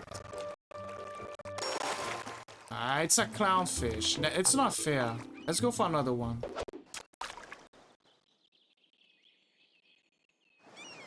And it came out that I was already a man. That there's nothing to me but blight. The shadows betray you because they belong to me. In this case, it's with the Walter. Walter.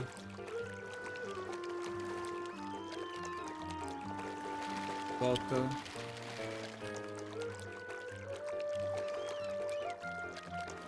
Walter. It's another blue one. One more.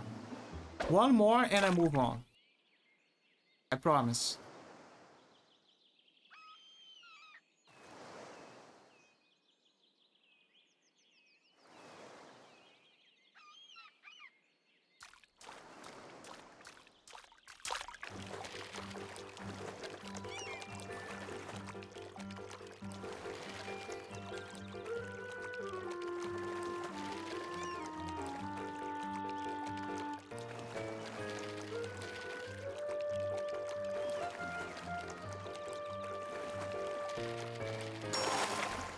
Another clownfish. Okay, as promised, I'm gonna move on.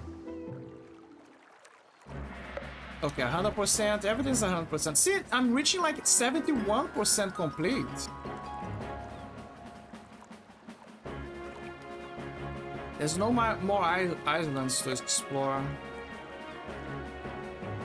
I'm gonna see the fish guy and see if I have enough bloodstones for him to give me a spell. Or if he's gonna say something else. But by process of elimination, that means that I most possibly didn't check the Hermit's Island properly, and there is actually a fish there. Sorry, the weather Uko is actually there.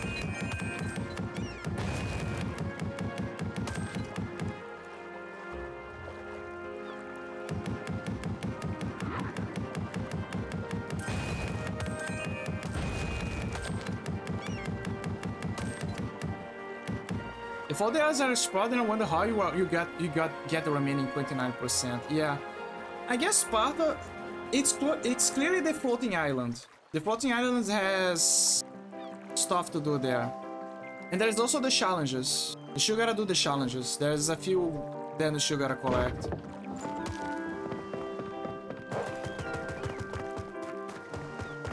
The challenges are possibly one of the best ways for you to level up in the game.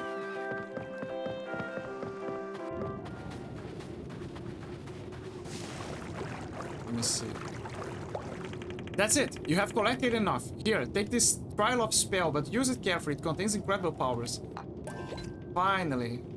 With the power of all 5 spells. Okay, so he gave him all of the stuff.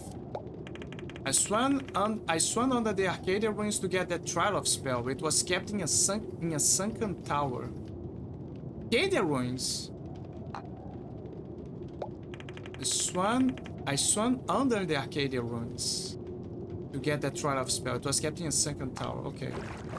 Well, there is no way for us to get to the Arcadian ruins because it's not an island. It's the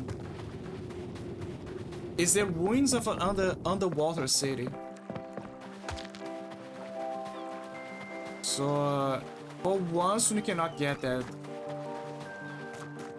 We cannot get that. But at least we found another spell. I just don't know what it does. I remember that I already fished here.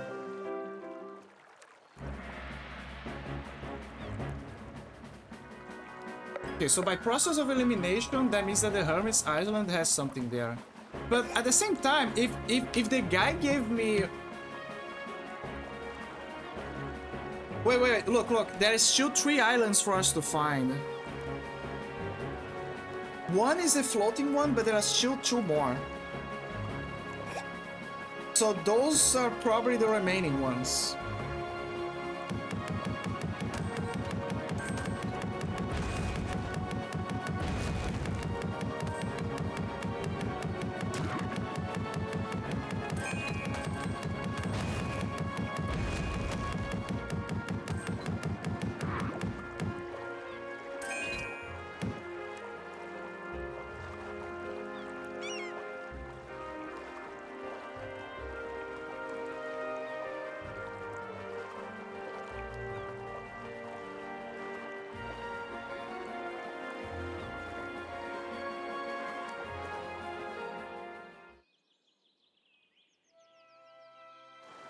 There is still... So, there is still more bloodstones for me to collect.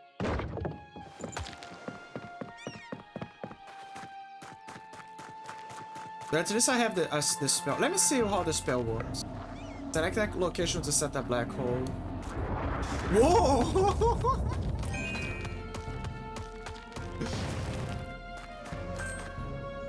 I think then we have a very dark spell in your possession that you should be very careful to not use.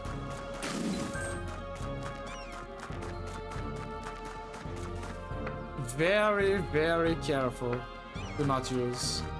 Because there's a great risk that you might destroy objects along the lines.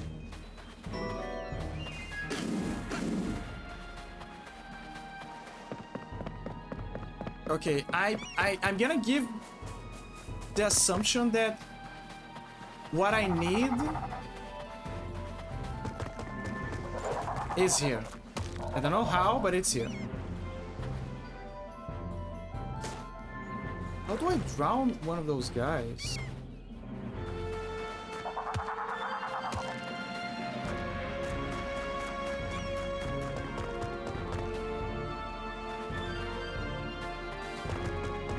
It has to be here, I just don't know where. He says that it's a weather cuckoo. So somewhere around here that's... Wait! I'm having a flashback, it's here. I remember, it's here, it's in the cave. I just had a flashback, I know it's in a cave, I remember.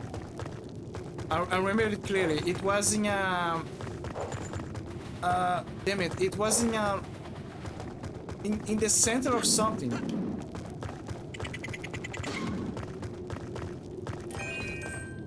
I remember, it's definitely in a cave. I'm starting to remember now.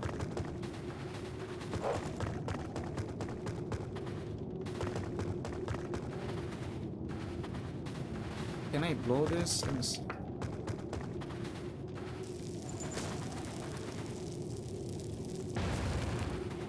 I wish. No, I cannot.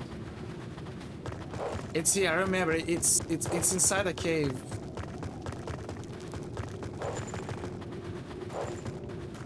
The problem is how.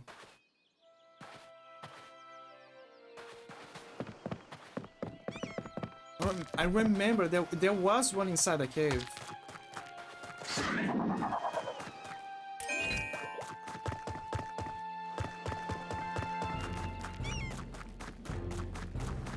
Hi, Toffler. Glad to see you here.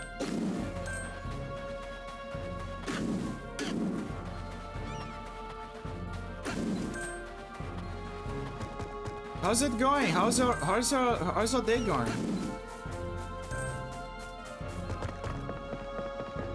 How goes social honor? Good. I'm making progress. I'm kind of reaching the end point of the game. Like I spend most of the time just collecting bloodstones and, you know, completing the other islands and whatever else they had. But right now I'm trying to find an item for probably the cheapest balloon, traveling balloon than ever.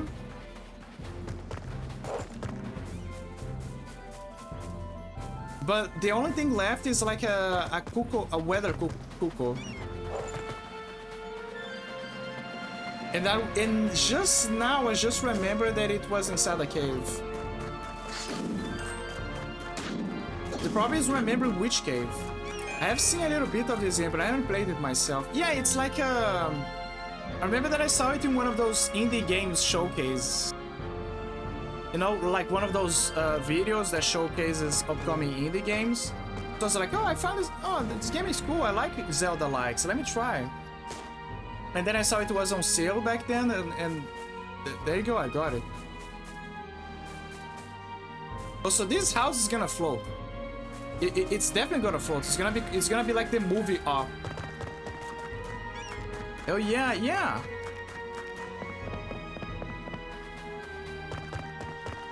What is the cuckoo thing? It's around here somewhere. I remember I was just exploring one of the caves and I found one. Oh, the others are in place. I'm gonna take a quick break during the ads and I'll be right back. So to keep the flow. But yeah, nice to see you, Typho, here. Hey, I'll be right back.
I'm back.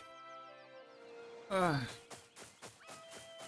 just want to find the weather cool. But yeah, sorry, my brain is doing the my brain is doing the classic reloading after resting. You know what? Where the first time that I heard Headstrong, it was in one of those AMVs from back in the day of Condemned 2. That was the very first time that I heard about the song and the band.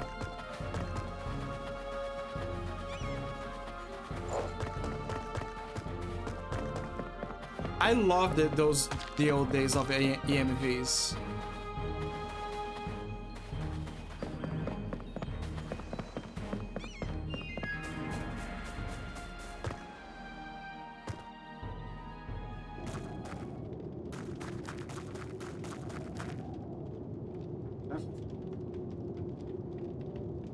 Put a space here.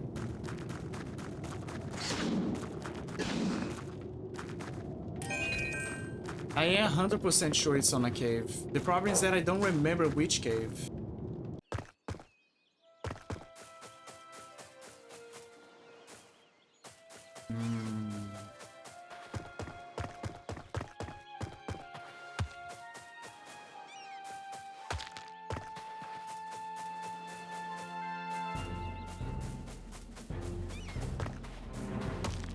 Maybe it's here. No, it's up there. I think it's on... Maybe it's the dungeon on the well.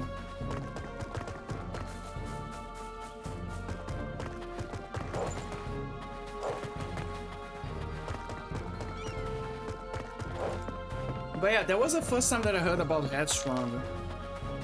So if you're looking for a survival horror game, I highly recommend Condemned, by the way. Condemned is a very good game. It's an excellent good game for survival horrors. There is not a bigger spine-chilling moment than going on a hall that looks empty,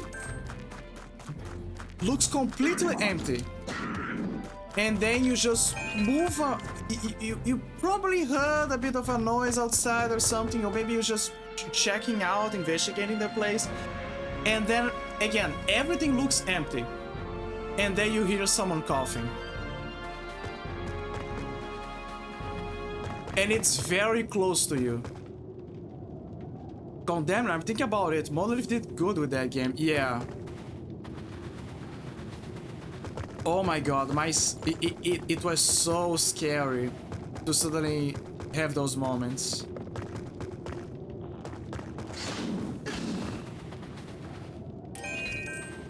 I think that Condemned 1 did a great job of adding suspense to the story. Like, oh, it's the city has an increase in violence, nobody knows, in criminality, nobody knows why.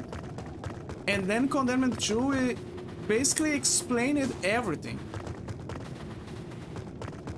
And then the mystery was gone. Though I heard the same executable for fuel supplies to Condemned. Really? That is very important to know. Especially because one day I plan to play the game.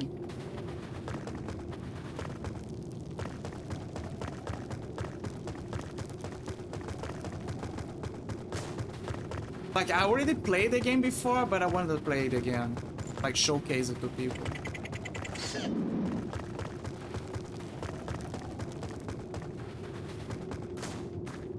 I remember there was a weather cuckoo inside the cave.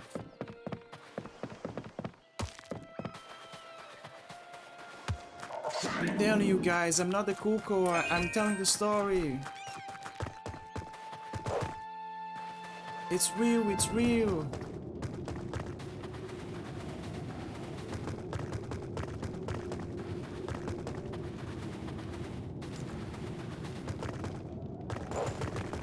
Yeah, maybe it's on the stairs outside.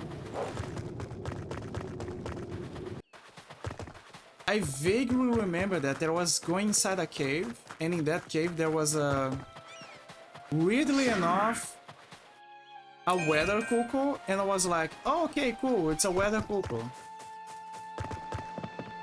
Modern hardware would need the executable. Why were you so bad at improving your games? Maybe it was the philosophy at the time. It's like the companies that, for some weird reason, decided to not keep the source code of their games. Like, I guess at the time they didn't expect it to become a huge franchise.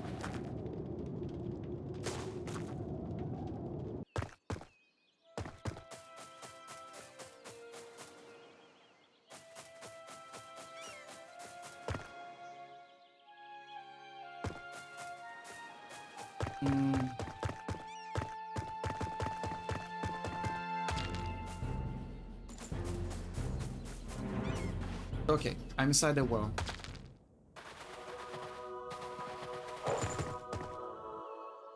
No. Go in. I'm not sure if it's here. I'm just guessing.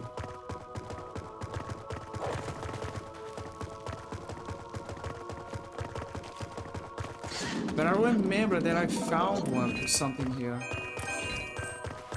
I just remember this, that it was inside a cave.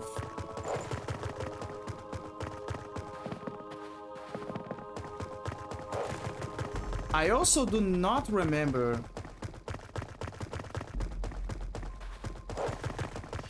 being in this place. Like, I don't have a feeling that it's here. But, you know, it's worth checking out, I guess.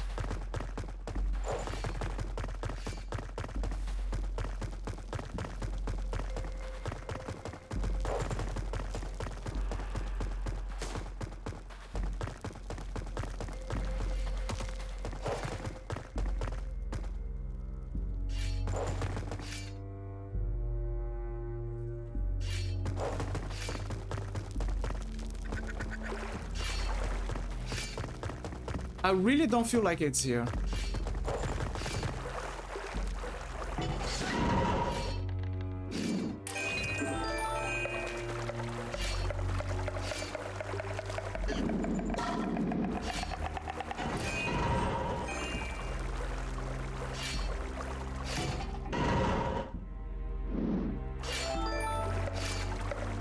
Like, if I had to bet, what probably happened is that I probably grabbed the weather cuckoo by mistake, and it's somewhere else.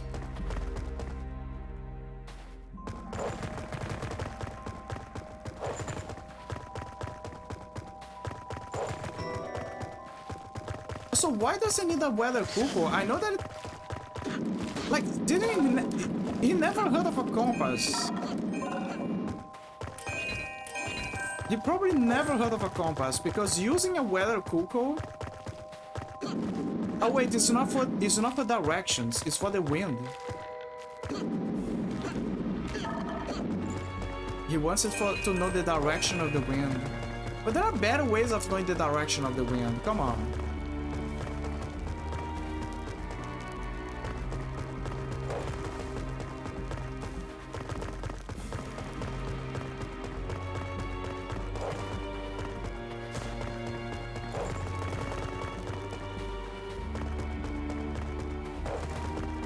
I guess it's not here. I'm telling you, I don't think it's here.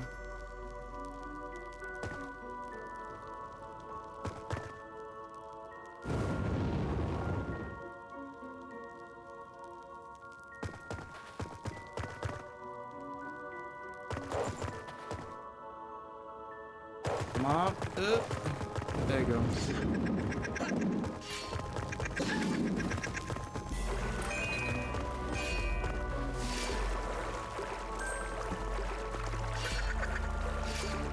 But I do remember that it's inside a cave. Ouch.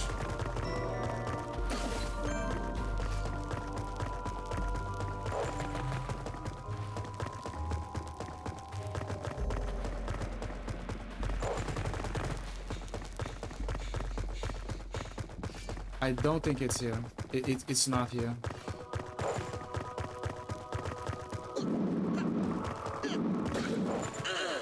Why did it rush against him?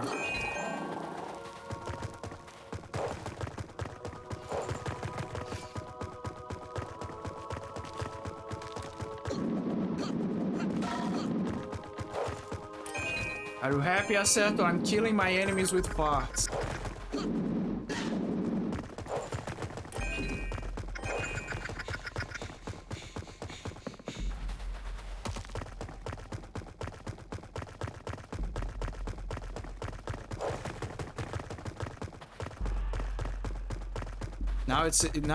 Now it's a custom you almost bear.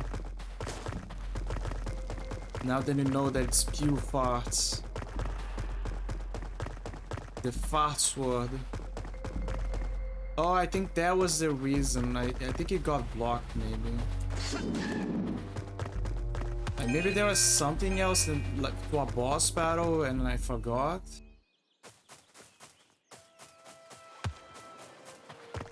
I guess. But where is it? I have a feeling that it's inside a cave and just in a place that I cannot. I didn't saw it properly.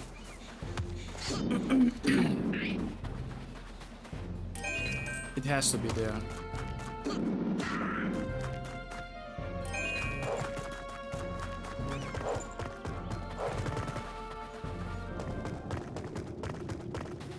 I remember the item was around here.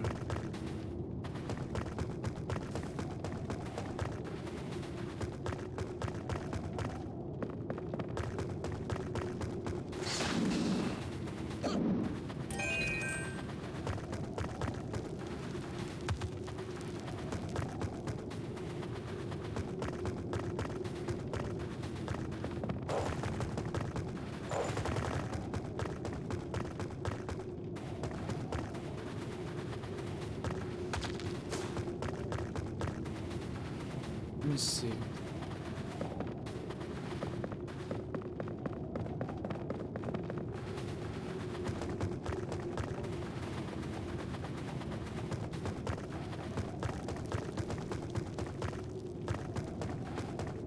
Okay, let me try to combo everything with my eyes because I have a feeling that it's here.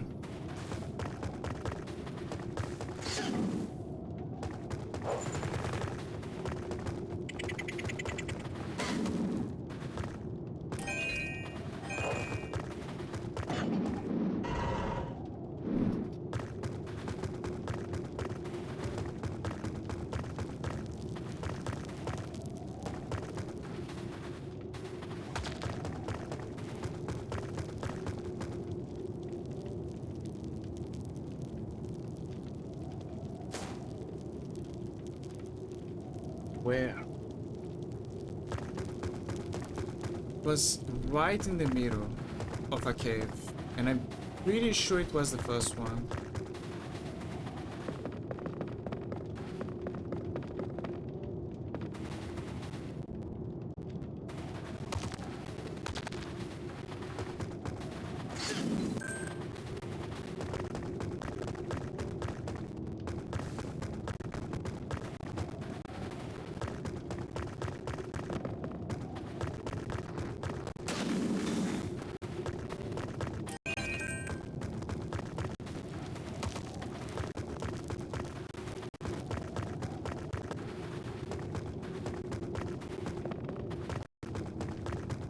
All because of a weather cuckoo.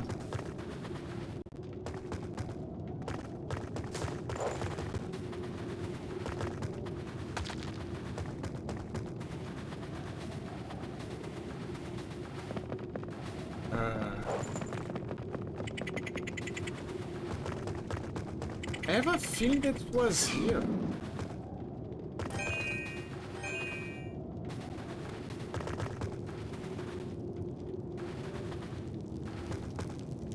You can pick up many things.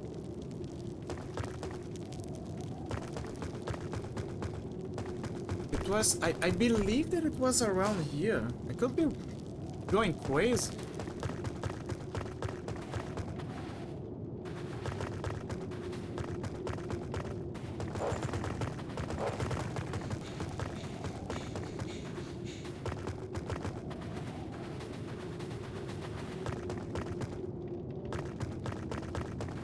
Gonna have to head out now. I feel this lab coming. Have fun, man. Oh, don't worry, Aseto. Have a good nap. Have a good sleep. Thank you for passing by. I totally do not fall asleep on you. Don't worry, Sunflower. Don't worry. It's fine. It's alright. It happens. I just wanna find the weather cuckoo so I can finish this. So I can wrap it up. You know what? I'm gonna ask Dr. Google. I was totally awake the entire time. Oh yeah, sure. The undead awake, right? I'm sorry. I'm gonna ask Dr. Google. Ticarel. It's in Ticarel. I knew that it was inside a cave, but I didn't know where. It's in Ticarel.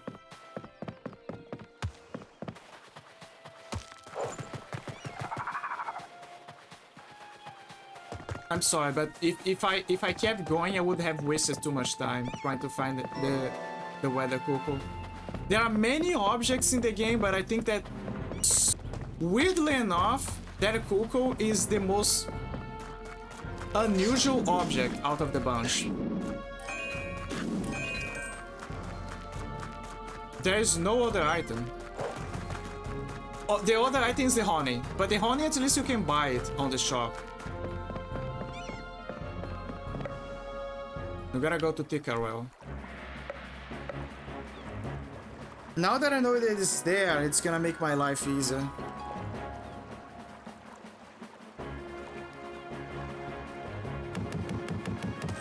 But yeah, Seto, have a good sleep. Have a good eat. I hope that you rest well. And thank you for passing by, for joining.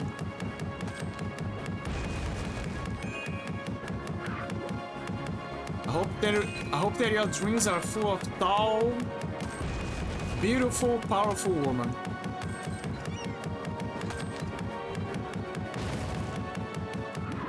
You know, the Lady Dimitrescu kind of size. the kind of girls that can lift you up with one hand.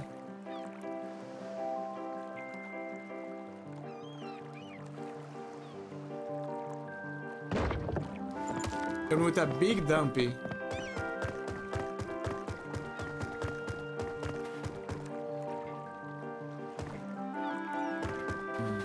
Now to find the cuckoo. No. Stop. Get out of here. Don't enter this house.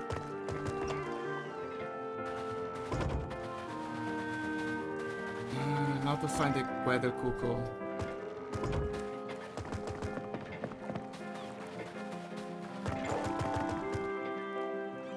Maybe inside his house? Question mark? Could you please move? I wanna enter your house and steal your stuff. Okay, there's nothing here. I don't wanna steal your stuff. I want...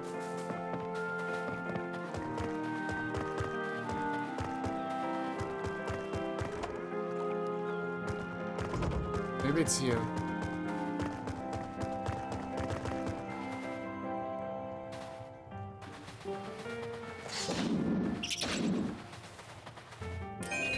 It's probably not in a place where you gotta go through the ladder, because I still gotta carry the item outside to the ship.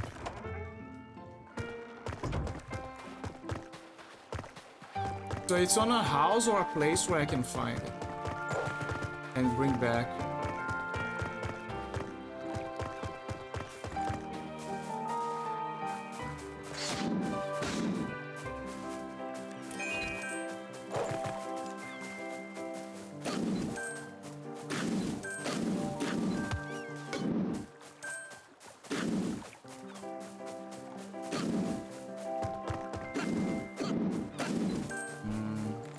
What about this house?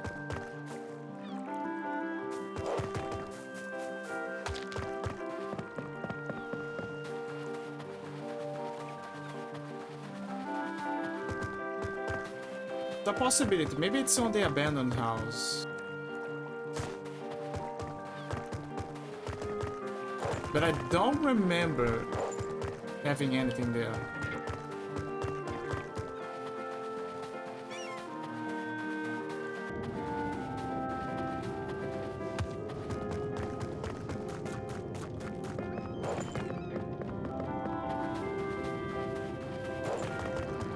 Ouch.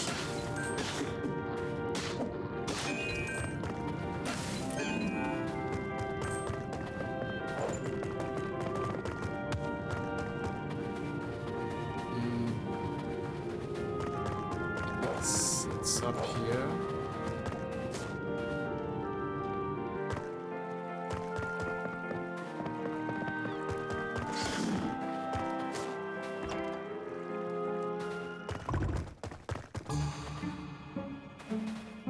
Any weather cuckoos here?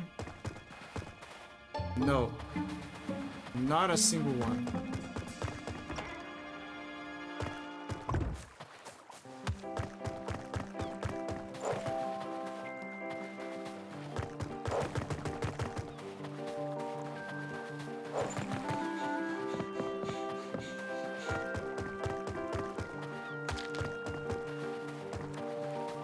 What about... wait. There you go. What about this cave?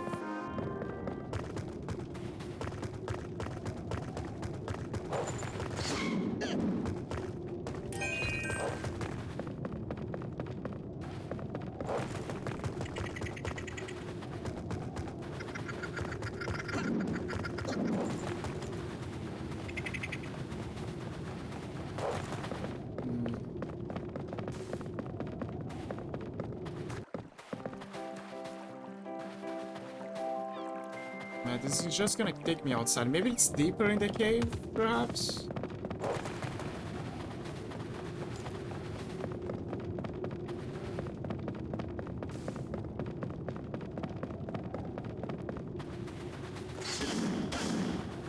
Okay, there's nothing here. Okay, that's the end of the line.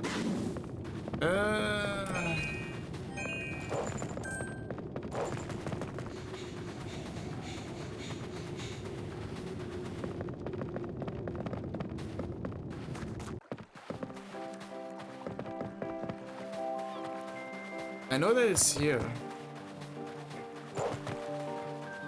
Dr. Google told me. Me believe in Dr. Google. Most of the time. Dr. Google would never lie to me. His motto is, don't do it. Oh wait, they took it out.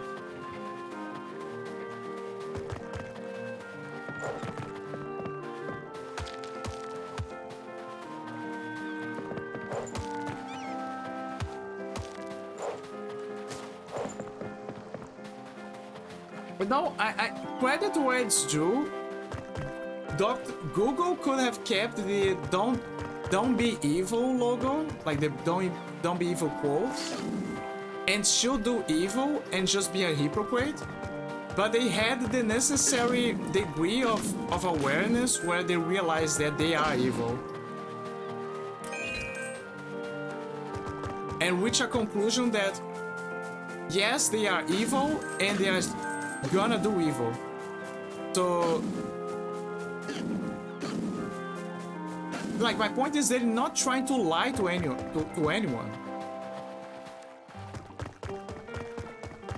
They're just saying, okay, what are you gonna do about it? Huh? Yeah, no evil, so what?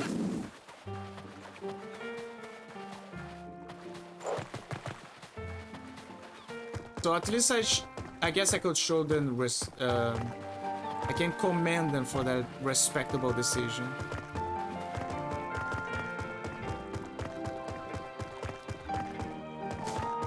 I would actually be surprised if it was inside the Adventurers Guild.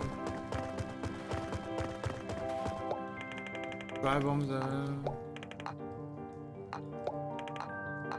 yeah.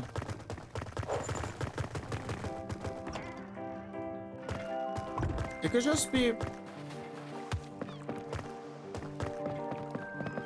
like considering that now they're answering to you know the lawsuits about the monopoly, amongst other stuff. I think that I don't think that declaring itself evil was a good strategy as well.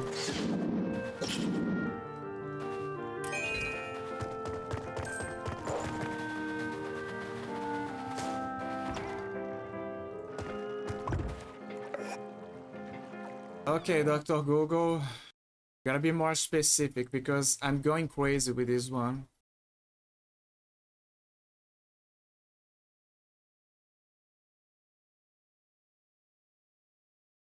Oh. I'm very mad right now. Now I know how to get the cuckoo. Where is it? Okay, there he is. You see that? That's what I need.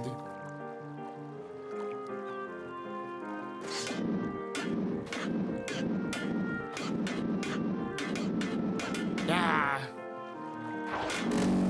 What the hell? But I don't think it's... Is this the house?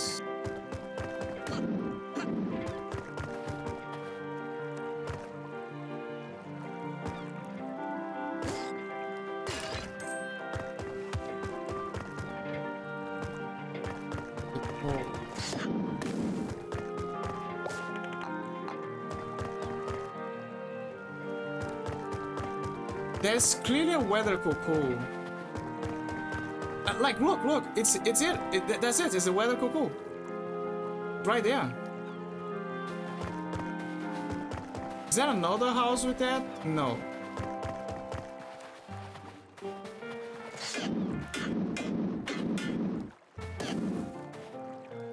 Okay, I think we gotta be more creative here. So, let's see.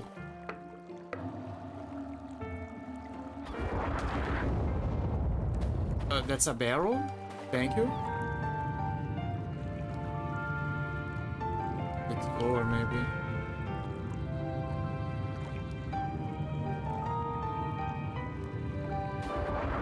That's another barrel.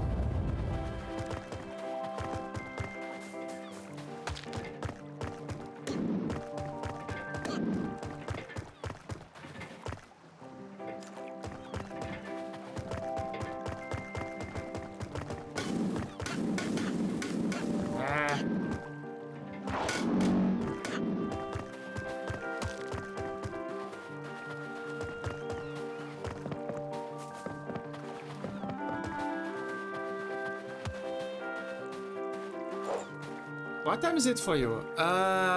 3 p.m. 3:27 p.m. Like I said, I'm gonna wrap out soon. It's just that I just want to get this item. And then I'm gonna, I don't know, grab something, go out for lunch. Oh, okay. Yeah. I'm so close.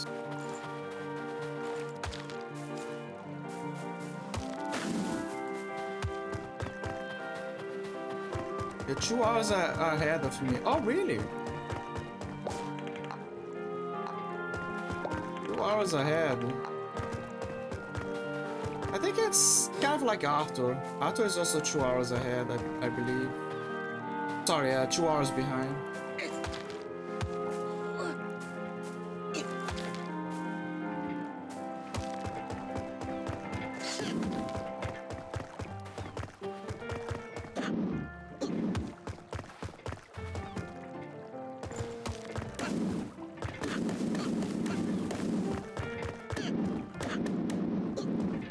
If I can find a way to drop that.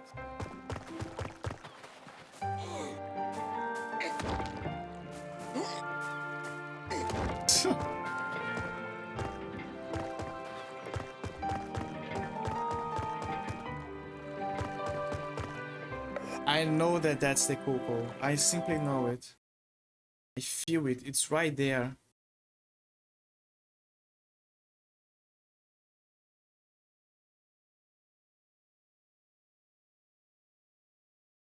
Right there. It's right there. I just gotta find it. I just gotta do it.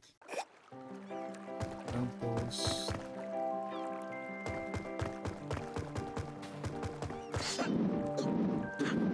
Got this. Yeah.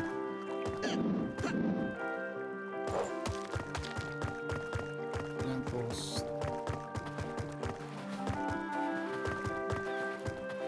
What is this? No, it's not that. It's so close. I found it. It's right here. Just gonna find a way to drop it.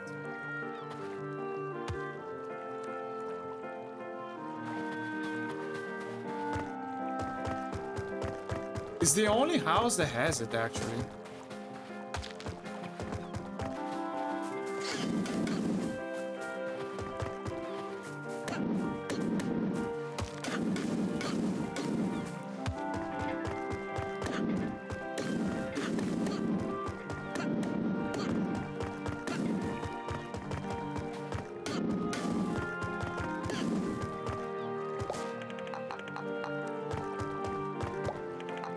Oh, I wanna enter your house. Stop.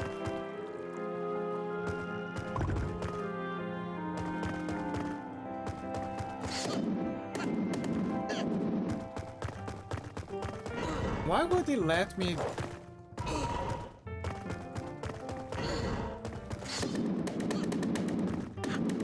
And you push the box. I wonder.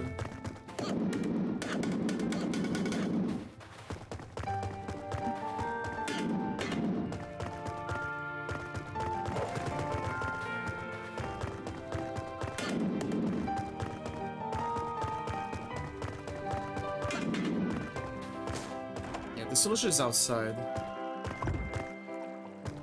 Think.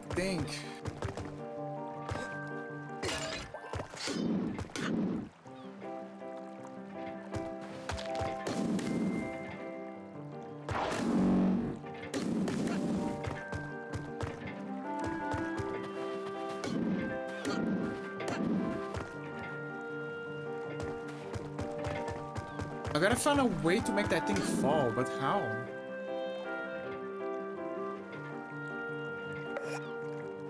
Dr. Google, help me!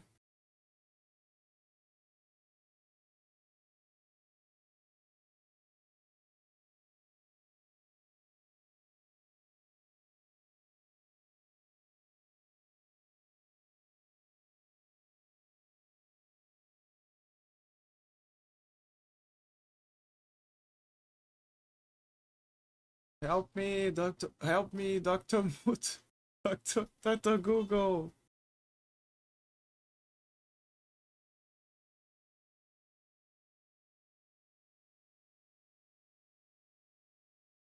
Uh.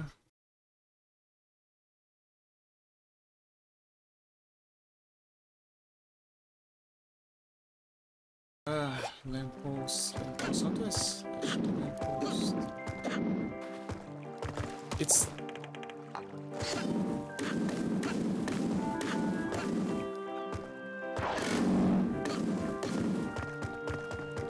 Lamppost. Is there another lamppost around here or something?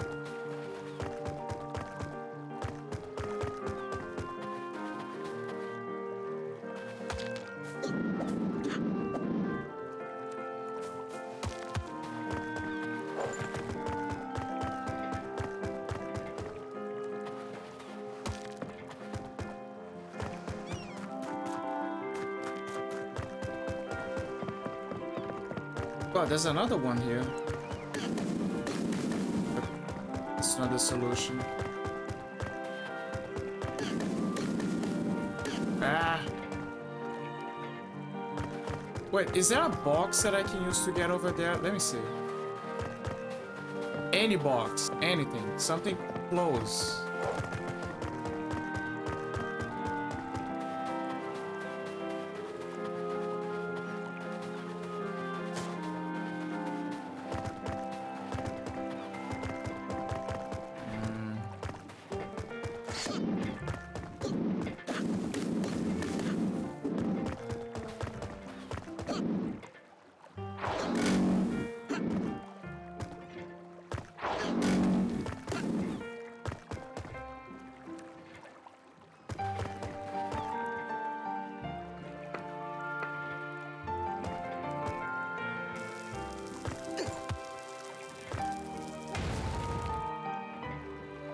That is not a solution.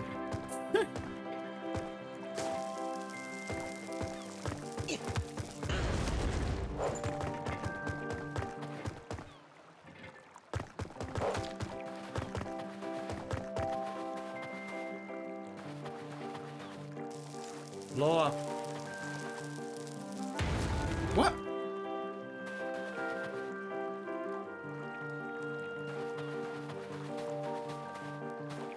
That is not a solution.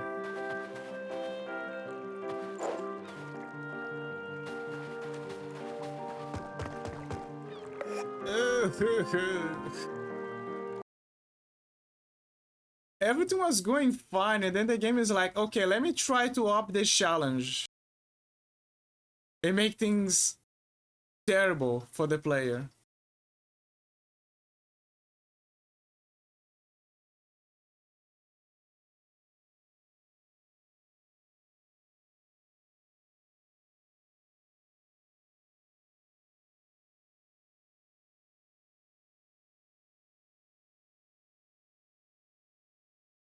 Oh my god. You know, they say that the simplest... Okay, I need to... Okay, title screen. Title screen. They say that the simplest... The hardest challenges are the have the simplest of solutions. Remember when you say that some games have physics problems? Okay, guys, okay, check this out. 4K. Okay, in 4K, are you guys ready? Okay, here's the solution. Here is the solution.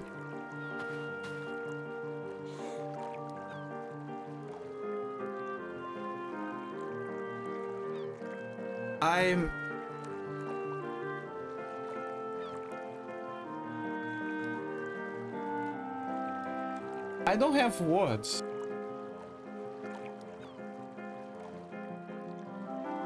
There is a game that I curiously also has a character that uses a blue clothing and uses objects to solve a lot of puzzles in the game.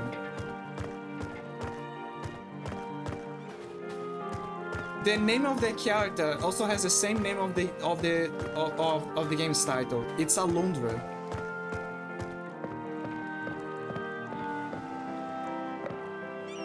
Alundra also has a very serious problem with the physics. I just find it very curious that both games have characters that use the same clothing style.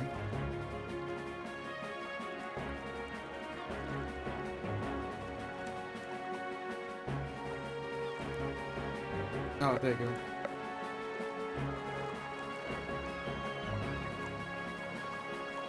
Finally. All because... Like, how would you expect that you had to grab the object? How?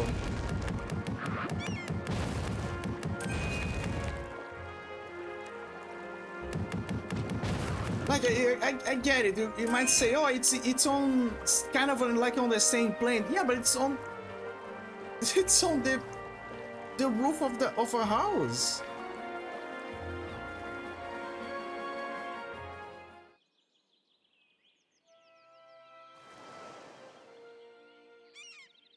Oh my god, we finally did it.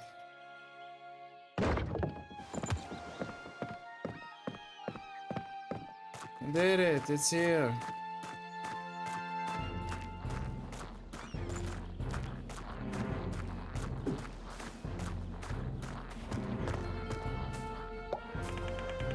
Excellent. You've managed to get all the supplies we need. Now drag your boat over here. Yes, you heard me. You ready to go? Are you guys ready for the crazy idea of a old man?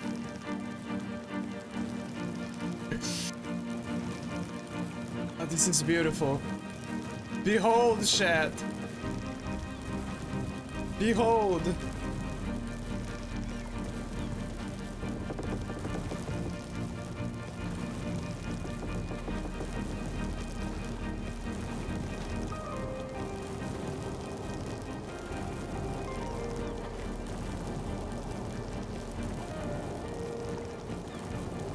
This is beautiful.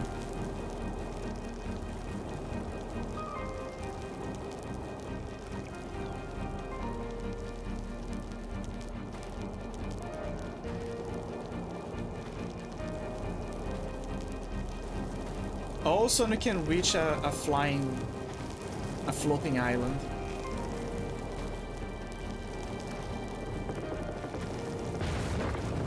Uh-oh.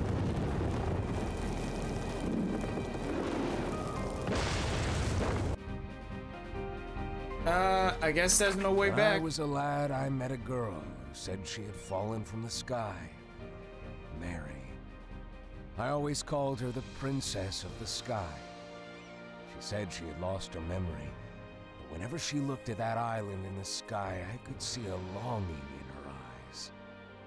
Did she really come from the sky? Oh, so let me guess. Mary is the mother of the main character.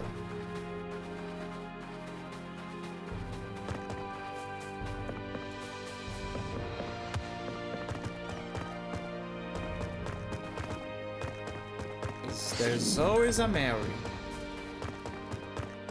We did it, guys. We finally reached the place. The legendary floating island.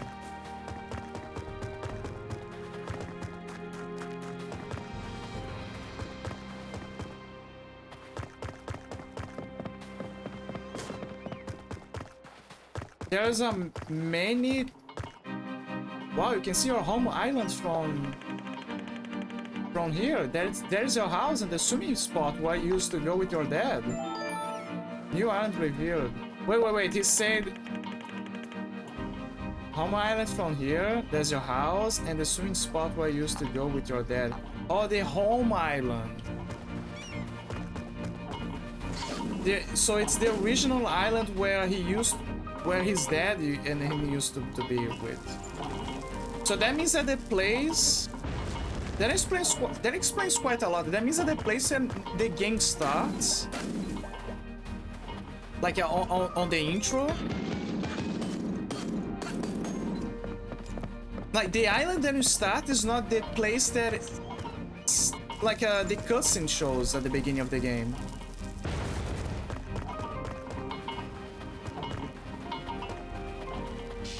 Oh.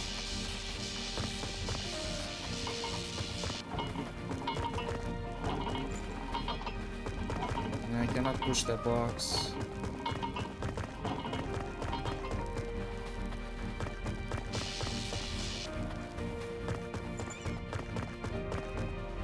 Went for 10-hour stream? Let me check the island first. I gotta see the place. It's a new place. Everything's new here. But no, it's not gonna be a 10-hour stream. Wait, I think it's gonna be a 10-hour stream because it's 9 hours and 54 minutes.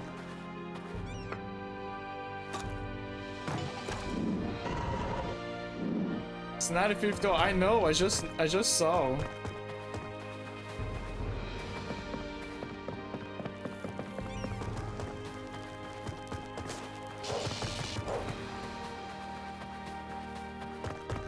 What? How is this?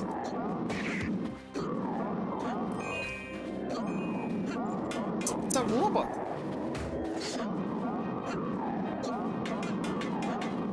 Oh, careful.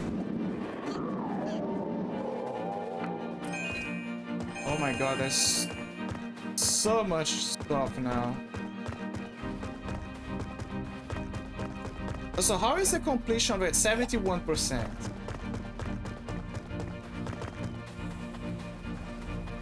71%. And there's still some extra islands to find, but not many.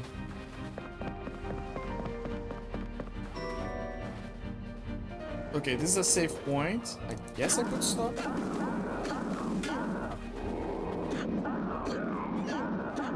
Let me try to get into the dungeon at least.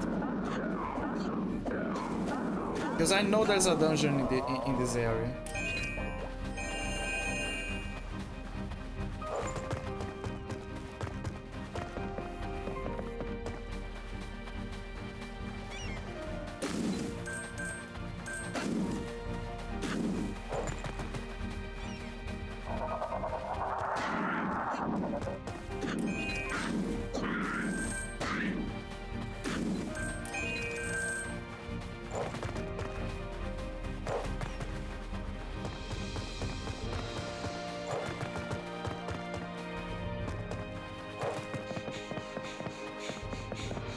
there's a statue of a woman. Maybe it's her.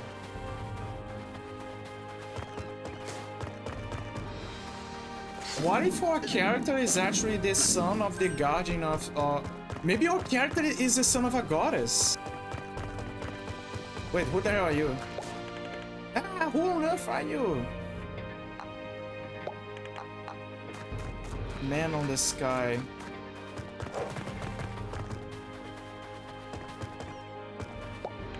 Did you come here from the land beneath? You should see Grandmaster Ludwig. Ludwig? I don't think I want to see him. He's in the Grandmaster's study.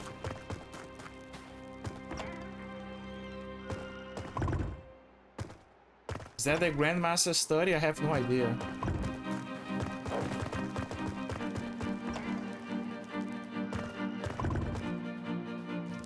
Oh, that's Ludwig. So I lived to see the day. The daring youngster with a flying machine. I am Arcadian Grandmaster Ludwig. Welcome to Sky Island. We are all descendants of Arcadians. Triloth, the dark energy of creation, lifted this mass of land and separated us from the surface 1,000 years ago.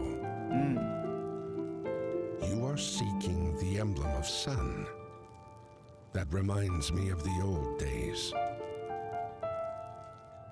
We had a tradition.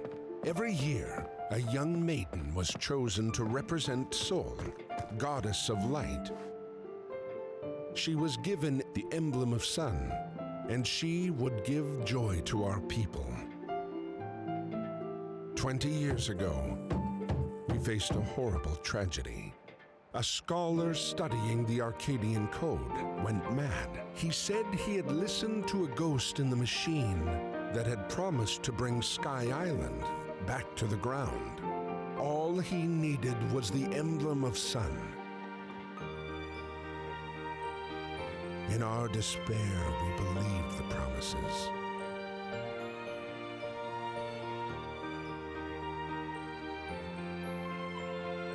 Oh, it's Mary. She's the one that fell from the sky. And that's how she found her. And that's how our character was born.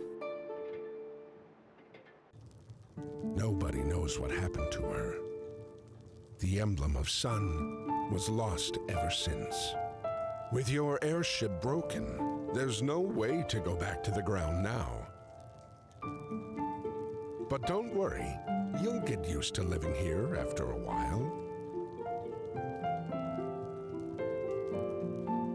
Oh, that's the Mad Scholar.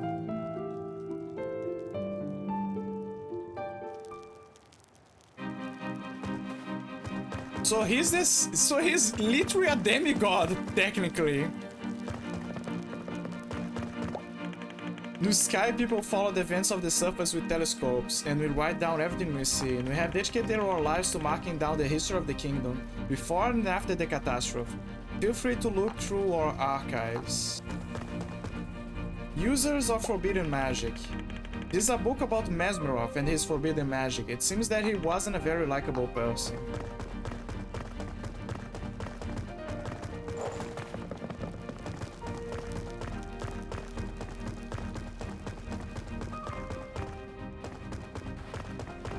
What about you? You have tried to get down to land without success. The only way to do that is to shut down the Terramite engine in the island's core called Grand Core. Unfortunately, the entrance to the island's core is shut. If only you had bombs. Caverns on an island reach far and deep. We could plant a bomb by the cables under the island's core entrance. Yes, yes. It could work. So that is the reason why the island is floating. It's a huge... It's essentially an airship. It's an airship carrying a good portion of land. Yeah, it's an airship. It's a giant airship carrying a huge land, and it gives the impression that it's a floating island. Why is the airship in the bloody water? Those poor fudging fishes. No, so they mentioned that it originally was on the ground, and then something made the island float. So whatever it was, it turned the island into an airship. Like there's a bunch of machinery inside of the island that is essentially, I'm just giving a metaphor, like a description. It's an airship, and it's making their place where they are living, which resembles an island, to float. Like they just mentioned right now, it's like there's a core. Like one of their solutions is to disable the core. So that way the airship, between quotations, will fall down and reach the ground. But like they said, they never were able to reach the core. Also, hi Telt. Hi. Yes, I'm a ghoul. I'm a daylight ghoul. No, Telt, I'm not a ghoul because I'm using my daylights. My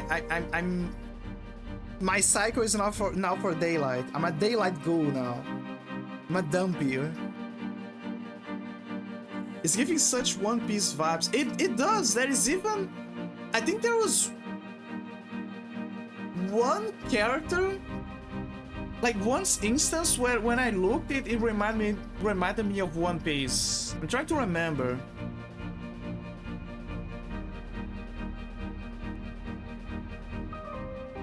I saw one moment where it reminded me of One Piece. I can't remember exactly. You're a ghoul, blah, yeah, I'm a ghoul. I'm Tokyo Ghoul, I'm a half ghoul. I'm gonna bite your brains. I'm a ghoul.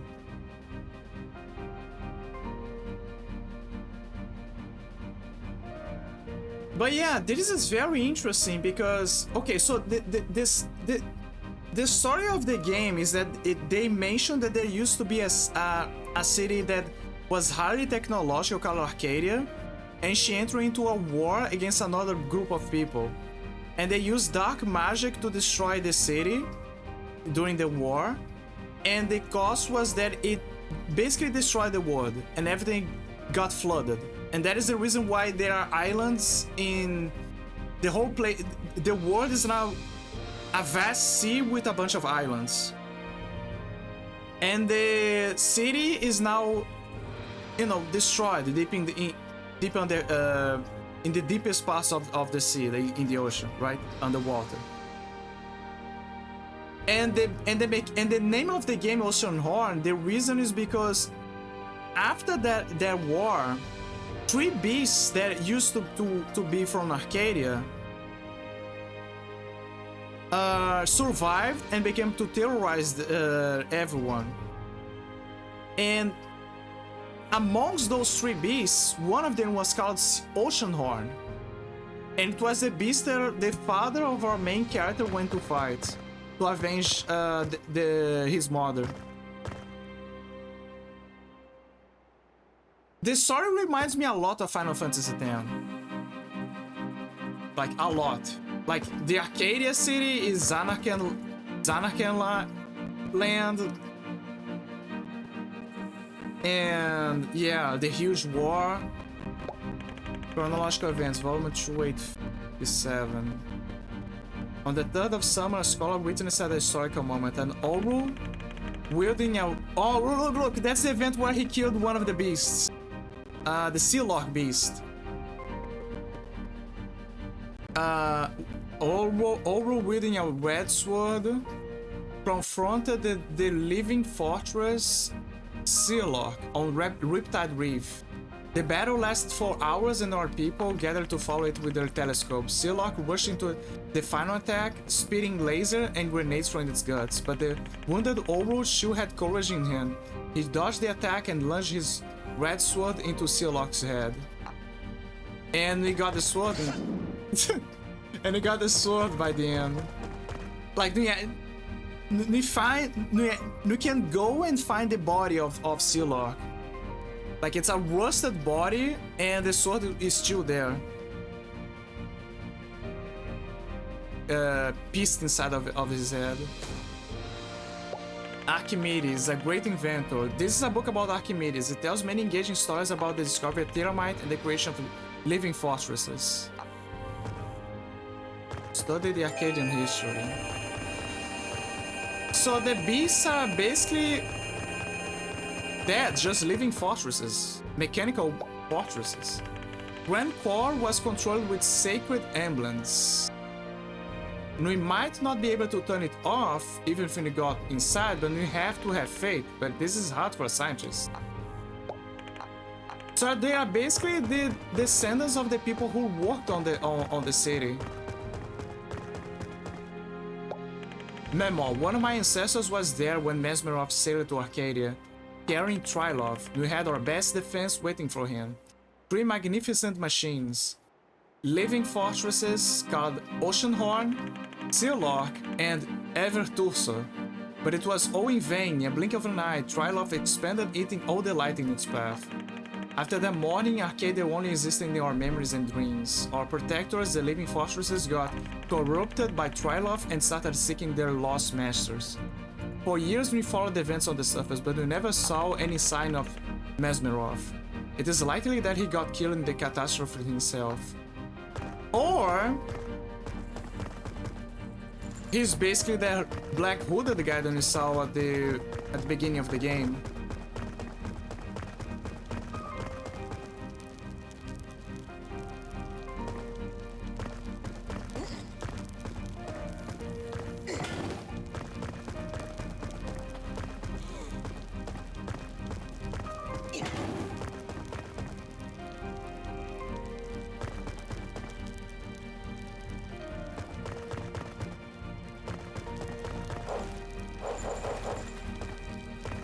I feel like that was not the solution.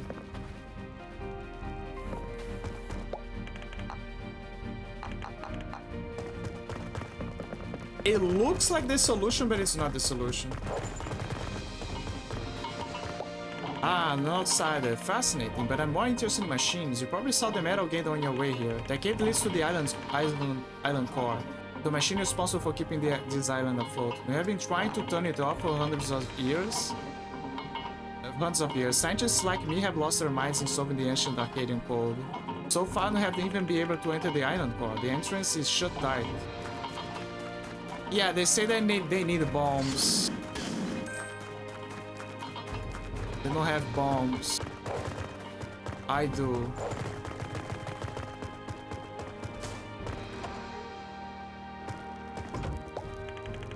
Look, it's the super crazy guy.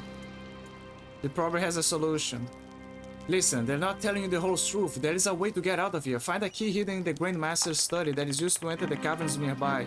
Go to the far end of the cave and meet me there. If you need a hint, find the red book in the nearby house. Okay. You look familiar, but I guess that's impossible. When the big storm comes, once a year we hide in the caves. Grandmaster Ludwig keeps the caves locked most of the time. What if they want to sacrifice the kid because they know that he's this child of Mary? Ah, who enough are you? Like, that's a good theory. Like, what if the super nice old man is actually evil? Welcome to my shop. What would you like to have? Nothing. What if the old man is evil? And the crazy guy, the scientist, was actually the good guy. Grand Core was the mighty power source of ancient Arcadia. It used to be interconnected to all islands under the Arcadian regime. Communication, machines, everything worked through the Grand Core. Because of Grand Core, we have access to old archives and we can even use some of its computing power. Too bad nobody can understand the code.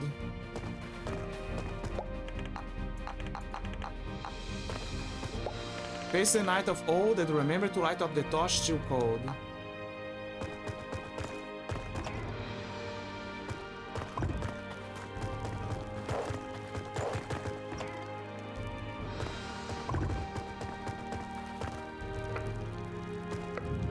Let me try to use a spell here.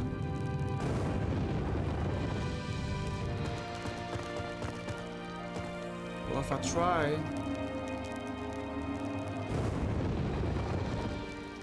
Yeah.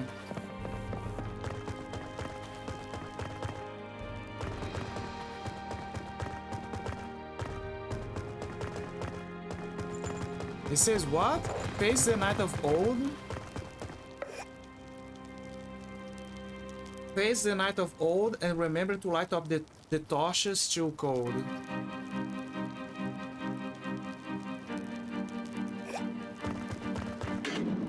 Face the Night of Old. Oh.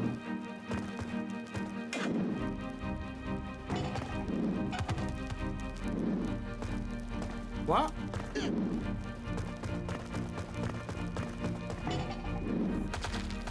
Oh. It's a hidden it's a hidden plate. Okay, I got the key.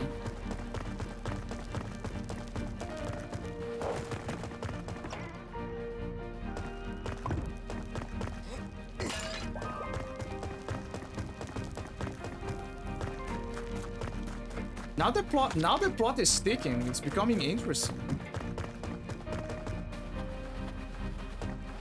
Again, I just want to reach the dungeon.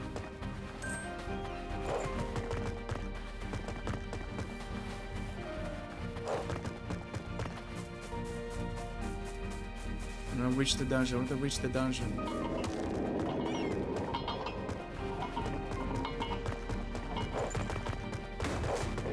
I don't want to fight those guys.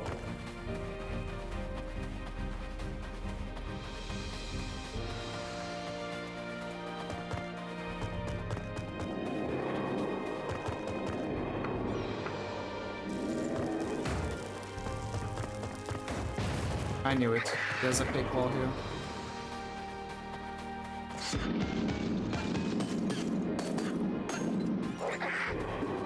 Ouch!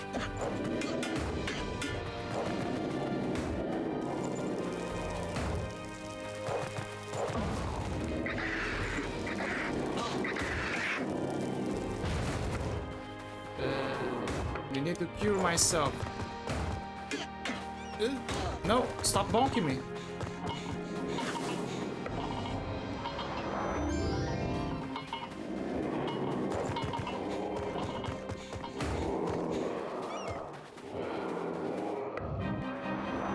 Okay, now I have the power. Ouch. No, no, no. Is that Bud? That Bud is waiting me to... Okay, he's dead.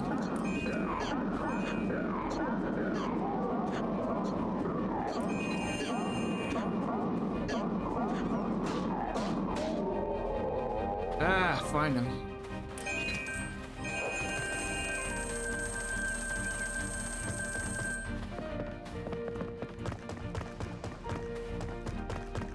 Storm shelter.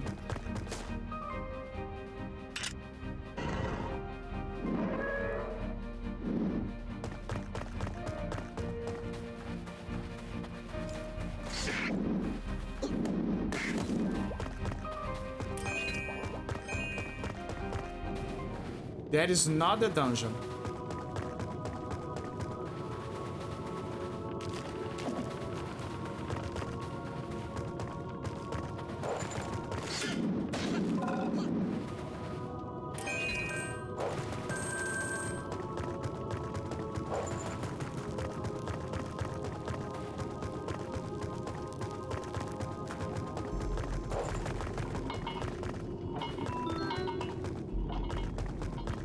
There's a puzzle here.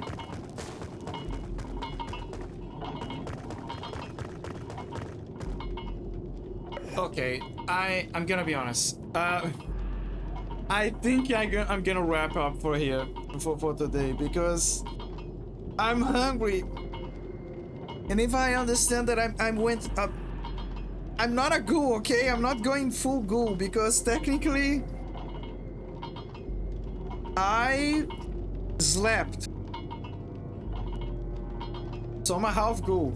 It's different. It's totally different. That doesn't make me a ghoul. It's like a loophole. So okay, so I think what I'm gonna do is I'm gonna leave this for another stream. Because I'm clearly reaching the end of the game. Like I'm very close to it and it's getting interesting. But I really gotta go to to eat, to have lunch, to rest my brain. And yeah, we're getting closer to beating the game. The story is getting good. But yeah, I think we're gonna take the opportunity to wrap things up for now. Sometimes I wonder if I actually got all of the fishes of the game because I'm not getting any more fishes. Those are the only fishes I got so far. Maybe I'm wrong. I don't know. I always like to be wrong. Except when I want to be right. Let me see on the achievements. That is why the achievements are the best way for us to measure if we're right or wrong.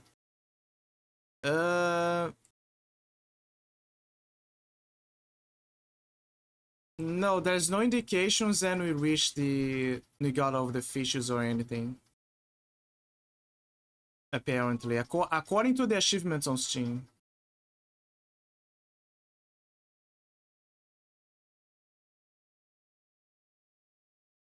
Let me see.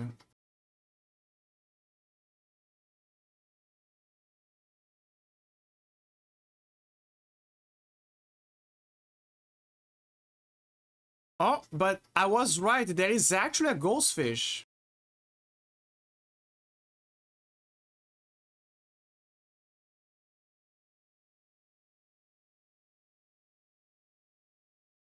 I was right. There is actually a ghost fish in the game. You gotta go to the Graveyard Islands then. So yeah. Better leave that for future me. Yeah. Suck on that, future me. You gonna deal with my problems. I'm hungry. So yeah. Anyway, let me find someone to raid. I think I already have someone to raid. I'm gonna raid Arthur. If he's still good and kicking, etc. Yeah. Yeah, let's raid Arthur. Let's raid the imp. Everything goes back to the imp. But yeah, thank you guys so much for joining, for lurking, for following, for talking, for the VOD watchers as well that are gonna watch this in the future. And yeah.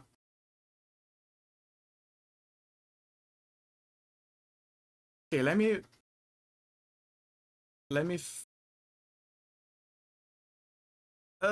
sorry, my brain. Okay, let me give him the raid soon. Oh, right, I forgot. Let me give a shout out to you, Telt, because I don't like to leave things, you know, hanging, etc. There you go. But yeah, for my next string, I think I'm gonna continue the game because I want to get rid of it. Now, I have no idea how I'm gonna get the master level of the game considering the pace that things are going. I hope that I can catch up to that. I can reach like the max level. I'm just confused because I don't think I'm gonna reach that point. I'm willing to farm, but I just don't think that you can reach that point by then.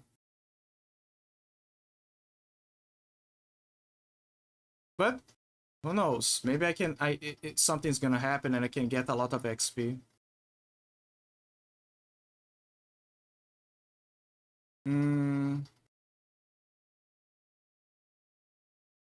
I'm thinking of if I should make a raid message.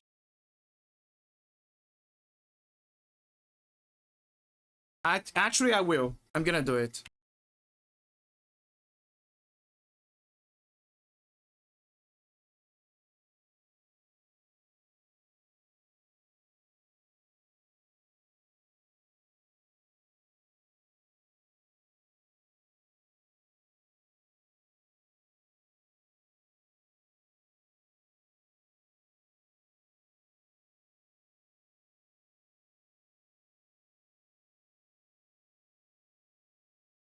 Let me see.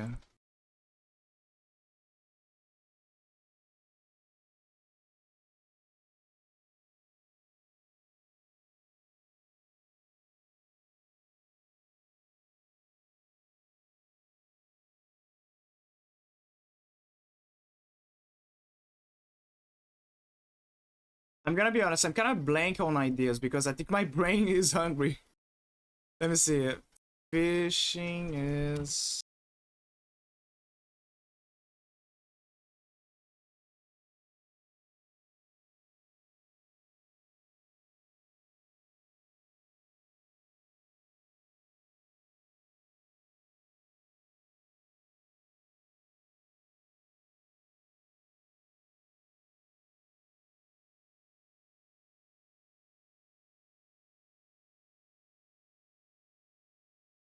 How about that?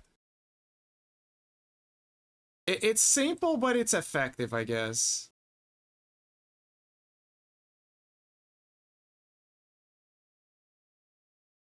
Fish is good for the soul. Okay, let's just read Arthur. It's gonna be that. Anyone have any second guessings about the raid message? If not, then yeah, let's go for Arthur. It's gonna be the raid message. Okay, here we go. Okay, thank you guys so much. See you next time. Remember to be happy and fulfilled. Yeah, that's pretty much it. Okay, bye-bye. Goodbye. See you soon. Bye.